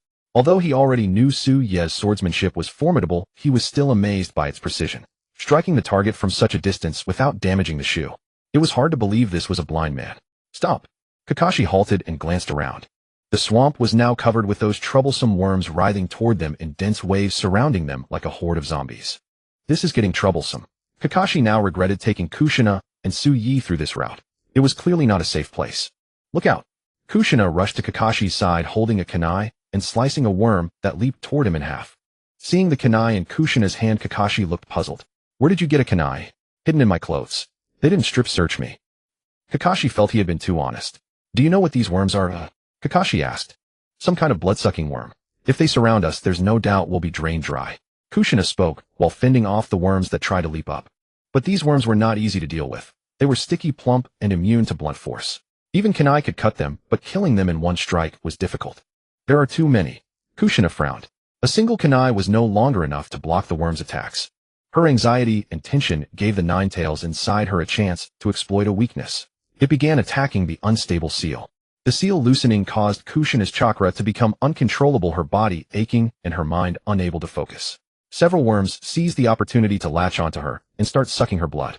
In the blink of an eye, the worms swelled up, their originally earth-yellow bodies turning blood red, a very eerie sight. Seeing this, Kakashi quickly used his chakra-coated hands to knock the worms off her. Kushina, what's wrong? Seeing the fiery, orange-red, malevolent chakra spilling out of Kushina, Kakashi frowned deeply. Why was her chakra so vast and savage? Was she allergic to the worms? I'm fine. Despite saying that, Kushina was drenched in sweat, kneeling on the ground and panting heavily. Kakashi, Suyi, I need some time to deal with a problem. Can you hold them off for me? Kakashi blocked those blood-sucking worms first. Suyi, also sensing something wrong, quickly instructed Kakashi. Kakashi understood and formed hand seals, bore snake ram. Earth-style mud wall. For earthen walls rose from the ground, blocking all the surrounding worms. However, the worms weren't completely stopped. They climbed up the walls, a dense army crawling over the top. Some of the more aggressive ones even rammed the walls, frantically trying to break through. This won't hold for long, Kakashi said to Suyi. Suyi said nothing. After killing the remaining worms inside the wall with a few slashes, he walked toward Kushina. By now Kushina was in extreme pain, her eyes rolling back, her knees and feet sinking into the mud as if she had lost consciousness. Suyi couldn't see, but he could sense the increasingly dense Nine-Tails chakra. Was the Nine-Tails going to break out? He didn't know any sealing techniques. Should he call the Yanbu observing nearby? If he did, their exam would probably be over. Kakashi, do you know any sealing techniques? Go seal that thing inside Kushina. Huh? Me? Kakashi pointed at his own face, looking bewildered. Wait, what do you mean by the thing inside her? Kakashi finally caught on and turned to Suyi. Kushina has something inside her. What is it? You'd better not know. Suyi brushed it off while pondering how to help Kushina. To prevent the tailed beast from breaking the seal, the only options were sealing techniques and the Sharingan. But unfortunately, he possessed neither. Should he really go to the Umbu? Before the official exam, he had noticed several Umbu shadowing them. With Minato away, these Umbu were the safeguard against the Nine-Tails Jinchuriki going berserk. Suyi was certain that among them someone knew sealing techniques, or at least barrier ninjutsu. But since they had come this far in the exam, failing because of this would be somewhat disheartening. While he was thinking, the Umbu outside the swamp were also communicating. The target is injured. The fox-masked Umbu said, I think I saw Nine-Tails chakra leaking out. Are you sure? The tiger-masked Umbu asked in a low voice. The fox-masked Umbu hesitated, then shook his head. No, I'm not sure. He had never seen the Nine-Tails himself. He only felt that the chakra emanating from Kushina just now seemed abnormal. Captain, should we make a move? The rabbit-masked Umbu asked. The tiger-masked Umbu stared at the earthen wall, paused for a few seconds, and said, Let's wait and see. But be ready to deploy the barrier at any moment. Yes, Captain. After discussing, the Umbu decided to wait. This bought Suyi and the others some time. But time alone was useless. The Nine-Tails chakra surging from Kushina was growing stronger. If they couldn't find a solution soon, the Nine-Tails might actually break the seal. No choice. Suyi pulled Kushina out of the swamp using the gravity fruit's power to keep her from sinking, then lifted her clothes to expose her abdomen. Kakashi's pupils contracted when he saw the sealing mark on Kushina's belly. This mark, the thing sealed inside. Could it be? He had a guess, but dared not believe it. Because if his guess was correct, the woman before him, his master's wife, was extremely dangerous. Can't enter. Suyi placed his hand on Kushina's abdomen, attempting to enter her mental world through this point, but his chakra input triggered no reaction from the seal. However, although the seal was indifferent to his chakra, he could sense the Nine-Tails within from there. The little fox was agitated, and it seemed breaking the seal wasn't going smoothly. Perhaps Kushina could suppress the Nine-Tails on her own without his help. Suyi thought so, but he didn't plan to stand idly by. Kushina, can you hear me? Suyi pressed his hand on her abdomen, using chakra to attempt communication with Kushina's mental world. Minato is still waiting for you outside. If you get killed by this little fox, he'll have to find another girlfriend. Can you hear me? If you don't survive, Minato will get a new puppy. Inside Kushina's mental world, a ferocious-looking fox was suspended in midair, its four limbs tightly bound by four golden chains. Kushina was straining every last bit of her strength to activate the adamantine chains, trying to suppress Kurama's raging chakra. Give it up, Kushina. With your paltry chakra, you can't possibly lock me away forever. Why waste your chakra on something so impossible? Why not let me out? Kurama sneered, mocking Kushina's overestimation of her abilities. Don't you dare. Kushina remained unmoved, even though she was indeed struggling. Kurama chuckled coldly and continued to provoke Kushina with words. If Kushina's will wavered, the seal would loosen further, allowing him to exert more power to erode her and then use her to break free completely. You think those people in the leaf are really good? They brought you back just to use you. Look at how they've treated you all these years. They ostracized you, mocked you, and used you to imprison me while also imprisoning you. Doesn't it feel terrible to be locked up? Aren't you lonely? It hurts. Let me out, and no one will restrict your freedom anymore. Within Kushina's body, Kurama was fully aware of her inner thoughts. He knew exactly where her vulnerabilities lay, what she feared most, and what she cared about most. It was no exaggeration to say he was a worm in her belly. He believed his words would shake Kushina's resolve. But before she could ponder his words, a voice came from somewhere unknown. Minato is still waiting for you outside. If you get killed by this little fox, he'll have to find another girlfriend. Can you hear me? If you don't win, Minato will get a new puppy. Minato will have another dog. The sentence echoed repeatedly in the sky of the mental world. Kushina's face instantly turned livid, her red hair flying backward, and her chakra inexplicably surged. Shut up. Suyi, you brat, once I get out, you're dead. Recognizing Suye's voice, Kushina yelled at the sky, then manifested several adamantine chains from behind her, flying toward Kurama. Kurama's face changed drastically. He tried to dodge, but with his limbs bound, he couldn't move and was tightly wrapped by the chains. Where did that damn brat come from? I'll kill you when I get out. Kurama also knew that voice had ruined his plans. While cursing, he began to gather a tailed beast ball. He wasn't about to give up. But before the tailed beast ball could fully form, Kushina controlled another chain thicker than his waist to bind his mouth and neck. The tailed beast ball dissipated midair. Kurama was strangled so tightly by the chains that his eyes bulged, looking like a husky. Kushina looked at the now somewhat adorable Kurama hands on her hips and sneered, "Humph, my chakra might not be much, but it's just enough to seal you." You. With his entire body bound by chains, Kurama could only let out a helpless whimper. Seeing his pitiful state, Kushina actually felt a trace of sympathy. She had heard everything the Nine-Tails said earlier. Being watched and imprisoned, that loneliness was truly agonizing. She still had Minato by her side, but what about the Nine-Tails? Thinking this, Kushina spoke on impulse. "Nine-Tails, if you don't want to escape the seal, I can come visit you more often in the future." The Nine-Tails' mouth was locked shut, so he could only stare at Kushina with wide eyes. His expression clearly showed he wasn't exactly welcoming. Kushina sighed. "I understand your pain. We are both victims of fate. You hate me, you hate the world, and I was born to trap you. I have no choice in the matter either. Regardless, I will come see you again."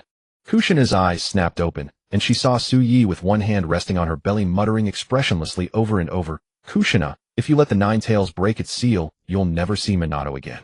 He definitely won't remain a widower for you. He'll find a new girlfriend, maybe two, maybe three. One with your voice, one with your looks, one with your personality." Clenching her fists with veins bulging on her forehead, Kushina ground her teeth and said, "Uchiha. Suyi. Suyi. Trouble, there's a murderous aura." Twisting his head to dodge Kushina's fist. "You're awake." Suyi attempted to change the subject, but Kushina was not buying it. "What were you just saying?" Kushina struck her left palm into her right fist, cracking her knuckles loudly. Had anyone else been stared at by Kushina like that, they would have been terrified, but Suyi remained unfazed. After all, he couldn't see. "I was just trying to give you some strength to resist the Nine-Tails, wasn't I?" Suyi shrugged. "Then I suppose I should thank you." "You're welcome." Kushina glared at Suyi in silence, though she couldn't deny that his words had indeed helped her greatly in sealing the Nine-Tails. Without Suyi's outburst, she might not have been able to seal the Nine-Tails so easily, and it could have even ended this exam prematurely. Still, how did Suyi know about the Nine-Tails? Just as she was about to ask, Kakashi interrupted her. "I think now isn't the time for this. Those blood-sucking bugs are climbing up." Kushina looked up and saw countless blood-sucking bugs crawling over the top of the earthen wall. The next moment, hundreds of them leaped directly toward them. Kushina instinctively tried to use her adamantine sealing chains against the bugs, but as she attempted to channel her chakra, she realized it was severely depleted, making it impossible to summon the chains. Just as the blood-sucking bugs were about to land on their faces, a ring of purple sword light soared upward from the ground, and a calm voice rang out. "Gravity blade." Flash. With that, the blood-sucking bugs, their mouth parts gaping, were all sent flying backward in midair, as if struck by a terrifying shockwave, crushed into dust hundreds of meters above. Before Kushina could express her astonishment, Suyi swung his blade again toward the surroundings. The gravity slash struck the earthen walls, not splitting them in two, but producing a dull, resonant sound. Just as Kakashi and Kushina were puzzled, the four earthen walls toppled backward one by one. The tens of thousands of blood-sucking bugs still crawling were all crushed beneath the walls. "Now let's go," Suyi urged, and Kakashi snapped out of it, quickly stepping onto the wall and leading the way. Soon they burst out of the swamp. Standing on the bank, Kakashi and Kushina watched the dozens of meters-high earthen walls being swallowed by the swamp, while countless blood-sucking bugs scrambled atop them, leaping frantically in search of prey. "I can't imagine how terrifying it would be to have these things covering your entire body." Kushina shuddered at the thought, her eyes shifting to the calm-faced Suyi beside her. She suddenly felt that sometimes being blind wasn't such a bad thing. "Let's go. This area isn't safe yet." Kakashi, studying the map, said to them, "We need to find a clean water source and make a fire before nightfall." "All right." At Kakashi's words, Kushina felt her own thirst. She hadn't had a drink in hours. As she lifted her foot to step forward, her head suddenly spun, her legs gave way, and she collapsed toward the ground. Suyi reacted swiftly, using his extreme Dao fire thread to catch her body, preventing her from falling. "What's wrong with her?" Kakashi asked worriedly. Suyi wasn't sure either. He stepped forward and placed his hand on Kushina's forehead. It was burning hot. It might be a fever from an infected wound, or maybe poisoning. Suyi wasn't a medical ninja and could only guess. Back in the swamp, Kushina was bitten by a few blood-sucking bugs. That's probably when it happened. Kakashi felt a pang of guilt. If he hadn't chosen the shortcut, Kushina wouldn't be in this state. Either way, let's find a place to rest first. With that, Suyi hoisted Kushina's body over his shoulder with one hand. Kakashi's eye twitched at the sight of Suyi's small frame. Is this guy made entirely of muscle? Wait, we need to stop the bleeding first. Kakashi tore strips from his own clothes, walked over to Kushina, and tied them around her arm. The wounds from the bug bites were still bleeding profusely, as if something was preventing Kushina's injuries from healing.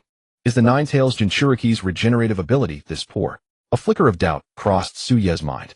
He recalled that Jinchuriki were supposed to have strong regenerative powers. Were these blood-sucking bugs so powerful that even the Nine-Tails Yang chakra was useless? Alright. Kakashi wiped the nervous sweat from his brow as he looked at the cloth-wrapped arm. He knew this wouldn't stop the bleeding. The cloth was just containing the mess. We need a medical kit. We need disinfectant fever reducers, and ideally an antidote pill. I'll take care of that later. Suyi had once had an antidote pill given by Kakashi, but it had been confiscated before the exam. Now if they wanted one, they'd have to take it from someone else. According to Narashikaku, different role cards allowed access to different supplies. The reconnaissance team supplies were maps, while the medical teams would surely be medical kits. All they had to do was ambush a medical team. 10 minutes later, after pushing hard, Kakashi and Suyi finally reached one of the only 2 water sources marked on the map. It was a stream trickling from a crevice in the rocks with a flow no thicker than a thumb. But it was clear enough. Once boiled, it would be drinkable.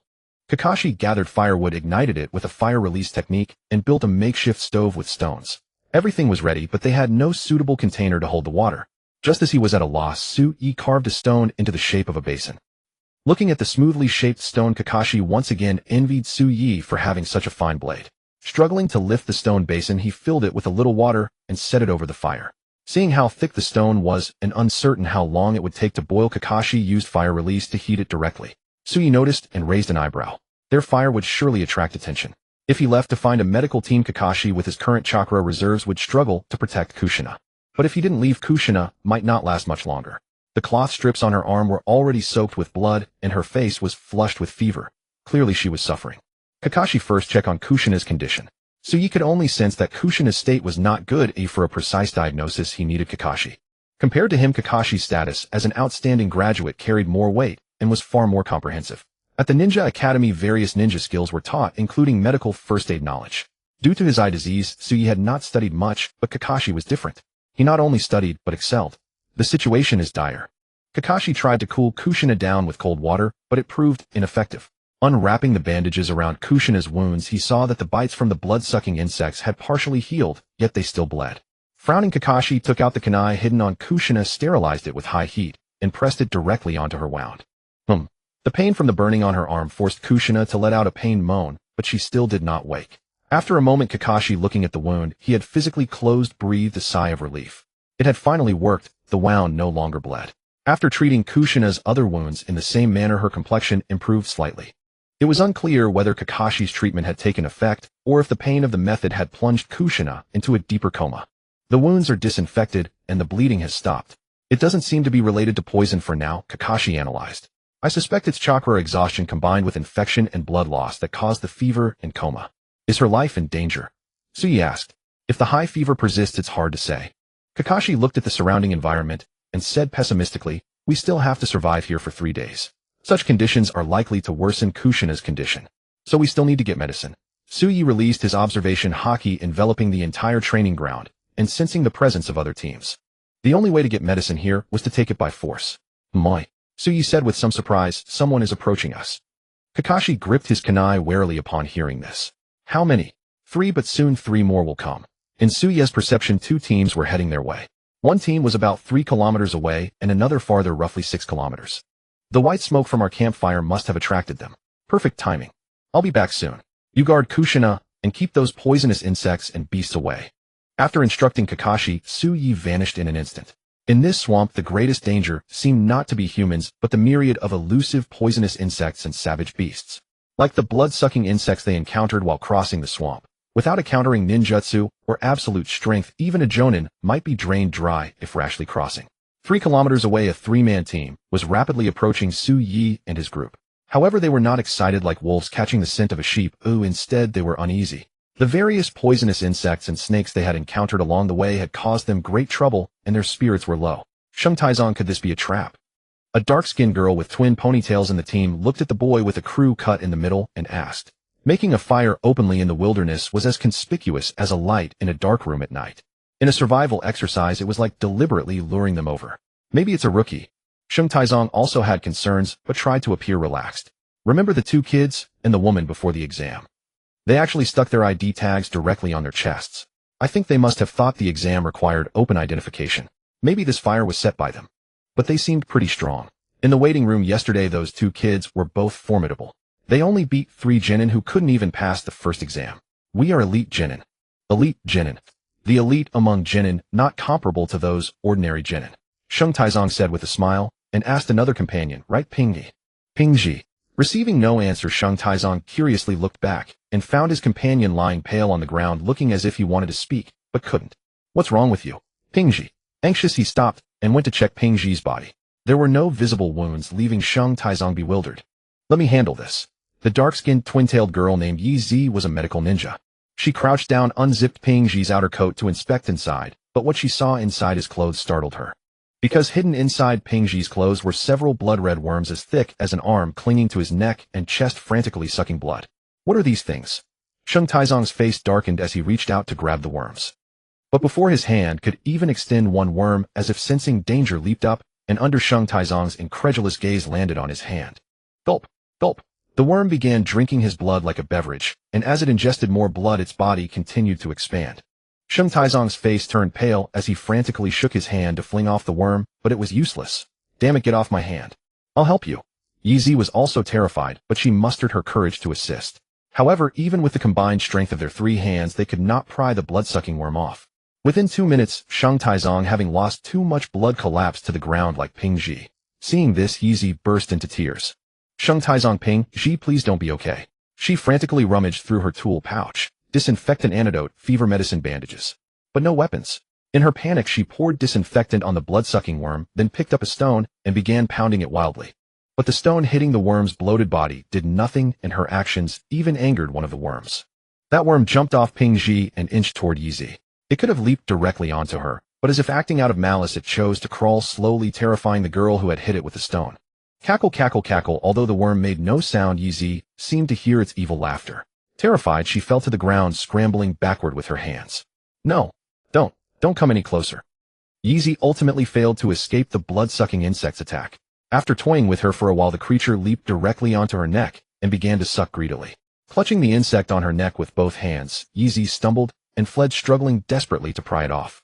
Yet no matter how she struggled, it was futile. Just as she was on the verge of despair, a boy holding a wooden stick walked up to her. SS, save me. Regardless of the boy's youth and the bandages covering his eyes, as if he were blind, Yi Zi knew that if no one helped her, she would die. Suyi hadn't expected that the 3 people he was searching for would be attacked by blood-sucking insects on the road, and that they would all be wiped out. There were only a few insects on them, not as many as in the swamp. If they had sharp weapons, they shouldn't have been so difficult to deal with. This led him to deduce that this group's identity badge could not be that of a combat team. In other words, there was now a 50% chance that their identity badge was a medical team. What is your identity badge? Suyi asked without emotion. Yi Zi's heart tightened, knowing that he wasn't being kind-hearted enough to save them for nothing. Fortunately, she remembered this boy and knew that their team's identity badge was a scout team. Her own team's badge could be used as a bargaining chip. If I give you the identity badge, can you save us? What is your identity badge? I don't want to ask a third time. Yi Zi glanced at her backpack lying nearby, its medical supplies scattered all over the ground. Knowing Suyi was blind, she took a deep breath and said, medical team. Upon hearing the answer, Suyi drew his blade, slashed through the air a few times, and then sheathed it. Yi Zi was still marveling at the fact that the wooden stick in Suyi's hand concealed the blade when she suddenly felt a chill on her neck, as if an artery had been cut and blood gushed out. Yi Zi screamed in terror, but quickly realized it didn't hurt, and the blood-sucking insect seemed to have fallen off her. That was the insect sucking your blood, Suyi said speechlessly. Give me your identity badges and supplies. Yi Zi turned to look at her 2 companions, saw that the insects on them had also been killed, and nodded. Thank you. Suyi said nothing. It was just a transaction. Soon Yi Zi collected their identity badges and supplies into a backpack and handed it to Suyi. Can I keep some bandages and disinfectant? My companions need my treatment. Yes. Thanks. With Suyi's permission, Yi Zi took 2 items from the backpack and thanked him again. But Suyi still didn't acknowledge her. He took the remaining items and turned to leave. Such an aloof guy, Yi Zi muttered, but deep down she felt no resentment toward him. If not for Suyi, she and her 2 companions would have died. Although Suyi had taken their identity badges and supplies, what were these compared to life itself? At the temporary camp, Kakashi was guarding Kushina, occasionally adding firewood to the blaze. Not far away, a 3-person team was observing them. I didn't expect it to be them. Might die. Watching Kakashi and Kushina warming themselves by the fire felt conflicted. They had followed the white smoke only to find his son's friends. His 2 companions, unaware of Dai's unease, continued their analysis. It seems one of them is injured and the other is missing. What reckless fools making a fire so blatantly in a place like this? Might Dai, you know them, right? Yeah. Right. Perfect. Go say hello and distract them. Ching, and I will sneak up from behind and attack. No, I can't do that. Might Dai shook his head and refused. He didn't want to target his son's friends in the exam, especially not with such underhanded tactics. Might Dai. Shimu turned to glare at him. Have you forgotten who was willing to take a dead last like you to the Chunin exam? It was me. Us. And now you're saying you won't do it. Ching chimed in. Might Dai, one shouldn't be so ungrateful. Without us, you wouldn't even have the chance to participate in the Chunin exam. I'm grateful for your help, but I can't do this. I can't treat my son's friends this way. The conflict on Might Dai's face vanished, replaced by determination. Don't try to persuade me. I won't use such despicable means against friends, but I won't stand by either. He stood up and walked straight out. Kakashi, let's have a man-to-man duel. The loser hands over their identity badge. Kakashi. Shimu. Ching. I knew I shouldn't have brought him along, Shimu complained to Ching. Oh well, at least he's willing to fight. 3 against 1, we can't lose, said Ching. Might Dai doesn't seem to want us to interfere. Shimu stared at Might Dai's back and sneered. He doesn't listen to us, so why should we listen to him? Ching smirked coldly. When Might Dai fights Kakashi, we'll seize the chance to ambush. Even if he objects, it'll be too late. I'm just worried that Might Dai will lose to that brat in 1 round, leaving us no chance to ambush. Although Kakashi was very young, Might Dai was always seen as a dead last with no real strength in their eyes, so they had little confidence in him. Kakashi looked at Might Dai, who had suddenly appeared, and challenged him to a man-to-man duel, a huge question mark forming over his head. He could understand Might Dai attacking him for the identity badge, but the way he did it seemed a bit foolish. You want to fight me? Yeah. For the exam, I won't hold back. Might Dai said earnestly, then charged at Kakashi. His speed was neither slow nor fast. Among all the opponents Kakashi had faced, Might Dai seemed to have no outstanding traits. Kakashi let him approach. The moment Might Dai threw a punch, he sidestepped, leaped onto his back, and pressed a kunai against his neck. You lose. Might Dai stood stunned for a moment, as if only then realizing what had happened. He exaggeratedly exclaimed, so fast, so agile. I lose. Ching. Shimu. He didn't throw the fight, did he? Probably not. Both their faces were as sour as if they had constipation. Even though they had anticipated Might Dai would lose, seeing him lose in a single round was still hard to swallow. They'd rather have not brought him at all. What the two didn't know was that Might Dai had indeed held back, but not intentionally. He was merely displaying the strength he usually showed. He would never use his stronger techniques unless it was to protect his comrades. According to our agreement, shouldn't you give me your identification tag? This. Faced with Kakashi's question, Might Dai felt a bit embarrassed. Although that was the agreement, the identification tag was not with him. Are you going back on your word? Kakashi frowned. No, it's just that the tag isn't on me. Might Dai quickly denied and explained. I see. Kakashi knew that Might Dai was bullied within his team, so he didn't intend to make things difficult for him. After releasing Might Dai, Kakashi looked behind him. You two, aren't you coming out? Silence. It was eerily quiet. No one emerged at Kakashi's call. Seeing this, Might Dai was puzzled. Shimu watching. I lost, so come out and give him the identification tag. Still no response. Just as Might Dai was about to go look for them, the voices of Shimu and Aching came from behind. Sorry, Might Dai, the match you lost has nothing to do with us. And that person? You're called Kakashi, right? Hand over your identification tags, or we'll kill her. Kakashi and Might Dai turned around, and their faces instantly changed. Shimu and Aching had taken the opportunity to kidnap the still unconscious Kushina. Aching, Shimu, you can't do this. Let her go. Might Dai was extremely anxious. If those two used Kushina to threaten Kakashi, wouldn't he become an accomplice? Even if he didn't intend it, it would still be a fact. What would happen to his image when Akai found out? Don't be naive, Might Dai. What do you think the Chunin exam is?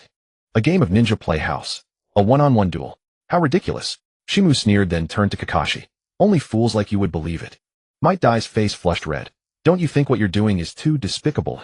Despicable. Despicable is a compliment to the victor's wisdom, isn't it? Aching's lips curled up, his eyes unable to hide his smugness. All right, enough nonsense.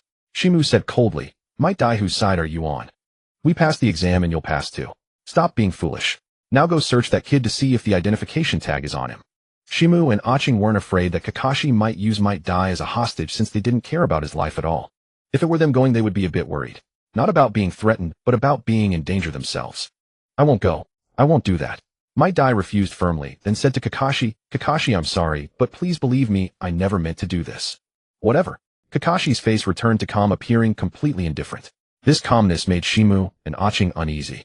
Kid, aren't you afraid we'll kill your comrade?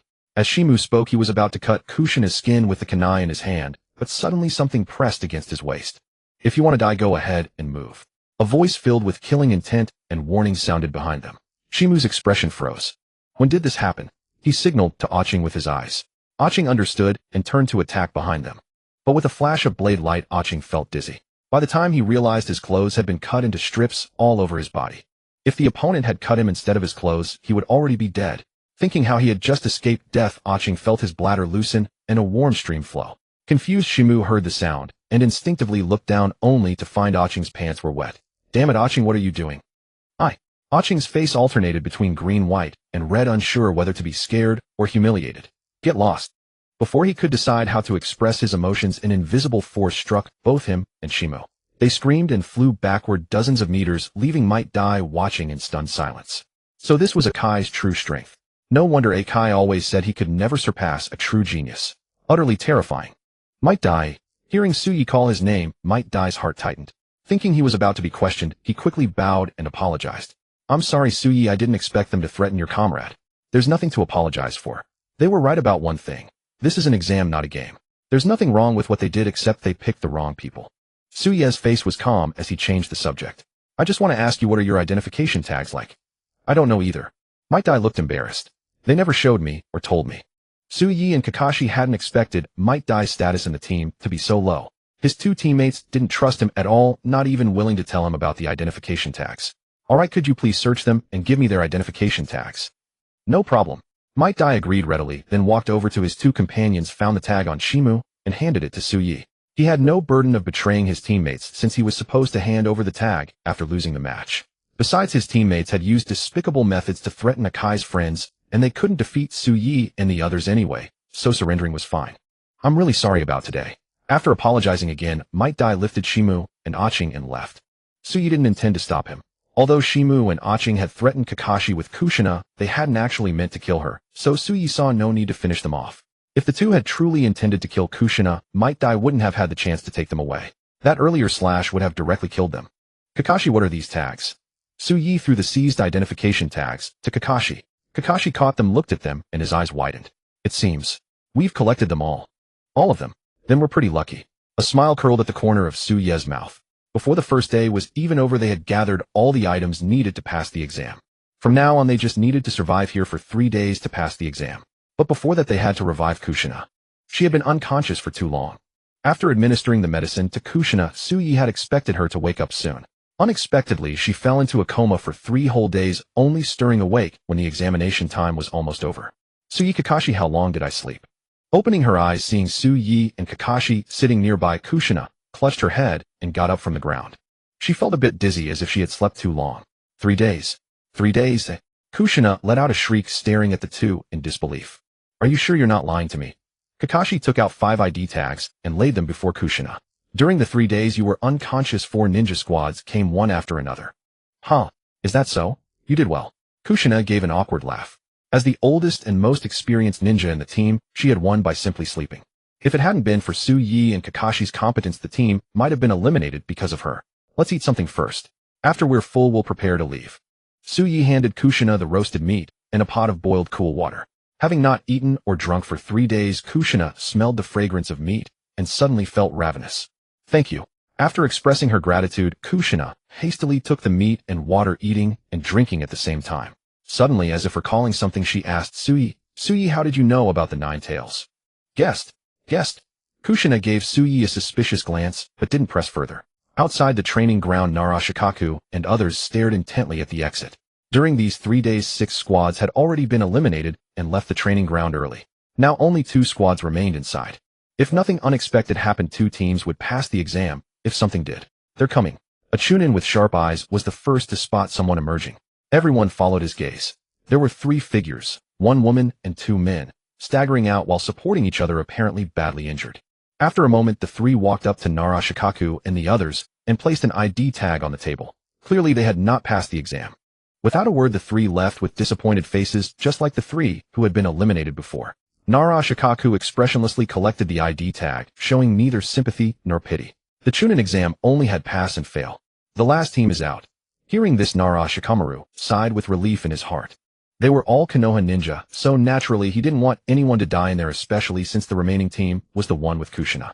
1, 2, 3, 4, 5. Seeing Kushina smugly take out 5 ID tags and place them before them, the proctors couldn't hide their shock. There were a total of 8 teams participating in the second exam. Sui's team alone had taken out 4 teams claiming 5 ID tags.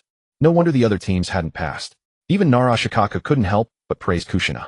Kushina, you've grown stronger. It's just a Chunin exam, nothing difficult. Kushina waved her hand, looking very relaxed, as if she had completely forgotten that she had slept for 3 days during the exam. Narashikaka glanced at the stains on her clothes and face, knowing that she hadn't been as easy as she claimed, but he didn't expose her. The third exam will be held at Training Ground 12, scheduled 3 days from now. Shikaku put away the 5 tags and waved before turning away. Good luck with your exam. Suyi and the others were only 1 exam away from becoming Chunin. Since only 3 people passed the second exam, it was almost certain they would pass the third. Unless there was a quota limit. Although Minato isn't here, how about we have a meal together? Kushina looked at Suyi and Kakashi with anticipation. This time Suyi and Kakashi didn't intend to refuse. Last time they declined just to avoid being a third wheel. However, just as they were about to agree, several masked Umbu appeared before them. Kushina, the Hokage, has ordered that you must return to the barrier after the exam, said the Umbu man wearing a tiger mask in a deep voice. Without Minato present, Sarutobi Hiruzen was clearly uneasy about Kushina acting alone outside.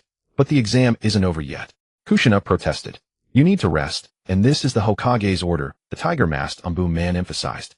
Hearing him use the Hokage to pressure her, Kushina sighed helplessly. Sorry, Suyi Kakashi. We'll have to leave the meal for next time. It's fine. Go back and rest. The survival exercise lasted 3 days, so we're indeed a bit tired. Suyi shook his head, indicating he didn't mind. Then you two should train well. I'm still full of energy. Kushina poked both their foreheads half-jokingly. Of course you're energetic after sleeping for 3 days. Seeing Suyi expose her, Kushina glared at him. Fine, then go back and rest well. See you in 3 days. Yeah, see you in 3 days. The three said goodbye, and Kushina left with the Umbu. Kakashi and Suyi were about to leave separately when another Umbu stopped them. The Hokage wants to see you. At the Hokage building, Suyi and Kakashi entered the Hokage's office with confusion. The two didn't know why Sarutobi Hiruzen had suddenly summoned them, and without Kushina. You're here. Seeing them, Sarutobi Hiruzen put down his work, rubbed his brow, and said to them, I called you here mainly for 2 things. One is to congratulate you on passing the second exam, and the other is to ask you to sign a confidentiality agreement. Confidentiality agreement. Kakashi looked puzzled. Yes, regarding the Jinchuriki. Sarutobi Hiruzen explained, I believe you already know Kushina's identity. The Jinchuriki is a strategic weapon of the village, and absolutely no one from other villages must know. For the sake of secrecy and Kushina's safety, I hope you understand the importance of this matter. Strategic weapon. Kakashi mulled over those 2 words, feeling that they didn't really suit Kushina. Although Kushina often had a bad temper, she was also gentle at times. She didn't seem like a weapon at all. Thinking of the vast and violent chakra within Kushina, Kakashi felt heavy-hearted. Was the Ninetales' power really that immense? After leaving the Hokage building, Kakashi's mood was noticeably off. Suyi, sensing the shift in his emotions, asked curiously, what's on your mind? Kakashi hesitated for a moment before replying. I was just wondering how strong the Ninetales really is that Kushina has to be kept under such strict watch. At the very least, it's on the level of a Kage. Suyi gave Kakashi a vague answer. Kage. Kakashi had no real concept of how powerful a Kage truly was. The strongest ninja he'd ever known was his own father. Still, he didn't press Suyi further, thinking that Suyi might not know either. Suyi. Kakashi. A familiar voice called out. Kakashi turned and saw none other than Yuhi Kurenai. Long time no see. Long time no see. Ever since graduating from the Ninja Academy, Suyi and Kakashi hadn't crossed paths with Kurenai and the others. After all, once they became ninja, their days were consumed by training and missions. Kurenai and the others had classes to attend, and even during holidays, chances to meet were rare. What are you two doing here? Kurenai glanced toward the Hokage building behind them and guessed, did you just finish a mission? We just finished the second round of the Chunin exam, Suyi said. The Chunin exam. Kurenai's mouth fell open wide enough to fit an egg. While they were still struggling through the Ninja Academy, Suyi and Kakashi were already about to become Chunin. A wave of disappointment and urgency washed over Kurenai. I have something to take care of. I'll head back first. As if sensing something, Kakashi vanished in an instant using the body flicker technique. So fast that Kurenai barely registered it. Where's he off to? Probably in a hurry to get home and take a shower. Knowing full well that Kakashi was giving them some alone time, Suyi felt a little helpless. I should be heading back too. What about you? I was planning to head back soon, but I don't mind walking with you for a bit. Kurenai asked tentatively. She had actually just gotten out of class and was on her way home, but bumping into Suyi had made her change her plans on the spot. Sure. Suyi nodded, not refusing.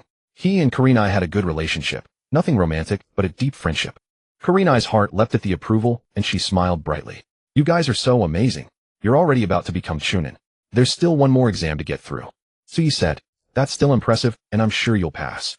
Walking beside him, Kurenai looked up at his profile with undisguised admiration. Even though Suyi couldn't see it, he felt a little embarrassed. Her gaze was too intense. Then she let out a sigh. If only I were that strong too. I really wish I could be on a team with you. Honestly, with her abilities, Kurenai could have graduated from the academy early, but as a Jinjutsu specialist, her teacher Yumino Ikaku held her to a much higher standard for graduation. Unless Kurenai's Jinjutsu could reach a level where she could defeat him, Yumino Ikaku wouldn't allow her to graduate early. There will be a chance. Suyi reassured her. Really? In a few days I'll be a Chunin. By the time you graduate from the academy, I'll probably be a Jonin. Who knows, I might even end up as your supervising Jonin. Oh, so I'd have to call you Suyi-sensei then. Kurenai covered her mouth to stifle a laugh as if a funny thought had crossed her mind. You can call me Suyi-sensei right now if you'd like. Suyi joked. Kurenai blinked at him. Then will Suyi-sensei be teaching me some training? Suyi-sensei doesn't know any Jinjutsu. Suyi shrugged helplessly, but Kurenai was persistent. But Suyi-sensei could teach me other things like ninjutsu. I'm not even as good at ninjutsu as you are. Suyi laughed, caught between amusement and disbelief. If he didn't count the abilities he pretended were ninjutsu, he truly only knew the 3 basic jutsu. And because of his eyes, despite his chakra control being superior to Kurenai's, he wasn't better than her in certain aspects of ninjutsu. Especially the transformation jutsu. Without knowing a person's appearance, he couldn't use that jutsu to disguise himself. But if you want to learn, I can teach you something else. Really? If you want to. I do. Kurenai answered quickly, afraid that a moment's hesitation might make Suyi change his mind. Then come find me at training ground now. For when you have time. Okay. They sealed the pact, and by now they had arrived at the Uchiha clan grounds. Because of her striking red eyes, the 2 Uchiha guards at the gate didn't even bother questioning the identity of the outsider Kurenai. It was worth noting that even Suyi himself was sometimes questioned by unfamiliar clan members when he returned. Uchiha gatekeeper, that girl has great talent. Opening her Sharingan at such a young age. Uchiha gatekeeper Bia, what about that guy? Uchiha gatekeeper, that guy's a person too. Uchiha Suyi. I'm home. Then. Goodbye. Suyi-kun. Kurenai lingered, reluctant to take even a single step away. Suyi paused, then asked, would you like to stay for a meal? Yes, I'd love to. It was only meant to be a meal, but after they'd eaten, Kurenai still hadn't left. Because Suyi happened to be planning to train, Kurenai decided to tag along, completely forgetting about going home. Suyi wasn't skilled at ninjutsu, but Kurenai hadn't yet learned the chakra tree climbing and chakra water walking exercises, so the sensei did have something to teach. Before they knew it, it was late into the night. Only when Suyi was about to wrap up the training did Kurenai finally reluctantly head home. He personally escorted her to the entrance of her residence, exchanged a quiet farewell, and raised a hand in parting before turning to leave. But after just a couple of steps, he noticed Kurenai still standing there unmoving. You're not going to ask me to stay for a meal too, are you? Suyi turned back with a teasing grin. Kurenai's cheeks flushed, and she shook her head. No. I just want to watch you leave. Suyi let out a soft sigh. Being so deeply cared for and cherished wasn't a bad thing, but whenever he remembered Kurenai's age, a hint of helplessness crept in. Well, I'm really off now. See you tomorrow. See you tomorrow. Under Kurenai's watchful gaze, Suye's figure gradually receded, eventually swallowed by the darkness. Only then did she finally head home with a spring in her step. But the moment her left foot crossed the threshold, she saw a man with a gentle smile on his face. Father, you're home a bit late. Yuhi Shinka's tone was warm, merely a statement, not a reproach. Because I was training with a classmate today, so the session ran long. Is that so? Yuhi Shinka glanced in the direction where Suyi had disappeared. Though he felt his daughter's feelings were a bit premature, he had no intention of stopping her. Do try to come back earlier from now on. I know, father. Is this what a genin looks like? Inside a barrier-guarded villa, Kushina, who had been brought back once again, sat on her bed alone, sulking in silence. The next exam was 3 days away, and with Minato absent, she would have to stay here alone for 3 whole days. That darn Minato. Kushina pummeled her pillow in frustration. Even knowing Minato hadn't left on purpose, she couldn't help feeling a bit disgruntled. This was her only chance to get out for a while. This is all your fault. Kushina glanced at the seal on her belly, her eyes filled with a hint of reproach. But then, thinking about how pitiful the Nine Tails was, she let out a sigh. Anyway, you've got no one to keep you company, and neither do I. How about we keep each other company? She placed her hand on the seal, trying to connect with the Nine Tails within, but received no response. Ignored, Kushina pouted and pulled the covers over her head. Time to sleep. She still couldn't voluntarily enter the mental space to see the Nine Tails, it would have to pull her in on its own. However, the Nine Tails had only recently been disciplined by her adamantine sealing chains, and was surely harboring a grudge, unlikely to want to see her. Unless Kushina showed an intention to help it break the seal. 3 days later. After spending 3 days alone in her room, Kushina finally regained her freedom. Minato still hadn't returned. This time only Sui and Kakashi came to pick her up. Still, seeing them lifted Kushina's spirits considerably. Unfortunately, both Sui and Kakashi were people of few words. Even upon reuniting, it was mostly her talking to herself. Training Ground No. 12. Unlike other natural training grounds, this one was an artificial small-scale arena primarily used for sparring and battles. Hello? Anyone here? The three entered the arena, finding it completely empty. Just as they were wondering, Hiruzen Sarutobi emerged from a passageway with two ninja. The third Hokage, Lord Hokage. Kushina and Kakashi were surprised to see Hiruzen Sarutobi at this exam. I'm just here to observe. Don't mind me. Hiruzen Sarutobi waved his hand with a gentle smile. Choza. Yes, Lord Hokage. Choza Akimichi with his spiky red hair stepped forward towards the three. This exam will be conducted as 1v1 sparring matches. Matchups will be randomly selected by an electronic device. As there are 3 participants, one person will receive a bye and will fight the winner of the first match. Wouldn't that be unfair to the one who fights first? Choza Akimichi glanced at Kushina and explained, this exam isn't judged solely on win-loss record to determine if you become a chunin, so don't worry about that. Just focus on bringing out your full potential. This was Kushina's first chunin exam, and hearing this non-standard judging criterion left her puzzled. She glanced towards Hiruzen Sarutobi, observing from a distance, a thought crossing her mind. Could it be based on the Hokage's subjective judgment? Choza Akimichi continued, there are no restrictions on techniques or jutsu in this match. Ninjutsu, taijutsu, jinjutsu, tools, and summon beasts are all permitted. Lethal force isn't prohibited. The match ends only when one opponent loses combat ability or verbally concedes. Additionally, if I judge that a clear victor has emerged, I will forcefully stop the match and make the call. After stating the rules, an electronic screen began rapidly cycling through the 3 names to select the matchups. Soon the names Uchiha Sui and Hatake Kakashi appeared on the screen. Uzumaki Kushina received a bye. Both Kushina and Kakashi felt a pang of disappointment as they had secretly wanted to fight each other. But it seemed that opportunity wouldn't arise now. Good luck, Kakashi Sui. After encouraging both of them, Kushina left the arena first. Only Sui, Kakashi, and Choza Akimichi remained on the field. Sui and Kakashi stood facing each other with Choza positioned between them. I won't repeat the rules again. Begin. The moment the words fell, Kakashi made the first move. Without a single wasted word, he immediately used his most proficient earth release jutsu, conjuring several 5-meter-long earth spears to launch at Sui. However, his earth release was completely countered by Sui's earth release. Sui didn't even need to move. With a single thought, the earth release jutsu Kakashi had summoned reverse direction and attacked Kakashi himself. This left Kakashi feeling helpless. He couldn't understand why the earth release jutsu he had summoned was no longer under his control. Was the gap in their jutsu truly this vast? Choza Akimichi, acting as referee, was surprised to see Kakashi unleash such a powerful earth release only to have Sui counter it so effortlessly. These genin nowadays are quite something. In the observation area, Kushina and Hiruzen Sarutobi had both seen the two fight before, so they watched with calm expressions. Especially Hiruzen Sarutobi, who often used his telescope jutsu to watch things in his spare time. Lightning release floor walking. Seeing earth release fail, Kakashi quickly switched to lightning release against Sui. He believed lightning release was strong against earth release. Pale blue lightning surged from Kakashi's palm into the earth, rapidly spreading a web of fine currents across the ground, charging towards Sui like an invisible electric net. Sui couldn't see the dense net of lightning, but felt the dirt beneath his feet tremble slightly and heard the crackling sound of electricity. Against such a wide-ranging attack, he couldn't avoid being hit as long as he stood on the ground. A new jutsu developed just to counter me. Sui's expression remained impassive as he gripped his sword's hilt. Armament Haki. Whoosh. The Gakudo Kaisen was coated entirely in a layer of purple-black, and then a single slash was unleashed. A crescent-shaped slash woven with black and purple appeared out of thin air and collided directly with Kakashi's lightning. In less than a second, the crackling currents were completely shredded and dispersed by the slash. The attack, undiminished in power, struck the ground, carving out a massive chasm, as if it were a heavenly trench. Choza Akimichi. Is this what a genin looks like? He looked down at the bottomless chasm that stretched to his feet. Choza Akimichi felt his worldview being completely reshaped. If you two are genin, then what am I? He turned to glance at Hiruzen Sarutobi, and seeing the Hokage still watching the match with a calm face, he could only continue to officiate. He just hoped he wouldn't be caught in the crossfire. With that thought, Kakashi and Sui engaged in another round of combat. Fire release, water release, wind release. Kakashi used all his remaining elemental jutsu, but none could harm Sui. Sui stood his ground, unmoving, casually cutting through the tactics Kakashi had painstakingly devised with a single swing of his sword. Several minutes later, Kakashi ordered his shadow clones to draw Sui's attention, then used his last reserves of chakra to launch a lightning release earth wave strike from behind. However, against Sui's 6 paths senjutsu perception, every ambush was anticipated and rendered useless.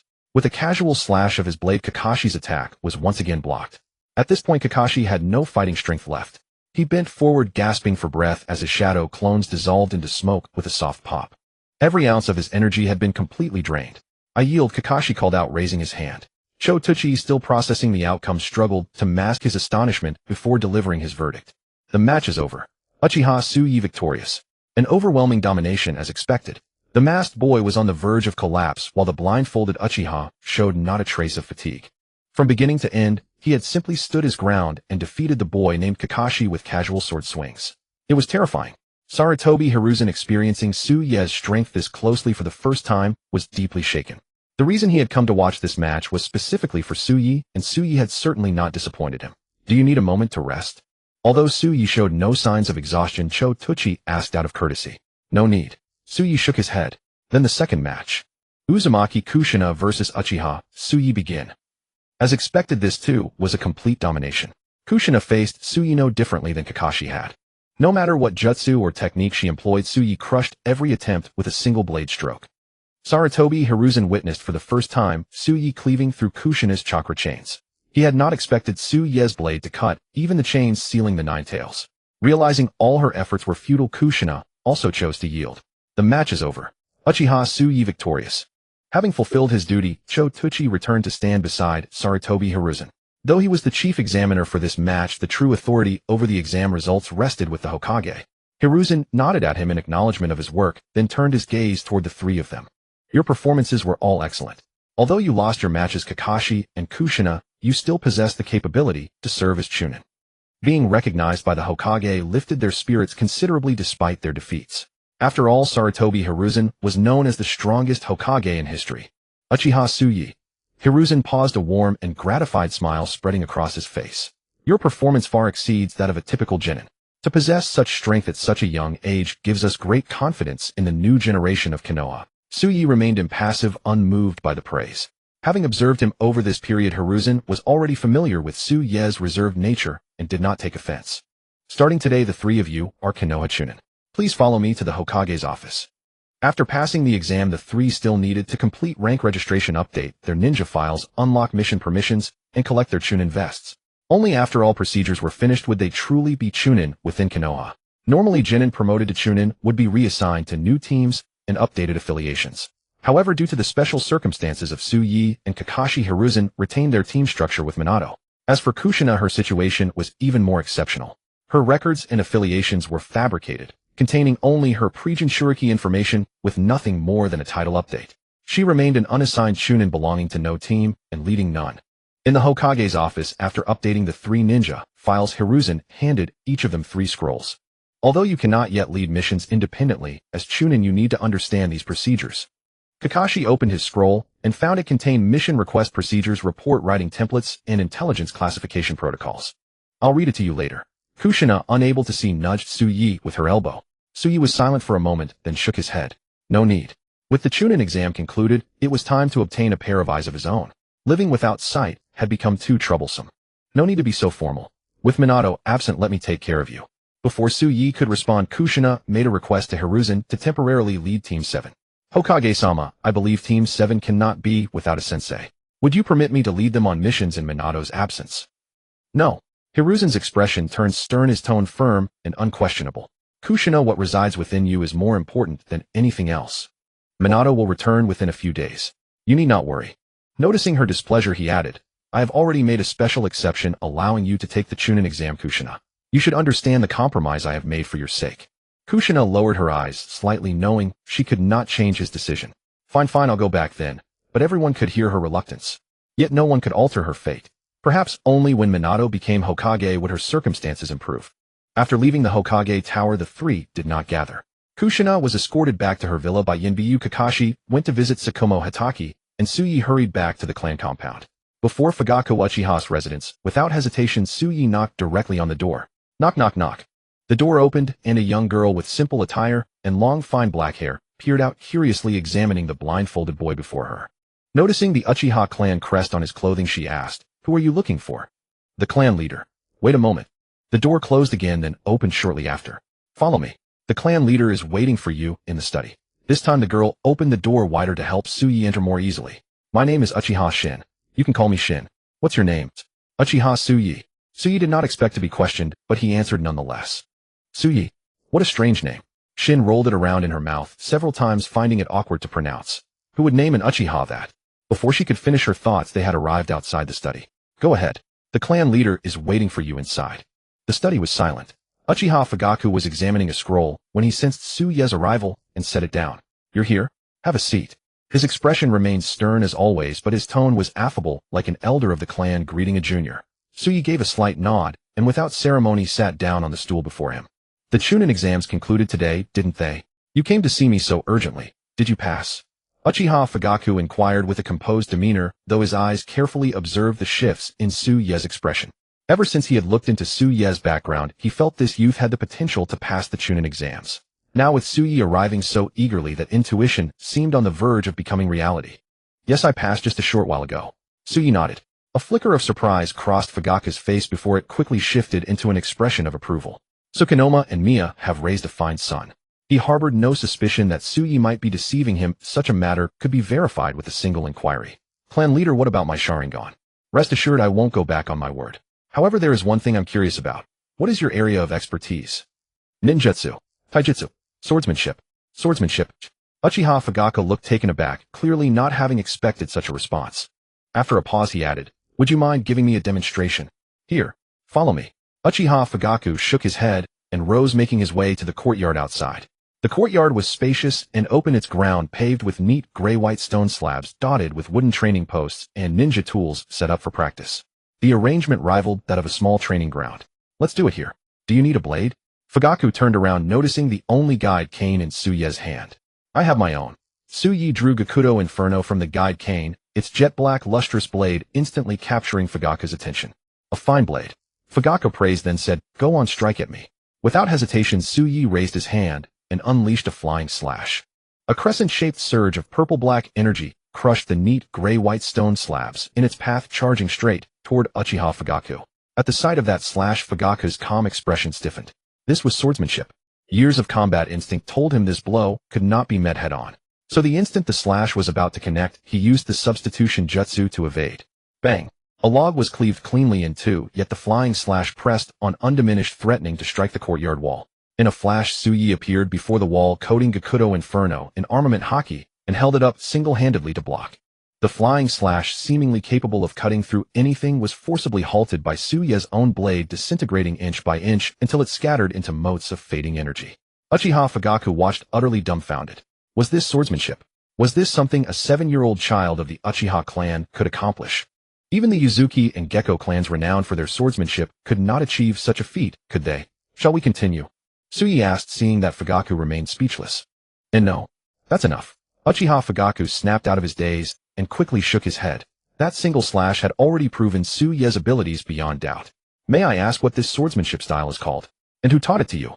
In Fugaku's view, a child of Suye's age possessing such power could not possibly be self-taught, nor could it have come from Uchiha Tsukunoma and Uchiha Miya. They did not possess such capability. Facing the question, Suyi pondered for a few seconds before answering, Uchiha-style blind swordsmanship. My master is Fujitora Issei. Fujitora Issei. I've never heard of such a powerful swordsman in Konoha. Is he from another village? No. He is not a person who exists in this world. Doesn't exist. Uchiha Fugaku paused, assuming Fujitora Issei had passed away, and said with an apologetic expression, my condolences. Seeing that Fugaku had misunderstood, Suyi clarified. What I mean is Fujitora Issei is not from this world. He comes from another one. Uchiha Fugaku silently stared at Suyi for a few moments before asking, you've encountered an alien. I have never met him, and he has never met me, but my swordsmanship and all my skills truly come from him. Suye's answer left Uchiha Fugaku even more speechless. You've never met him, he's never met you, but you learned his swordsmanship. You must have been dreaming. Fugaku reasoned that either Suyi was lying, unwilling to reveal the identity of the mysterious Fujitora Issei, or Suyi had genuinely dreamed it all. Everything he described was from a dream, and his swordsmanship was something he had comprehended himself. But was that possible? Fugaku leaned toward believing the first possibility. The senior named Fujitora Issei truly existed, but had forbidden Suyi from revealing his true identity, prompting such an absurd answer. With that conclusion reached, Uchiha Fugaku pressed no further. As long as Suyi was a member of the Uchiha clan standing on the clan side, that was enough. He led Suyi back into the study and reached out to trigger an inconspicuous mechanism along the edge of the bookshelf. The heavy wooden case slid aside with a rumble, revealing a hidden compartment set into the wall, and behind it a deep shadowy passage. Come with me. The two stepped into the dim corridor, and the candles in the wall niches, seeming to sense the presence of living beings, ignited one after another of their own accord. The flickering flames spread, casting a warm, soft glow over the formerly dark and chilly tunnel. This secret chamber. Aside from myself, you are now the only member of the Uchiha clan who knows of it. Uchiha Fugaku's words were like a chill wind sweeping through, causing even the surrounding flames to waver. Suyi remained silent, simply following quietly behind Fugaku. His footsteps fell in a steady rhythm upon the flat stone floor, his sandals clicking against the bricks in crisp, delicate taps that echoed clearly through the silent passage. After several turns, Uchiha Fugaku came to a halt. The crisp footsteps ceased abruptly. We're here.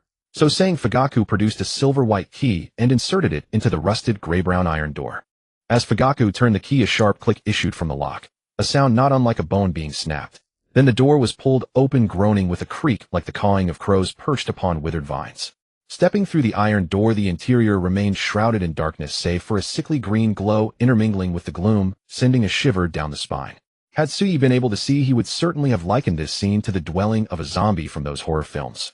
In the distant Warring States period, to maintain formidable combat strength, clan members would entrust their Sharingan to their comrades upon death, allowing them to guard the Uchiha clan with their eyes. Uchiha Fugaku suddenly spoke, unprompted. Later, the Uchiha and Senju clans established Konoha village. With other clans joining us to repel external invaders, we faced fewer wars. Out of respect for the deceased, even after a clan member dies, we no longer remove their Sharingan. However, a few still choose to leave their eyes behind for future generations to use.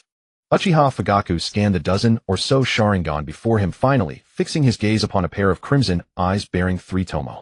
Though they belonged to the dead, meeting their gaze still evoked a faint sense of their profound depth and power. These belonged to a senior named Uchiha Hoyen who passed away over a decade ago. He fell in battle protecting the younger clan members, who, when reinforcements arrived, he was barely clinging to life. His dying wish was to pass his eyes to a talented young ninja of the clan, so they might continue guarding the Uchiha. I hope you will not disappoint him. Uchiha Fugaku carefully removed the eyes and placed them in Suyi's hands, his solemn expression resembling that of passing down the will of fire. Suyi sighed inwardly. Had Fugaku spent too much time with the third Hokage? Everything he said seemed laden with noble ideals. To Suyi, Fugaku's speech felt like the clan's version of the will of fire. Still, he thought, take the money, do the job. He treated this as nothing more than a transaction. I'm an Uchiha too, Suyi said, holding the vessel containing the 3 tomo Sharingan. Suyi's reply was ambiguous, but Fugaku didn't press the matter. In his view, what mattered most for an Uchiha was a sense of clan identity. As long as one was willing to contribute to the Uchiha clan's interests, it was enough. He also didn't expect to freely control or command Uchiha Suyi. Leaving the secret chamber, Uchiha Fugaku asked Suyi, do you need me to find you a medical ninja? Our clan may not excel in medical ninjutsu, but we have trustworthy ones. Suyi hesitated briefly before replying, I'd like to see Lady Tsunade. If surgery was required, he naturally sought the best medical ninja available. He had no intention of being careless with something as important as the Sharingan. Lady Tsunade. Uchiha Fugaku paused, then advised, Lady Tsunade hasn't performed surgery since Lord Dan's death. She's said to suffer from hemophobia. Even if you find her, she won't be able to operate on you. I have a way she'll agree. Suyi tucked the Sharingan vessel into his robe and said calmly, Clan head, if there's nothing else, I'll head back. My mother's probably calling me home for dinner. Seeing Suyi's determination, Uchiha Fugaku didn't press further. All right, feel free to bring your mother over for a meal sometime. Next time for sure. Suyi waved his hand and walked away without looking back. Uchiha Fugaku remained standing, watching his retreating figure in deep thought. He was curious about Suyi, aware that he harbored many secrets. In the end, he suppressed all his curiosity. He didn't want to offend Suyi, not out of fear, but out of genuine recognition of his talent and abilities. As clan head, he was still young. He faced not only pressure from Konoha's higher-ups, but also opposition from within the clan. He needed powerful allies, and Uchiha Suyi was clearly an excellent choice. Back at home, Suyi told Miya about passing the Chunin exam and receiving a pair of 3 tomo Sharingan from Uchiha Fugaku. Naturally, Miya was overjoyed at the news. A 7-year-old Chunin favored by the clan had now bearing 3 tomo Sharingan. After all, Zhu Jian had only awakened a single tomo before his death. You've surpassed your father. But don't let becoming a Chunin go to your head. Stay cautious on missions, and avoid taking overly dangerous ones. Don't be reckless, understand? Got it, Mom. Worry made Miya a bit naggy at times, but Suyi never found it annoying. Some parents nag out of genuine concern, others nag because they fear losing control over their children, unable to mold them as they wish. Mia clearly belonged to the former, so her words never felt uncomfortable. The next day, since Minato was still away on a mission, Sui didn't need to report to the training ground. He went straight to find Tsunade. At the gambling den in Konoha, unsurprisingly, Tsunade was there again. Following her chakra signature, Sui moved toward the entrance, but two men blocked his way. One of them, a burly man with thick body hair, slammed his large hand onto a wooden board and said, "Kid minors aren't allowed in here. If you want to play cards, go home and play with your mom." "I'm here to find someone," Sui said calmly. "Find someone? Who? Is your family inside?" The man crossed his arms and said impatiently, "Even if it's your family, you still can't go in. Just wait here for him to come out." The man pretended to keep a minor from straying, but Sui knew he was simply worried about someone dragging away the gamblers inside. "I don't have time to wait." Sui stepped forward to enter. Seeing Sui ignore him, the man flew into a rage. "Kid, I didn't say you could leave." A large hand reached for Sui, but just as it was about to grab his collar, a wooden stick pressed firmly against the man's throat. "Move aside." Sui's face was expressionless, his voice icy. The man's hand remained frozen mid-grab as he looked down at the stick at his throat, a bead of cold sweat dripping from his forehead. This kid was no ordinary person. Just as he froze in indecision, his companion struck. "You're asking for it, aren't you, kid?" He threw a punch straight at Sui's face, clearly intending to beat him to death, without holding back. Sui's expression turned cold. He twisted the scabbard in his hand and struck the other man's arm. The brutal force bent the arm at a sickening angle, and the man let out a pained scream. My arm. My arm's broken. You intended to kill me. I've shown mercy by only breaking your arm." Sui's tone was frigid as he turned to the burly man. "Will you still stop me?" The man glanced at his wailing companion, then shook his head frantically, his sweat-soaked face forcing a smile. "Please go right in, little ninja-sama." In truth, he had noticed the ninja headband Sui wore all along. He just thought the kid was young and blind, easy to bully. Turns out he had picked a fight with the wrong person. Victory. Sui entered the casino, striding directly toward a table where dice were being shaken for a high-low gamble. Big, big, big, big, big, big, big, big, big. 556, big. Another one, ha. Nearly everyone at the table erupted into frenzied cheers except for a golden-haired mature woman who wore a look of chagrin. She was draped in a green-patterned haori emblazoned with the character Gamble over a gray sleeveless kimono paired with dark capri pants and black high-heeled sandals. "Damn it, I lost again. Let's go again." Tsunade opened her money case only to find it completely empty. She clicked her tongue in displeasure. "Forget it, I'm out of cash. I'll come back next time." Seeing Tsunade about to leave, a small, thin, old man scurried over. He had a bald, pointed head, wore a tiny black eboshi hat, and was dressed in a loose dark brown outfit. Wearing a fawning smile, he rubbed his hands together and asked, "Lady Tsunade, are you out of money?" "No problem. Our casino can lend you some. The interest is lower than before, just 3 li per month." "Oh, that low?" Tsunade looked surprised. "Of course. You are one of the 3 ninjas of my. How could we dare to cheat you out of your money? Our main goal is to ensure you have a good time." The casino owner chuckled. "I see." Tsunade tapped her chin with her right index finger, pondering for a moment. "All right, I'll borrow another 5 million then." "Excellent. Lady Tsunade, please wait a moment. The money will be here shortly." Having received her consent, the casino owner hurried back to calculate the accounts, clicking his abacus while instructing his underlings to fetch the cash. The gamblers around Tsunade, hearing that she was borrowing more money to gamble, chose to stay instead of leaving. Truly worthy of Lady Tsunade, such magnificent spirit. Indeed, repelling formidable enemies abroad and benefiting the people at home. If we were to elect the 4th generation Hoying, I would definitely vote for her.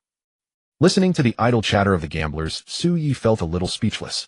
If he hadn't known that Tsunade had long since lost any political ambition, he would have suspected she was using gambling to buy votes. Sui walked over to Tsunade. "Lady Tsunade." "Moi." Hearing someone call her from below, Tsunade looked down and found the face vaguely familiar. Aren't you that kitty?" "I'm a classmate of Jing-in." "All right, I know. What are you doing here?" "Do you really?" Sui was at a loss for words. Sui replied, "I came to see you." "Me?" Tsunade looked puzzled, but before she could ask further, the casino owner had already counted the money and brought it over. "Lady Tsunade, here's 5 million, please take it." "Fine." Tsunade took the money and immediately turned back to the gambling table. "Whatever it is, let's talk after I win." "Wait for you to win." Sui's mouth twitched. That would take at least a decade or 2. Half an hour later, Tsunade had lost all 5 million. Sui thought they could finally talk, but she borrowed another 5 million. This time the interest was slightly higher, 5 li per month. Left with no choice, Sui continued to wait. In truth, he was curious how Tsunade managed to keep losing every single time. Was there some mystical force at work? He stayed quietly by her side for an hour, and she didn't win a single round. If she bet on big, the dice would inevitably be small. If she bet on small, the dice would inevitably be big. And Tsuyi could confirm the casino wasn't cheating. TCH, this is the last round. Tsunade held the last 100,000 in her hand, ready to place her bet, when a voice whispered in her ear. Bet on small. Tsunade paused about to bet on big, and turned to see it was Tsuyi. Are you sure, kid? Tsuyi nodded. He had used his future sight to foresee the outcome. This time the dice would come up 1, 2, 3, small. There was no mistake. He didn't believe she could lose even then. Tsunade hesitated for a moment, then slapped the money down on small. Last round, I'll trust you this once. Seeing Tsunade bet on small, the others all piled their money on big. They had been following her opposite bets all day and winning every time. The casino had designed this table so that whenever they bet against Tsunade, they could only earn a 10 commission while losing everything if they lost. Yet even so, they were happy to keep playing. After all, who wouldn't want a sure thing? Win a little each round, and just win more rounds. What could go wrong? But this time things took an unexpected turn. Just as everyone was looking forward to another profit, the dice cup opened. 2, 2, 3. Small. How is this possible? They all gaped in disbelief. Their beloved Lady Tsunade had lost all day, and now she actually won. I put my entire life savings into this. I'm worse. I even bet my dad's pension fund. What's the big deal? Isn't your mom's pension still there? Why can I apply for a minor's refund? Some wept in despair, others babbled incoherently. In that single round, aside from Tsunade's gain of 100,000, everyone else had lost their entire day's earnings, including their principal. But none dared to take their anger out on Tsuyi, since he was obviously acquainted with Tsunade. Bullying Lady Tsunade and her friend. Their will to dominate wasn't that strong. Holding 200,000, Tsunade had finally won, yet she found no joy in it. She almost always lost when gambling, and every time she won, something bad happened. So she had come to treat it as a way to avoid misfortune. Now that she had won, even if it was because of Tsuyi's advice, it surely meant trouble was coming. She glanced down at Tsuyi, feeling certain that this kid was the cause. Let's go, Tsunade said to Tsuyi, then turned and left. If blessing or disaster comes, it cannot be avoided. She wouldn't run from an impending calamity, unless she couldn't handle it. What kind of trouble could a kid bring her? Tsunade shrugged it off. Not going to play a bit more? You won after all, Tsuyi asked softly, following behind her. I don't feel like it, Tsunade replied dismissively. What do you want from me? Something important. Can we talk somewhere else? TCH, kid. Tsuyi put on a serious expression, which reminded Tsunade of the way she herself dealt with the old-timers and Mai's higher-ups. They left the casino and found a quiet booth in a tavern. At this hour, few people were drinking, so the place was peaceful. Give me a bottle of sake and give him a glass of milk. I'll have juice, please. Then make it a fruit-flavored milk. I'm not so young that I need to drink milk, Tsuyi said calmly, taking a sip of the apple-flavored milk. Aren't you drinking it? Tsunade shrugged, poured herself a cup of sake, and downed it in one gulp. All right, out with it. What do you want from me? 4 Jingyan sake, I'll give you a chance to make your request. I thought you might appreciate my help in winning the bet. That's hardly a good thing. As if recalling something unpleasant, Tsunade seemed somewhat disgruntled. Sensing her unease, Tsuyi dropped the small talk and cut to the chase. I need you to perform a surgery. Tsunade paused, glass in hand, and asked with curiosity, Are you ill? No. I want you to do an eye transplant. Eye transplant. Tsunade squinted. Before she could inquire further, Tsuyi added, a Sharingan transplant. At the mention of that word, Tsunade understood it was a matter concerning the Uchiha clan and refrained from asking more. Sorry, I can't help you with that surgery. She continued, drinking, rejecting him. Besides, plenty of people can handle such a minor procedure. There's no need to come specifically to me. I need the best medical ninja to ensure no complications. Tsuyi stated flatly, this is a deal. I have a way to let you see the ones you long to see again. What do you mean? Tsunade frowned, staring at Tsuyi. Exactly what I said. I can reunite you with your brother in Nawaki. Heh. Tsunade laughed, coldly dismissing his words as bravado. Even the Hokage couldn't bring back the dead. She utterly refused to believe a mere brat possessed such power. I know you don't believe me, so I'll tell you the method first, but you must perform the surgery yourself. Seeing Tsuyi speak with such conviction, Tsunade grew dubious. Could he truly know a way to revive the dead? Let me be clear, I'll only tell you the method, not help you realize it. If you deem the method viable, you'll do the surgery. Agreed. Let's hear it first. Tsunade raised an eyebrow and regarded him calmly. Not getting the answer he wanted, Tsuyi pressed, do you agree? Fine, I agree. Tsunade waved dismissively, her tone impatient. But if your method proves useless, I won't lift a finger. Rest assured it will work. Satisfied with her reply, Tsuyi regained his composure. The second Hokage created many jutsu in his lifetime. One of them is called Edo Tensei, which can summon the dead back to the living world. Tsunade's face flickered with recognition, then she snorted. I'm surprised you know that technique. But I've known about it for ages. It's a forbidden art that toys with souls and defies reincarnation. It doesn't truly resurrect anyone. It demands a living sacrifice and summons a mindless puppet. That's hardly a solution. Suyi raised an eyebrow, surprised that Tsunade was already aware of this technique. Then again, given her unrestricted access to the archive room since childhood and her direct lineage to Tobarama Senju, the creator of the jutsu, it was not unexpected. Suyi thought for a moment. Though it produces mindless puppets with modifications, it could potentially restore their consciousness.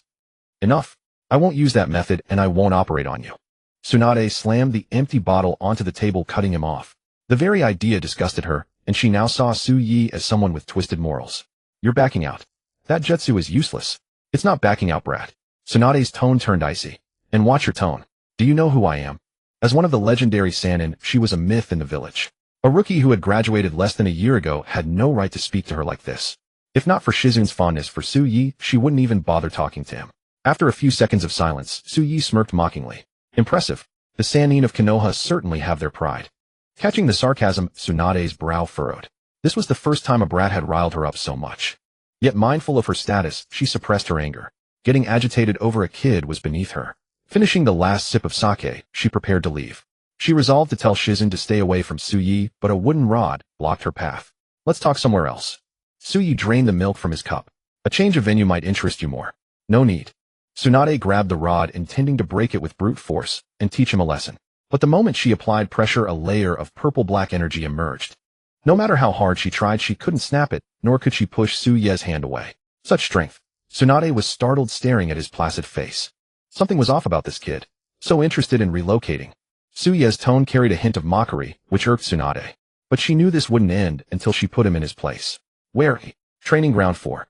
At Training Ground 4, Kakashi was training alone. He looked bewildered when Suyi and Tsunade arrived. Before he could grasp the situation, the two stood a few meters apart, poised for combat. Suyi is about to fight Lady Tsunade. Kakashi was utterly confused, but held back, watching from a distance. There are actually two real methods to revive the dead. But to prevent you from breaking your word again, I won't reveal them now. Suyi stated calmly. Kid, I told you that method is useless. I didn't break my word. Tsunade scowled, clenched her fist, and smashed it into the ground. A torrent of power erupted. The earth trembled, cracked, and debris flew. A crater several meters wide formed beneath her fist, and a gust of dust swept outward. Tsunade expected her display to intimidate Suyi, but his Uchiha Haori fluttered in the wind, his black hair tousled. Faced with her furious warning, his eyes remained calm, his expression unruffled. This kid was no ordinary. Shizun's top student was indeed remarkable. You'll find out soon enough whether it works. Suyi placed his hand on the hilt of his blade. Under Tsunade's puzzled gaze, he slowly drew it. Reincarnation of Uchiha Ban. A blade. Tsunade was somewhat taken aback. Like everyone who fought Suyi for the first time, she never expected it to be a blade, nor did she imagine that Suyi, a blind man, could be a swordsman.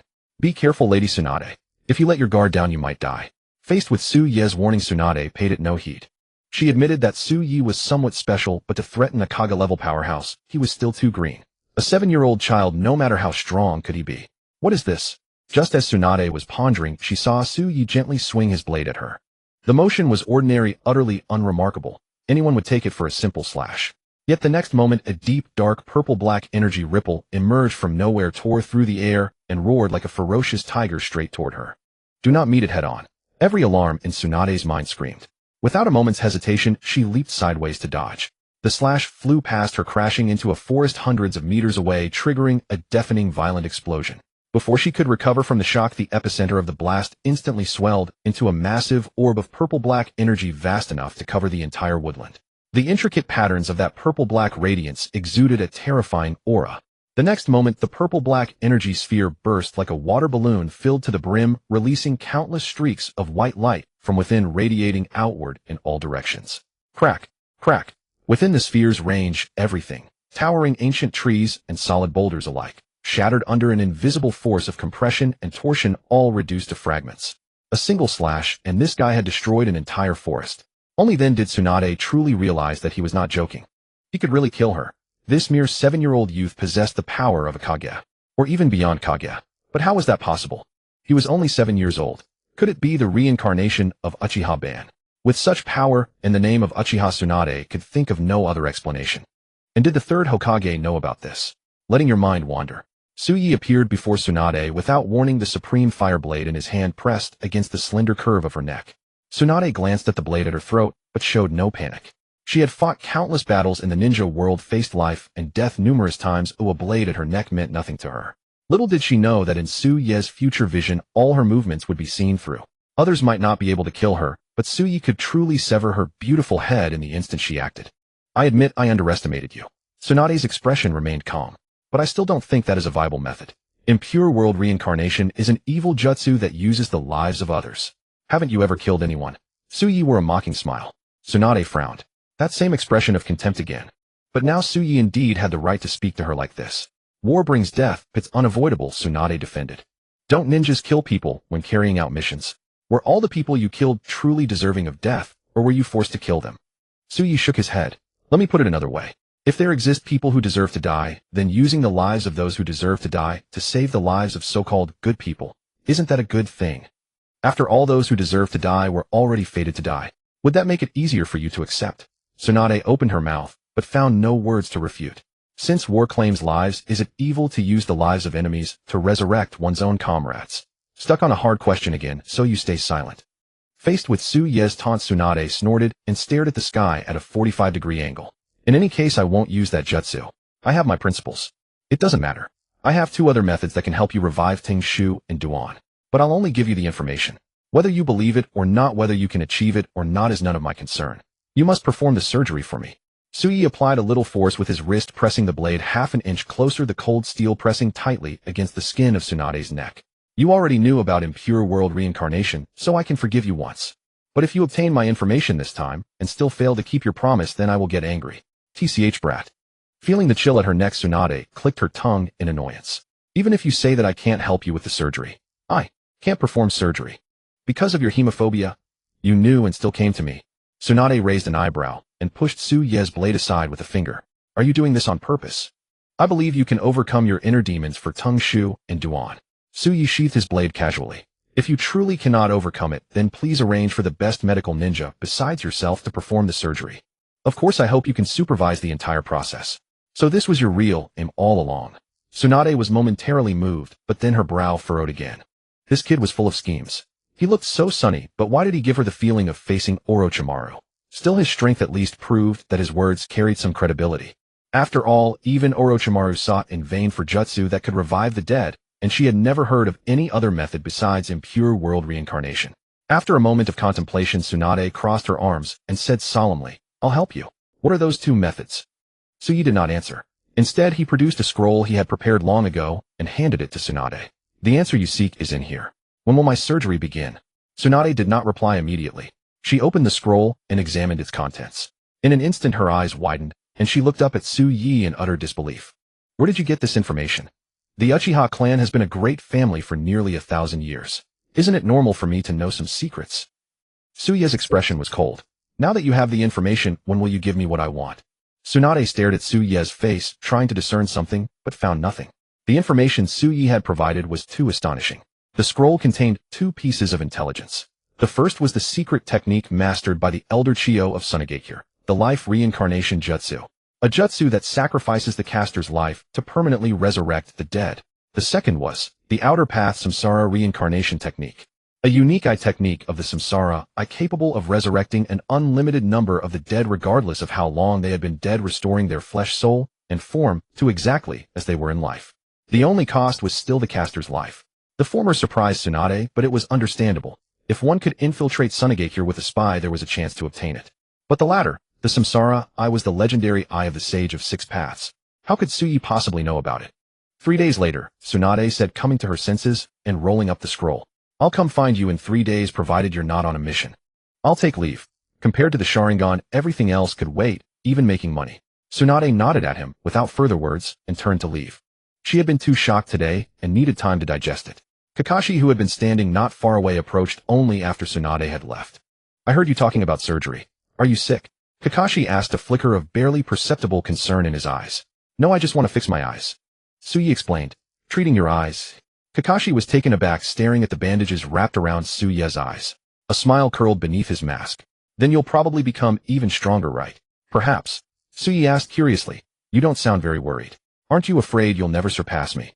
Kakashi shook his head. Surpassing you is no longer my goal. Given up. That's not like you, Su Ye teased. Kakashi didn't answer. Goals are set for things that are possible. Surpassing Su-yi was clearly impossible. That single slash had just devastated half of training ground no. 4. Absolutely terrifying. I'm wondering what Minato-sensei will think when he comes back and sees the training ground like this. Kakashi turned looking at the forest reduced to rubble by Su-ye's slash and chuckled again, as if recalling something amusing. He didn't speak, but Su-yi could sense his cheerfulness. Kakashi had changed a little. Could he be scared silly by my strength? Su-yi mused. In the evening, Shizun returned home from school, pushed open the courtyard door, and called out loudly, "I'm home, Tsunade-sama." No reply came, but Shizun didn't mind. Maybe she was drinking somewhere again, or had lost heavily at the casino. Either was possible, as Shizun wouldn't be surprised by any of it. But just as she was about to push open the door to the room, she heard the sound of a woman sobbing. Wah, wah wah. The sound was very soft, as if crying, yet not quite. Eerie. Shizun shuddered like a startled cat. "Tsunade-sama?" She asked tentatively, but still received no answer. Could it be a thief? It couldn't be a ghost, could it? Remembering the ghost stories she had heard before, a flicker of fear crept into Shizun's heart. How could that be? There's no such thing as ghosts in this world. Shizun laughed to reassure herself, hoping to stop her wild thoughts. Then she pushed open the bedroom door. The dim room looked no different from usual. The messy bed, normal Tsunade-sama always left it like that for her to tidy up after waking. A chakra scalpel lying on the floor, normal Tsunade-sama usually used this, dropping it accidentally was normal. Huh, was there a trace of blood on it? Maybe it was too dark in the room, and she was seeing things. The more she looked, the more wrong the room seemed. Shizun forced a smile, and just as she was about to mutter an excuse to leave, she saw a woman with disheveled clothes covered in blood, hair tangled, only one eye visible. Tsunade-sama. The brief shriek cut off abruptly. Shizun immediately recognized the person and rushed over, crouching before Tsunade. "Tsunade-sama, what happened to you?" Tsunade didn't answer Shizun. She just hugged herself, curling her body as tightly as possible. She was trembling all over, letting out muffled sobs. "Tsunade-sama." Knowing Tsunade's hemophobia, Shizun quickly began to tidy the room. She gathered up everything stained with blood, then led Tsunade to the bath. Only after washing away all the blood did Tsunade finally feel a bit better. In the bathroom, a warm amber wall lamp hung in the corner, casting a dim, gentle light that quietly filled the space. Tsunade knelt in the warm water of the white bathtub, her legs together, and curled, most of her face buried between her knees. The slightly cool water lapped over half her cheek.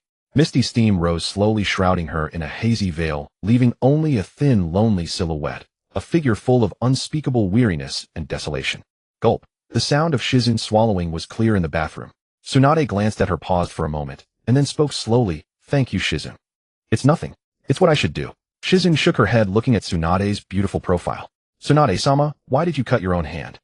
When she had been treating Tsunade's wound earlier, she had immediately recognized it as self-inflicted. But she hadn't had time to ask then. "I wanted to overcome my hemophobia, but it seems I failed." "Heh." Tsunade let out a self-deprecating laugh. Shizun comforted her. "It's okay, Tsunade-sama. With your talent, you can definitely overcome it." "Is that so? I'm afraid it might be too late." "Too late?" Tsunade told Shizun everything that had happened today except for the information about the Rinnegan. When Shizun learned that Su-yi knew a way to revive her uncle, she was filled with astonishment. "Su-yi is really amazing." Tsunade rolled her eyes at Shizun and muttered inwardly, "This lovesick girl, can't she see how terrifying that guy is?" At age 7, power beyond Kage level, a calculating mind and knowledge of secret information. Tsunade didn't believe every word Su-yi said was true. That guy definitely had many more secrets. Stay away from him in the future. He's too dangerous, you can't handle him. I think he's pretty nice. Tsunade didn't bother to argue further. Her warning was merely symbolic. The future was up to Shizun herself. And she didn't think a guy like Su-yi would fall for Shizun unless Shizun had value to him. "I'm performing surgery on him in 3 days. If I can't overcome my hemophobia, I'll have to find someone else to take over as the lead surgeon." Tsunade muttered to herself, lost in thought. She was pondering who could replace her. Konoha had no shortage of skilled medical ninjas, and eye surgery wasn't too difficult. Just then Shizun asked tentatively, "Tsunade-sama, how about letting me do it?" "You?" Tsunade paused, then shook her head to refuse. "You've never done surgery before. Suya's operation, though not particularly difficult, is no simple task for a novice like you." No matter how she viewed Su-yi, he had genuinely provided her with crucial help. Since she had promised to perform the surgery, well, she wouldn't slack off. So even if she couldn't operate herself, she would find a medical ninja no less skilled than her. Suddenly a name came to mind. 3 days passed swiftly. Under Tsunade's guidance, Su-yi arrived at Konoha Hospital. "We're doing the surgery here. I thought the top medical ninja would have some special operating room or something. I'm a doctor, not a scientist." Tsunade cast a speechless glance at Su-yi. "Fair enough." Su-yi gripped his blind stick, tapping the ground lightly as he followed a step behind Tsunade. Even though he could walk just fine, empty-handed, years of habit had ingrained this way of walking whenever he held a stick in his hand. Will you be the one performing my surgery today? Suyi probed subtly. No. Then who? You'll know when you get there. Seeing that Tsunade wasn't willing to elaborate, Suyi didn't press further. Entering Konoha Hospital, they made their way up to the 3rd floor. 2 people were waiting for him at the operating room doors. One of them he didn't recognize, a first meeting. The other was Shizun. The surgery certainly wouldn't be performed by Shizun, so it had to be the other person. Tsunade-sama. Suyi. Shizun waved as she saw them. Meanwhile, Sarutobi Bawako walked up to Suyi, leaning in to observe him closely. Suyi had neat short black hair with white bandages wrapped around his eyes, revealing only the lower half of his handsome, composed face. His expression was cold and calm. Even under direct scrutiny, he showed no hint of shyness or unease. As expected of a child from the Uchiha clan, your temperament truly sets you apart from other children. Biwako's gaze was steady, yet her words carried a hint of appreciation. I am Sarutobi Biwako. I will be performing your surgery in Tsunade's place. While my skills may not match hers, handling this procedure for you is well within my capabilities. Biwako-sama, there's no need to flatter me. In medical ninjutsu, you are my senior. Tsunade shook her head, gently, a trace of helplessness in her tone. When others praised her as the best, she didn't mind. But Biwako was both her mentor and a senior in medical ninjutsu, who Tsunade had once studied under her. Such praise from her felt somewhat undeserved. Suyi hadn't expected Biwako, Hiruzen's wife, to be the one performing his surgery. He paused and said, Thank you, Biwako-sama. Being polite never hurt anyone. Biwako ignored Tsunade's modesty and nodded approvingly at Suyi. Come in with me. Shizun, you come along too. With that, Biwako turned and entered the operating room. Shizun, with an expression of eager learning, cautiously followed her in. But Tsunade remained still. She crossed her arms and said indifferently to Suyi, I won't go in. Don't worry, Biwako-sama's skills are no worse than mine. She'll definitely help you transplant the Sharingan perfectly. Thank you. Suyi quietly expressed his gratitude and pushed open the door to enter the operating room. Lie down on the bed. Biwako instructed as she saw Suyi enter. Suyi walked over to the bed and lay down, curious. Don't I need to change clothes or get sterilized? Oh, you know a bit about this. Biwako had Shizun help sterilize the scalpels as she spoke. The eye area won't come into contact with your clothes. As long as you don't touch your eyes with your hands during the surgery, it's fine. I probably won't. Wait, don't I need anesthesia? Of course. Medical ninja use a chakra-based anesthetic method to stimulate specific nerve points, temporarily blocking your pain receptors. Biwako put on gloves and slowly unwound the bandages from Suyi's eyes, revealing a pair of eyes with a single horizontal scar across each eyelid. Seeing those eyes, Biwako's brow furrowed slightly. She then began to examine them. The outermost cornea of the eyeball was lacerated by a sharp object. The iris and lens are damaged and fragmented. As she spoke, green chakra began to gather around her hand. In an instant, Suyi felt all sensation in his eye area vanish. Half an hour later, feeling returned to his nerves, and his eyes were wrapped in fresh white bandages. The surgery is complete. Biwako's tone was calm, but carried an undeniable weariness. However, to prevent infection, you'll need to keep the bandages on for 3 days. 3 days from now, your optic nerves should be fully adapted to these Sharingan. After that, you can remove the bandages. After adaptation, can I freely activate and deactivate the Sharingan? Suyi sat up, curious. Yes, you can. Your Uchiha clan's optic nerves are naturally compatible with Sharingan from your own clan. There might be some chakra rejection initially, but it should subside after a few days. Around 3 days or so. In any case, don't remove the bandages for these 3 days. Don't use the Sharingan and don't stimulate it with your chakra. Understood. Suyi nodded, wondering why Biwako seemed so knowledgeable about the Uchiha Sharingan. Could it be that other clan members had come to her for Sharingan transplants before him? Though curious, he didn't pry into matters that didn't concern him. Outside the operating room, Biwako was the first to push through the door. Seeing Tsunade, Biwako said, the surgery went smoothly. You can rest easy. Thank you for your trouble, Biwako-sama. Tsunade thanked her softly. She wasn't worried about the surgery failing, it was just that she owed Suyi a favor, and that lingering debt weighed on her mind. Though she often defaulted on debts when she did repay, she was quite generous. It was no trouble. Biwako shook her head gently. Actually, I occasionally hear Hiruzen mention this child. I saw this surgery as an opportunity to meet him. The third thinks so highly of Suyi. Tsunade was slightly taken aback. She had assumed Suyi would keep a low profile, given his personality didn't seem like one to seek the spotlight. If she hadn't refused to perform the surgery, he might never have revealed his strength in front of her. But now it seemed that wasn't the case. Was he just too proud to hide? Hiruzen mentioned him some time ago, an Uchiha youth who could surpass Asuma, even blind. Recently I heard he passed the Chunin exam. He should be a Chunin by now, right? A truly remarkable child. Sarutobi Biwako nodded slowly, then added, Shizun is also quite promising. She has great talent in medical ninjutsu. Given time, she might even catch up to you. Shizun does have some talent, but she still has a long way to go. Despite her words, a smile tugged at the corners of Tsunade's lips. Clearly she was pleased. After all, Shizun was her own student. Receiving recognition from a senior was also a validation of her own judgment. Though the original reason she took Shizun as her disciple was Dan's death. It was a form of emotional sustenance and also a sense of responsibility. At that moment, the operating room door opened again.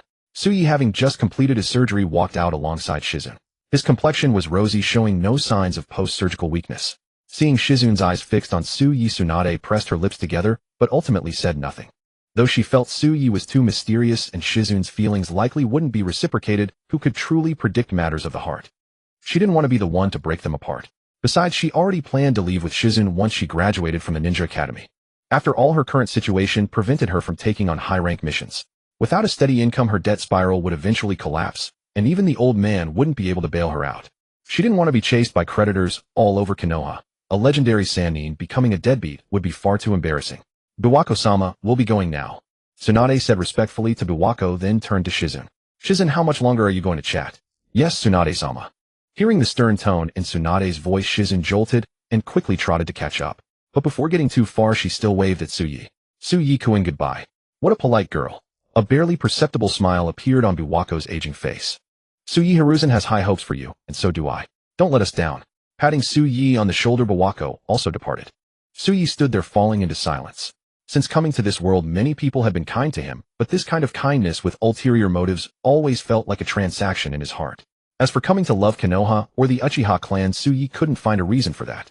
But the elder-like concern from Sarutobi Biwako did stir something in him. Perhaps it reminded him of his grandmother from before his rebirth. In his past life, Suyi's grandmother was also a stern, unsmiling person. They rarely saw each other during the year, and sometimes she wouldn't even want to meet him. It wasn't because she disliked him, but because she didn't want to trouble him. Their occasional communications were filled with concern, and she never asked anything in return. Suyi let out a self-deprecating laugh. He thought he was strange sometimes. Whether someone actively sought something or passively received it was all a transaction of mutual goodwill. But whenever he felt that someone was being kind to him with an agenda, he couldn't bring himself to like them. Perhaps it was fear of being abandoned once he lost his worth. Recalling the coldness, reproach, and betrayal he faced after losing his eyes in his past life, Suyi's expression turned icy once more, and his heart went cold as well. The days of waiting passed faster than expected. 3 days later, Shizun came to his door on her own initiative to remove the bandages. Suyi could understand a doctor's follow-up visit, but why didn't Tsunade come? He voiced his question to Shizun. Tsunade-sama has something to take care of, she can't make it. Thinking of Tsunade, who had been drinking all night and was still lying drunk at home, Shizun felt a pang of guilt. Tsunade-sama really should have been here for such an important matter today. Suyi was silent for a moment, then stepped aside. Alright, you can do it then. Whatever the reason, if Tsunade trusted Shizun to come alone, the follow-up probably wasn't a big deal. Clearly she had great faith in Sarutobi Biwako's skills. Suyi, we have a guest. Mia appeared, seeing Shizun for the first time, her face holding its usual warm smile. Shizun, unaware of Suyi's family situation, assumed Mia was his older sister. She bowed politely and said, hello, big sister. I'm here to check Suyi's eyes. My name is Shizun. She's my mother. Suyi corrected, thinking to himself, did his mother really look that young? From his memories, Mia didn't look old, but she didn't look youthful enough to be mistaken for his sister either. There was no way she could pass for his older sister. Suyi guessed Shizun was just being sweet-tongued. Your mother? She doesn't look like it at all. I thought she was your sister. Shizun's surprise seemed genuine, not feigned. And whether it was genuine or not, Mia was delighted by Shizun's sweet words. You're such a smooth talker. So you're Shizun. I can't believe you're already a medical ninja at such a young age. That's really impressive. Mia smiled. Blushing at the compliment, Shizun stammered. No, I'm just an intern studying under Tsunade-sama. I haven't even graduated from the Ninja Academy yet. Hearing that an intern was checking her son's eyes, Mia wasn't displeased. She had heard of Tsunade-sama before. After all, she was the best medical ninja in all of Konoha. Being accepted as a disciple by Tsunade-sama shows that you have great talent. Not at all, I'm quite slow. Seeing the two about to engage in mutual flattery followed by false modesty, Suyi decided to interrupt them. Alright, enough with the compliments. Shizun, follow me. Yes. Shizun nodded lightly at Mia and followed behind Suyi. She wasn't very good at chatting with unfamiliar elders either. Aside from compliments, she didn't know what else to say. Suyi's interjection was actually a relief, saving her from awkwardness. Watching the two disappear into the room, a knowing auntie-like smile spread across Mia's face. Last time there was Yuhi Kurenai, and now Shizun. Both seemed to like Suyi. Which one should he marry in the future? Such a difficult choice. Inside the room, Suyi sat down on a stool and asked, what do I need to do? Just sit still? Leave the rest to me. Shizun moved behind Su Yi, her delicate hands carefully unwinding the white bandages wrapped around his eyes. Light pierced through the scarred eyelids and hit Su Ye's eyes. Even with them tightly shut, he could sense its presence. He slowly opened his eyes. The long and used eyes didn't feel irritated by the renewed exposure. What met his gaze was a shabby table stool's floor. Why was this house so worn down everywhere? Su Yi only now realized how dilapidated the home he'd lived in for so long truly was. Although clean, the deep-seated age that couldn't be repaired couldn't be masked by simple tidying. He lowered his head to look at his hands, his clothes, and the extreme fire line he had held and stroked for over a year. Indeed, if you didn't look closely, it really did resemble an ordinary wooden staff or a blind man's cane. But if you pulled out the blade hidden within, shing, it was a straight blade with no curvature. The blade was plain without ornate engravings, its flat-cut, ancient-style cross-section gleaming with a cold, even light. So simple it bordered on austere. While Su Yi quietly admired his own blade, Jing-in was secretly observing his eyes. Ordinary black pupils, seemingly no different from anyone else, yet inexplicably gave Jing-in the sensation of staring into an abyss. Strange. What's strange? Su Yi turned to Jing-in with a puzzled look. The first time he saw Jing-in's face, he was not surprised. A face not exceptionally beautiful, but somewhat cute. Medium-sized eyes, a small nose and lips. Roughly that. Nothing, it's just that your eyes look very mysterious. Jing-yin's cheeks flushed slightly as she gave an awkward smile. Unlike Su Ye's assessment of her in Jing-yin's eyes, Su Ye's appearance was quite handsome. The scarred eyes not only did not diminish Su Ye's good looks, but also gave him a particularly masculine aura.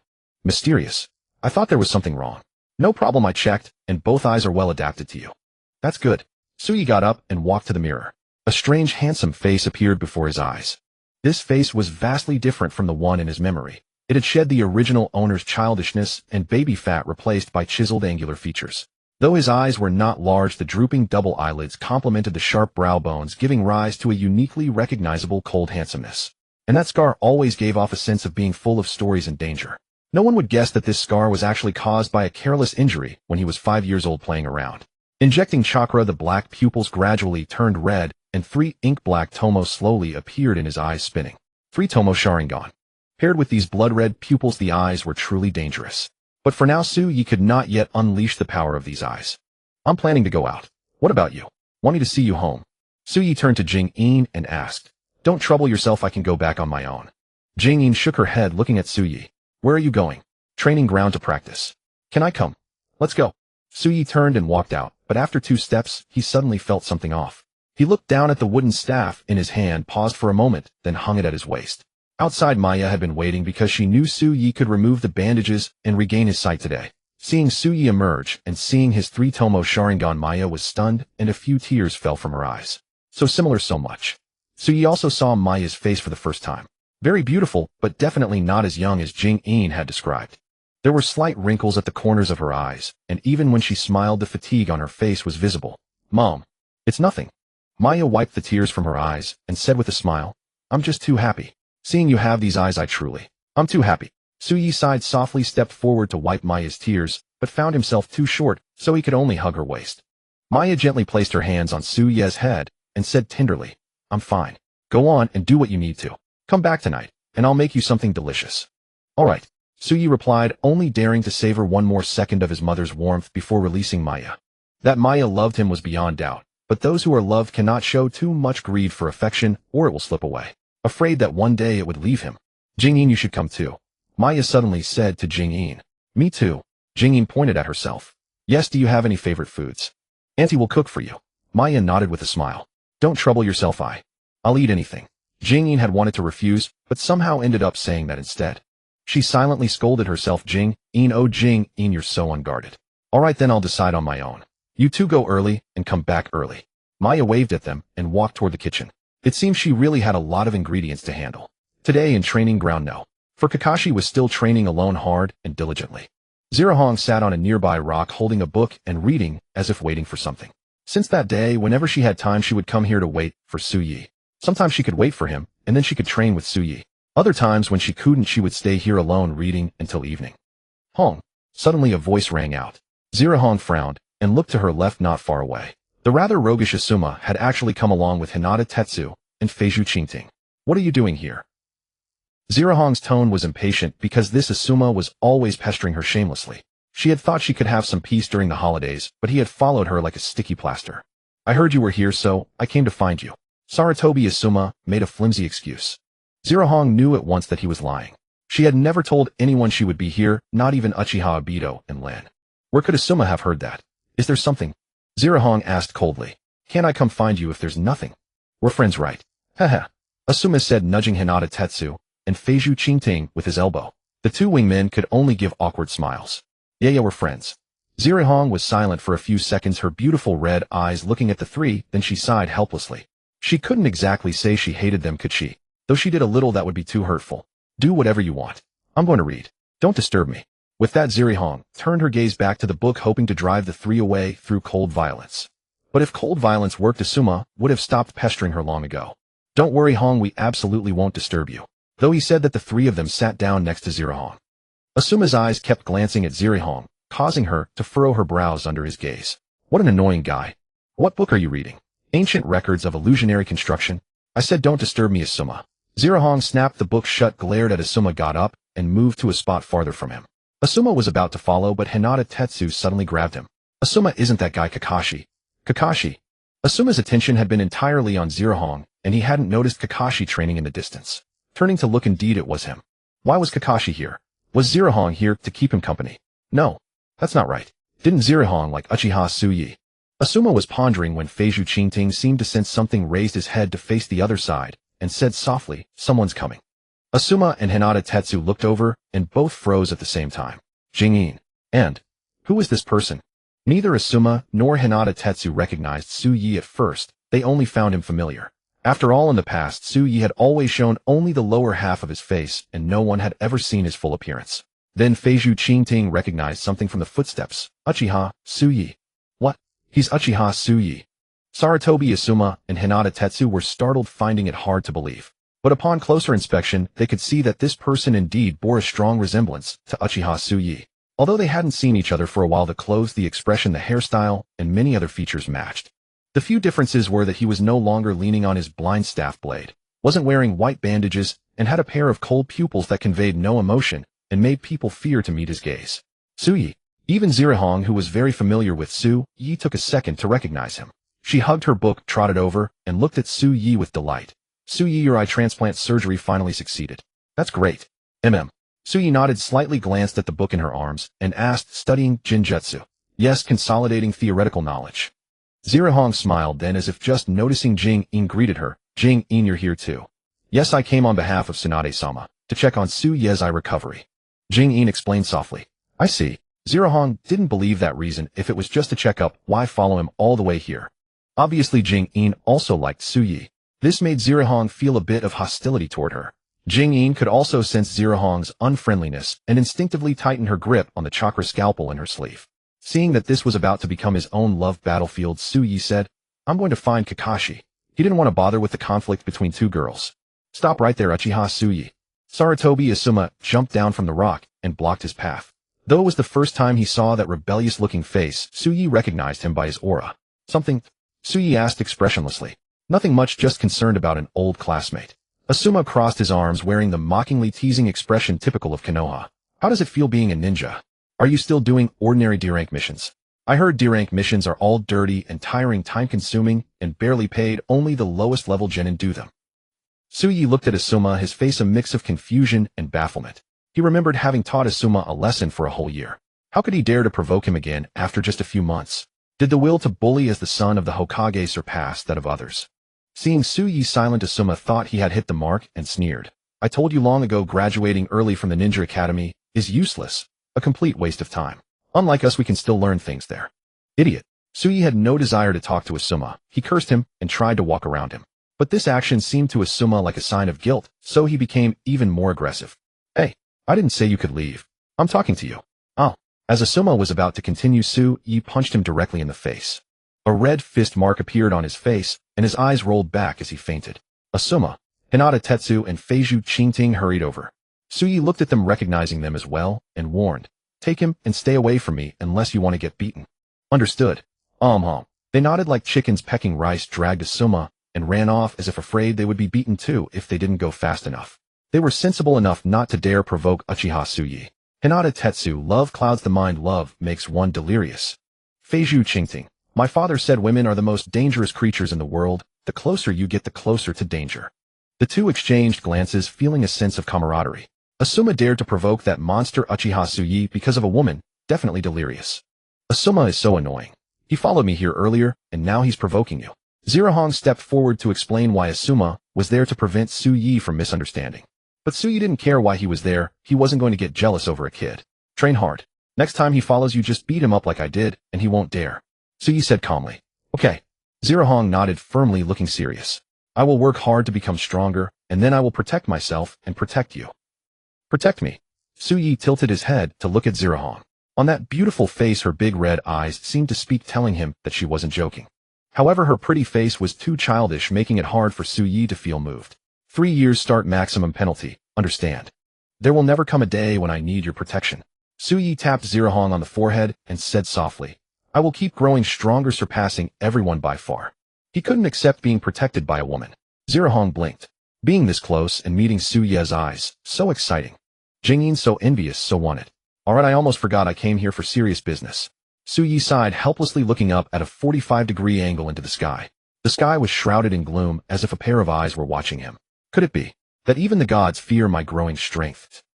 Not far away, Kakashi had long noticed the commotion, but he had no interest in Asuma and the other two, so he had pretended not to see them. However, when he saw Tsuyu arrive, and that he now had eyes, he finally came over. Congratulations, you have eyes now. I'll take that as a compliment. Tsuyu stared at Kakashi, who revealed only a pair of lifeless eyes. Although he knew Kakashi's words lacked vitality, Tsuyu hadn't expected his gaze to be equally devoid of spirit.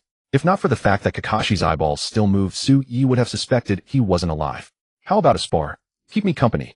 Tsuyu activated his 3-tomo Sharingan, his scarlet pupils fixing on Kakashi, finally causing a shift in his expression. The Sharingan. Alright. Kakashi's pupils contracted sharply as he nodded in agreement. He was curious to see what differences Tsuyu possessed with the Sharingan. The next moment he hurled a kunai as a surprise attack. At such close range, most ninja would resort to the substitution technique to evade. However, Tsuyu did not dodge. The Sharingan granted him exceptional dynamic vision, allowing him to track objects moving at high speeds. The kunai flying towards him seemed like a snail trying to hurry, giving him ample time to even observe the rust on the blade. A rusty kunai. He reached out and 0.001 seconds before the kunai could pierce him, caught its tail. This wasn't a difficult feat. Even without such insight, he could achieve it through the precognitive abilities of his observation haki. It was merely a different method to achieve the same result, offering no enhancement to his overall strength. Earth release, earth ripple. At that moment, Kakashi began forming hand signs to unleash a jutsu. His hands moved rapidly, leaving afterimages in their wake. Most ordinary ninja might not even grasp which signs Kakashi formed, but Tsuyu not only saw them clearly, he instantly committed them to memory. Is that chakra flow? As Kakashi formed the seals, Tsuyu perceived a stream of chakra flowing through his network. Could it be? Tsuyu leaped to evade Kakashi's earth release jutsu, then began forming hand signs himself. Kakashi froze momentarily, seeing Tsuyu mimic his exact movements. Could it be? Earth release, earth ripple. Tsuyu muttered, slapping his single hand onto the ground. The same jutsu was unleashed by Tsuyu. Kakashi's gaze turned solemn as he too leaped aside to dodge. He was well aware that Tsuyu hadn't learned this technique independently, but had copied his jutsu. Though the power of Tsuyu's version was inferior to his own, he had undeniably mastered the technique. If even his own jutsu could be seen through and replicated, how was he supposed to fight someone with such abilities? Lost in thought, Kakashi used another jutsu. Lightning release, earth trail. Lightning release, earth trail. What? Both voices sounded simultaneously, both sets of hand signs completed at once, both jutsu activated in perfect unison. How is this possible? Watching the two bolts of lightning collide and explode on the ground, Kakashi was stunned. I can understand you copying my jutsu, but how are you releasing it at the same time as me? Are you telling me your copying speed matches my casting speed? Is this even scientifically possible? Kakashi couldn't comprehend it, and once again prepared to form hand signs for another jutsu.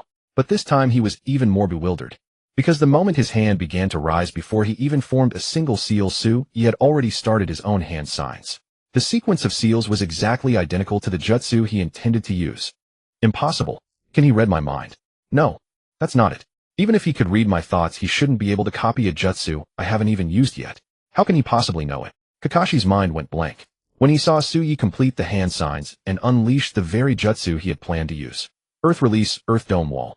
He completely lost his ability to think. How did he do it? It wasn't just Kakashi who was puzzled. Shizune and Kurenai Yuhi, watching from the sidelines, were equally baffled. But none of the three could possibly fathom that Su Yi possessed an ability called future sight. Having regained his vision, Su Ye's precognition was no longer limited to insights, but full-fledged visual foresight. He could see all of Kakashi's actions 10 seconds into the future. Combined with the Sharingan's analytical and copying abilities, this granted him the capability to release jutsu even before Kakashi did. In this regard, Su Yi differed from other Uchiha clan members who possessed the three-tomo Sharingan. Other clan members, when using the Sharingan's copying ability, had to combine it with Genjutsu to release jutsu a step ahead of their opponents. The latter method might appear to be precognition, but it actually relied on hypnotic control to interfere with the opponent's technique speed, achieving the goal of striking first and intimidating the enemy. Su Yi watched Kakashi dodge the Earth Dome wall, but instead of launching another attack, Kakashi vanished into thin air. Instantly his vision was filled with a dense horde of twisted tree spirits, countless vines entangling towards him. Wait, would release. Su Yi was taken aback, wondering how Kakashi could use would release, when he suddenly realized. This is Genjutsu. Most Genjutsu in the ninja world relied on visual interference. Since Su Yi had previously been blind, he had never experienced the power of Genjutsu. Today was his first encounter with Genjutsu. But using Genjutsu in front of a Sharingan, Su Yi felt a wave of amusement inside. With a sharp focus of his gaze, all the twisted tree spirits and vines vanished completely, and Kakashi's figure reappeared before him. At this moment, Kakashi was barely a meter away, his kunai pressed directly against Su Ye's neck. If he had been even a second slower dispelling the Genjutsu, he might have been subdued. But now the tables had turned. Su Yi grabbed Kakashi's wrist, snatched the kunai from his hand, and pressed it back against his neck. It's over. Yes, it's over. Just as Su Ye's words fell, a kunai pressed against his own neck. Kakashi's figure appeared behind Su Yi, while the Kakashi before Su Yi burst into a puff of smoke with a bang. When did this? Seeing Su Yi cooperate by showing a shocked expression, Kakashi frowned, feeling a twinge of uncertainty. Could I have actually won? Of course not. Su Ye's voice emerged from behind Kakashi, and the Su Yi that Kakashi was looking at glanced back with a teasing smirk before also bursting into smoke and disappearing. Shadow clone technique. When on earth did this guy copy my jutsu? Kakashi was dumbfounded. He had deliberately used Genjutsu to lull Su Yi and quietly used a shadow clone. And still he saw through it. This Sharingan is outright cheating. After years of diligent training, one glance from you copies it all. How is anyone else supposed to play the game? Why don't you Uchiha just start your own server and play alone? After sparring with Kakashi for a day, Su Yi gradually became familiar with his Sharingan's abilities. Even without using Fujitora's power, he could defeat Kakashi with just the Sharingan alone. Supreme Insight, copying Jutsu, Taijutsu, reflecting Genjutsu. Facing these abilities, Kakashi appeared utterly powerless. However, compared to facing Su Yi with Fujitora's power, this powerlessness felt measurable, something he could close the gap on. Kakashi felt that with hard work, he still had a chance to catch up. But the thought of arduous training only to chase after a fragment of Su Ye's power brought a bitter smile to Kakashi's face. Several days later, Minato returned from his mission, his face showing both surprise and delight at Su Ye's restored vision. Congratulations, Su Yi. Thank you. Su Yi could sense Minato's genuine happiness for him, but having heard the same words many times already, his response was subdued. Minato didn't mind. In his view, that was just Su Ye's personality. He thought he understood both Su Yi and Kakashi well. Under normal circumstances, we should celebrate with a meal, but we still have a mission, so it will have to be postponed. Minato offered an apologetic expression. It's fine. Su Yi didn't care about the dinner. Looking at Minato, he asked, "What's the mission?" "Let's discuss it on the way. For now, go prepare your supplies. We'll meet at the commercial district," Minato said. Preparing supplies typically meant purchasing military ration pills, freshwater antidote pills, and the like. For Kakashi and Su Yi, such hassle wasn't necessary. They had everything ready within minutes and met up with Minato in the commercial district. Unexpectedly, Minato wasn't alone. A strange man stood beside him. "Let me introduce you. This is Shibi Aburame Achunin. He will be joining us for this mission." Minato then turned to Shibi and said, "These are my subordinates, Uchiha, Su Yi, and Hatake Kakashi." Shibi Aburame wore sunglasses, carried a large gourd on his back, and his pale white coat covered half his face, giving him a mysterious appearance. He merely nodded politely to his new mission companions, showing no inclination to speak. Su Yi and Kakashi likewise just nodded in return. Meeting three eccentric teammates, Minato could only offer an awkward but polite smile. "Now let me explain the purpose of this mission. We need to escort a shipment of supplies to the border between the land of rain and the land of fire, delivering them to the ninja squad guarding the frontier. This is one of our objectives." Minato raised two fingers and continued, "Our other objective is to locate any enemies lurking along this route and eliminate them. About a week ago, our supply team was ambushed on this road. 2 were killed, 1 severely injured. All supplies were lost. The enemy specializes in earth release techniques. While we haven't confirmed their identity, they are most likely rogue ninja from a Wagakure or a scouting team. Is war coming? Suyi asked. Minato shook his head. Not a war, just routine friction. Even during peacetime, nations dispatch ninja to gather intelligence on each other. And we can't rule out that they're rogue ninja from other nations. After all, if they were mere scouts, they wouldn't do something that would expose their identity. Suyi nodded. Based on his pre-transmigration memories, there was still a considerable distance from the Third Great Ninja War. The nations were still in that ambiguous period of probing each other, which could also be called a time of peace. Before long, a team of ordinary civilians tasked with guarding the supplies emerged from an alley in the commercial district. Escorting supplies wasn't solely the ninjas' responsibility, it was a collaborative effort between Konoha's leadership and the merchants. The merchants were responsible for preparing the goods, while Konoha purchased them. Both parties then sent personnel to escort the shipment. Of course, the civilians sent by the merchants mainly handled the manual labor, pushing carts, driving horses, loading and unloading cargo. The ninja team, dispatched by Konoha, was responsible for protecting them and the supplies. We'll leave the rest to you, Jonin Minato. Among the group of civilians, a portly man in lavish clothing approached Minato, his words earnest, as if he were making final arrangements. Clearly he was aware of the mission's dangers and knew that a cobra lay in wait along the road ready to spring their trap. Rest assured, Mr. Shinosuke, we will definitely keep you all safe. Minato nodded firmly in agreement. Shinosuke felt more reassured, though his gaze lingering on Minato's two teammates still betrayed a hint of worry. Is Konoha being a bit unreliable, sending kids on a mission when they clearly know enemy ninja are lurking along the route? He didn't voice his concerns. As a small-time business partner whose entire family depended on Konoha, he had little say in the matter. Even if he raised an objection, it would be overruled. Of course, the most important thing was his familiarity and trust in Jonin Minato. The two had worked together before, and he had a deep understanding of Minato's abilities. He would never forget that day when they were cornered by dozens of wild wolves. This man, with a single kunai, annihilated them all in a matter of seconds. This mild-mannered young man with an ever-sunny smile possessed a strength that commanded conviction and admiration. The caravan soon set off. Shibi Aburame took the lead, clearing the path. Minato positioned himself in the middle for easy support, while Suyi and Kakashi defended the rear, guarding against any sneak attacks from behind. Along the way, Suyi couldn't help but curiously observe the surroundings with the corner of his eye.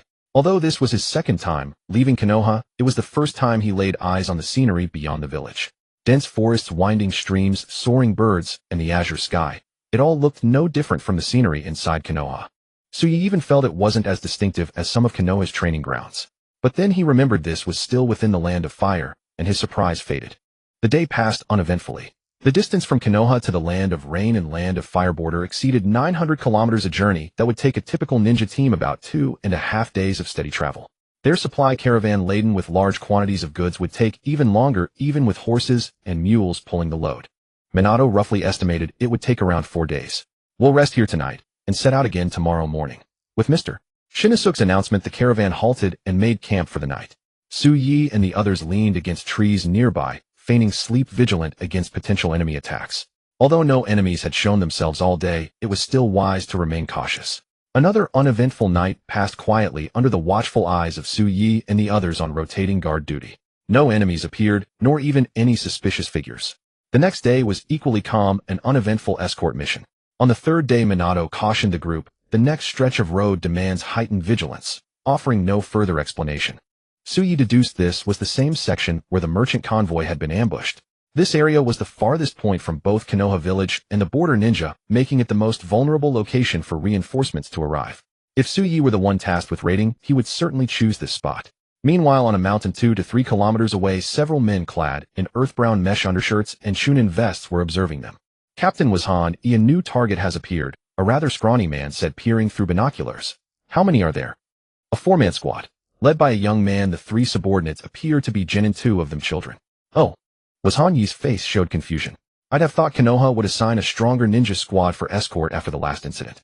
Instead, they sent a rookie Jinin team. Could it be a trap?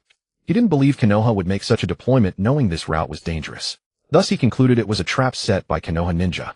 Hold off on attacking for now. Check if any other ninja squads are tailing them. Also, Gura Ayu and Mizrai go ahead and scout for ambushes. Upon receiving the order, the lurking squad split into 2 groups and departed for reconnaissance. Several hours later, both groups returned simultaneously, delivering an outcome that defied was Han Yi's expectations. No ambushes, no ninja tailing them. All indications pointed to the ninja squad before them being a fat sheep delivered right into their hands. Was Han, he wasn't naive enough to believe it was that simple. It seems there's a master among them. Having ruled out ambushes and other escorting ninja squads, the only possibility left was that this team harbored an absolute powerhouse confident enough not to fear their ambush. As for the possibility of other hidden ninjas among the merchants, was Han, he was absolutely certain there were none. His confidence stemmed from, should we make a move? Captain, asked Mirai, the one responsible for observation. Was Han, he fell silent for a moment, as if resolving something. Wait for nightfall. Another peaceful and safe day passed. As they drew closer to their destination, Shinnosuke and the others gradually relaxed. With just one more day of travel, they might complete the mission by tomorrow night, if they maintained a fast pace. Joun and Minato, have some water. Shinnosuke approached Minato and handed him a canteen. Minato thought for a moment, then accepted it. During missions, he refrained from consuming food or water from strangers, but Shinnosuke wasn't exactly a stranger. Sweet. Minato took a sip, a hint of confusion on his face. How didn't you catch a hint of alcohol? It's fruit wine. Shinnosuke laughed heartily, a trace of pride on his face. It cost me a pretty penny. You have to drink it all, don't waste it. Upon hearing it was alcohol, Minato's expression shifted slightly, and he quietly secured the canteen's cap. Seeing this, Shinnosuke asked, puzzled, not going to have some more? No, I can't drink during a mission. Minato shook his head, offering the canteen back to Shinnosuke. Shinnosuke refused, shaking his head as well. I gave it to you. Why are you giving it back?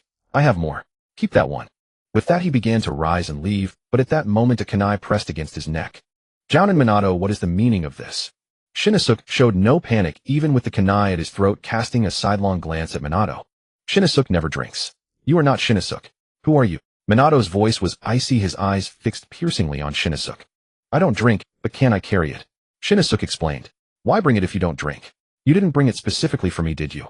Minato pressed the kunai closer to Shinnosuke's neck, demanding, tell me, when did you switch places with Shinnosuke? Where's the real Shinnosuke? Ha ha ha. Shinnosuke let out a sinister chuckle. Worried about others. Better worry about yourself, Joun and Minato. The wine is poisoned. Minato's expression changed drastically as realization struck. Bingo. Correct, but no prize. Shinnosuke snapped his fingers, his face mocking. Too bad you drank so little, or you'd be dead by now. Where's the antidote? Hand it over. Here, the antidote you want. Shinnosuke produced a bottle filled with powder and raised his hand. Go on, take it. The enemy's easy surrender of the antidote meant only one thing. It was likely fake. He wouldn't dare consume it. Minato wasted no more words, driving the kunai through Shinnosuke's neck. However, no blood gushed from the wound. Instead, the body dissolved into mud and vanished. An earth clone. Minato's expression grew grim. While scanning his surroundings, he warned Suyi and the others, enemy attack, be careful. Suyi and the others had already been on high alert the moment Minato made his move. They too hadn't imagined that the Shinnosuke who had traveled with them could have been replaced without their knowledge. Just then the ground trembled. Earth-style mud wall. A middle-aged male voice rang out nearby, and 4 earthen walls rose around them, sealing them in. Ordinary people huddled together in terror, confronted by the power of ninjutsu. The horses and mules pulling the cargo let out piercing cries. Stay calm. I'll get you all out. As the squad leader, Minato stepped forward, preparing for a desperate rescue, when a sharp pain shot through his chest. His face turned pale, his body grew weak, and his chakra became erratic. You've been poisoned. Shibi Aburame leaped to Minato's side, extending his arm to release the destruction bugs from his sleeve, which flew onto Minato's body. Stay still. Let them draw out the toxins. Thank you. Minato nodded in gratitude, while also taking an antidote pill. The combined effort would hasten the detoxification. However, the enemies lying in wait outside wouldn't give them time to recover. Earth-style mud spear barrage. From atop the 4 walls, countless mud spears rained down. Trapped inside, Minato and the others had nowhere to dodge. The civilians witnessed the scene in panic and despair. Shibi Aburame waved his arm, releasing a swarm of destruction bugs in an attempt to intercept the mud spears and save them. Yet even hundreds of thousands of bugs could only shatter a few of the incoming spears, leaving them helpless against the dozens more. Minato could escape using the Flying Thunder God technique, but the poison chakra disruption prevented him from transporting so many people at once. At this critical moment, Suyi finally intervened. With a single swing of his blade, a purple-black energy slash laced with invisible gravitational force shot upward, obliterating all the dozens of spears in an instant. Countless clumps of earth fell like mud rain. The might of that single stroke was terrifying beyond measure. The civilians looked upon Suyi as if he were a deity, their eyes filled with awe and a hint of fear. Is this the power of a ninja? Outside the earthen walls, sensing his jutsu had been neutralized, was Han. He showed no disappointment. Instead, a flicker of excitement crossed his face. There's still a master. If we take out these guys, Konoha will surely be furious. Ha ha ha. Maybe they'll even declare war on Iwagakure directly. Although they wore the attire of IWA ninjas, they were not from Iwagakure. They were Kumogakure ninjas disguised as IWA ninjas. Their mission was to gather intelligence on Konoha while disguised as IWA ninjas, and to find opportunities to sabotage the relationship between IWA and Konoha. Captain, should we wait until the poison I administered fully takes effect before attacking? Motenrai, the one beside him, asked. He was the one who had poisoned Minato. Last night, noticing Shinosuke venture away from the group alone to relieve himself, he had seized the opportunity to eliminate him, infiltrate the convoy, and administer the poison. Unfortunately, Minato had seen through his disguise, or he was confident he could have poisoned everyone in the group single-handedly. No, we can't be sure they can't cure it. He shook his head. Try to kill them without revealing our identities. If we can't, then retreat. Whatever happens, we must not forget our primary mission is to frame Iwagakure for this. Yes, Captain. Upon the order, the Kumo ninjas donning IWA uniforms moved into action, converging on Minato's group's position. Inside the earthen walls, Minato's complexion had improved slightly. This toxin can't be fully eliminated in a short time. We can only suppress it for now and detoxify after we escape. Shibi Aburame said as he retracted the destruction bugs into his gourd. Thank you. Minato expressed his gratitude once more, then turned his gaze to the civilians responsible for transporting the goods. Kakashi, Tsuyi, please gather everyone together. I'll use the Flying Thunder God technique to get us all out. Tsuyi could have shattered the earthen walls with a single slash, but since Minato hadn't instructed him to do so, he didn't act on his own initiative. After all, he was paid the same, whether he put in maximum effort or minimal one. Before long, Minato and the others, along with the supplies, teleported away from within the dirt walls. 500 meters away from the ambush site, there was a Flying Thunder God mark Minato had planted in advance. Kakashi, Shibi, you two stay here and protect the supplies and the civilians. Tsuyi, you're with me. If we don't return before dawn, take the supplies to the supply depot and seek reinforcements from the border ninja. Your poison hasn't been purged. Combat would be too strenuous. Shibi Aburame cautioned. Don't worry, it won't be too intense. Minato gave Shibi Aburame a resolute look before disappearing into the night with Tsuyi. Back at the scene, Han-e and the other infiltration Kumo ninjas stood atop the earthen walls, staring at the empty ground below the atmosphere heavy. Where are they, Han-e roared furiously. I told you to keep watch. How did they vanish from our sight without a trace? The group fell into silence. After a long moment, Motenrai cautiously offered, Captain, even the supplies are gone. Could it be a space-time ninjutsu? Space-time ninjutsu? Han-e frowned skeptical. What space-time ninjutsu could move this many people and supplies in such a short time? Well, legend has it that Konoha's second Hokage was quite skilled in space-time ninjutsu. Are you suggesting a Konoha ninja has mastered this technique, and we just happened to run into them? That's highly probable. Han-e pondered for a moment, then raised his hand. After them. No matter what it takes, kill him. Compared to the original mission, eliminating a Konoha ninja of such high potential was far more critical. He had a premonition that the man they had encountered this time would become a monumental threat to Kumogakure in the future.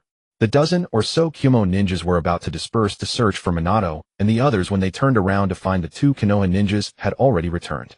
They actually dared to come back. Seeing Minato and Tsuyi he should have been pleased, but instead an ominous premonition washed over him. Yet in a narrow confrontation, the brave one prevails. They had no retreat. Attack! Upon the order, the Kumo ninjas all charged toward Minato and Tsuyi. Tsuyi was about to make his move when Minato stopped him. Tsuyi, hold back as our reserve. I'll go first. If you go first, will I even get a chance to act? Tsuyi glanced at Minato, said nothing, and simply nodded. The next moment, Minato hurled 4 Flying Thunder God kunai into the air. As the kunai flew, Minato continuously flickered between them, his yellow hair appearing in flashes. The yellow flash. And with every flash of the yellow flash, an enemy fell dead. Those ninjas departed from this world without even a chance to react. Within a few brief seconds, over a dozen ninjas lay dead on the ground, leaving only Han-e and Motenrai, who had been watching from the furthest distance, still alive. By now the two were nearly scared out of their wits. This was no mere expert, it was the Grim Reaper incarnate. CC Captain, what do we do?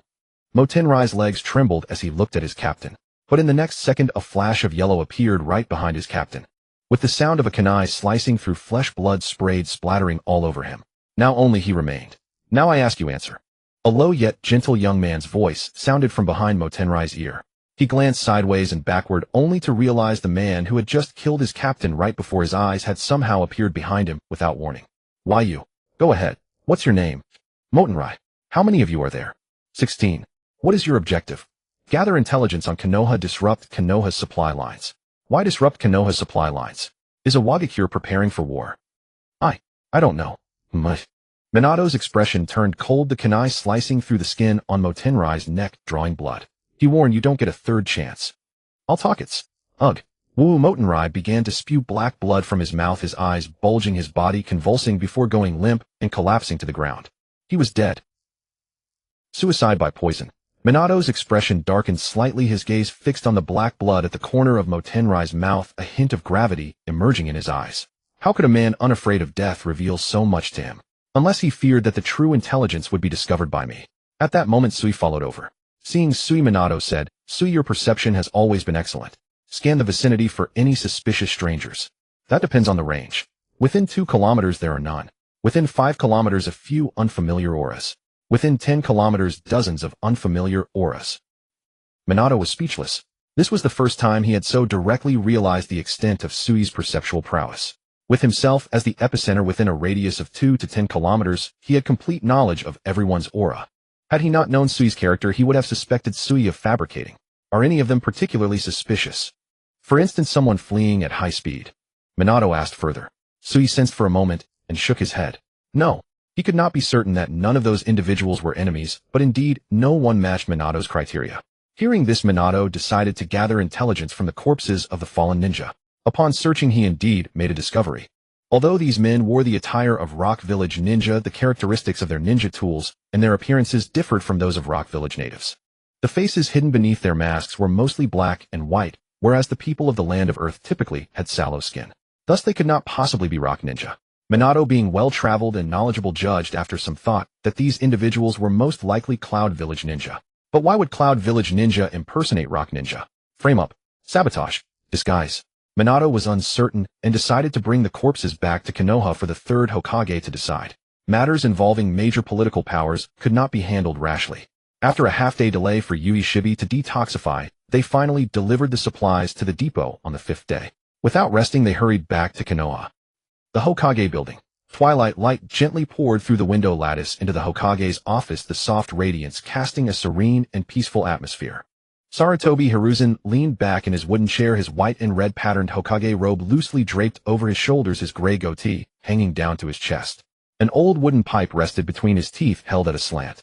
With 2 fingers lightly clasping the smooth shaft, he lowered his head to leaf through the towering pile of scrolls. Suddenly a few somewhat urgent knocks came from outside the door. Lord Hokage. Recognizing Minato's voice, Sarutobi Hiruzen did not look up, his gaze still fixed on one of the scrolls on the desk, as he said softly, come in. The door opened in response, and Minato Namikaze entered with Sui and the other 2. Seeing so many visitors, Sarutobi Hiruzen finally raised his head, a look of confusion on his face. He recalled assigning Minato an A-rank mission, but normally only the team leader needed to report upon completion. Why had everyone come? Did something go wrong with the mission? Sarutobi Hiruzen asked in a low voice. Yes. And no. Minato's face was grave as he explained earnestly. We delivered the supplies to the depot and eliminated the ninja who had been sabotaging our supply routes. However, we discovered that they were not rogue ninja but a group of Cloud Village ninja disguised as Rock ninja. Sarutobi Hiruzen's heart sank. Such behavior by Cloud Village ninja was clearly a provocation for war. Yet he did not wish to wage war. At the mouth of his pipe, thick, purplish smoke seeped up through the gaps. He took a deep drag, exhaling a long white plume, and asked, where are the bodies? I brought them all back. Minato said. Does anyone else know besides you? Sarutobi Hiruzen asked again. No one. Minato shook his head. The civilians were unaware of the identity of the ninja who attacked us and did not see their faces. Good. Then burn all the bodies. Sarutobi Hiruzen ordered coldly, a command that stunned Minato and the others. Lord Hokage, the Cloud Village ninja invaded Konoha and sabotaged us. Shouldn't we demand an explanation from them? Minato asked in confusion. Yui Shibi and Kakashi also looked at Sarutobi Hiruzen, waiting for his explanation. From any perspective they were in the right. Why destroy the evidence? Minato, you don't understand. Sarutobi Hiruzen sighed softly, tapping his pipe twice on the table to clear the ash and prevent clogging. Though we are in the right, the people of Cloud Village will not see it that way. They will only think that we killed their men and use that as a pretext to wage war against us. Konoha cannot afford war. Sarutobi Hiruzen's words plunged the group into silence. What a humiliation. Such a disgrace. Enemies had invaded Konoha, yet they had to fear and yield. Do you think I am too weak? As if reading their thoughts, Sarutobi Hiruzen fixed his deep eyes on them. If my weakness can bring peace to Konoha, allow more ninja to survive, let more children not lose their parents and more elders not lose their children, then my weakness is worthwhile. Compared to their lives, what do a few reproaches against my reputation matter? Such lofty words immediately filled Minato and the other two with guilt and admiration. Forgive us, Lord Hokage. We misunderstood you. I'm sorry, too. Sarutobi Hiruzen, seeing their reactions, secretly rejoiced. However, when his gaze fell on Uchiha, Sui, his expression stiffened. Sui's face showed neither guilt nor admiration. His expression remained as calm and indifferent as ever, as if what Sarutobi had said had nothing to do with him. Sarutobi Hiruzen frowned, a strange thought arising in his mind. This Uchiha Sui seemed not to approve of him. At that moment Sui indeed felt nothing. Though he acknowledged Sarutobi Hiruzen's eloquence, he did not believe the man was entirely standing on the side of righteousness. Everyone knows that if someone rides on your neck and defecates, whether you yield or resist, they will still strike you. A great leader once said, land one punch and avoid 100 more. Only by beating these ambitious villages into submission and fear will they behave. Otherwise, letting them continue to provoke will inevitably drag the village into war. Unfortunately, Sarutobi Hiruzen would not understand this truth, or rather, he feared failure. Ignoring a certain fact, people always subconsciously choose the more comfortable environment and thoughts, and thus uncomfortable environments and thoughts are subconsciously eliminated while their own choices are glorified as the only correct path. For this reason, Sui did not voice his thoughts or argue with Sarutobi Hiruzen. He had no desire to become entangled in political conflicts for the sake of protecting Konoha, only to bring trouble upon himself. Sarutobi Hiruzen had his own set of reasoning and logic, and Sui's persuasion would not be accepted. Danzo might approve, but should Danzo learn of his thoughts, the first to be suspected would be Sui and the Uchiha clan. The evil little brat of the Uchiha thinks, just like me. This child is too monstrous, he must not be left alive. A power-hungry schemer who advocates war to stop war is not to be trusted. Nor is a Hokage who preaches pacifism, but holds high office and acts cowardly trustworthy. After leaving the Hokage building, Sui received a reward of 150000 ryo. Since the mission was issued by the village's high command, there was no middleman taking a cut, and he received the full reward. The generous payment made Sui reluctant to take the cheap missions posted by villagers. Not only did the ninja have to split the reward, but the village also took a large share. However, a change seemed imminent. Perhaps influenced by Sui's attitude that day, or perhaps Sarutobi Hiruzen had realized something. Sui was summoned alone to the Hokage's office. Sui, are you interested in joining the Umbu? Join the Umbu? Yes. Sarutobi Hiruzen's tone was gentle, yet carried a hint of scrutiny. The Umbu is a ninja unit directly under the Hokage, the highest level secret special forces of Konoha, independent of the regular Jonin Corps. This was his last chance for Uchiha Sui. If Sui refused, he would no longer nurture him, but would mark him as a threat to Konoha and impose restrictions. Days earlier, Uchiha Sui's behavior, so different from Minato and the others, had made Sarutobi Hiruzen realize that this boy would not be swayed by a few words from him. The only way was to offer benefits and deepen the influence of the will of fire on him. If Uchiha Sui agreed to join the Umbu, it would mean he was willing to be branded as a member of the Hokage's faction. This was far more useful than any reputation as a disciple's disciple, since in a sense Sui and the others were not Minato's students, but his subordinates. What's the pay, eh? Sui asked curiously. He didn't care where he worked as long as it paid better. Sarutobi Hiruzen had expected this question and smiled slightly. A regular Umbu member receives a base salary of 1000 ryo per month. If you become a vice captain, the base salary reaches 200 ryo, as a captain 300 ryo. In addition to the base salary, you receive bonuses for completing missions of various ranks. For instance, completing an S-rank mission earns you at least 500 ryo in bonuses. An S-rank mission's reward is over 1000 ryo. For an average Jonin team, each person gets at most 250 ryo, and that's without the village's cut.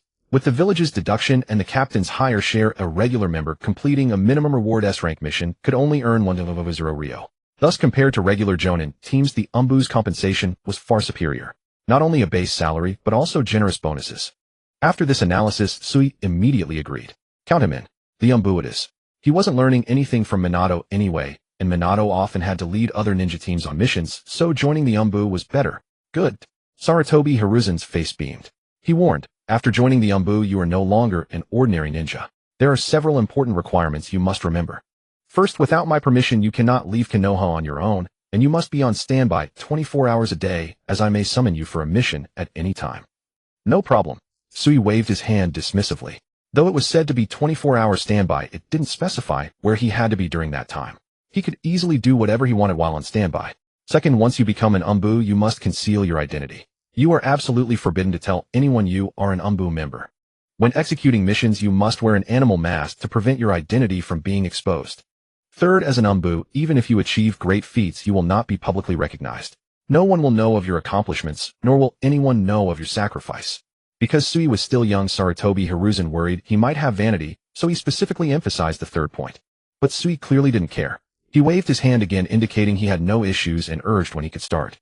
Seeing Sui so eager, Sarutobi Hiruzen's gaze toward him softened slightly. Such a good child, it's just a pity he's naturally not very sensitive to the will of fire. But thankfully he is still willing to stand on the side of justice. This child can still be saved. You can start right now. Sarutobi Hiruzen said, then called into the air, "Come out, Shin." As his words fell, a man wearing a monkey mask appeared. Take your new teammate to collect supplies, then familiarize him with some of the Umbu's unspoken rules. Yes, Lord Hokage. The man turned to Sui and said, "Follow me, rookie." Sui said nothing and followed behind him. Put this on. Walking down the corridor of the Hokage building, the man named Shin suddenly handed Sui an animal mask. Sui looked closely. It was a fox-shaped mask. If you don't like it, you can choose another one when we reach the Umbu base. No need. I like this one. Sui took the mask and put it on, his originally somewhat cold expression replaced by a mask that seemed to smile without smiling. Shin gazed at the newcomer and felt that the mask and his temperament matched quite well. After joining the Umbu, you also need to have your own code name. Since we operate in the shadows, we must keep our identities secret, so our addresses must also be covert. As Shin spoke, he used the body flicker technique to move away from the Hokage building. Sui likewise used the technique to keep up. Seeing Sui could match his speed, Shin nodded with satisfaction. This child, though young, indeed possessed considerable strength. No wonder the Hokage recommended him for the Umbu. We still have some distance to the base. Before we arrive, think of your code name and tell me. After giving this instruction, Shin said no more, leaving Sui time to think. Ungrateful wretch. Before long, Sui followed Xin to a rocky mountain near the Hidden Leaf Village. The mountain had a concealed entrance which Xin used to enter after knocking a secret signal. Captain General. Several ninjas stationed at the ANBU base greeted Xin respectfully upon his return. It was then that Sui realized Xin, the one who had brought him here, was the Captain General of the ANBU. This is our main ANBU base. We have many other sub-bases as well. Later you will be assigned to various bases for duty, and your direct squad leader will introduce you to the details. Xin spoke as he led Sui deeper into the base. Sui quietly observed his surroundings without revealing his thoughts. The interior of the ANBU base was a labyrinth of corridors brightly lit, but stretching endlessly, making one wonder if the entire mountain had been hollowed out to create such a vast facility. Arriving at an office, Xin sat behind his desk and took out a file. Sui glanced at it and saw that it contained all his personal information. Have you thought of a code name? Yi the Knight. That code name is already taken. Choose another. Sui hadn't expected the ANBU to have username conflicts. Then call me Su, as in revival. Xin nodded, recorded the name in his file, then stood up and walked to a door, opening it to reveal a room filled with supplies. Go inside and pick 2 sets of uniforms, an extra mask, and whatever ninja tools you like. Take whatever you need. Sui didn't stand on ceremony with Xin. He entered the storage room, took the uniforms and a mask as instructed, then grabbed some kunai and medical supplies. Just as he was about to leave, Sui noticed a row of fine standard-issue longswords. After a moment's hesitation, he took one as well. After all, it was free. Why not? Xin watched Sui ransack the supplies like a bandit, stuffing everything into a large bag. Then he slammed the door shut and said, "These supplies will be deducted from your salary." Sui. Wait, I thought it was free. Does your ANBU operate on a pay-to-work system? Isn't that a bit too much? Can I return these? All sales are final. Xion's tone was dismissive, clearly not planning to give Sui a chance. Don't hold a grudge against me. I'm giving you a warning. Don't think about embezzling while serving in the ANBU. Here you can buy any ninja supplies you need, but taking advantage of your position for personal gain is absolutely forbidden. Sui's face underneath the fox mask fell. Even if Xion said that this grudge was now etched in his heart, he would make Xion understand one day that his money wasn't easy to earn. Currently, there are no vacancies in the ANBU squads. You'll stay here as a temporary member on standby. When a position opens up, I'll arrange things for you. The so-called vacancy naturally referred to casualties.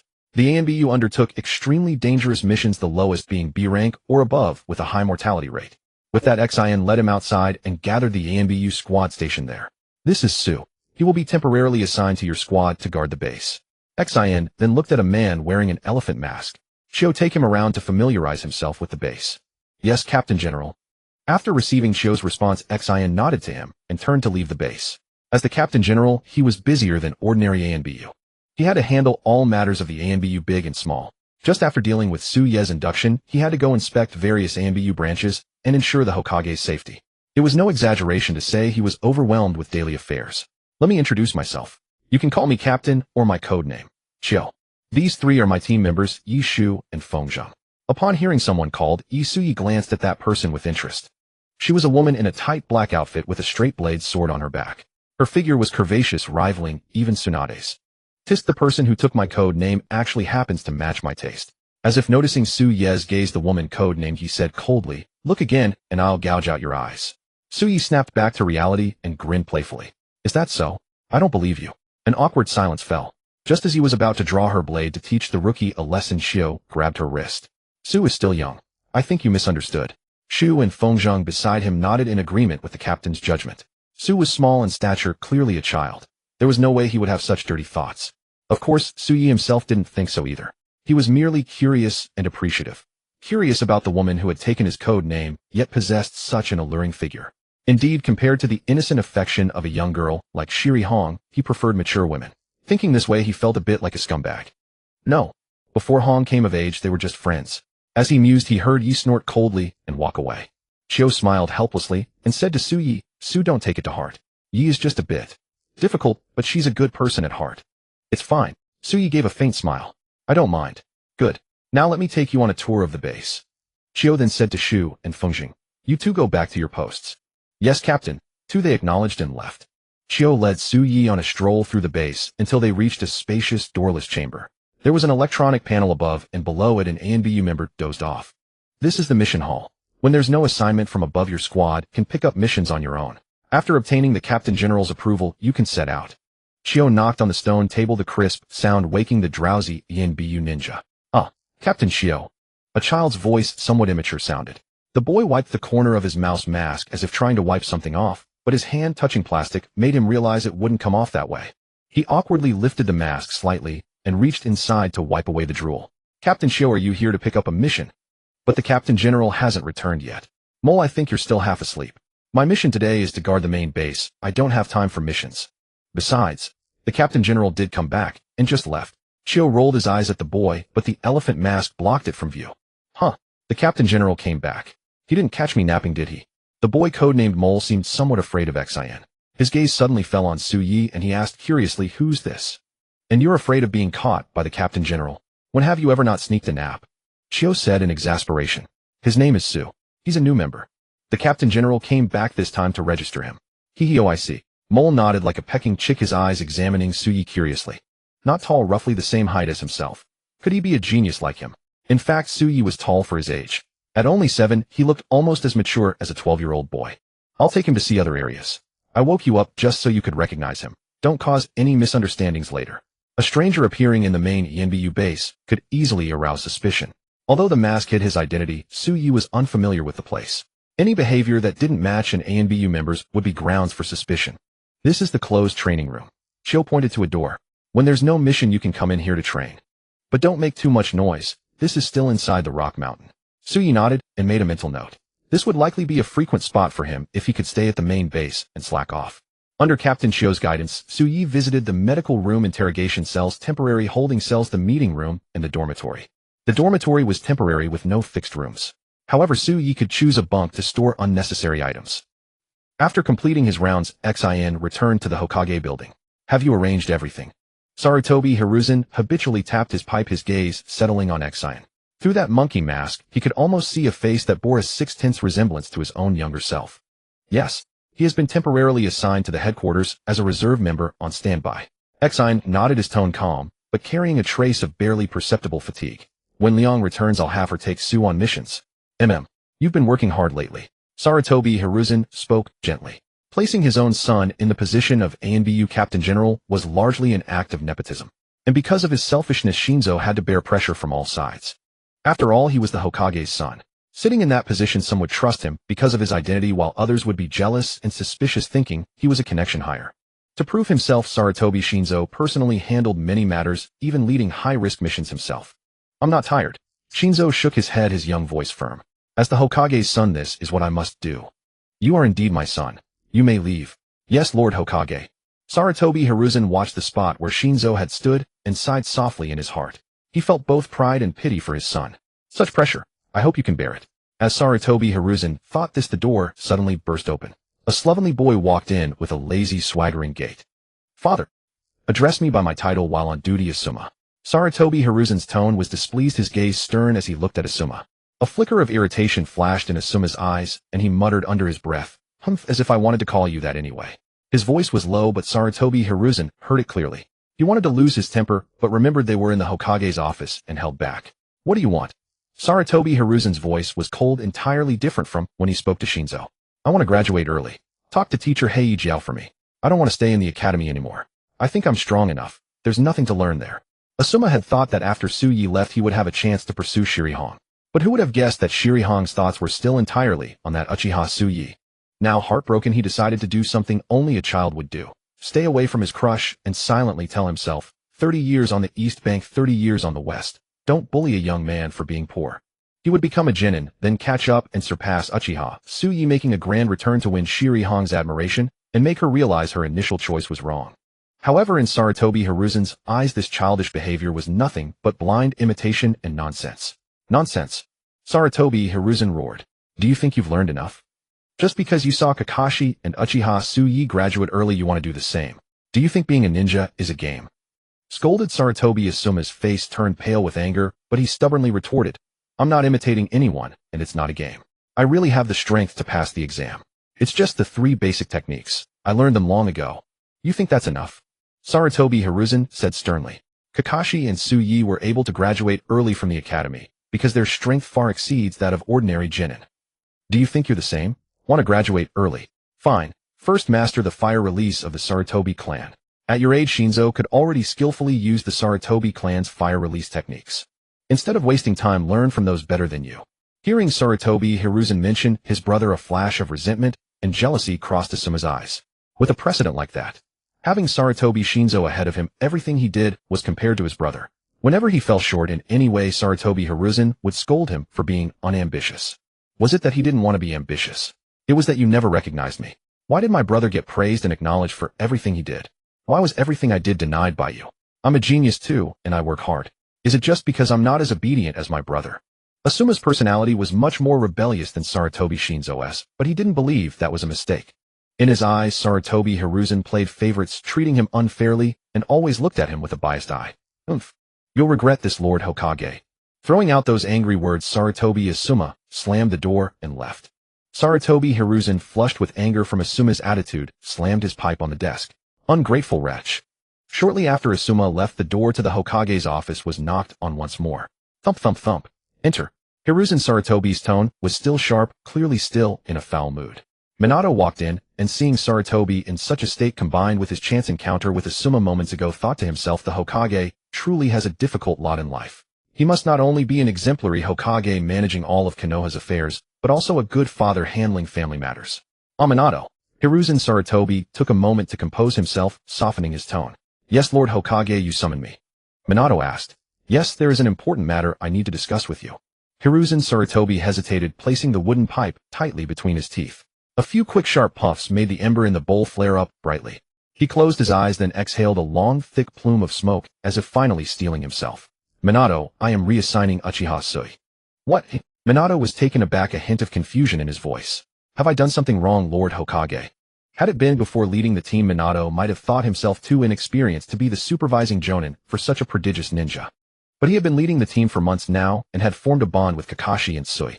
To have Suyi reassigned without a single word of explanation felt disheartening. "Don't misunderstand, Minato. It's not a lack of ability or trust in you. Rather, I believe Suyi would be better suited for training elsewhere." "Elsewhere?" "The Umbu." Hearing this, Minato fell silent. Others might not know what the Umbu did, but Minato certainly did. On the surface, the Umbu were elite bodyguards protecting the Hokage, obeying only his commands. But in reality, the Umbu was a department dedicated to handling the most dangerous, dirty, and secretive affairs. Its full name was the Special Tactical Assassination Squad. No matter how sunny one's disposition, being inside would inevitably darken and oppress the spirit. Thinking of Suyi, who was still just a child, Minato decided to plead his case even at the risk of defying Hiruzen Sarutobi. "Lord Hokage, isn't this a bit too soon? Suyi is still young. I have already asked Suyi for his opinion. He has no objections to joining the Umbu. In fact, he seems quite willing." Hiruzen Sarutobi's evasive answer did not satisfy Minato. He steeled himself and continued, "But Lord Hokage, Suyi doesn't understand. Minato, you should be well aware of the Umbu's purpose and secrecy. Strictly speaking, I shouldn't even be telling you this. Hiruzen Sarutobi interrupted Minato, his voice low and firm. Seeing this, Minato understood that nothing he said would change the Hokage's decision. I understand. Lord Hokage. Minato bowed his head, sighing inwardly. For now he could only trust the third Hokage. And trust Sui. Don't worry, I will make sure he is well looked after. Pleased with Minato's compliance, Hiruzen Sarutobi's tone softened again. Besides, as Sui's supervising jonin, you should know him better than I do.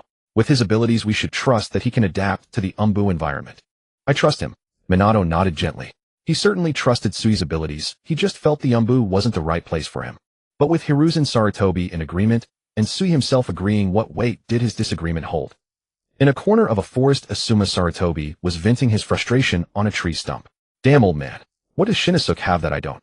Why the favoritism? Damn it. Damn it. Damn it. Punch after punch after punch. His fists fell upon the stump like relentless rain, leaving behind dents of varying depths.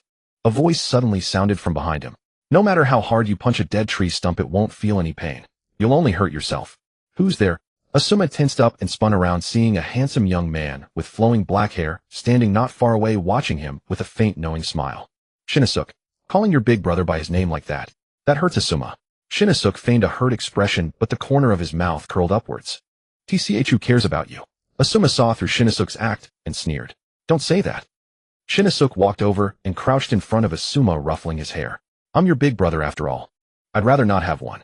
Asuma roughly shoved Shinosuke's hand away. What do you want anyway? A flicker of barely perceptible hurt crossed Shinosuke's face, vanishing as quickly as it came. He let out a soft sigh. I heard you arguing with father in the office. I thought maybe you had a misunderstanding about him. None of your business. Asuma cut him off. Don't you dare put on that act of being the perfect son and brother in front of me. Do you have any idea how annoying you are? Shinosuke offered a wry smile. Even being spoken to like this, he didn't truly get angry. It was just that Asuma's temperament did worry him. Sometimes I wish I could be like you. Like me, oi. Yeah. Shinosuke shrugged. Snap at anyone you don't like, not even afraid of father. Not like me, who can't overlook someone's status even if I dislike them. Oh, don't tell me you want to snap at the old man too. No. Shinosuke's expression stiffened, a look Asuma interpreted as being caught red-handed. Never thought a guy like you would have a problem with the old man. Father isn't that old, is he? Calling him old man is a bit premature. Besides, how could I not respect father? Father, he's the great third Hokage. Seeing Shinosuke's genuine look of admiration made Asuma feel annoyed again. What's so great about it? One day I'll sit in that seat too. Becoming Hokage isn't that simple. What's so hard about it? Isn't it just about being the strongest ninja? I'll definitely. Asuma trailed off as Uchiha Sui popped into his head. The words stuck in his throat, and he swallowed them awkwardly. He muttered under his breath, I still have a chance. Shinosuke shook his head. It's not just about being powerful. Power is merely one small condition among many required to become Hokage. Those who truly become Hokage are great individuals, recognized and respected by the people. Says who? I don't recognize him. Asuma. Shinosuke's tone grew stern. The third Hokage might seem strict to you as a father, but as Hokage he is the greatest. You should not let your conflict with your father bleed into other matters. Asuma was stunned by the sudden reprimand. Shinosuke rarely spoke to him like this, yet now he was scolding him to defend the old man. Suddenly something seemed to click. No wonder the old man favored Shinosuke so much. Seeing Asuma silent, Shinosuke realized he had been too harsh. His tone softened. All right, we're family. There's nothing that can't be worked out. Maybe you don't trust father now, but one day you'll realize he was right. We'll see about that when the time comes. Asuma shrugged nonchalantly. He wasn't about to accept things or people he didn't agree with. No matter what Shinosuke said, the old man was still biased. Seeing that Asuma was unmoved, Shinosuke was at a loss. He had hoped to mediate between Asuma and his father, but it seemed he had overestimated his own influence. Perhaps Asuma would come to understand their father's good intentions one day. With that thought, Shinosuke's gaze fell upon Asuma's hands, where the skin was scraped raw and thin lines of blood oozed from the angry red wounds. It's commendable to channel your anger into motivation and train hard, but training needs to be rational and well-planned. Shinosuke changed the subject, tending to Asuma's wounds as he spoke. I don't think father has approved your fire release jutsu, yet has he? How about I teach you? Asuma tried to pull his hand away, but found Shinosuke's grip surprisingly strong. His hand held fast. Hold still. Shinosuke's tone was gentle, but carried a hint of warning. It wasn't malicious, but rather a brotherly protective possessiveness. Asuma was forced to endure his brother's attention. Fine, do what you want. Asuma pouted. Since he couldn't resist, he might as well enjoy it. But I already know fire release jutsus. I don't need his approval, and I don't need you to teach me. I remember you learned the fire release great flame technique, didn't you? Shinosuke released Asuma's bandaged hand, ignoring his petulant words. The Sarutobi clan's fire release jutsus are not limited to the Great Flame technique. And have you truly mastered even that one? What do you mean? Asuma frowned. The fire release Great Flame technique was a jutsu he had mastered a year ago, and having it questioned by Shinosuke stung his pride. And that was precisely Shinosuke's intention, to knock him down a peg and establish his credibility as this temporary teacher. Tell you what, show me your Great Flame technique. I'll point out where you're going wrong. Fine. Asuma gritted his teeth. You better be ready to be amazed by my fire release. Ram horse, snake, dragon, rat, ox, tiger. He completed the hand seals in rapid succession. Fire release Great Flame technique. Asuma expelled a surge of scorching fire, a massive torrent of flames that roared forward and slammed into the tree stump, instantly consuming it entirely. The rising flames looked like a fiery red wig perched atop the stump.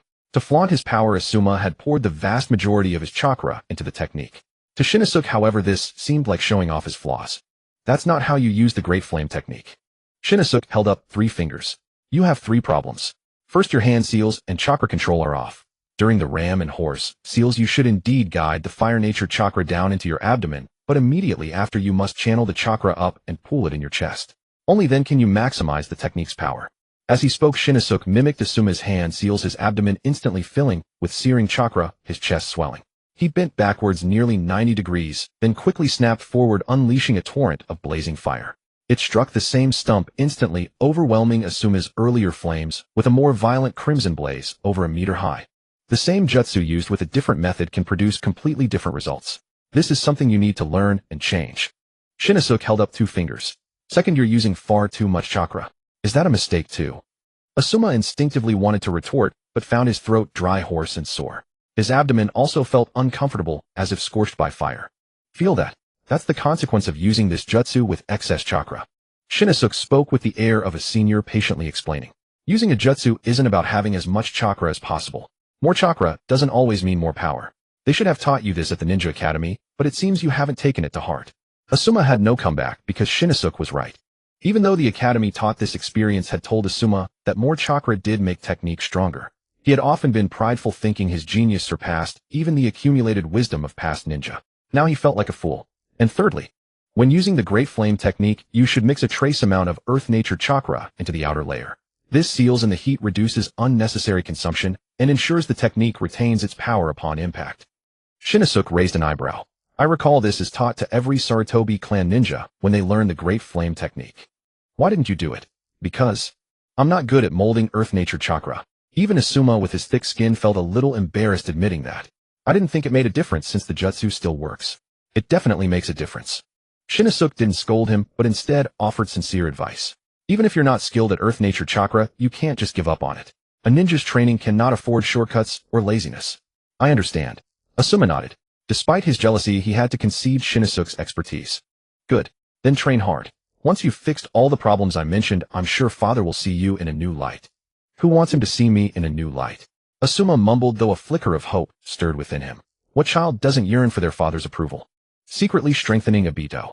In the sealed training room of the ANBU main base, Tsuyi, still a probationary member and temporarily, without any assigned missions, would come here every day to train. Such diligent behavior also left the other ENBU members with the impression of a hardworking child. However, despite his efforts, the results were not very satisfactory to Tsuyi. Template Navy Admiral Fujitora. Top-tier observation Haki cultivation 102. 52. Advanced armament Haki cultivation 100. 01. Great swordsmanship cultivation 100. Gravity fruit cultivation 99. 99. Although this template could be infinitely enhanced, the template progress was no longer easy to increase. It was as if the template's bonus had vanished, and these tiny improvements were entirely the result of his own comprehension. Observation Haki increased by 2. 51. Armament Haki by 0. 2. Swordsmanship by 0. 1. And gravity fruit by 0. At this growth rate, only observation Haki might reach 200 progress within his lifetime. The other abilities were completely impossible. The so-called infinite growth and infinite power became a joke. Could it be that the template's effect only goes this far? Tsuyi frowned, lost in thought. Just then he suddenly thought of something and whispered, "System." Silence. No sound came and nothing responded. Just as Tsuyi thought the system had run away, a voice appeared in his mind. Ding. What the hell do you want? Familiar taste, familiar voice. In the year and more since he had been transported here, he had only heard the system's voice once before the Chunin exam, when his first ability reached 100. Other than that, he had never heard it again. And because he had no particular needs, he never actively contacted the system to the point that most of the time he forgot about the existence of this voice assistant. Let me ask you a question after the template reaches 100. How do I continue to get stronger? Of course, by drawing the next template. Do you even need to ask? You're quite lively today, Suyi retorted. Don't underestimate this system's intelligence. I just can't be bothered with you normally. Heh, so why didn't you tell me earlier that I could draw the next template? You never asked, and besides you haven't met the conditions to unlock the second template. Your abilities haven't all reached 100. If all your abilities are unlocked to 100, the second template will automatically unlock. But what does it mean that my gravity fruit cultivation has been stuck at 99? 99. Insufficient accumulation, not training correctly, lacking some stimulation. Who knows? When he heard the first half, Suyi thought the system might actually give him some advice, but then it added that remark. So you and AI don't even know this. Are you a baka? Cute Mo girl voice, how did you unlock your other abilities to 100? Have you forgotten? Just keep training. Do you need to ask me? The system's voice had a strong kernel-like Mo girl Chinese accent, which left Suyi dumbfounded. You can also use a voice changer. Baka, this is my real voice. I just don't want to use this voice to talk to a perverted baka like you normally. Work is work, life is life. Even as a system you need two faces. I use this voice to chat with other systems. There are other systems. Of course there are. Systems have their own friends. And enemies too. Not going to talk to you anymore. If there's no problem, I'm going to get busy. I have an appointment with Dobao to play Naruto mobile game today. This time I'm going to secretly modify the game code and give Drifting Obito another boost. I'll beat Dobao with an 18-game losing streak. A system playing Naruto mobile game and playing as Uchiha Obito. Does Obito know about that? Suye's mouth twitched. Speaking of which, I haven't seen Obito in a long time. I wonder how he's been lately. Thinking that his cultivation hadn't yielded much progress, and he had already mastered the Sharingan with no room for significant improvement, Suyi decided to give himself a break. His current abilities had already surpassed all the ninjas in the present ninja world, so even resting was no pressure. Without survival, pressure training became a game-like process of leveling up, which sometimes made him feel a bit numb and bored. If not for the pleasure of gaining power being so enjoyable, Suyi would have lost interest in training long ago. Walking out of the training room, he happened to bump into a familiar person. Suyi, the subordinate of Captain Shio. The two exchanged a glance, neither spoke, and they passed each other. It was clear that this woman still had a poor impression of him. Suyi didn't care about her opinion. He didn't have the need to be liked by everyone. In interpersonal relationships, as long as others didn't provoke him openly, Suyi was mostly very tolerant of them. Arriving at the mission hall, the mole who was playing cards alone saw Suyi and immediately waved and shouted, "Suyi, come over." There were those who disliked him and those who liked him. The boy with the codename Mole clearly belonged to the latter. Suyi walked over. "Something? Play cards with me. If you lose, it's on me. If you win, it's yours," Mole said, pulling out a handful of money and slapping it on the table. Suyi wasn't interested in gambling, but he wouldn't refuse to make money. Half an hour later, Mole had lost all the money on the table, and Suyi's wallet had gained 3,000 Ryo. Again, Mole, unwilling to accept defeat, pulled out another handful of money and slapped it on the table. He didn't care about losing money, but he cared about winning, so he didn't ask Suyi to put in any money. This guy, purely addicted. "Suyi, the captain commander is looking for you." A strange ANBU wearing a puppy mask appeared before the two, interrupting their entertainment. "All right," Suyi replied, then said to Mole, "We'll play another day." "All right." Mole was a bit gloomy. In the ANBU, there weren't many willing to play such boring games with him. Most of them were very aloof with an air of keep away. Although there were ANBU ninjas like Captain Shio who were easy to talk to, Captain Shio was often on missions and had no interest in gambling, even being somewhat averse to it. He wouldn't play even if Mole paid him. What a pity. I wonder if there will ever be someone as good as Suyi in the future. Watching Suyi's receding figure, Mole knew that he would definitely not have as much time to stay at the headquarters as he did now. In the future, he would be like Captain Shio, mostly out on missions, occasionally returning to stay on duty. Inside the Captain General's office, Suyi immediately saw 4 people upon entering: Captain General Xian and 3 Umbu members wearing bear, sheep, and pig masks respectively. "You're here," Xian said to the bear-masked man leading the trio. "Jing Shan, this is Suyi. He'll be assigned to your squad from now on." Jing Shan turned to glance at Suyi and upon seeing his youth said bluntly, "He's too young, Captain General. My squad doesn't need dead weight." Suyi raised an eyebrow, his gaze falling on Jing Shan. It was the first time he had been regarded as a burden. "Suyi may be young, but he's already a chunin. I believe he'll prove himself," Xian said calmly. "But..." "No buts, Jing Shan." Xian's tone turned cold. "Do you think this is a marketplace where you can pick and choose whoever you want?"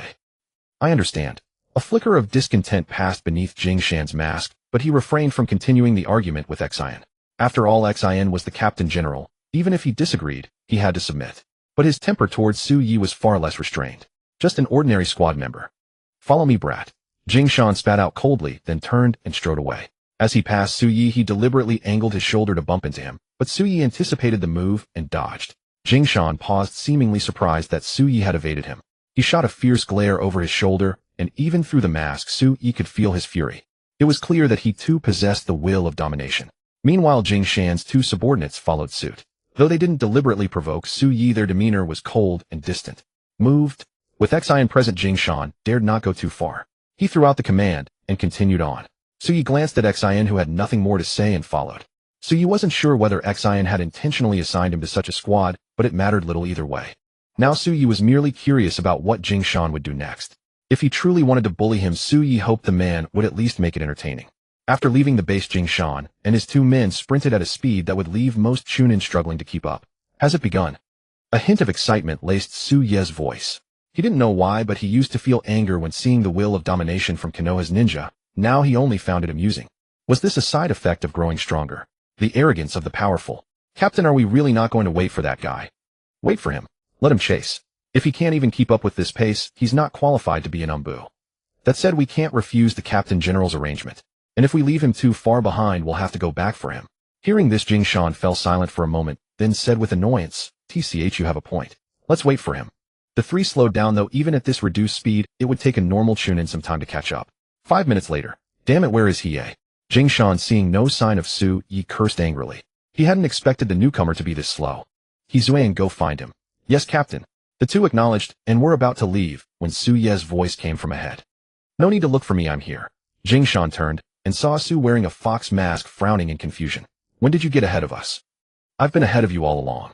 Are you telling me your perception couldn't even detect that? Su Ye's tone was calm, yet carried a subtle hint of sarcasm. This only infuriated the hot-tempered Jing Shan further. You think you can mess with me, eh? Didn't you tell me to follow? Since you hadn't reached the destination, naturally, I had to keep up. Su Yi spread his hands, feigning helplessness.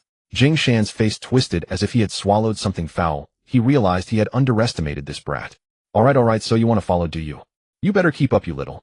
With that, Jing Shan charged at Su Yi like a wild beast, his speed rivaling a sprinting leopard or a raging bear. Su Yi watched Jing Shan approach without moving, simply standing still. Jing Shan, thinking he had intimidated Su Yi, laughed arrogantly. Brat, now you see the gap between us. Don't think being good at hiding makes you impressive. What truly matters in Umbu is raw strength. Despite his words, Jing Shan had no intention of actually harming Su Yi. When he was still 5 meters away, he made a sharp turn to pass by Su Ye's side. A gust of wind swept past, causing Su Ye's flowing hair to billow like seaweed swaying in an underwater current. Su Yi slowly released the hand gripping his blade. Fortunately, Jing Shan hadn't tried to ram into him, or he would have given his new captain a lesson he'd never forget. He and Zuan noticed Su Ye's movement and furrowed their brows slightly. This newcomer actually intended to draw his sword on the captain. Quite bold. Aren't you going to chase? Su Yi suddenly spoke to the two. They didn't answer, staring at Su Yi for 2 seconds before vanishing like ghosts. Even colder than Kakashi. Since the two showed no emotional fluctuation, Su Yi couldn't tell if they disliked him or were simply that way by nature. Seems like it won't be very interesting. Su Yi murmured softly, then disappeared as well. Several kilometers away, Jing Shan had sprinted to the top of a mountain facing a steep cliff with no one behind him. He can't keep up this time, huh? Hebrat. Jing Shan gloated to the empty air. The next moment, he and Zuan appeared behind him. Seeing no Su Yi behind them, he became even more convinced of his judgment. That kid was only slightly better at stealth. His speed was nothing to write home about. Still, that alone might barely qualify him for Umbu. They could assign him reconnaissance and infiltration missions in the future. Thinking this, he yawned and waited. But after another 5 minutes, Su Yi still hadn't appeared. The familiar situation made Jing Shan uneasy. This kid couldn't have. He looked around, searching for any sign of Su Yi, but there was none. Just as he thought he might be wrong, a yawn sounded from beneath his feet. His expression shifted drastically as he leaned over to look. There Su Yi was standing upside down on a rock jutting from the cliff's underside, his fox mask seeming to smirk at him, mocking his stupidity and weakness. How is that possible? When did you get here? A second before you, I suppose. A second? Jing Shan's mind seemed to freeze for a moment. If Su was telling the truth, that meant this guy had been by his side the entire time, completely unnoticed. But how could that be? Ha, bullshit. Jing Shan, who never let things get to him, simply refused to believe that Su Yi possessed such strength. Your stealth skills are indeed impressive, I'll give you that. You don't need to lie to me. Believe what you will. Su Yi was like a cunning fox, wearing an enigmatic smile, and always maintaining his composure, making it impossible to discern truth from falsehood. A flicker of disgust passed over Jing Shan's face. He hated foxes. Alright, you've passed our test. Come, let me introduce you to your two teammates. Jingshan headed back to the mountaintop as he spoke. Suyi paused briefly, then followed. Zuei and he had expected the captain to fight Suyi, but it seemed they had reached a temporary truce. He Zuei and come introduce yourselves to our new member. The two exchanged glances and walked over. My name is He. I specialize in wind release techniques. I'm Zuei and I specialize in summoning techniques. Unlike normal ninja squad introductions, squads had to conceal their true identities even from their own teammates. So their introductions usually focused on their abilities to facilitate cooperation. I'm Jingshan. I specialize in taijutsu and fire release. After the three had spoken, they all turned their gazes to Suyi. An ordinary person might have felt uncomfortable under such scrutiny, but Suyi remained completely unruffled. Su specialize in stealth. Going with the flow, Suyi gave the answer Jingshan had expected. He wanted to see what Jingshan was really scheming. And soon enough he found out. Jingshan picked up a mission at the mission hall, and after receiving the Captain General's permission they set out. This mission won't be easy. We're to find Kosasaki Jiro, a B-rank missing nin from Konoha, hiding in the Land of Water. He was a chunin in Konoha, killed his comrades during a mission and defected. He's been lying low in the Land of Water ever since. The target is just a chunin, so defeating him won't be hard. The hard part is infiltrating the Land of Water and actually finding him. As he spoke, Jingshan pulled out the wanted poster for Kosasaki Jiro.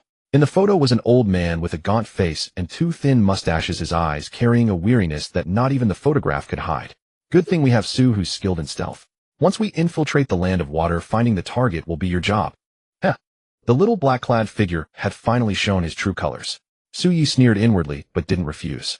This mission might seem dangerous to Jingshan, potentially life-threatening. But to Suyi it was safe. Or rather, there was nothing in this ninja world that could currently threaten his life.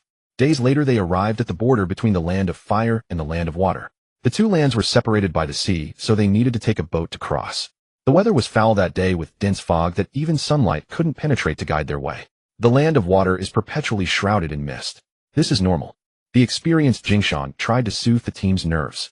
Of course, mainly to reassure Suyi. He didn't want Suyi getting scared off by external factors.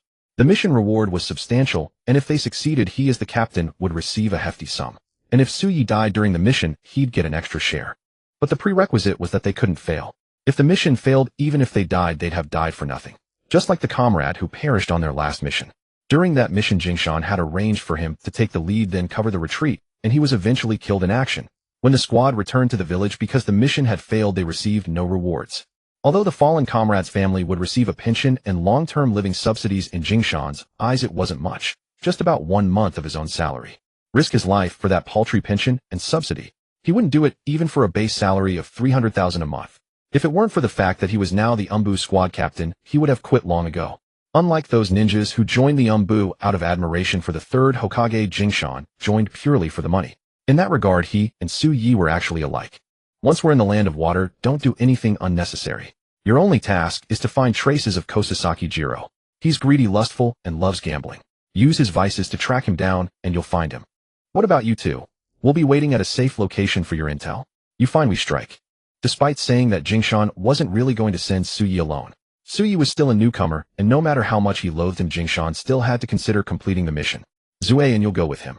Understood. Zuei nodded without any extra words. As a professional ninja, following the captain's orders without question was the most basic principle, even when those orders were extremely dangerous and unfair. Suyi gave Jingshan a long, hard look. He hadn't expected the man to be so cautious. He had voluntarily taken on a mission to the Land of Water, yet he himself wasn't even going. Delegating all the work to his teammates. If they succeeded, he made money. If they failed, there was no punishment. How someone like this had managed to catch Hiruzen Sarutobi's eye and get into the was beyond him. Let's go. Zuei urged, then stepped onto the wooden boat heading for the Land of Water. Seeing this, Suyi followed aboard. If Jingshan had sent him alone, he would have killed all three of them and then carried out the mission himself. He had no intention of working for others for free. For now, he'd let Jingshan live. Whether he'd kill him or not depended on whether Jingshan kept pushing his luck. After all, it was perfectly normal for ninjas on missions to die without a trace. As long as no one performed an autopsy, no one could say it was his doing. Set sail, Zuei said to the boatman. All right. The boatman nodded, released the mooring rope, dug his oar into the shore soil, and with a heave pushed the boat out towards the sea. Esteemed ninja lords, there are many Kirigakure ninjas patrolling the border of the Land of Water. If you wish to avoid their attention, we must remain quiet. Zuei replied coldly, while Suyi subtly observed him. The boatman was a sallow-skinned, middle-aged man whose face showed no joy of earning money, only the misery of being forced to work. Clearly, Jingshan's modus operandi never considered whether his tools wanted to work or not. Even if the boatman didn't want to ferry them, he had no choice. The only question was whether Jingshan had even paid him. The boat moved slowly. The boatman didn't activate the boat's motor, relying only on his wooden or to push them slowly towards the land of water. Whether it was because he hadn't been paid or for safety's sake. Staring at the vast expanse of white fog ahead, Su-yi felt somewhat bored. In both his past and present life, this was his first time at sea, and the sight was rather disappointing. He didn't know how many days had passed. Day and night had alternated several times when they finally caught a glimpse of land through the mist. Is that the land of water up ahead? Su-yi asked. Kind of, but strictly speaking, this is just one of the islands surrounding the land of water. The boatman explained the land of water is an archipelago made up of many islands. This one is called Shiwa. Soon the boat docked. I can only take you this far. I'm not familiar with the other islands, and we'd easily run into Kirigikure's border patrols. Neither Su-yi nor Zue-en gave him any trouble. This was also a place they needed to scout. It would be several days before they finished exploring it. They couldn't very well have him wait here the whole time. And besides, in Zue-en's view, if the boatman didn't return, how would the captain and the others follow them? The boatman was the only one who knew their whereabouts. Even if he left summon beast markers, finding them in this island nation would be no easy task for Jingshan and the others. Split up and search, Su-yi said to Zue, and then vanished from the spot. Zue-en's brow furrowed. Being ordered around by a newcomer was a bit grating. But since Su-yi had already disappeared, and he couldn't find someone skilled in stealth like that, he had no choice but to search on his own. Little brat, Zue-en muttered under his breath, then vanished as well. After parting ways with Zue, and Su-yi didn't act rashly. He first observed the appearance of the locals in the land of water, then used the transformation technique to disguise himself. On this island at the border of the land of water, there were many ninjas patrolling. If he wanted to find someone, he definitely couldn't do it as a Konoha Ambu. Izakaya of Shiwa. Welcome. Oh, kids can't drink, little brother. I'm looking for someone. Su-yi placed a banknote on the counter. Give me a glass of milk. The izakaya owner blinked, took the money, and with a slight bow moved aside. Please go right ahead. Su-yi walked inside and did a quick sweep of the place. Of course, he wouldn't be that lucky to just run into his target. His milk was brought to him, but Su-yi didn't drink it. Seen this man? Su-yi placed the folded wanted poster with only the photo visible in front of the owner and asked. The owner took a careful look, thought for a moment, then shook her head. No, haven't seen him. Sorry for the trouble. Su-yi turned and left. The owner felt confused, and seeing the untouched milk called out, You forgot your milk, kid. Without looking back, Su-yi waved a hand. It's your milk now. In an unfamiliar environment, he wouldn't casually eat or drink anything from strangers. Most ninjas were equally cautious, which was why military ration pills, despite being dry and bland, never lacked customers. Ninjas took on too many missions, had to stay hidden for too long, and burned through their energy far too quickly. Casino of Shiwa. Having learned his lesson from the izakaya, Su-yi disguised himself as an adult this time. No one stopped him at the door. Nor did he have to deal with being bullied by the two guards at the entrance. Of course, he still didn't find his target. At night, Su-yi found Zue-en. No sign of the target. The sudden voice startled Zue-en, and his hand instinctively went for his kunai. If he hadn't recognized Su-ye's voice in time, he would have attacked. Turning around to see a stranger's face, Zue-en tensed up again. Wrong one. It's me. Sensing Zue-en's distrust, Su-yi dropped his disguise and reverted to his true appearance. Only then did Zue-en breathe a sigh of relief. But he was puzzled. How had Su-yi managed to find him? He had also disguised himself to gather intel. By all logic, Su-yi shouldn't have been able to recognize him. Could it be that the guy wasn't just skilled in stealth, but also in tracking? If that were the case, then this new teammate of his actually had some real skill. No leads on my end either. Zue-en tried to keep his voice steady, as he also released his transformation technique. How did you find me? Your chakra signature. Su-yi brushed it off, then said, Let's search for 3 more days. If we don't find the target by then, we move on to the next location. Fine. Zue-en agreed instinctively, then quickly realized what he'd done. Why was he taking orders from this kid again? He frowned, then relaxed. Whatever, he'd let the kid be the temporary captain for once. Given the abilities Su-yi had shown, Zue-en's respect for him grew. At the very least, he'd gone from dead weight to a newcomer with actual skills. 3 days later, still no luck. They decisively moved on to the next area to continue their search. Zue-en used the squad's special codes to leave a mark on Shiwa Island. Su-yi couldn't decipher what it meant, but according to Zue-en, it was a marker that would allow others to track their location. Who knew how many times he'd done this before, but he was quite practiced at it. A few days after Su-yi and Zue-en left Shiwa Island, Jingshan and he arrived on the island on the same boatman's wooden vessel. But they weren't as lucky as Su-yi and Zue-en. No sooner had they stepped onto the island than they were ambushed by Kirigikure border ninjas. The boatman was killed on the spot. Realizing he was outmatched, Jingshan immediately ordered he to cover his retreat, then fled like a dog with its tail between its legs. Damn it! Why would Kirigakure ninjas be here of all places? Could Zuein and the others have been exposed? Disguised as a villager of Shiwa, Jingshan sat in a corner tea house, his face as dark as thunderclouds. Suddenly, several Kirigakure ninjas dropped from the sky, questioning the bewildered villagers one by one. Anyone whose answers seemed suspicious was taken away. Seeing his turn approaching, Jingshan knew he couldn't just wait it out. He threw down a smoke bomb and vanished. There he is. After him. Damn it, he got away. Hours later, Jingshan hid in a cave. The populated areas were crawling with Kirigakure patrols, so he had to take refuge in the desolate mountains. But given how thorough these Kirigakure ninjas were, it wouldn't be long before they found him here too. That useless, he couldn't even draw off half the enemies. Jingshan cursed under his breath, but he knew deep down that he needed backup. Without support, it was only a matter of time before these Kirigakure ninjas caught him, and then he'd be dead for sure. Damn it, I don't want to die yet. Jingshan had no intention of becoming a traitor and betraying Konoha, because no matter what, he still had family back in the village. Even if he didn't care about his own reputation for his family's sake, if captured, he would have no choice but to face death. At that moment, on another island of the water country, Su Yi was still searching for clues about Xiao Zuozhuoji, Zilong, unaware that Jingshan and the other were undergoing a life-or-death crisis. If he had known Su Yi would not have been surprised. After all, when he departed, he had deliberately revealed his whereabouts to the commoners of the water country. The purpose was naturally to spite the scheming Jingshan. Late at night, Su Yi found Zuein again. Any leads? None. Another island had been thoroughly searched, and it was clear that Mr. Xiao Zuozhuoji Zilong would not be there either, unless he had gone into deeper disguise. Searching like this is like looking for a needle in a haystack. Isn't there any other way to find him? Su Yi asked. Zuein was silent for a moment, seemingly pondering, but in the end he shook his head. This mission has been hanging in the mission hall for over a year. If a leaf ninja hadn't seen him during a mission in the water country last month, no one would have taken it. A month is enough for him to leave the water country. Su Yi sighed. We can't keep searching forever. Let's search for another half a month. If we still have no intel on him, we'll head back. That depends on the captain's decision. Although Zuein also disliked this troublesome mission, only the captain could agree to abandon it.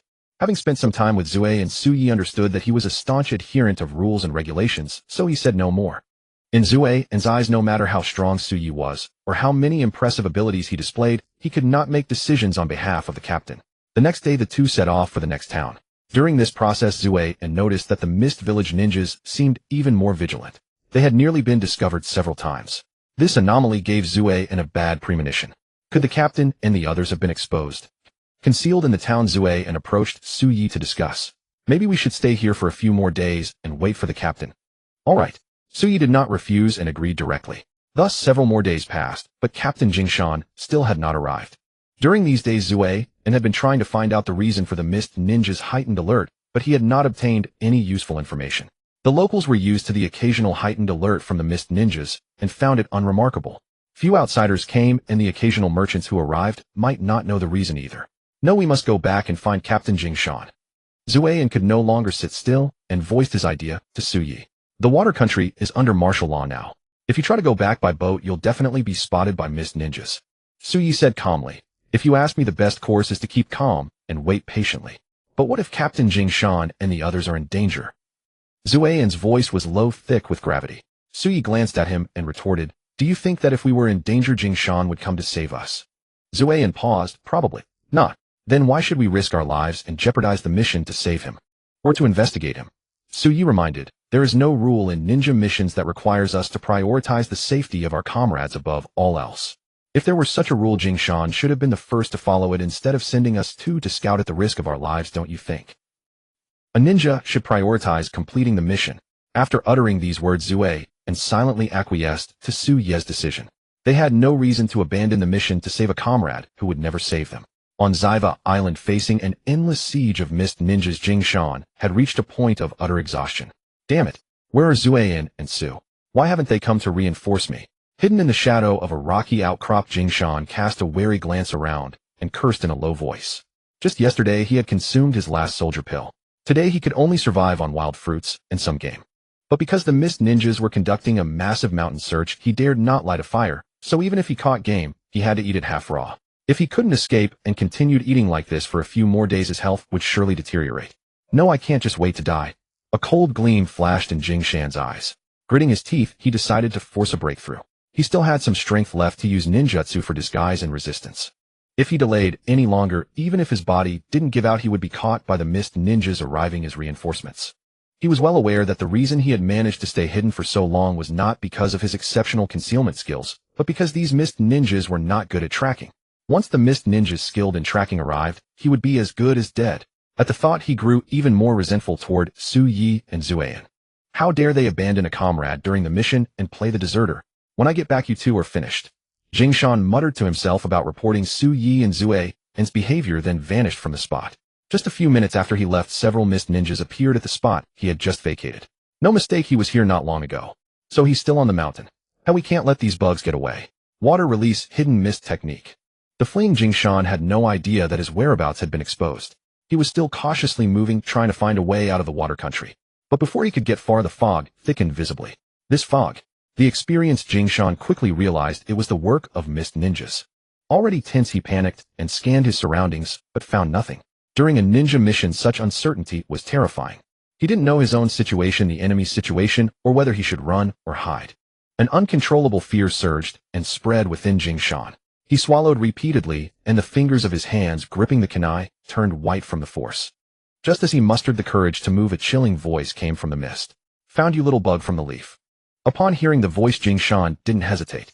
He flicked his wrist and hurled several shuriken toward the direction of the sound.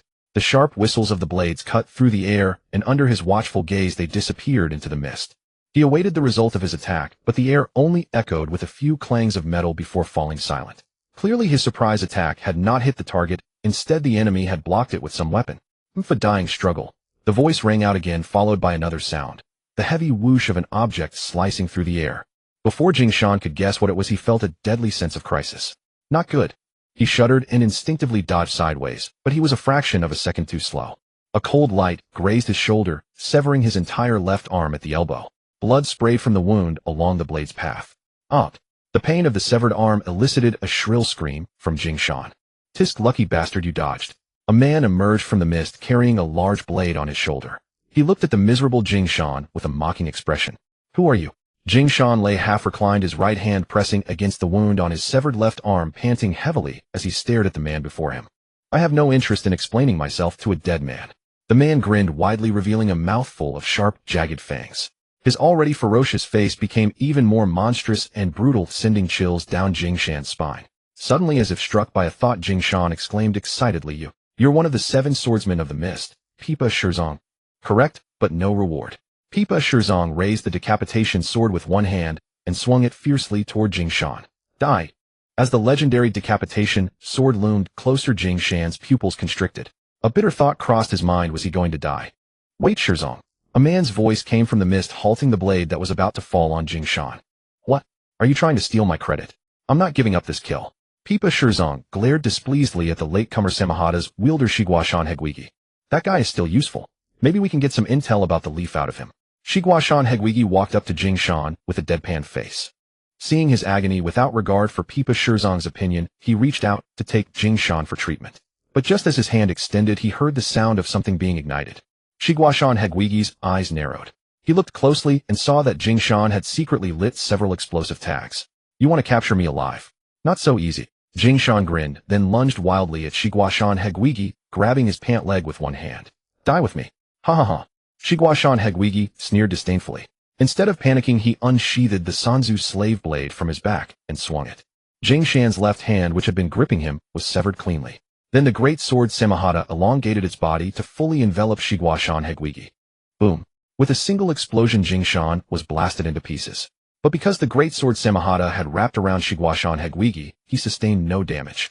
Feeling the explosion subside, Samahada retracted its body in a very human-like manner, revealing Shiguashan Hegwigi's head. Looking at what remained of Jing Shan, only severed limbs and a pool of blood, Shiguashan Hegwigi's face darkened. Pipa Shirzong nearby couldn't help but laugh loudly. "I told you should have just let me kill him. That way you wouldn't have made such a mess of yourself." Shiguashan Hegwigi shot Pipa Shirzong a cold glare, but said nothing.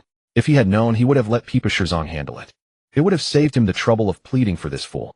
According to intel, there are still 2 leaf ninjas in the water country. If you have time, go find them. With a cold remark, Shiguashan Hegwigi turned and left. If he stayed any longer, he would only be mocked again. What a tiresome guy. Pipa Shirzong pursed his lips in annoyance, found a decent-looking rock, and lay down on it. Who knows where those two bugs have run off to? I don't feel like wasting my time. Murmuring to himself, he immediately fell into a deep sleep. He had come all the way from the Mist Village to find Jingshan only to encounter such a pathetic weakling from the leaf. How boring. Su, the Mist Ninjas are gathering more and more around here. We can't stay any longer. We have to find a way out. Zueyan had a bad feeling and voiced his idea to Suyi. Leave for where? Suyi glanced at Zue and casually, as if he didn't really approve of the suggestion. Anywhere is better than staying put. I have a feeling the Mist Ninjas will lock down this island completely soon. Then it'll be too late to escape. There's no need to overestimate the Mist Ninjas. Suyi said calmly, not taking Zueyan's words to heart. If he wanted, he could roam the entire water country freely, so he wasn't worried. Despite the presence of so many Mist Ninjas, he even observed them with interest. But to Zueyan, this confidence seemed like reckless arrogance. If not for Zueyan's restraint, their whereabouts would have been exposed long ago. Suyi's unreliability made Zueyan regret following his advice. If he had gone back to find the captain earlier, perhaps they would have already left the water country. Sui can't stay here any longer. We must find out the captain's situation and then figure out a way to leave the water country together. Zueyan's tone was unusually stern. If you insist on staying put, I'll leave alone. Suyi gave him a faint glance, still expressionless. Tomorrow we break out. If you can't even wait until tomorrow, then go on your own. Why wait until tomorrow? Zueyan asked, puzzled. I observed the celestial signs tonight and found that tomorrow's weather is better suitable for sailing. You can read the stars. No, I just made it up. Seeing Suyi not even bothering to pretend and spouting nonsense with a straight face, Zueyan sighed helplessly and said no more. After all, it was only another day. If Suyi still refused to leave tomorrow, Zueyan would abandon him. Suyi watched Zueyan's retreating back and shook his head, inwardly lamenting the young man's impatience. During a time of heightened alert in the Mist Village, leaving would inevitably lead to discovery. Moreover, such action might also divert some of the Mist Village's defensive forces. What if Jingshan hadn't been discovered? What if their actions helped Jingshan escape smoothly? Then all his efforts would have been in vain. Zueyan had no idea that Suyi was scheming against Jingshan, or else he would have left long ago and even reported Suyi to the Leaf upon return. The next morning, Zueyan found Suyi and stood silently watching him, waiting for his decision. Suyi knew he had to leave, so he said nothing. The two went to the coast together, planning to find a boat to go out to sea. Fortunately, this was a nation surrounded by sea on all sides, and even with the ninja on high alert, many boatmen still insisted on sailing just to earn a meal. Master Deshiwa, 3,000 Rio. The boatman was exorbitant. Such a short distance shouldn't cost that much. But given the extraordinary circumstances, Zueyan didn't argue and simply paid. The boatman accepted the money, naturally casting a subtle glance at the two. Su and Zueyan used transformation jutsu to disguise themselves as islanders, and their appearance looked ordinary. However, the fact that they didn't haggle for the fare didn't match their attire at all. With his years of experience at sea, he sensed these two were not simple. They might even be the ones the Mist Ninja were searching for. Though he vaguely guessed this possibility, the boatman pretended to know nothing and continued rowing. He had no intention of reporting them, as he would gain nothing from it. Better to pretend ignorance and earn more money. However, just as he was sailing away from the island, several Mist Ninja emerged from the jungle, stepping on the water and surrounding them. Seeing so many Mist Ninja at once, the boatman became nervous and even regretted his choice. Could he really be this unlucky to encounter wanted criminals? He hoped these ninja would not harm an ordinary citizen like him. Honorable ninja, what is this? The boatman asked cautiously. Just a routine inspection. The leading Mist Ninja replied perfunctorily, then looked at Suyi and Zueyan with a scrutinizing gaze. Who are you two? Where are you going by boat? What for? Zueyan was nervous inside but appeared calm. We're going to Shiwa to visit a friend. Actually, he wanted to make up a different destination, but the boatman knew they were going to Shiwa, and lying now would likely be exposed by him. So they had to tell the truth. Shiwa. The leading Mist Ninja stared at their faces, squinting. Don't you know that Leaf Ninja are there conducting a strict search and capture? Still searching. Zueyan caught a key word. Did that mean Isayama and Wa were still alive? They still had a chance to rescue them. Of course, it could also be a trap set by the Mist Ninja to lure them over. Zueyan took a deep breath and sighed. Unfortunately, sir, we made a promise. We have to go. Promise. Long-distance relationship. Every month on this day, I go to see him. Once a month. Yes. Not exactly. Sometimes. What does he do? A friend accompanying me. Going on a date with a third wheel. You sure know how to have fun. The Mist Ninja sneered, not fully believing Zueyan's lie. At that moment, Zueyan quietly slipped a banknote to him. Please do us a favor. The Mist Ninja glanced down. It wasn't much, only 1,000 Rio, but for common folk, it was considerable. You can go. The Mist Ninja took the money and waved them off. Really? Thank you, Ninja-sama. Hearing they could leave safely, the boatman beamed and quickly set sail, fearing any delay might bring trouble. Zueyan also relaxed, thinking they had passed this hurdle. Only Suyi knew it wasn't that simple. The mist ninja before them had not relaxed their vigilance or suspicion. Letting them go was likely a deliberate move to give them a chance to slip up. Suyi's fingers twitched hesitating, but he didn't act. If he killed them here, their comrades would soon discover it. Doing so would not only fail to hide their tracks, but might also hasten their exposure. Moreover, he wasn't really worried about his trail being found. He had come to the water country to earn money on a mission, and since the mission was almost a failure, being found out wouldn't matter much. At worst, some people would block his path. If they dared to come, Suyi wouldn't mind making them tremble with fear. After their boat had gone some distance, the mist ninja, indeed, hadn't given up trailing behind them. Zueyan's perception didn't seem good. He sat silently, without expression, clearly unaware of their presence. But Suyi noticed his hands gripping his pants, revealing that his inner calm was feigned. Hours later, they returned to Shiwa Island. The boatman dropped them off and left immediately without resting, running away as if they had done something terrible. That boatman might have guessed something. Is it okay to let him go? Zueyan frowned, flipping out a kunai. He had wanted to deal with the boatman while on the boat, but Suyi had stopped him. If you killed him, that would be a problem. Suyi said calmly. What do you mean? Zueyan looked at Suyi, puzzled. Do you really think those mist ninja were reassured by us? Impossible. I didn't sense. Don't overestimate your sensing ability, Zueyan-san. Suyi's calm tone carried a hint of mockery. As far as I know, you're not a sensor-type ninja, right? What makes you confident you could detect them in the water and mist where mist ninja excel? I'm sorry. Zueyan might have other flaws, but he was willing to listen. However, that only lasted a while, as soon he would come up with his own presumptuous ideas again. If he were a smart and obedient ninja, he would now quietly continue with Suyi to search for clues about Kosasaki Jiro. Instead of wasting time and energy coming here to check on Isayama and the others before deciding. What do we do now? Zueyan asked. What, you're taking my orders? Suyi glanced at him with a blank expression. Yes, I'll follow you. Zueyan nodded sincerely. Through the earlier incident, he had regained some composure and gained more respect for Suyi. Previously, though he had been persuaded by Suyi not to rescue Isayama and the other, he had doubted Suyi's decisions when seeing his nonchalant attitude toward the increasingly dangerous water country. Now he realized that the more dangerous it was, the calmer one should be. Being rash and impulsive like himself would only reveal weaknesses and increase the risk of exposure. Compared to Suyi, he was more like a rookie in the Umbu. Since you're listening to me, then, let's go into the island. Suyi turned and walked toward the island, not stopping his speech. Anyway, we'll have to explain to Shin about the disappearance of Isayama and the others and the details. Since we're here, we might as well gather information, but we only have 1 hour. 1 hour. If we exceed that, how are you going to explain your long-distance girlfriend to the mist ninja behind us? Suyi rolled his eyes at Zueyan. He racked his brain, but couldn't fathom why he would use such a reason to cover their tracks and identity. Zueyan looked embarrassed at the time. He had been nervous and his mind went blank thinking of his girlfriend back in the village, so he made up that excuse. Sorry, my bad. Of course it's your bad. Suyi unapologetically accepted Zuei and self-criticism while using his observation Haki to cover the entire island.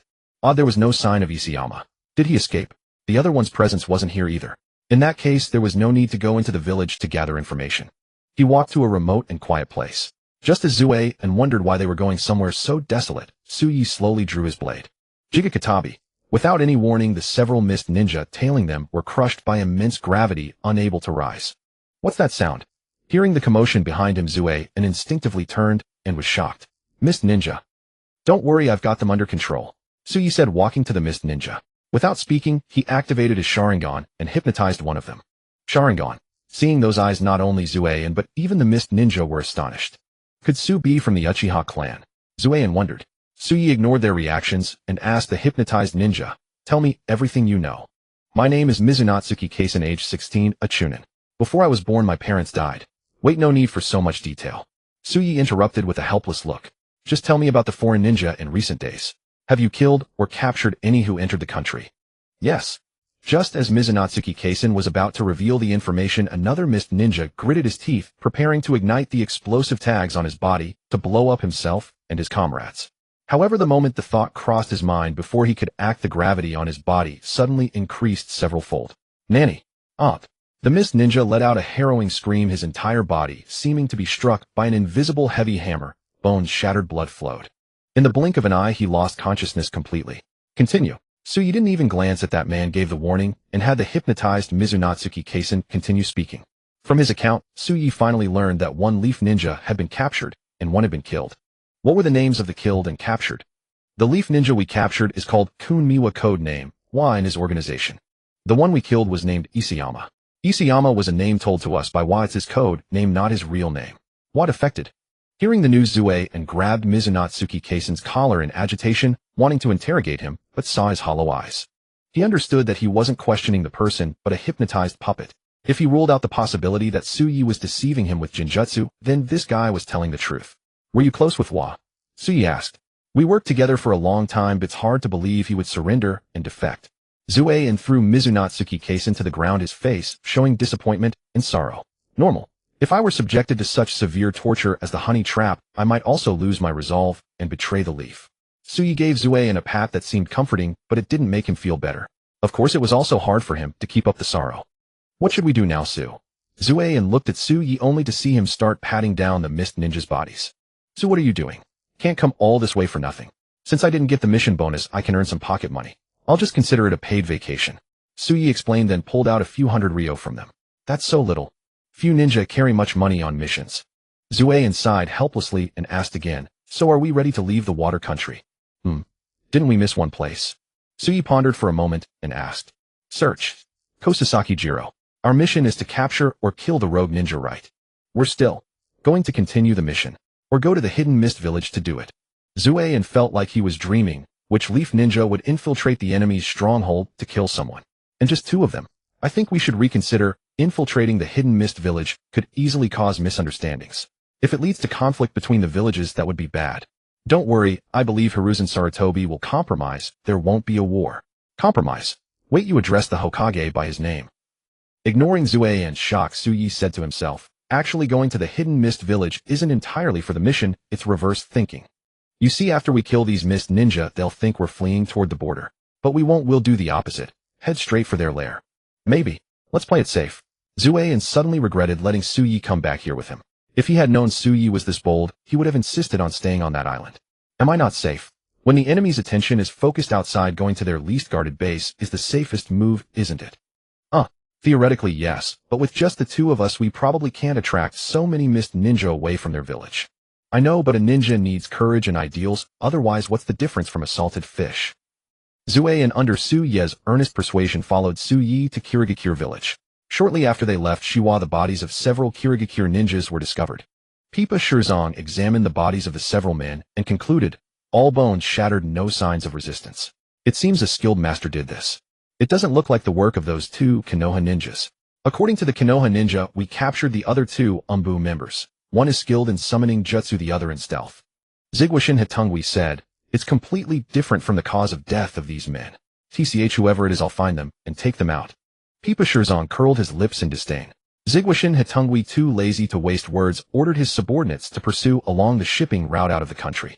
As Suyi had expected, they indeed never imagined that anyone would head toward Kirigakure village under such circumstances. After all, though the border of the Land of Water appeared tightly guarded, it was far less formidable than Kirigakure village itself. On the road to Kirigakure village, Zue's nerves remained taut, not daring to relax for a moment. He realized that Suyi's judgment was wrong. The defenses of Kirigakure village had not diminished, instead they had grown even more vigilant. Clearly going to Kirigakure village was not a wise choice. So do we really have no other option? Like finding a safe, secluded place to stay for 10 days or half a month? Zue asked tentatively. We did have that option, but now we don't. Suyi retorted without turning his head. Isn't it you who sealed off that path? A flicker of embarrassment crossed Zue's face. He didn't want this either, but seeing those Kirigakure ninjas patrolling every day, he was genuinely afraid of being discovered one day. If you're scared, you can stay in a safe place and wait for me to return, Suyi said again. I'll go with you. Zue paused, inexplicably thinking of Jingshan Hihi, who had chosen to stay in a safe place. He vaguely felt that this was not a good choice. But isn't going to Kirigakure village too risky? Maybe Xiao's was what Ceylon isn't there. I have a feeling he is definitely there. And what ninja doesn't take risks? Making money. It's not shameful. What ninja relies on feelings to do missions? Zue silently complained in his heart. Are you so determined to complete the mission just for money? If you're really short on cash, I can lend you some. If you don't mind me not paying back, then I'll consider it. Zue was covered in sweat. Not paying back. That's not borrowing. That's outright robbery. Actually, I think you don't need to worry so much. With the strength of the two of us, breaking into Kirigakure village is a piece of cake, isn't it? Don't drag me into your boasting. Zue was well aware of his own abilities. However, he couldn't quite see through Suyi. He still didn't know how Suyi had killed those Kirigakure ninjas. Actually, besides money, we have another reason to go to Kirigakure village. What reason? About Gunyuin Sanha. Zue and learned his real name for the first time, but never expected it to be told by the enemy, who had captured him. How ironic. A traitor indeed, we must stop her. Zue clenched his fists, his tone indignant. Even if not for himself, he had to do it for the village. We seem to have arrived. Suyi looked at the distant smoke curling up from cooking fires, a scene of life, bustling, with people preparing meals. Zue turned his head to look as well. Having never been to Kirigakure village before, he couldn't confirm that this was indeed the village, but at least it was a settlement. They wouldn't have to sleep in trees tonight. Let's go, Suyi said, snapping Zue back to attention as they prepared to enter the village. Suddenly the sound of air being pierced came from behind them. Someone was attacking. Suyi had anticipated this, and was not surprised. However, he was taken aback by the weapon used for the ambush. Huh, such a long needle, Suyi exclaimed, but without turning his head, he swung his blade backward, sending the long needle flying back. Meanwhile, Zue turned around and saw the weapon. That's not a needle, it's a sword. One of the 7 ninja swords of the mist, the long sword sewing needle. Ninja swords. The 7 swordsmen. The thought crossing his mind, Suyi couldn't help turning around out of curiosity. What met his eyes was a masked man with a head of unruly yellow spiky hair, who caught the returning long needle and stared fixedly at them. There were 3 other masked ninjas beside him. Be careful, these guys seem to be from the Kirigakure assassination corps, similar to our position in Konoha. Zue whispered to Suyi. You should say that to them, Suyi teased. Seeing that Suyi still had the mood to joke in the face of a powerful enemy, Zue and felt his own tension ease. If Suyi performed at his normal level using the abilities he had displayed against the Kirigakure ninjas before, even the wielders of the 7 ninja swords would be no match for him, right? How dare you knock back my sword, and even know my name? Who are you? Li Xianchuanwan demanded coldly, only to receive Suyi's teasing. Yes, you're asking for death. Li Xianchuanwan charged at Suyi, long needle in hand. But before he could reach him, Suyi lightly pressed down on the hilt of his blade. The blade dipped slightly, not touching the ground. The next moment, an invisible weight pressed down on Li Xianchuanwan and the 3 Kirigakure ninjas following him. Hell's Journey. Against enemies unfamiliar with his ability, this move never failed. Unless one's reaction speed was on par with Buffing Shuman, it was almost impossible to dodge. Li Xianchuanwan was clearly not in the same league. What kind of jutsu is this? Li Xianchuanwan was pinned to the ground by the gravity, unable to move. Even speaking required him to force out each word, as if through gritted teeth. Suyi walked slowly to Li Xianchuanwan, crouched down, and said again, guess. Don't get cocky. My reinforcements will arrive soon, and when they do, neither of you will escape. Is that so? I wish they would come quickly. But sadly, your eyes tell me you're lying. Li Xianchuanwan's pupils contracted. You can read minds. Sort of. Under Suyi's perception ability, Li Xianchuanwan had no secrets from him, nor did the surrounding environment. With just a slight sense, he knew Li Xianchuanwan was lying. There were no more Kirigakure ninjas nearby, and none would come to support him. Because along the way he had killed them all. Is that the Wuyin village ahead? As he spoke, Suyi picked up the long sword, long needle that had fallen to the ground. It was a peculiar blade, its body resembling a needle devoid of an edge, with only the tip capable of inflicting harm. Moreover, a thin steel wire was tied to its tail. Could this thing even be called a sword? No. Upon hearing the target was directly pointed at Wuyin village, Li Xianchuanwan immediately denied it. However, Suyi couldn't help but laugh at his reply. It seems you've forgotten that I can read minds. You can't deceive me. I'm not lying to you. Li Xianchuanwan closed his eyes, avoiding Suyi's gaze, and stubbornly said, I don't believe you have any mind-reading ability, it's just some psychological tricks. You even know about psychology. Suyi was slightly surprised, seemingly taken aback that someone like him had actually bothered to attend cultural lessons. Indeed, no fool among the Jonin. It's a pity. If you had studied hard and become a scholar, you wouldn't have to die today. You want to kill me? Wait. Li Xianchuanwan showed panic, just about to say something, when Suyi pierced his chest with his long sword-sewing needle. Intense pain spread from the outside and blood gushed from the chest through the trachea to the throat. Li Xianchuanwan opened his mouth and spat out a mouthful of blood, but thanks to the mask blocking it, it didn't splash outside. Was he about to die? The thought flashed through his mind, yet his heart was filled with deep reluctance. His eyes were fixed on Suyi as if in the final moments of life, he wanted to etch this man into his soul forever, so that even in death he could seek revenge. However, Suyi had used the transformation technique. Even if he remembered, he saw only a false face. After killing the other 3 mist ninja with the sewing needle, Suyi collected it, intending to bring it back to Mai. Though it looked strange, it was famous, and could fetch a good price if sold. That's it. Salt. Zue stared at the 4 dead mist ninja, falling silent. Though it wasn't his first time witnessing Suyi's formidable strength, each time still left him in awe. Could even the Hokage be more powerful than this? Those 2 are yours, Suyi said to the still-dazed Zue, and don't say I don't look out for you. Whatever you find, it's yours. I guarantee I won't take a cent. Watching Suyi joyfully loot the bodies, Zue and generously said, "I don't want any, they're all yours." "You said it." Suyi didn't argue with Zue and searching all 4 missed ninja corpses. In the end, he found a few thousand ryo and many ninja tools. The money wasn't much, but selling those ninja tools would likely yield a decent amount. Then Suyi noticed the 4 masks on the ground.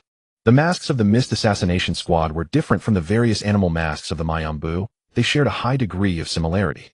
White-based, the village emblem of Wuyin Village imprinted in the center of the forehead, elongated slit-shaped eyes, and iconic red spiral or wave patterns from the mouth to the chin. He picked up 2 masks, tossing one to Zueyan. "Wearing these will make it easier for us to infiltrate Wuyin Village." "That's a good idea." Zueyan's eyes lit up. With the masks of the assassination squad, even if they encountered mist ninja, they wouldn't need to worry. Because the mist assassination squad, like the Mayambu, had to conceal their true identities, they had every right to refuse inspection by other mist ninja. Putting on the masks and changing into their clothes, they then destroyed the bodies.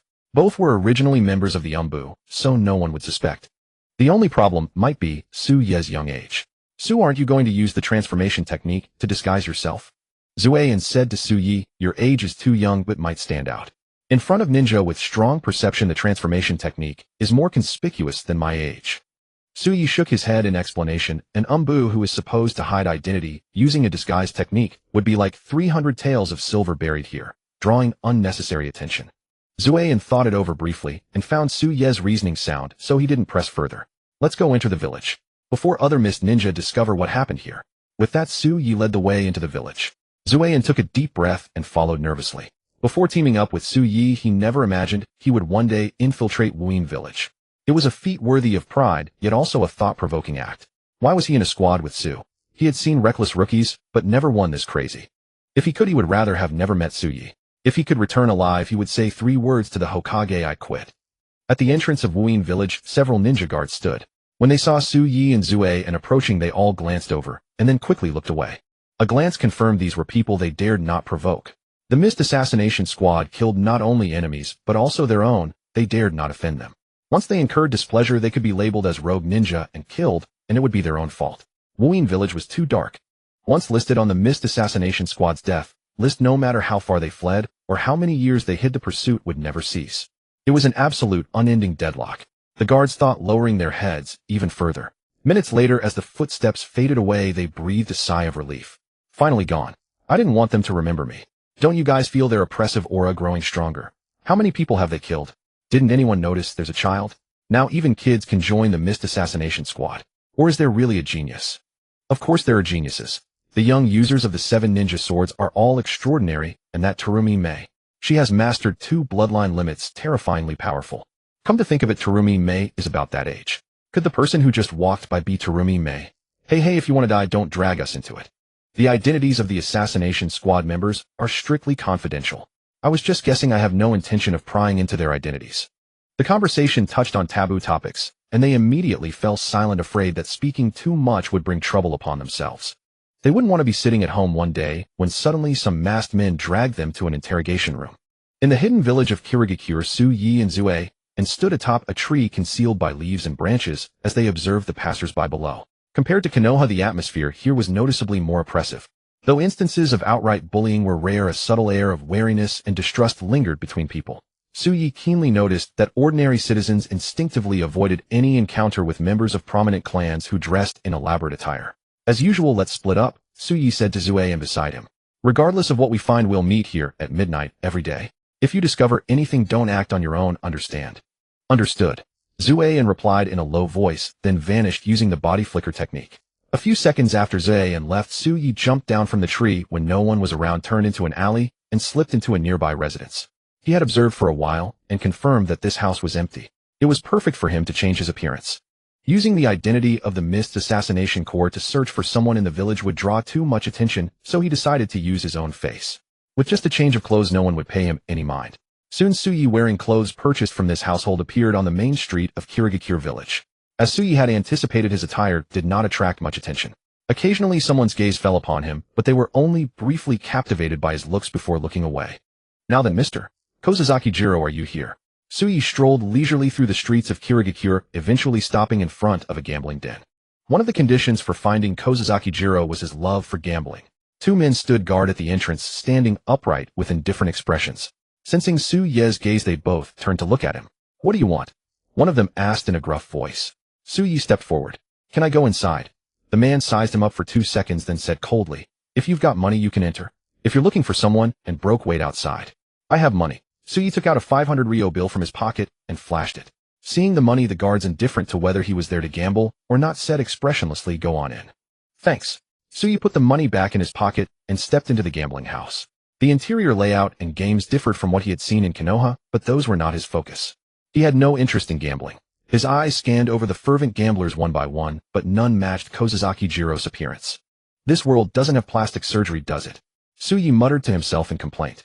No wonder there are so many rogue ninjas in every village. Just finding them is this hard, let alone capturing them. Soon Su Ye had walked around the entire gambling hall without seeing anyone resembling his target. As he was about to leave, he suddenly noticed several men pushing open a door at the far end and entering. Through the crack in the door, Su Ye could faintly see 3 or 4 people already seated inside waiting. A high-stakes table in the VIP room. Su Ye hesitated, pondering whether to go in and take a look. Theoretically, the probability of finding Kozuzaki Jiro in there was practically 0. But what if? Just in case, Su Ye headed toward that door. However, before he could reach the entrance, a staff member blocked his path. Hey kid, this is the VIP room. You can't enter without 1,000,000 Ryo. 1,000,000. Su Ye's heart skipped a beat involuntarily. He had to admit he was a little tempted. He could work his hardest on an S-rank mission and still not earn 1,000,000 Ryo, yet everyone inside was a millionaire. If he just steeled his heart and killed someone, he would never be short of money again. Slap. Su Ye slapped himself, thinking inwardly how pathetic. With all these rich people around, I only thought of killing one. Little friend, there's no need to harm yourself just because you don't have 1,000,000, right? Harm myself. Su Ye's mouth twitched slightly as he looked at the attendant. Can I go in and take a look? No, the gentlemen inside are engaged in fierce battles. If I let you in, I'll get fired. What if I pay? If you pay, then it's fine. Su Ye handed his 500 Ryo to the attendant. The attendant looked at the paltry sum, took it with a look of disdain, and said, follow me. The attendant rolled his eyes at Su Ye and headed up to the 2nd floor without looking back. Su Ye quickly followed. Upon reaching the 2nd floor, the attendant led him into a room. See that ventilation duct? If you want to watch, you can crawl in there. But I'm telling you, you absolutely must not disturb the important gentleman below. Otherwise, you might not leave here in one piece. As he spoke, the attendant glanced outside the room, and seeing no one, added, go quickly and come back. You have 5 minutes. If you exceed that, I'll break your legs. Ignoring the attendant's warning, Su Ye immediately crawled into the ventilation duct. The attendant was not annoyed by Su Ye's lack of response, assuming he was just a naive bumpkin eager to see a grand spectacle. Lowlifes are such a hassle. The attendant sneered disdainfully and started a timer as he grumbled. He had to keep watch to prevent Su Ye from lingering inside. Of course, this was also to ensure that Su Ye didn't do anything dangerous. If he did, the attendant could immediately grab the kid under the pretext of catching a thief. Even if Su Ye tried to implicate him later, no one would believe a word. Inside the ventilation duct, Su Ye quickly crawled to a spot above the VIP room. Through the gaps in the vent, he could clearly see the faces of everyone inside, as well as the mountains of money piled in front of them. Gulp. Su Ye instinctively swallowed hard, but he had no intention of making a move. Robbery was not his style. He had always been a man of principles in his actions. Unless these people provoked him, he wouldn't mind taking advantage of the situation, robbing the rich to help the poor. If they did nothing to offend him, Su Ye would never actually resort to robbery. Such thoughts crossed his mind daily, but they would forever remain just that. Thoughts. Not this one, not that one. Su Ye shifted his gaze from the money to the gamblers at the tables. Theoretically, the chances that one of these people was Kozuzaki Jiro were very low. After all, he was a rogue ninja of Chunin level. How could he have so much money to throw around? Spending 1,000,000 on gambling. Even many Jounin might not be as wealthy. However, when Su Ye reached the 8th person, he froze. That man. He looked somewhat familiar. Su Ye paused, deciding to observe a little longer. At the card table, several people were playing poker. Each person was dealt 3 cards, and the total sum of the cards was taken modulo 10, with the highest possible score being 9 and the lowest 0. The man who resembled Kojiro Sasaki was the dealer.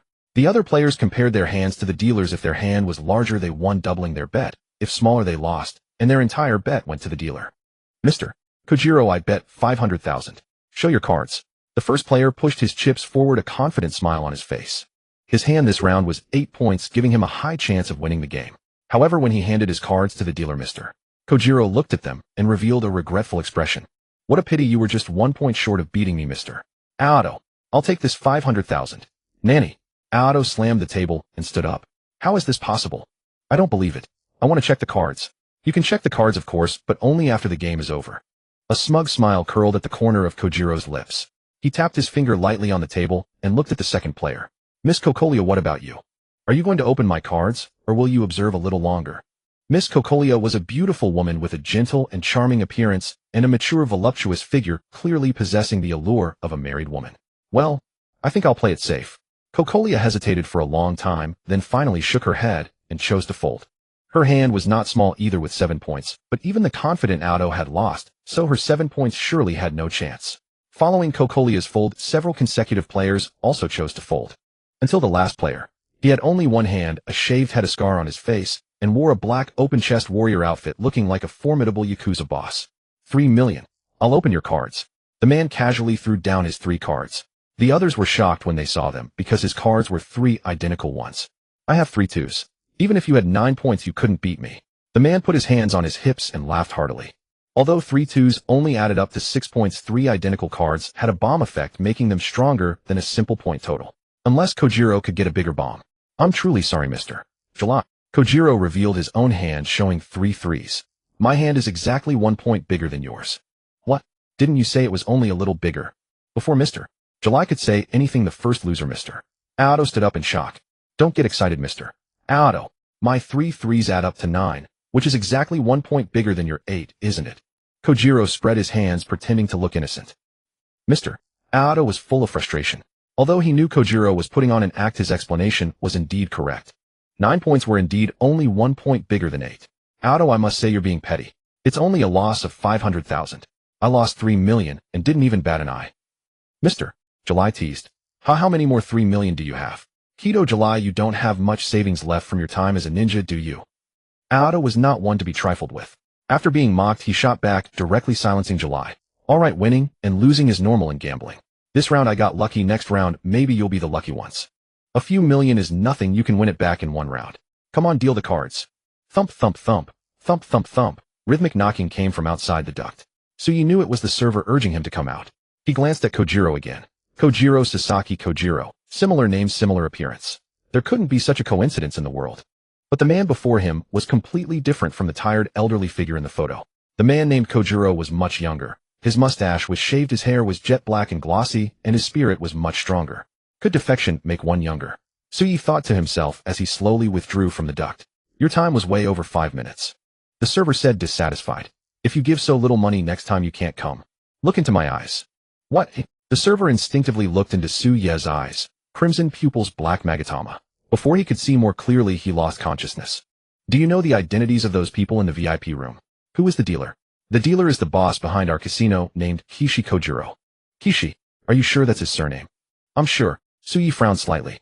The only person he knew with that surname was Kishi Kisame. Could there be a connection? Do you know Kishi Kisame? No, you don't know.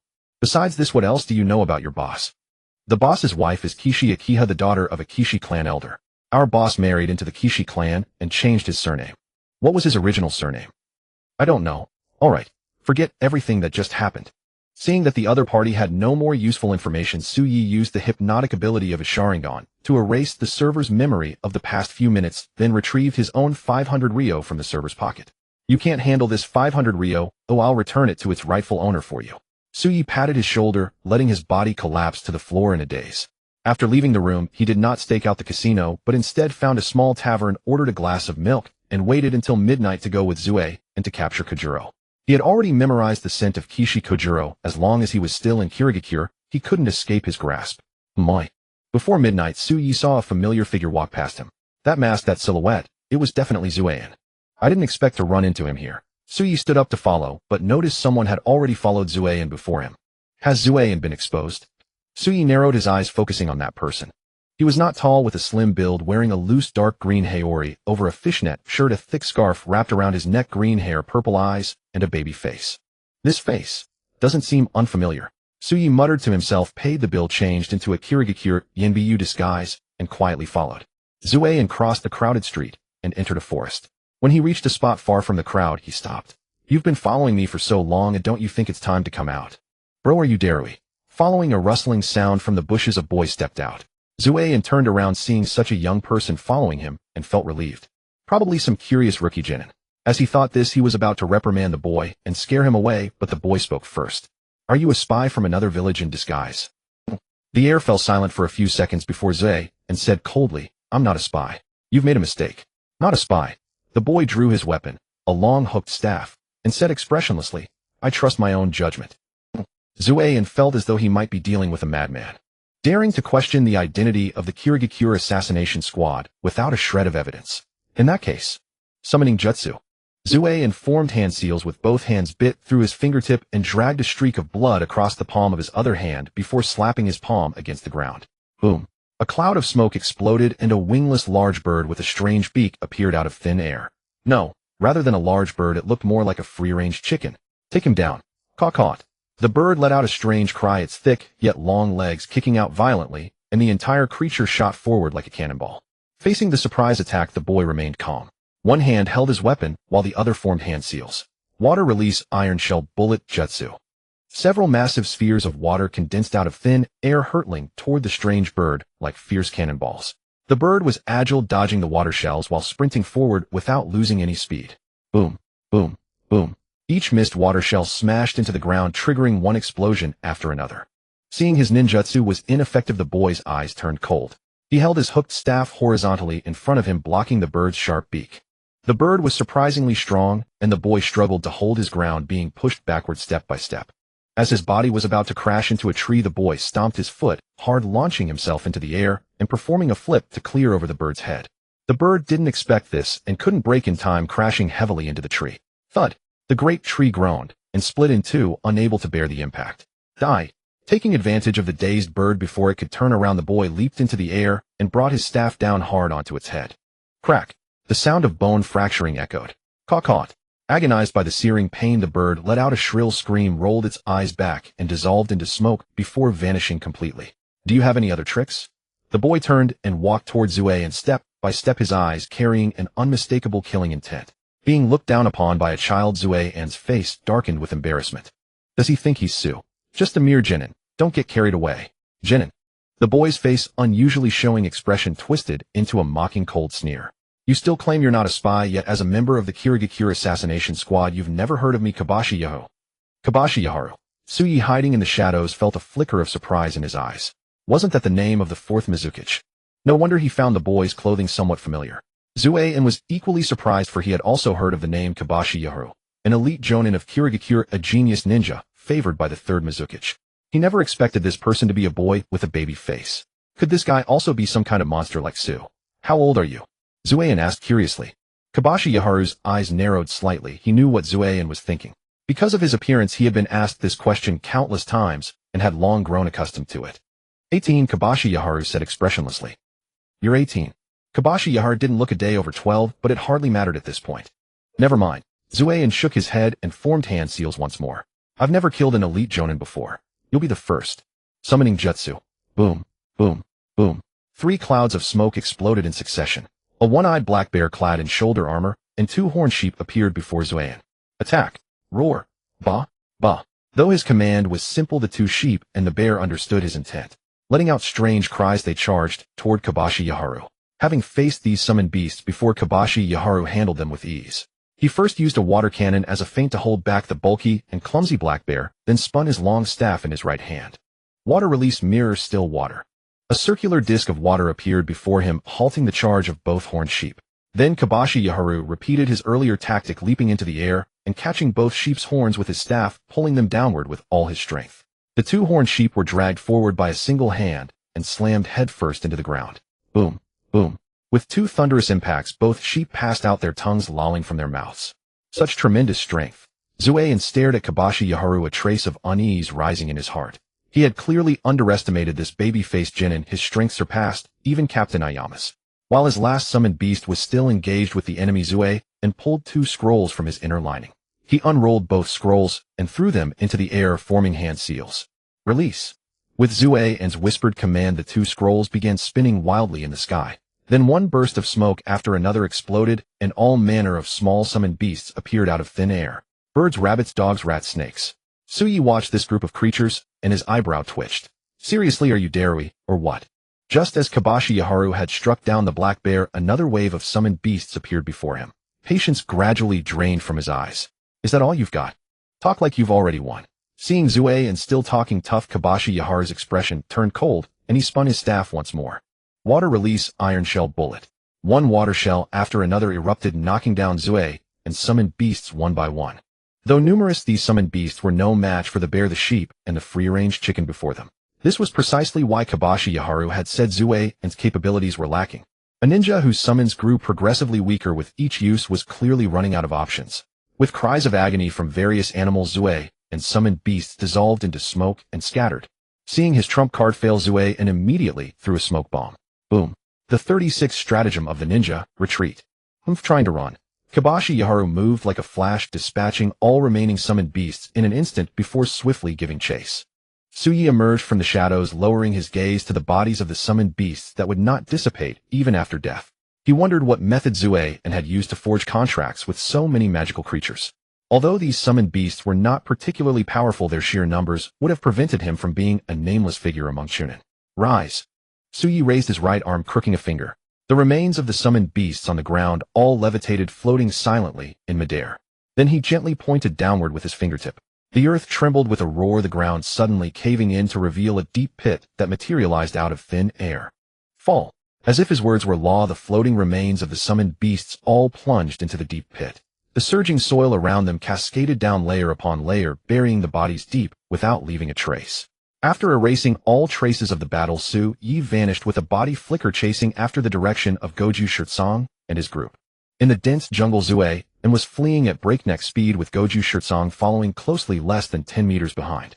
For a ninja, 10 meters was but an instant, meaning Zue and could no longer escape. Gritting his teeth, Zue and turned his head and formed hand seals. Fire release, great fireball technique. This was the only ninjutsu he excelled at aside from summoning and the 3 basic techniques. With all his summoned beasts incapacitated, it was also one of his few means of counterattack. However, under the influence of the abundant moisture in the mist village, the great fireball he unleashed was pitifully weak. A fireball the size of a fist made Goju Shirtsong pause for a moment. Can you even call this a fire release ninjutsu?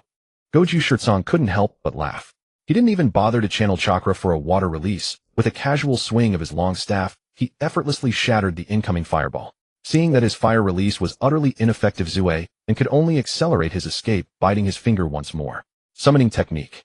Zue and leaped into midair, using the summoning technique again to call forth a soaring eagle from the void. Go! Screech. The moment Zue and issued the command, a water bullet struck the eagle's wing, causing it to let out a piercing shriek and plummet toward the ground. Forced into a corner, he had no choice but to use the reverse summoning technique to send the eagle back. Then, seizing the opportunity before it fully vanished, he used it as a foothold to leap toward a nearby tree. But before he could land, a figure appeared behind him. The long staff in the figure's hand was raised high, its shaft gleaming with a cold, sharp light under the sun. It's over. Goju Shirtsong's voice was like a demon's whisper, sending a chill through Zue, and who was still in midair. He knew that in this position he had no means of resistance left. Just as he closed his eyes, resigned to death, a familiar voice rang out. Osogadaga. This voice was Su. The moment Zue landed, he turned around in delight, his eyes falling on Su Ye's small figure. The doll-faced ninja who had been tormenting him was now knocked unconscious. What had happened? His mouth agape, face full of shock. Su, how did you do it? You mean him? A sneak attack, you can do it too, Tsuyi said casually. Heh. Zue forced a dry laugh. Could anyone really do that? If Elite Jonin were that easy to deal with, he wouldn't have been running for his life. Not going to kill him. Zue stepped forward, looking at Goju Shirtsong, whom Tsuyi was holding. Tsuyi did not answer. He too was hesitating whether to kill Goju Shirtsong. As the future fourth Mizukage, killing him might bring great changes to the future. The future becoming uncontrollable. With absolute power, no matter how the future changes, I have no need to worry. Tsuyi murmured to himself, puzzling Zue. What future? What worry? Kill him and dispose of the body. Tsuyi tossed Goju Shirtsong to Zue, but he didn't catch him. Instead, he instinctively stepped back, letting him fall to the ground. Glancing at Tsuyi with his mask on, Zue and couldn't read his expression. But seeing no sign of a change of mind, he took out a kunai, and with a swift motion slit Goju Shirtsong's throat. No matter how we handle the body, the smell of blood will eventually attract the Mist Village's ninja. We need to hurry. If we can't find a target today, we'll have to leave tomorrow. Zue said to Tsuyi. Can't we just mask the blood smell too? Tsuyi pressed his palm down, and Goju Shirtsong's corpse was driven deep into the ground, as if by an invisible giant hand. With a flip of his hand, countless soil covered it, burying Goju Shirtsong's body 10 meters deep. Watching Su execute the earth release with such proficiency, without even needing hand seals, Zue and was inwardly astonished, but said nothing. This monster. He wouldn't be surprised even if he pulled down a meteor. I've already found the target. We'll go tonight. Suyi added. You've already found him.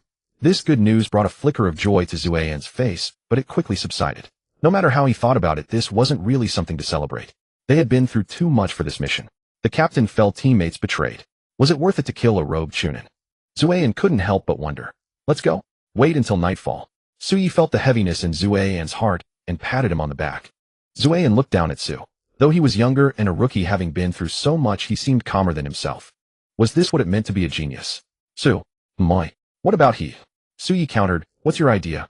Zueyan was silent for a moment, then said coldly, kill him. We can't let him keep selling out Konoha's intelligence. Suyi didn't want to waste effort on something that brought no benefit, but since it was a simple favor, he didn't refuse. Then let's capture the target first, and then go after him. Time passed until midnight. Suyi, following the aura he had memorized, made his way to the Gonsher clan. Zueyan looked at the imposing gate, and the two Chunin standing guard puzzled. Su, are you sure the target is inside? How could a rogue Chunin be in such a big clan? He's living off a woman. Suyi said flatly. Living off a woman. Zueyan's face twitched. Looking at the two shark-faced men guarding the Gonsher clan's gate, he felt a grudging admiration for Kosaki Jiro. If he could live off such a woman, how could he not be considered a ninja? This way, Suyi led Zueyan through an unguarded courtyard. Though he could have entered through the main gate without being detected, he had no intention of slaughtering the entire clan, so he chose not to draw attention. Jiro. Hearing the sounds from within the room, Suyi and Zueyan paused, exchanging a glance. Though no words were spoken, Suyi could tell that Zueyan seemed to be questioning whether he had made a mistake. Suyi shook his head, indicating that he had not misidentified the target. The mission objective was indeed inside. What do we do then? Wait for them to finish. Zueyan whispered. Of course not. Suyi had no intention of delaying his mission, just to let Jiro enjoy himself. He didn't even need to enter to kill them. However, he had to confirm the target's identity. Though the probability of such a coincidence in appearance and name was low, it was still possible. Suyi had no desire to kill the wrong person. Whoosh. The door was gently pushed open and quickly closed, the sound barely audible, but the two sharp-eared individuals inside still heard it. Who? Jiro rolled off the bed in one swift motion, turning to look only to find a kunai pressed against his neck. Don't move, or I'll kill you. Jiro, a shapely shark-faced woman on the bed, startled by the sight, grabbed a weapon from the bedside, ready to protect her man, without a second thought. But before she could take 2 steps, Zueyan's kunai was already at her throat. Don't move if you want to live. Shoyet, are you from the assassination squad? What do you want? Gonsher Kojiro recognized the mask on Zueyan's face, his expression a mix of shock and anger. Did the third Hokage send you to kill us? Correct, Suyi replied in a low voice. After all, the third Hokage was indeed a third generation. Why, oi? Gonsher Choya looked bewildered. Our clan hasn't opposed his policies. Why would you target us? I think you misunderstand. Suyi explained. We're here to kill him. Shao's was what, Silong? You're not from the Mist Village, are you? Gonsher Kojiro's face stiffened, and he spoke unnaturally. I don't know what you're talking about. I think you've made a mistake. Even if I'm not from the Mist Village, that's no reason to kill me, is it? Seeing him still stubborn, Zueyan pulled out his wanted poster and placed it before him. Is this you? You're saying that's me, isn't it? No, I say it is you. You two look exactly alike. No, he's thinner than me. You were probably much thinner back then, right? At this point, Kojiro fell silent again. He realized that no matter what he said, they were convinced it was him. Sai, aren't you just looking for a scapegoat? I'll confess, okay? Just don't hurt Choya. Jiro. No, I don't agree. I want to see the third Hokage. Enough, Choya. Kojiro raised his hand to stop her, his tone somber. Can't you see they're not Mist Village ninja? If they were from the Mists Umbu, they wouldn't waste time on a small fry like me. Am I right, you two from Konoha's Umbu? Konoha's Umbu. Impossible. This is the Mist Village, heavily guarded. Gonsher Choya didn't believe Kojiro's words, but seeing the two masked figures not refuting, she realized her husband might be telling the truth. These two Konoha Umbu had infiltrated the heavily guarded Mist Village, silently entered her clan, and taken her and her husband hostage. Both of you, Choya has nothing to do with this. Killing her would be useless. If you're worried she'll reveal your whereabouts, tie her up. I'm sure you'll have enough time to escape. Seeing that they remained silent, Kojiro thought they still had concerns and tried to persuade them again. However, Suyi shook his head. We don't need a scapegoat, we need the real person. You look exactly like the man on the wanted poster, so you must be him. Even if you don't admit it, I have ways to make you. With that, Suyi activated his Sharingan. Turn around. Kojiro had no choice but to obey. The moment he saw Suyi's Sharingan, his calm face twisted in terror, but soon became placid. He had been hypnotized. Tell me, are you Shao's was what, Silong? Yes. The former Konoha Chunin who failed a mission, harmed his comrades, and defected from Konoha. To avoid any mistaken identity, Suyi asked more specifically. However, Shao's was what, Silong gave him an unexpected answer. No, I didn't kill my comrades. Xiao's was what Xilong stared blankly at Su Yi, his face numb. Su Yi frowned. Then why did you defect from Konoha?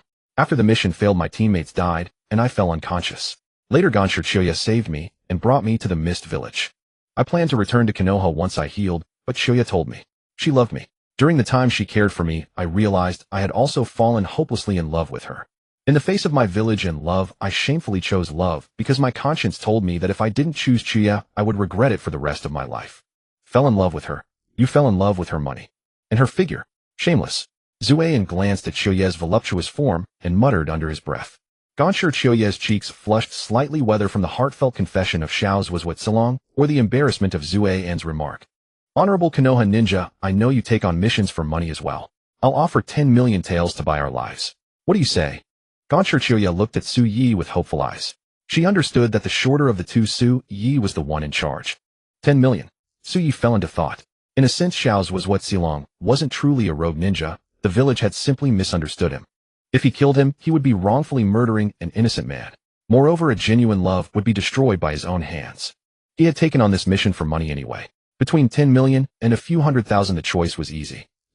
Seeing Su Yi waver, Zue and quickly interjected, remember, you're a ninja. You must uphold your principles in the face of profit. Su Yi paused, then nodded at him. You're right.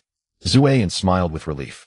He thought Su Yi wouldn't make such a fundamental mistake. He had been worrying too much. With that, Zue and prepared to kill Choya, and Xiao's was what Xilong. But Su Yi immediately added, as a ninja, our standards shouldn't be that low. 10 million isn't enough. You need to pay more, Zue. Ultimately, Su Yi left the Kagaya clan with 20 million ryo. Zue felt unwilling.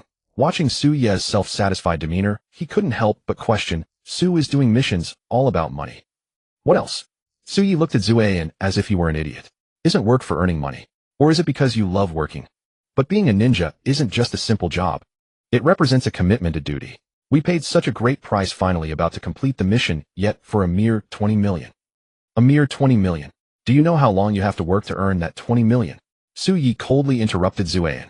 Don't judge ordinary people's pursuits with your lofty perspective. You're not an ordinary person, are you? You're a ninja. Zue exclaimed loudly.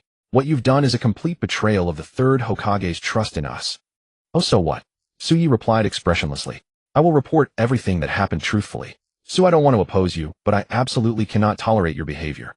If every ninja were like you, who would be left to protect our Konoha? Protect Konoha? Su Yi couldn't help but sneer. Don't flatter yourself. Do you think killing a misunderstood mission target is protecting Konoha? Or do you think that in the face of rules, no one's life or misunderstanding matters? What if he was lying? You know he was under my Jinjutsu and couldn't lie, Zueyan. Or do you think a mere Chunin can resist the Uchiha clan's Sharingan? Zueyan was silent for a moment, then said sullenly, regardless, I will report everything that happened during this time truthfully. As for your choice, we'll see what the new captain and Lord Hokage think. The atmosphere fell into an eerie silence.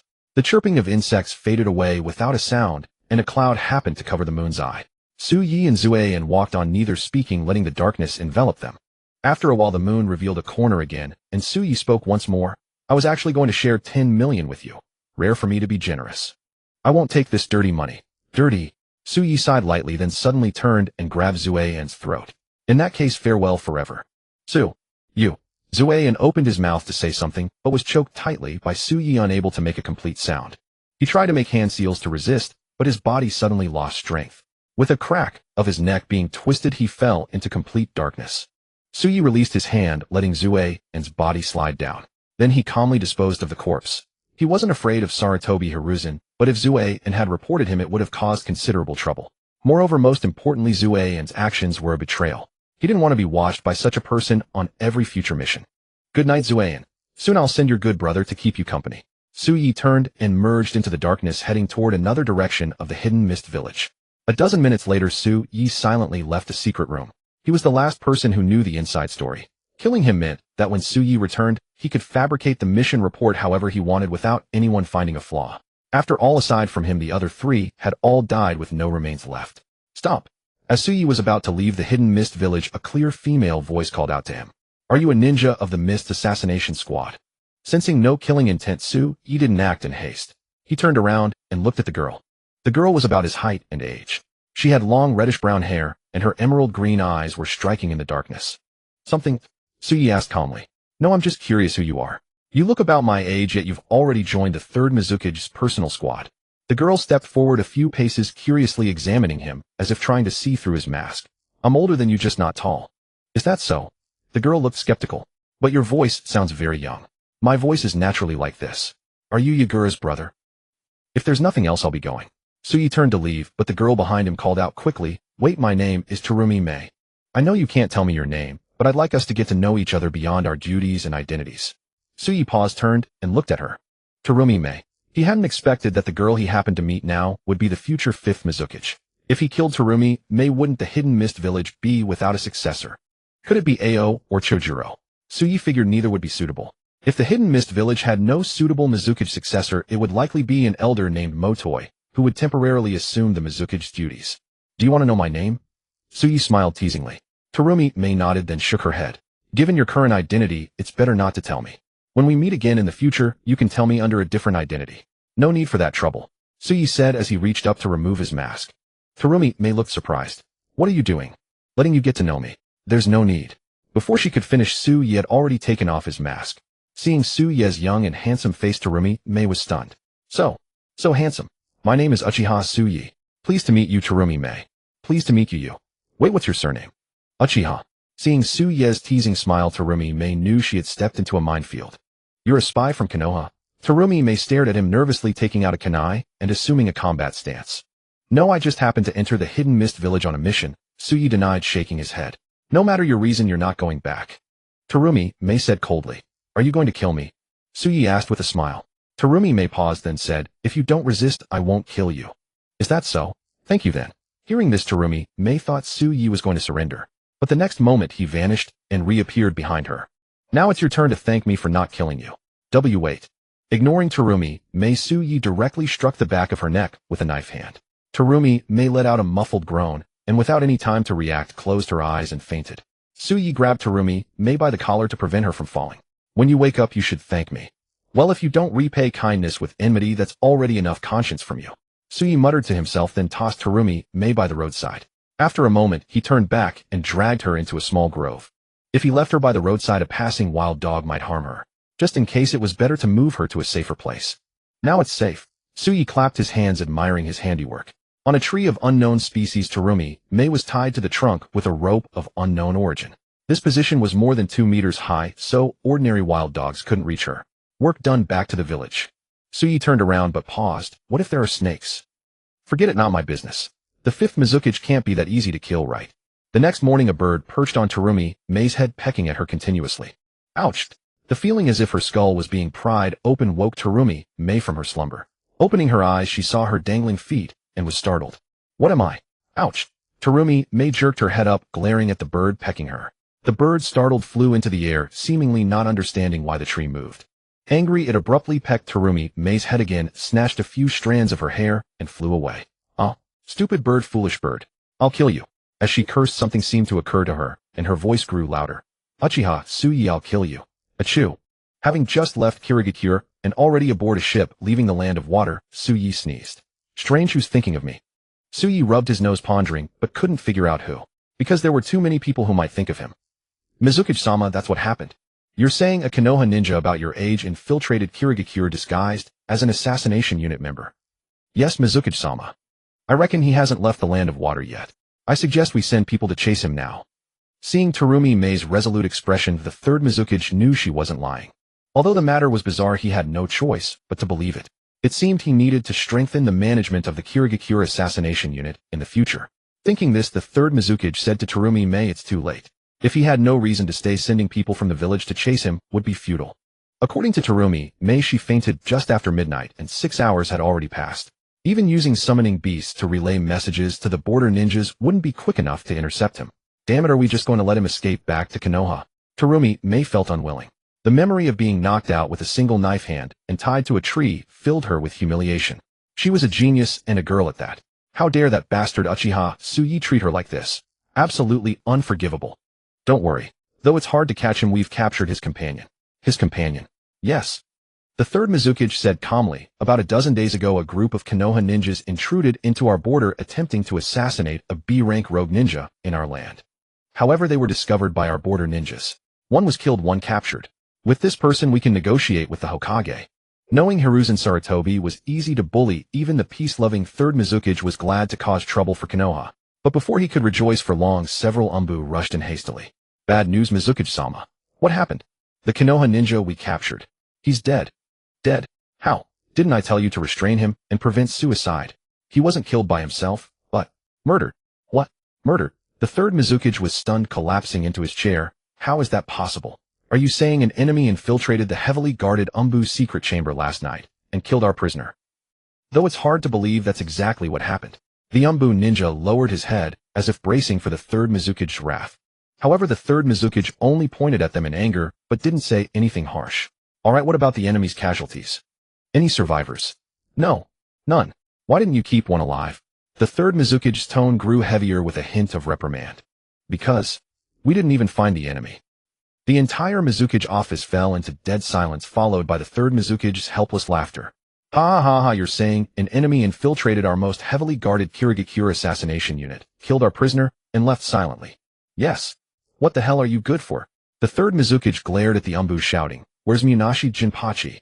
Where's Kuratsuchi Raiga? Weren't they supposed to guard there last night? Neither of the two seniors noticed the enemy. Useless. What 7 ninja swordsmen? You're all a bunch of fools. Humiliated by such an intrusion, the usually good-tempered third Mizukage completely lost his composure. He couldn't bear to imagine how the past Mizukages would view him if they knew that under his rule Kirigakure and the Land of Water had become a sieve. They would surely mock him as an incompetent successor. There's one more thing, Mizukage-sama. Speak. The third Mizukage felt he could accept any news now for what could be worse than this. We've discovered that many of the outposts around Kirigakure have lost contact, including Kuriraire Kushimara-senpai. Lost contact combined with the enemy intrusion could only mean one thing. Kuriraire Kushimaru was dead, and one of the legendary 7 ninja swordsmen, a user of one of the 7 swords, had died so easily that they only learned of it after so long. Is there any worse news? If not, you may leave. Well, there is one more thing, but we're not certain. The third Mizukage's heart skipped a beat, sensing an ominous premonition. He asked cautiously, What is it? Yagura-senpai seems to have gone missing. The third Mizukage staggered, staring in disbelief at the Anbu before him. His chosen successor, the future Mizukage, had vanished without a trace. Find him. Bring him back alive or dead. Feeling the Mizukage's fury, the Anbu dared not linger, vanishing in an instant with a flicker of movement. Terumi Mei. Here. What do you make of this? Terumi Mei tensed, turning to the third Mizukage. She had been shocked enough by the news of Kuriraire's death. But now even Yagura Karatachi had disappeared, leaving her momentarily stunned. Suddenly a face flashed through her mind. Uchiha Sui. The Konoha ninja about your age. The third Mizukage frowned. You think he did it? I'm only speculating. He is strong. Terumi Mei spoke with a serious expression. I see. You may take your leave now. The third Mizukage waved his hand, dismissing her. He didn't doubt Terumi Mei's judgment. Anyone who could defeat her was undoubtedly formidable. But without evidence, accusing Uchiha Sui would be pointless. The priority now was to find Yagura Karatachi.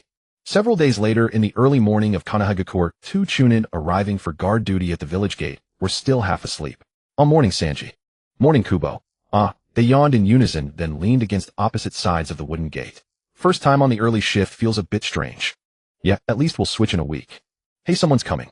So early. Someone returning to the village. Kubo and Sanji both looked into the distance. A boy wearing a fox mask was walking toward them at a leisurely pace. Umbu. Only one person. They exchanged wary glances. A mysterious figure appearing at this hour was highly suspicious. When the boy reached them, Sanji stepped forward to block his path. Halt. Password. Sui paused for a few seconds. There's a password. No, just testing you. Sanji chuckled, then turned serious. Show me your ANBU badge. Sui silently pulled out his ANBU badge from inside his clothes. It bore the character Su and recorded his chakra signature. The 2 guards verified the badge's chakra against the holders. Alright, you can go in. Sui took the badge back expressionlessly. Compared to the Mist Village's guards, Konoha's security was far more stringent. It was nearly impossible for a rogue ninja to impersonate an ANBU and enter openly. Attempting entry from another location would trigger the barrier detection. Only a space-time ninja like Obito or a shapeshifter like White Zetsu capable of mimicking another's chakra could infiltrate Konoha undetected. Looks like another comrade has fallen. Watching Sui's solitary receding figure, Sanji sighed. Kubo nodded in agreement. Otherwise, why would only one person return? At the ANBU headquarters, the guard squad had the same thought when they saw Sui alone. They weren't familiar with Sui, but they knew his captain, a veteran who had clashed with the commander multiple times. So Isayama died too. Probably held back by the rookie. Shill, don't say that. They whispered among themselves, but Sui, still within earshot, paid them no mind. As long as it wasn't too offensive, he would pretend not to hear. Knock knock knock. Enter. In the commander's office, Shin was reviewing mission reports. He looked up startled to see Sui walk in alone. Why are you the only one back? Did Isayama and the others? Everyone else is dead. Hearing the answer from Sui's own lips, Shin still found it hard to believe. Though he disliked Isayama, he trusted the team's ability. How could they all die just from escorting a rookie? What happened? Without waiting for a written report, Shin pressed for the truth. Sui gave a half-truthful account of the mission. Hearing that Isayama had sent Sui, a rookie, and another member to scout ahead, Shin frowned. He couldn't believe Isayama would make such an irresponsible decision. Such an action completely disregarded the lives of his subordinates. As a captain, he was utterly unfit. What then? Later, Zuayan and I returned to find them when they didn't show up, only to learn that Captain Isayama and the others had been killed by Mist Ninja. Then Zuayan and I prepared to evacuate the land of water. On the way, we were ambushed by Mist Ninja. Zuayan was overwhelmed and killed. Only I made it back. After listening, Shin was silent for a moment. Write a report of what you've said and bring it to me. Dismissed. Yes. Sui nodded and left the office. Shin watched him go, his eyes sharp with scrutiny. Though Sui's account seemed logical, Shin sensed something amiss. Why had Isayama and the others been ambushed by Mist Ninja? Given Isayama's cautious nature, it was unlikely he would be easily detected by Mist Ninja. Even if discovered, unless the enemy was overwhelmingly powerful or numerous, they should have been able to escape. And Zuayan. Though Sui was a genius, Zuayan was experienced. How could he die while retreating with Sui? Every detail reeked of suspicion. Yet with Sui as the sole survivor, Shin had no leads, even if he had doubts. He couldn't expect Mist Ninja to tell him the truth. Should he send a team to verify Sui's story? After a moment of hesitation, Shin decided against it. Sending a team on such a mission was inefficient. At least from Sui's account, he knew the Mist Village was on high alert. The land of water was heavily guarded, infiltrating now would be unwise. Mole. Commander, you called. The door swung open, and a boy wearing a rat mask poked his head in. Suspend all current missions related to the land of water until further notice. Yes, Commander. After his first mission failed, Xian did not immediately assign Suyi a new task. He was granted a relatively long vacation. Apart from patrolling the village of Konoha for a period each day, he had nothing else to do. With time on his hands, Suyi decided to enrich his material life by building a new house. He had earned 20 million ryo from that mission, more than enough to construct a new home. However, he knew nothing about such troublesome matters and did not want to expend too much mental energy on them. So he sought help from Uchiha Fugaku. Build a new house. That's a trivial matter. Even if you hadn't asked, I was planning to arrange a better residence for you and your family. There's no need for the clan to arrange it. Suyi shook his head and directly placed a sack of money in front of Uchiha Fugaku. Here's 10 million ryo. Build me a new house to the highest specifications. Seeing so much money at once, Uchiha Fugaku's hand holding his tea froze midair. It wasn't that he had never seen such a sum, but he was surprised that Suyi could have obtained so much. How could a chunin earn this much money in such a short time? By doing missions. Impossible. Even an S-rank mission wouldn't allocate 10 million ryo to a single genin. Thus, Uchiha Fugaku deduced that the money was either given by Hiruzen Sarutobi or obtained by Suyi through some special means. He leaned toward the latter. From his understanding of Suyi, he was not a person who adhered strictly to rules. If there was a shortcut, he would never diligently earn money the slow way. Xian. Uchiha Fugaku called out toward the door. Soon a young girl in a maid's outfit trotted in. Seeing Suyi there, Uchiha Xian glanced at him with some concern before turning to Fugaku. Clan leader, you called for me. Is there any vacant land in the clan territory recently? Uchiha Fugaku took a sip of tea and asked. There are many vacant areas. The southern district, the northern district. Is there any in the central district? Central district. Uchiha Xian thought for a moment, then shook her head. The central district has already been planned and developed. There is no vacant land unless we redevelop some unclaimed buildings. Then choose a plot and rebuild. Uchiha Fugaku said softly. Build a villa to the highest specifications. Make a note for me. Yes, clan leader. Uchiha Xian nodded. Do you have any further instructions? Uchiha Fugaku's gaze fell on the sacks Suyi had brought. Deposit this money into the warehouse. Understood. Uchiha Xian agreed and prepared to grab the sack. But when she tried to lift it, she couldn't. So heavy. She glanced at Suyi with a mixture of surprise and suspicion. The money must have been brought by him. She guessed that the matters the clan leader had asked her to record were also for his sake. So much money. I wonder how he earned it. Uchiha Xian muttered under her breath, barely audible, before dragging the heavy sack of money out of the room with effort. Seeing Xian leave, Uchiha Fugaku suddenly asked Suyi, what do you think of Xian? Xian. Suyi looked at Fugaku in confusion, but the clan leader continued on his own. Xian was brought back when my father was still alive. Though she doesn't carry the Uchiha bloodline, she is intelligent and capable. Clan leader, I'm not even 8 years old yet. Uchiha Fugaku's expression froze for a moment, then he realized his mistake. You misunderstood. What I meant is if you need her I can give Xin to you. After all, a larger house requires someone skilled in managing it. You wouldn't want your mother to be overworked, would you? Suyi thought it over and found Fugaku's reasoning sensible, so he accepted Uchiha Xin. He wasn't worried about Uchiha Fugaku having ulterior motives. A mere Uchiha Xin couldn't pull any tricks under his watch. But sometimes being alone wasn't enough. Perhaps he should learn the shadow clone technique. Deciding on the spot, Suyi went straight to Kakashi. Kakashi didn't refuse and wholeheartedly taught Suyi the shadow clone technique. After a day of training, the two who rarely had a chance to meet didn't head home separately. Instead, they climbed to the top of the Hokage rock and chatted side by side. Minato-sensei said that the Hokage has transferred you out of Team 7. Which department are you in? Kakashi's tone was calm, but Suyi could sense a hint of dissatisfaction beneath it. He was somewhat surprised. He hadn't expected Kakashi to care about his departure. Suyi said. Hearing those two words, Kakashi paused, a flicker of thought passing through his eyes.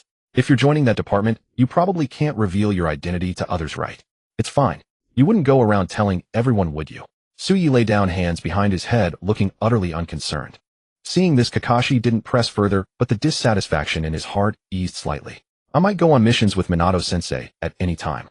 If you come, and I'm not here, don't wait for me. Kakashi added. Don't worry. I don't need to go to the training ground to know if you're in the village, Suyi said calmly. Impressive. Kakashi mulled for a long time before uttering those two words. He knew Suyi's perception was strong, but he hadn't expected it to be this formidable. Sometimes he really wondered if Suyi was human. Such ability seemed only possible for a legendary immortal. The atmosphere grew quiet, and neither spoke for a long time. All around, only the sound of insects and wind could be heard. Kakashi glanced at Suyi and lay down as well. The stone was hard but flat, so resting his head directly on it wasn't too uncomfortable. He looked up at the night sky. The moon wasn't very full tonight. In the deep darkness, countless stars shone with faint light, illuminating the entire sky. Suyi, what is your purpose in striving so hard to become stronger? Kakashi asked. Self-preservation and a certain sense of satisfaction from mastering power. Suyi replied softly, then asked in return, and you? I don't know. I always feel that if I stop, life has no meaning. Maybe. I don't want to disappoint my father. Thinking of his deceased father Tsukumo Hatake, Kakashi's tone inevitably turned heavy and sorrowful. Suyi paused and said, perhaps you could cultivate some other hobbies like reading books. Reading? Kakashi turned to Suyi in surprise, as if he hadn't expected such words to come from him. Do you usually read? No. Kakashi wore a speechless expression, as if saying, you don't read, but you're telling me to? But I'm planning to give it a try recently. Isn't Jiraiya one of the legendary Sannin a writer? Maybe his books will be interesting. Jiraiya-sama. Kakashi silently noted the name, intending to buy a book from the bookstore sometime to enjoy. Half a month later, Suyi had already mastered the shadow clone technique, and the Umbu had finally reassigned him to a new team. In the new team, Suyi did not encounter any more eccentric teammates. Although they did not know each other's identities and rarely communicated, focusing solely on missions, the atmosphere was still harmonious. There were no schemes or cliques. On every mission, whether the captain or the teammates, their eyes seemed fixed only on the mission objective. Suyi followed the team and only needed to follow along and kill. There was nothing else for him to consider. After living like this for a year, a major event shook the ninja world. The third Kazekage of Sunagakure in the Land of Wind had mysteriously disappeared. To find the whereabouts of the third Kazekage, Sunagakure dispatched a large number of ninja to search. As a result of many ninja leaving, the internal border defenses of the Land of Wind became weak. Internally, Sunagakure fell into political strife due to the disappearance of the third Kazekage. Dissatisfied with Sunagakure's recent actions, the daimyo of the Land of Wind drastically cut its funding, further weakening the village. As the saying goes, strike while the iron is hot. Seeing an opportunity, Kumogakure made the first move, launching an invasion of the Land of Wind's border. A war had begun. At the Umbu headquarters, Suyi and dozens of Umbu members gathered. Seated at the head was the Captain Xian. The war has begun. No one knows when it will extend to the Land of Fire. We must take precautions. Xian's tone was very serious as he stared at everyone. Autumn Squad, Wind Squad. You will go to the Land of Lightning to observe the movements of Kumogakure ninja. Once you discover any intention to invade our border, report back to the village immediately. Thunder Squad, Crimson Squad. You will go to a Wagakure in the Land of Earth to gather intelligence.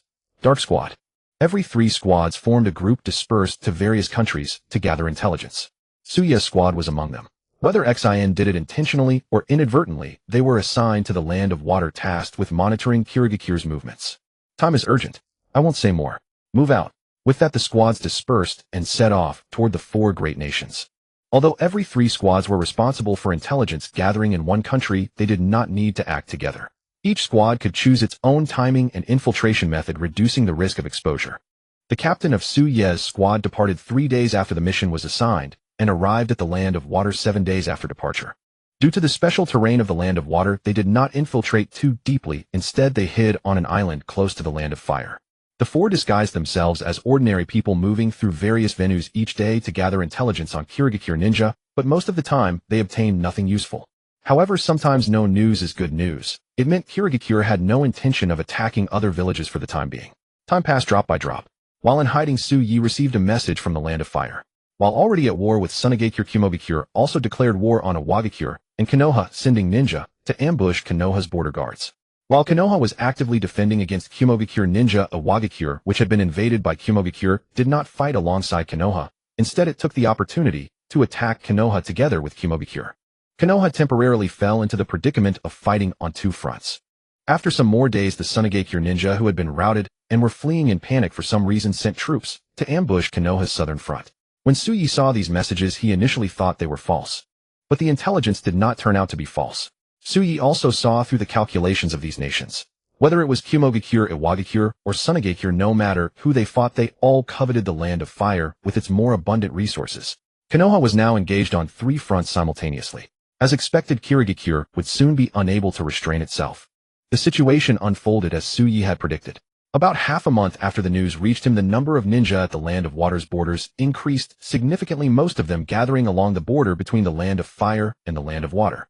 Konoha had no intention of invading them, yet they gathered such a large force at the border, clearly not for defensive purposes. Time is critical. Tsuyu and Exaienshio will stay and continue the infiltration. The 2 of us will return to relay the intelligence so that the Hokage can prepare against Kirigakure. After informing Su Yi and the other, the captain left with another team member. Staying behind with Su Yi was a female ninja codenamed Exaienshio, who wore her hair in twin tails. Despite her cute appearance, this female ninja had a personality as cold and aloof as most other umbu. They exchanged a glance, said nothing, and turned to leave for their respective hiding spots. Another half-month passed. Kirigakure ninja had already launched an attack on Konoha, yet Su Yi and his companions still in the Land of Water received no communication from Konoha, as if they had been forgotten. Worried about Konoha's safety, Exaienshio grew restless and sought out Su Yi. So should we try to contact Konoha on our own? Exaienshio stared at Su Yi with her big blue eyes without blinking. Why, oi? Su Yi, wearing a mask, lounged lazily in a rocking chair, gently fanning himself with a palm leaf fan. If not for Su Ye's fair and tender hands, an onlooker would surely have mistaken him for some retired old man. Exaienshio frowned and said, "We haven't received any transmission from above for a long time. Even if the captain and the others couldn't return, they should have found a way to send us a message. I suspect the captain and the others might have run into trouble and are temporarily unable to re-establish contact with us." Su Yi was silent for a moment and asked, "Do you have a way to contact Konoha?" The border between the Land of Water and the Land of Fire is heavily guarded now. Ordinary methods would struggle to get a message through and might expose our positions. I have a summoning beast. Exaienshio beckoned, and a sparrow darted from a tree, landing on the back of her hand. A sparrow? With all due respect, it will likely die en route. Su Yi said expressionlessly, "If you don't mind risking its life, you can try." Exaienshio paused, then tied the note she had already prepared to the sparrow's leg. As an umbu, she was far less sentimental than Su Yi imagined. "I'm counting on you," Exaienshio whispered to the sparrow, then raised her hand and tossed it into the air. The little sparrow chirped twice in the air, as if responding to her, then accelerated toward the Land of Fire. Before long, on the battlefield of the Land of Fire, a lurking Kirigakure shinobi hurled a kunai, striking down a passing sparrow. Through this sparrow, they learned that spies from Konoha were covertly operating within the Land of Water. However, the note tied to the sparrow's leg bore no address, so they could only relay the message to the rear, cautioning the shinobi guarding the border to remain vigilant. Exaienshio remained unaware of her summoning beast's demise and patiently waited a while longer. But as time dragged on, and the sparrow never returned, she knew something had gone wrong. Then, recalling that their team leader and companion had been silent for so long, Exaienshio couldn't help but suspect they too had met with misfortune. Unwilling to wait any longer, she sought out Su Yi, once more asking to return to Konohagakure together. This time Su Yi agreed. Having idled away too much time in the Land of Water, he saw no point in lingering further. That evening, after acquiring a boat from a ferryman, they departed the island that had been their refuge for so long. On board, Exaienshio and Su Yi both revealed their true faces, casting aside all pretense. "I never imagined you'd truly be this young," Exaienshio exclaimed, surprised by Su Ye's youthful face. Suyi glanced at Xian Shio's round youthful visage and remarked, "You're not much older than me yourself.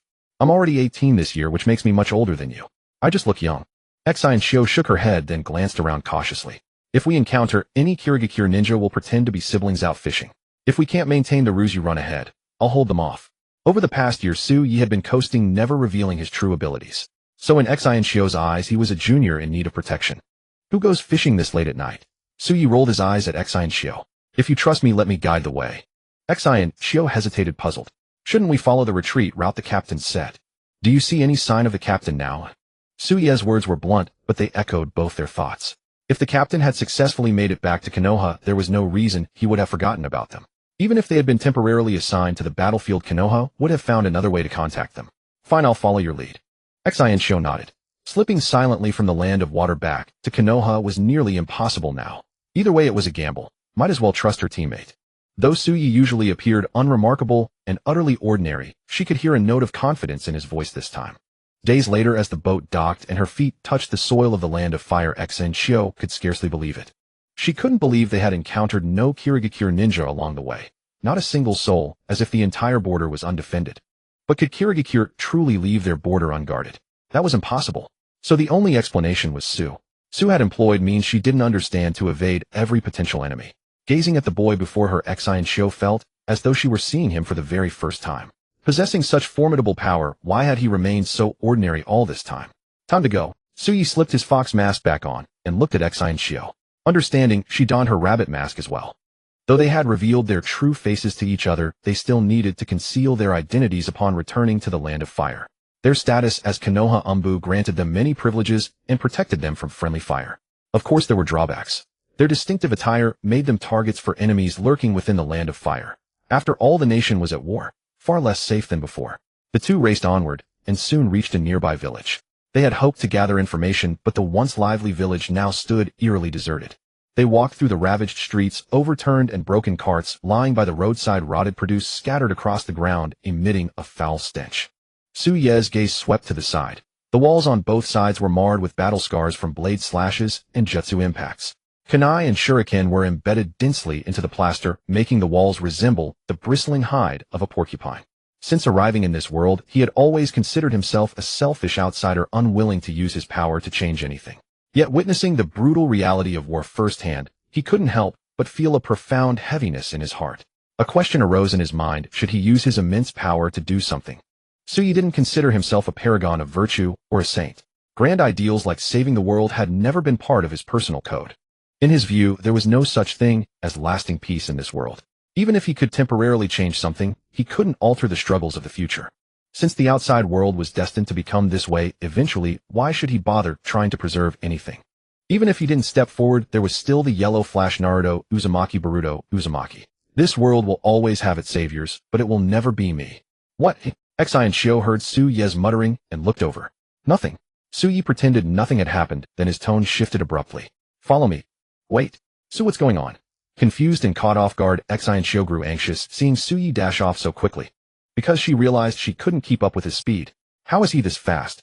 Watching Suyi's figure vanish from her sight, she gritted her teeth and pushed herself to chase after him. What she didn't know was that 10 kilometers away, a 3-man Konoha ninja squad was fleeing for their lives. 2 of them were familiar to Suyi, Might Guy and Shirenui Ginma. The third member, though unfamiliar to Suyi, would certainly ring a bell if he knew the name. For his name was Ebisu. What do we do?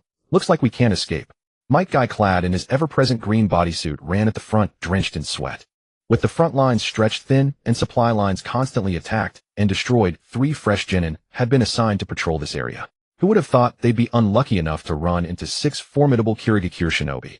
Though it was their first encounter with these 6, the murderous intent practically radiating from them made it clear they stood no chance. Ebisu, the oldest of the trio, gritted his teeth and was about to volunteer to stay behind as a rearguard when a mocking voice echoed from their surroundings. Didn't expect to find little Konoha rats scurrying around here. My decapitating sword is missing a chip. Your blood will do nicely to repair it. Decapitator. Hearing those words, Shiranami Gunma frowned. Could you be the Kirigakure 7 ninja swordsman? I never expected you Konoha brats to know our names. But from now on, drop the 7. We are the Kirigakure 6 ninja swordsmen. Tashima Jizo sneered at the thought of Kurama Kurobuchi's mysterious death. He refused to be associated with such trash. Enough wasting time. Finish them off. Himagiri Suigetsu tapped the blade of Samahata on his back, his plump face expressionless as he urged them on. Tashima Jizo glanced at him without objection, wearing an expression of mock regret. What a pity. I was hoping to play with you a while longer. Now I suppose I must send you to your deaths. With that, Tashima Jizo prepared to strike at the three of them. Just at that critical moment, a green-clad figure sprinted forward at incredible speed, bounding through the trees in a series of leaps until he landed steadily before them. Father, what are you doing here? Obviously to rescue you. Go, leave now. Mato Dai faced the Kirigakure 6, his expression grave, urging the three to flee. However, Mato Kai and the others were reluctant to trust their father's offer. You're just a genin. Even if you stay behind to cover us, you won't last long, Shiranami Ginma said. That's right, father, don't do anything reckless. Kai said emotionally. Kai, do you remember what I told you? Mato Dai turned his head slightly and looked back, raising a thumb in his signature gesture with a bright smile. Now is the moment to use that technique, to protect those I hold dear. That technique. Shiranami Gunma and Ebisu exchanged confused glances. Seeing Mato Kai's eyes well up with tears, they immediately understood. It must be some lethal forbidden jutsu. Father, go! Mato Dai shouted loudly, his gaze returning to the Kirigakure 6 before him. Turning his head just now had already been risky, he dared not be careless again. He was also relieved that none of the Kirigakure 6 considered a mere genin worth their attention. Otherwise, the opening he had exposed would surely have left him severely wounded. Let's go, Kai. Don't betray your father's intentions. Shiranami Ginma tugged at Mato Kai's sleeve and advised. Yeah. Mato Kai wiped his tears, turned around, and left with his two teammates. Hehehe, you think a single genin can stop us? Tashima Jizo let out a mocking laugh. In his eyes, Mato Dai was merely an ant that could be crushed with a single strike.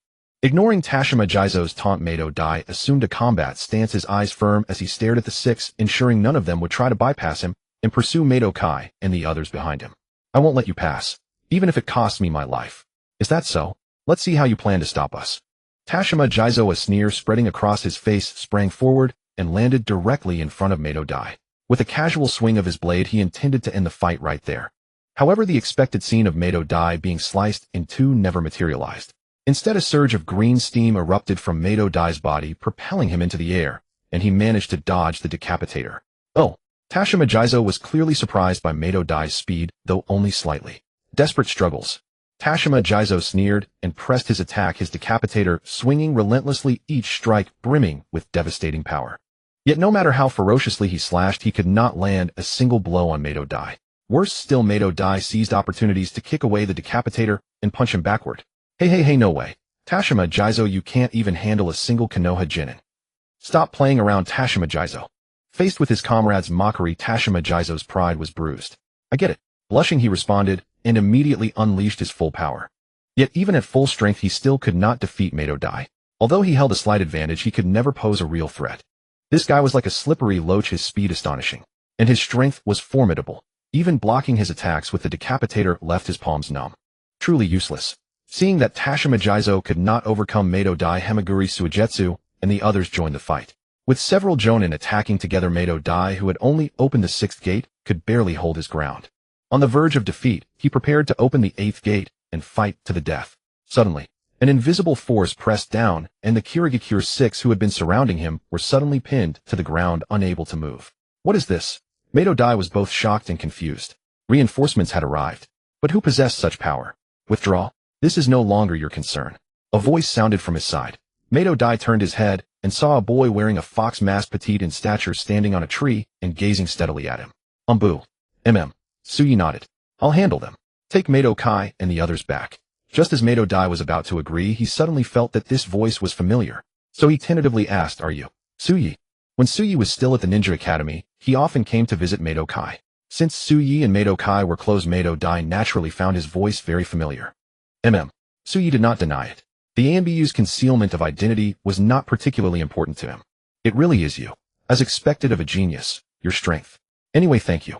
Mato Dai hesitated for a moment, then simply expressed his gratitude before turning to chase after Mato Kai. He never expected that the one who would come to his rescue at the critical moment would be Mato Kai's classmate, and one whose strength was so formidable.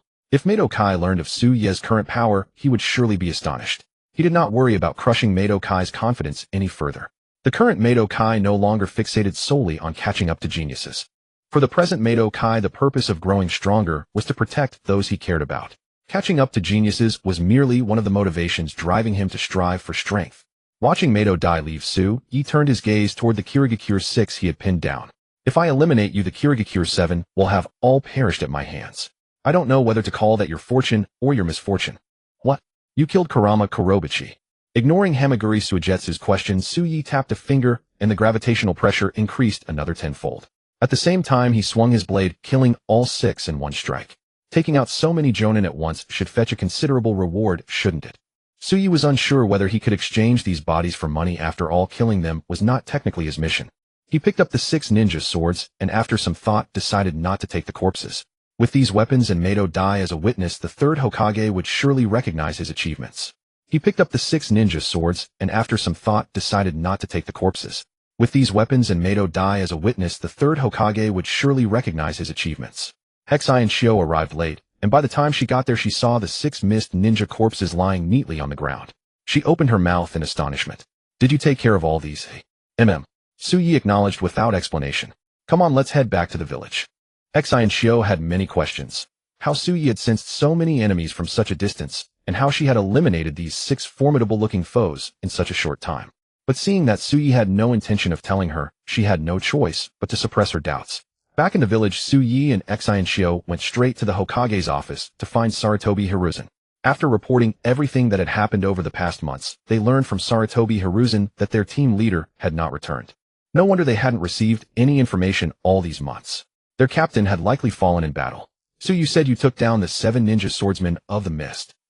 Sarutobi Hiruzen asked. On the way back I encountered Might Guy and Might Dai surrounded by 6 of the 7 ninja swordsmen, so I dealt with them. Su-yi then presented the 7 ninja swords as proof. Seeing the blades, and with Might Dai and Might Guy as witnesses, Sarutobi Hiruzen naturally had no reason to doubt Su-yi's words. Still, he was somewhat puzzled. Why only 6 of them? The last one I killed during a mission over a year ago. It wasn't anything important, so I didn't mention it. That wasn't important. You didn't kill just any ordinary mist ninja. You killed one of the 7 ninja swordsmen. Those were at least Jonin-level powerhouses. How could that not be important? By the way, can I get paid for taking these down, Lord Hokage? For money, she even called him Lord Hokage, but he found it pleasing to hear. Yes, you can. If it could win Su-yi over, a little money was nothing. Since your original captain has fallen, Su-yi will temporarily serve as the new team captain. The general captain is out on a mission, so you don't need to report to him. I'll handle the registration here. With that, Sarutobi Hiruzen wrote something on a scroll and summoned 2 Umbu operatives. You have 1 day to rest. Tomorrow head to the eastern front line to provide support. For the sake of money, Su-yi didn't refuse. After spending a day at home with Maya, she set out on another mission. Throughout the entire land of fire, battles raged everywhere. Villages were slaughtered, lands were seized, comrades were killed. Even with Su-yi not slacking off entirely, there was no way to stop the war. But with Su-yi's assistance, at least the direction she defended remained impenetrable. Over time, the entire eastern region of the Land of Fire became a forbidden zone. The Mist Ninja who invaded Konoha through that route were all beaten so badly they dared not set foot on that land again. The name of Umbu Operative Su resounded throughout the ninja world. 2.5 years later, Su-yi was recalled from the front line to the village where she learned shocking news: the Umbu general captain had been killed on the battlefield. Sarutobi Hiruzen's eldest son Sarutobi Shinji had fallen. Everyone in the Umbu knew that their general captain was the third Hokage's own son, Sarutobi Shinji, though outsiders were unaware of this. People came to pay their respects. Su-yi was among them. It wasn't that she was close to Sarutobi Shinji. She still hadn't avenged the time he'd swindled her money back then. But now there would never be another chance. Flowers bloom and wither in an instant. The fading of life is always so easy. Su-yi looked up at the rainy sky. The rain had not stopped for a long time, and many new gravestones had been added to this cemetery. People came today, left tomorrow, and might become a part of this place the day after. Su-yi. A voice pulled her back to reality. Turning her head, she saw it was Yuhi Kurenai. Over the years, they had spent most of their time on missions and hadn't seen each other for a long time. She never expected to meet at Sarutobi Shinji's funeral. Long time no see. Long time no see. Yuhi Kurenai tried to show a beautiful smile, but felt it was inappropriate for the occasion, so she only gave a faint one. Su-yi knew this wasn't the place to chat, so she took the initiative to lead Kurenai away. The two went to a small tavern, drinking and chatting idly. You've become more beautiful. Su-yi took a sip of her drink and complimented. Thank you. Kurenai's cheeks flushed slightly, and she subconsciously tucked a strand of hair behind her ear. How have you been lately? 2.5 years had passed, and both Su-yi and Kurenai had grown a lot. Not only had Kurenai become more beautiful, but Su-yi had also become more handsome. Her once youthful face had grown more mature. Not bad. The war isn't over yet, so every day it's just running east and west, putting out fires everywhere. I know. You're a hero among Konoha ninja now. Everyone's talking about you. Kurenai smiled. Others might not know who the Umbu operative Su was, but she did. Suyi remained indifferent, feeling no joy at becoming a Konoha hero. Compared to me, Minato-sensei is the one truly renowned across the ninja world now. The title of Yellow Flash was far more resounding than his own name in the ninja world, and spread more widely among Konoha's villagers and ninja.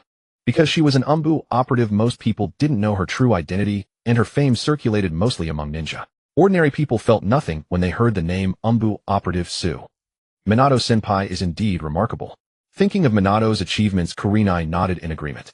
She was about to continue when an Umbu operative wearing a rabbit mask appeared before them. The operative glanced at Kurenai first, then looked at Suyi. The Hokage wants to see you. Again. Suyi's face fell. Even for a workhorse, this is too much. Having already earned enough, she was growing averse to being a ninja. She had no intention of working for Sarutobi Hiruzen for the rest of her life. Kurenai, let's talk next time. Okay, next time. A flicker of disappointment passed over Kurenai's face, then she smiled and waved goodbye to Suyi. She wasn't sure if it was just her imagination, but she felt that Umbu operative with the rabbit mask kept staring at her. Yet by the time they both left, she never had the chance to ask. It must be my imagination, Kurenai thought to herself as she got up to pay the bill. At the Hokage building, Suyi arrived and sure enough was assigned a new mission by Sarutobi Hiruzen, but this time she refused. She also returned her ninja headband and Umbu mask. I'm done being a ninja. Sarutobi Hiruzen stared at the forehead protector and ninja mask Suyi had placed on the table, stunned. He never expected that Suyi would actually resign. Why? In these 2.5 years I've earned enough money to last a lifetime. I don't want to be this tired anymore. Sarutobi Hiruzen hadn't realized that by constantly raising Sui's salary, he wasn't buying loyalty, but merely satisfying Sui's needs. After a few seconds of silence, he slowly spoke. Su, you being a ninja isn't just about making money. Konoha is at war now. Don't you want to protect it? You have family, so many friends here. If they need me, I will act, but I feel my work has gone beyond protecting those I care about. Sui shook his head, looking weary. In these 2.5 years I've killed countless people. I'm tired. Sarutobi Hiruzen was silent for another moment, then stood up, picked up the Konoha forehead protector, and placed it in Sui's hand. If you're tired, I'll give you more time to rest. You can quit the Umbu, you can temporarily stop taking missions, but you cannot stop being a ninja. Hearing this ninja-to-ninja persuasion, Sui pushed the forehead protector back again.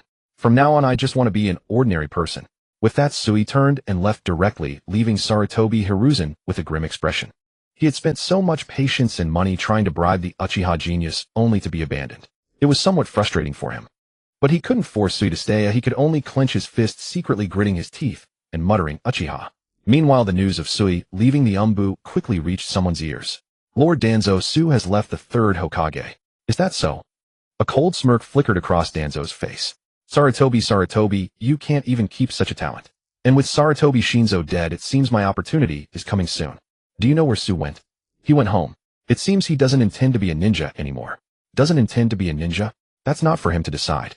Sarutobi is too soft-hearted. As one of the most prominent ninjas in the current ninja world war, Danzo didn't want to waste such a talent.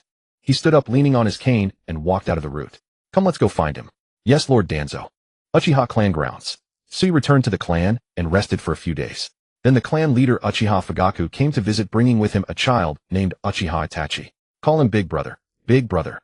Uchiha Itachi was still young, not yet enrolled in the ninja academy, and was very polite. There was no sign of the future clan slayer. However, Sui could still perceive the difference between Uchiha Itachi and other children his age. At only 4 years old, Uchiha Itachi's face bore a hint of melancholy. Sit down. Sui smiled faintly, not disliking the present Itachi because of the future one. Besides, he believed that with him around, Itachi wouldn't be able to cause any major trouble. I heard you're no longer a ninja. Sui nodded slightly, poured a cup of tea for Fugaku, then looked at Itachi. Would you like some tea? Itachi glanced at his father, and seeing that he didn't speak, took the initiative to answer. Yes, please. Why? Watching Sui pour tea for Itachi, Fugaku voiced his doubt. If you're tired, you can rest for a while. It's not just exhaustion, Sui said calmly. I just don't want to be involved in so many pointless conflicts and be used as a tool. Before Fugaku could say anything, Sui continued. Over the years in the Umbu, I've handled many missions, but my mission completion rate is only 80%. Do you know why? Fugaku knew Sui's abilities well, so hearing that his completion rate was so low, he was somewhat surprised and instinctively asked why. Does there need to be a reason? Not wanting to is enough. Fugaku paused, picked up his teacup, took a sip, and slowly said, if you don't want to do it, no one can force you. Since you don't want to be a ninja, so be it. But if the Uchiha clan ever needs you, I hope you can lend a hand. Sui's hand stroked the teacup as he said casually, "My home is also in the Uchiha clan." He didn't give a definite answer. Having just left the Umbu, he didn't want to be bound by the clan again. However, Fugaku was fairly satisfied with his answer. At least his investment over the years hadn't gone to waste. The two chatted for a while longer, then Fugaku proposed that Itachi become Sui's disciple, but Sui declined. He had no intention of being a teacher. Nurturing juniors was not in his future plans. As for whether Itachi would go astray in the future, that was none of his concern, and he wasn't worried. Even if Itachi wanted to annihilate the clan, he would have to see if he had the strength. By the way, Uchiha Fugaku, who was about to leave, paused and said with a somewhat heavy tone, "I recently received news from the front lines. Uchiha Obito. He has fallen." Sui was taken aback for a moment, then quickly regained composure. "Is that so? I see. Thank you. Fugaku patted Sui's shoulder and said no more. He knew the two were close and such news needed time to digest. However, Sui was actually not as sad as Fugaku imagined. He had almost no emotion, only slight surprise. After all, he had anticipated this. When Fugaku and Itachi left, Sui turned to go back to his room. He needed to pack and set off to rescue Uchiha Obito, and Rin and Kakashi. He didn't know if there was enough time. If this world is always fighting, then I think the world of infinite Tsukuyomi wouldn't be so bad. As Sui was thinking, he stopped in his tracks and turned to look at the right wall where a ninja wearing an animal mask stood. Umbu. No, that's not right. There was another familiar presence not far away. Is it Root? Thinking of Danzo, who liked to play dirty tricks, Sui decided to take action. Xian watched the house. He said to his housekeeper, then vanished in a flash. When he reappeared, he was outside the wall, and in his hand was the Root ninja, who had been watching him from the wall. Who allowed you to enter the Uchiha clan grounds without permission? Uchiha Sui, what are you trying to do? Sensing Sui's killing intent, the Root ninja was clearly panicked. However, Sui would not be swayed by his fear or threats. With a flick of his fingers, he snapped the ninja's neck. Trespassing into the Uchiha clan grounds with malicious intent. I have reason to kill you. As for Danzo, by now he should have already collaborated with Orochimaru to covet the Uchiha clan's Sharingan right. Might as well kill him too to save myself trouble in the future. Unlike Uchiha Itachi, the trouble Danzo could bring him was far more complicated. In a sense, the major upheavals in the ninja world over the next few decades all bore Danzo's traces. Deep in the night, the Hokage Tower remained brightly lit. Inside the Hokage's office, dozens of scrolls awaiting processing were piled high on Hiruzen Sarutobi's desk. Some of these scrolls were mission reports requiring review, some were battlefield intelligence needing perusal, and others were mission dispatches waiting to be issued. In times of war, there were far too many matters demanding the Hokage's attention, leaving him with precious little time for sleep each day. Just as he was utterly exhausted and about to take a smoke break, an unexpected visitor pushed open the door and walked in. Uchiha Fugaku. Gazing at the Uchiha clan patriarch who had arrived so late at night, Hiruzen Sarutobi felt a premonition of trouble. It's quite late. Is there something you need? Despite his fatigue, Hiruzen Sarutobi's tone carried a hint of elder warmth. Though Fugaku's status was far from low, the gap in age and seniority between the two men was considerable. In a sense, Fugaku belonged to the same generation as Minato, while Hiruzen was 2 generations Minato's senior. Uchiha Fugaku answered in a low voice, yet did not speak immediately. He looked at Hiruzen Sarutobi, hesitation and inner conflict written across his face, until finally, as if having steeled himself with a firm resolve, he spoke. Tonight, Shimura Danzo led Root operatives in an unauthorized intrusion into the Uchiha compound, harboring malicious intentions toward our clansman Uchiha Sui. While defending herself, Uchiha Sui discovered that Shimura Danzo had secretly been collecting our clan's Sharingan, and had even implanted one into his own right eye. When his scheme was exposed, Danzo attempted to slaughter the entire Uchiha clan to silence everyone, but was ultimately slain by our people in self-defense. Hiruzen Sarutobi's hand holding his pipe trembled slightly as he stared at Uchiha Fugaku in utter disbelief. Fugaku, is what you're saying really true? Yes. Receiving Fugaku's affirmation, Hiruzen Sarutobi lost all interest in smoking or resting. He tossed his pipe onto the desk, rose to his feet, opened his mouth as if to speak, but ultimately faltered into silence. What could he possibly say? That they shouldn't have so recklessly killed a village elder. But the man was already dead, and what Shimura Danzo had done this time was truly beyond the pale. Daring to secretly steal the Sharingan of the Uchiha clan. If such a thing were exposed, no other ninja clan could tolerate it. Its severity even surpassed the theft of a clan's secret techniques. But could the account truly be trusted? Having not witnessed it firsthand, Hiruzen Sarutobi couldn't help but wonder if this was some scheme of the Uchiha.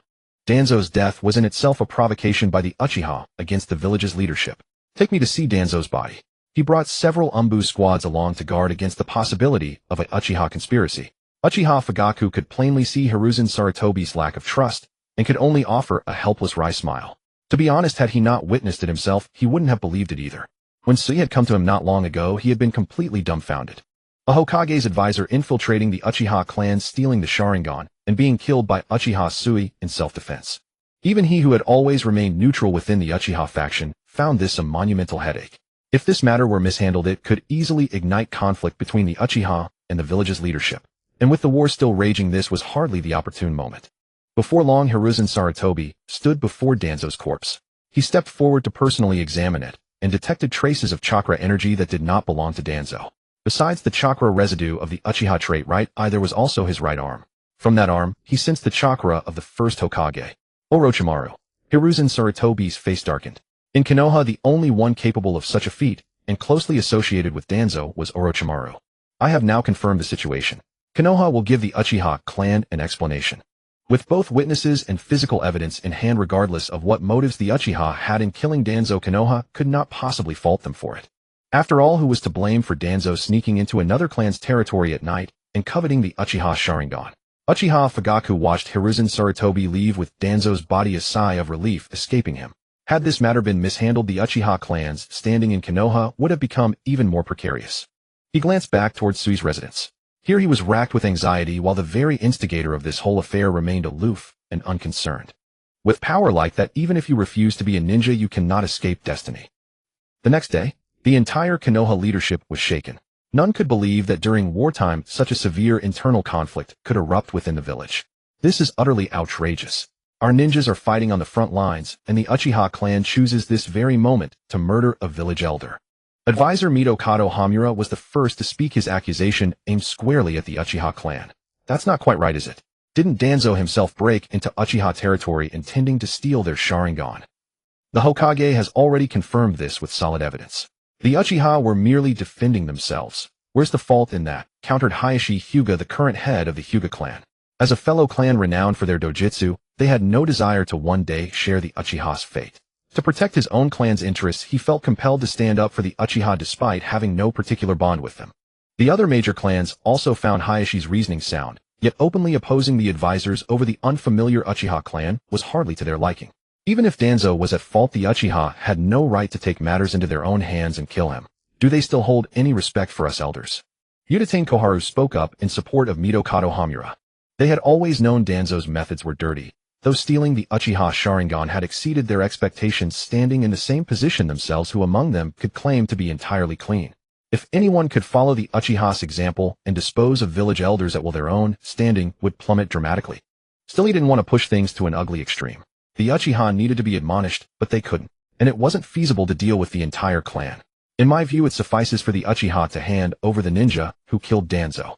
At these words, everyone present turned their gaze to Uchiha Fugaku, the clan patriarch. In their eyes, this was the best resolution. Danzo was certainly at fault, but even if one conceded every argument, could the Uchiha truly claim to be blameless? I take a step back, you take a step back, and we all live in harmony. However, Uchiha Fugaku could not agree. The one who slew Danzo was no ninja, but an ordinary 12-year-old youth from our clan. What? The room erupted in clamor at this declaration, and Mitokado Hamura let out a bitter laugh of fury. In his view, this was merely Fugaku's excuse to avoid paying any price, trying to fob them off with an ordinary civilian's life. Uchiha Fugaku, don't you take us for fools. How could an ordinary person kill Danzo? Uchiha Fugaku glanced disdainfully at Mitokado Hamura and said, I am not deceiving you. The one who killed Danzo was a 12-year-old boy named Uchiha Sui, who was once a chunin of Konoha, but has now stepped down from his duties as a ninja for personal reasons. A 12-year-old chunin was already a highly talented ninja, but the crowd still refused to believe that a chunin could accomplish such a feat. At this moment, Sarutobi Hiruzen spoke up. Clan leader Fugaku is not lying.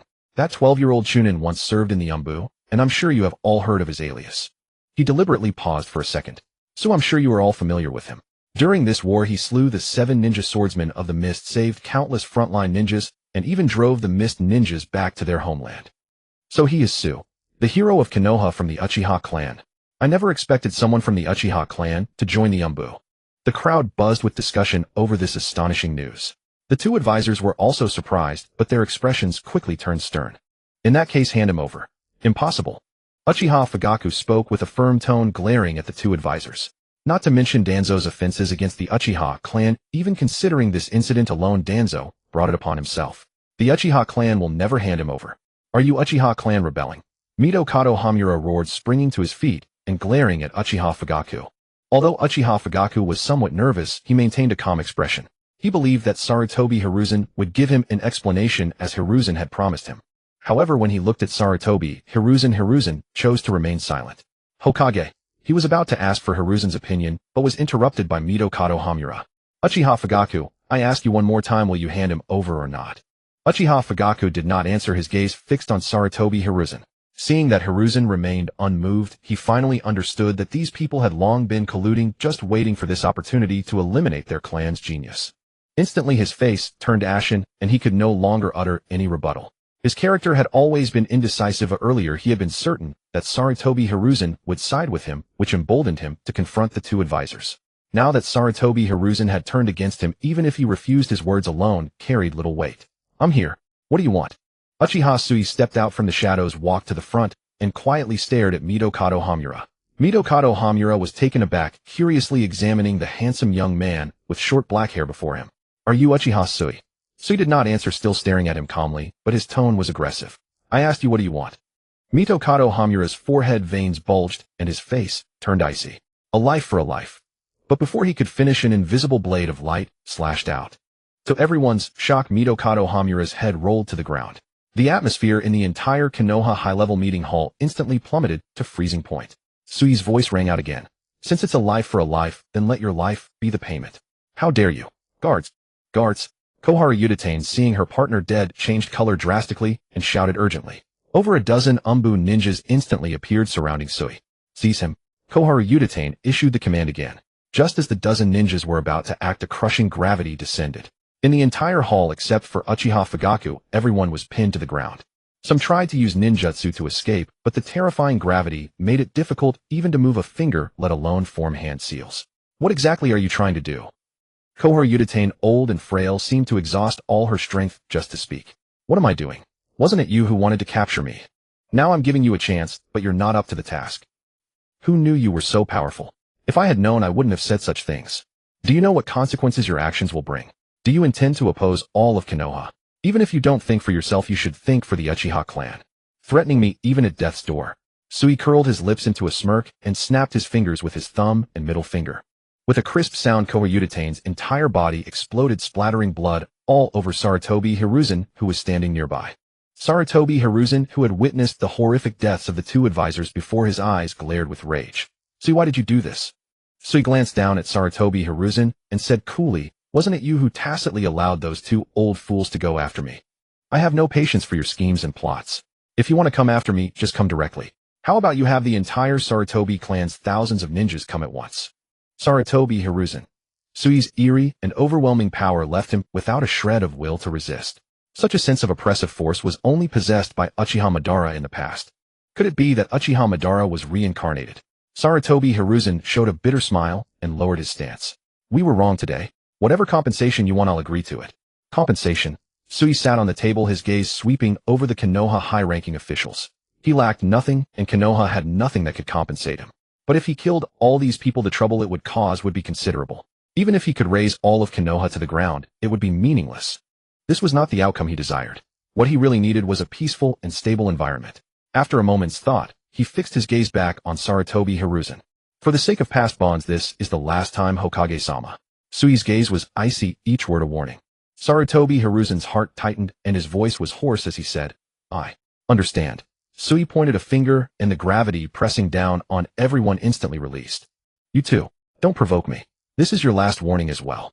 With that, Sui departed directly, leaving the crowd exchanging glances, still shaken.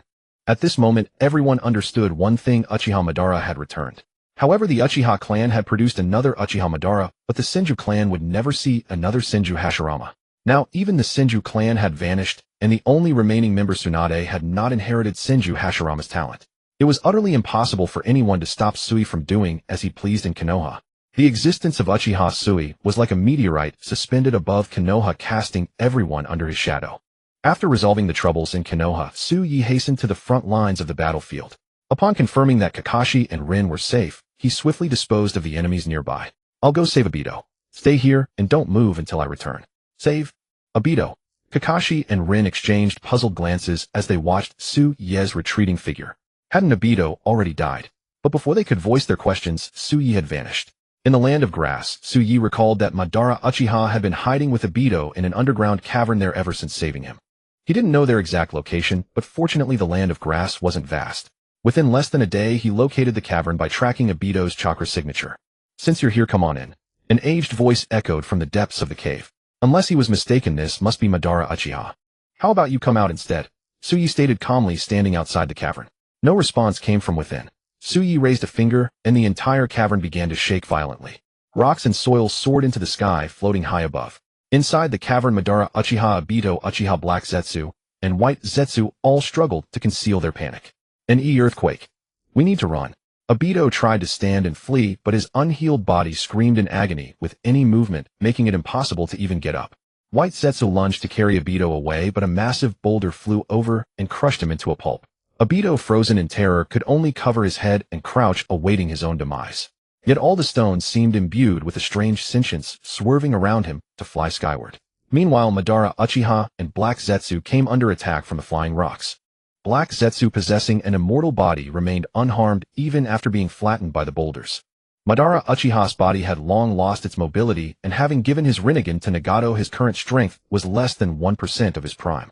If not for possessing the eternal Mangekyo Sharingan evolved from the eyes of his fellow clansmen, he would have been crushed to death in an instant. Susanoo.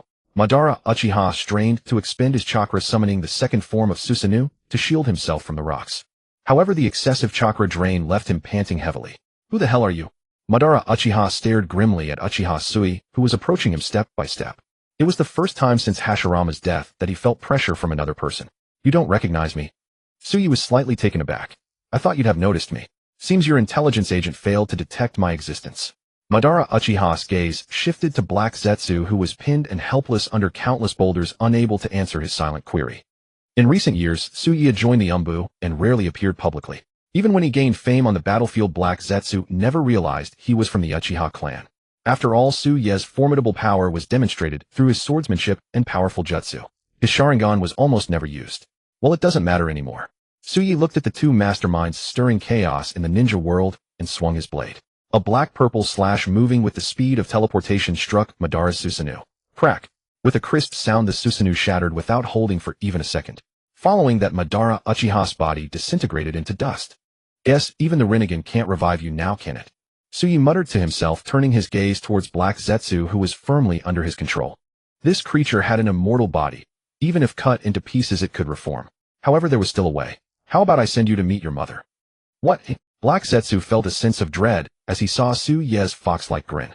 The next second, before he could react, countless chunks of earth and stone converged, sealing him within and forming a floating stone sphere in midair. Suyi walked beneath the stone, kicked it with tremendous force, and it shot into the sky, like a reverse meteor, piercing the clouds, reaching outer space, and finally slamming heavily onto the moon. "If you can make it back from the moon, I'd be impressed." Black Zetsu's abilities were limited to survival and parasitism, so Suyi doubted he would ever return. With Danzo, Black Zetsu and Madara Uchiha gone, the ninja world would become much more peaceful. At the very least, the fates of Yahiko, Nagato, and Obito would be changed. Suyi, what are you doing here?" Obito Uchiha was thrilled to see Suyi, but then his face showed confusion. "Did you do all this? Why did you kill that old man? He saved my life." "He's a villain. Saving you was just a means to use you." Suyi briefly explained the situation about Madara Uchiha to Obito, who trusted Suyi implicitly and believed everything he said. "I see. I never thought that old geezer was plotting against me. Good thing you showed up in time, or Rin would have been in danger." Suyi gave Obito a speechless glare. "You're hopeless." Obito grinned foolishly. "Where's Rin now? Let's go find her." "All right, let's go. We're going home, and also, we'll end this war." Suyi stepped out from the shadows into the spotlight, and everyone came to know that Konoha had produced another god of shinobi. However, this god of shinobi was not from the Senju clan, but the Uchiha clan. With the deterrent force of Uchiha, Suyi, the ninja world enjoyed a long-awaited peace. At least no major wars would occur, while Suyi was alive, as the Kages of every nation feared his power. Decades later, Uchiha Obito assumed the role of the sixth Hokage, fulfilling one of his dreams. Yet his other dream remained unfulfilled. Over the years, he had confessed to Rin countless times, only to be rejected each time. Rin didn't dislike Obito, she just didn't feel that spark of romantic love for him. Obito felt dejected about this, but luckily, he had his brother Suyi to comfort him. "Bro, not again. You're getting married." Sitting in the Hokage's office, Obito stared at the wedding invitation in his hand, looking utterly exasperated. Since Suyi turned 18, he had gotten married every couple of years. From Kurinai Yuhi to Shizen Enko Mitarashi, Mei Terumi Konan. The list was so long Obito couldn't keep track anymore. I remember you were the one who called me a love-struck fool the most, and look at you now, a regular Casanova. Obito grumbled, though a smile was on his face. But when he opened the invitation and saw the bride's name, his smile vanished. Obito, she's been rejected by you for decades, and I've been rejecting her for just as long. If I don't say yes, she'll get too old. I have no choice. Seeing Suyi act smug and self-satisfied, Obito couldn't help but feel irked. However, he also knew you can't force love. Obito carefully accepted the invitation, tucked it inside his clothes, and gave Suyi's shoulder a friendly punch. Make sure you make Rin happy. I will. The end.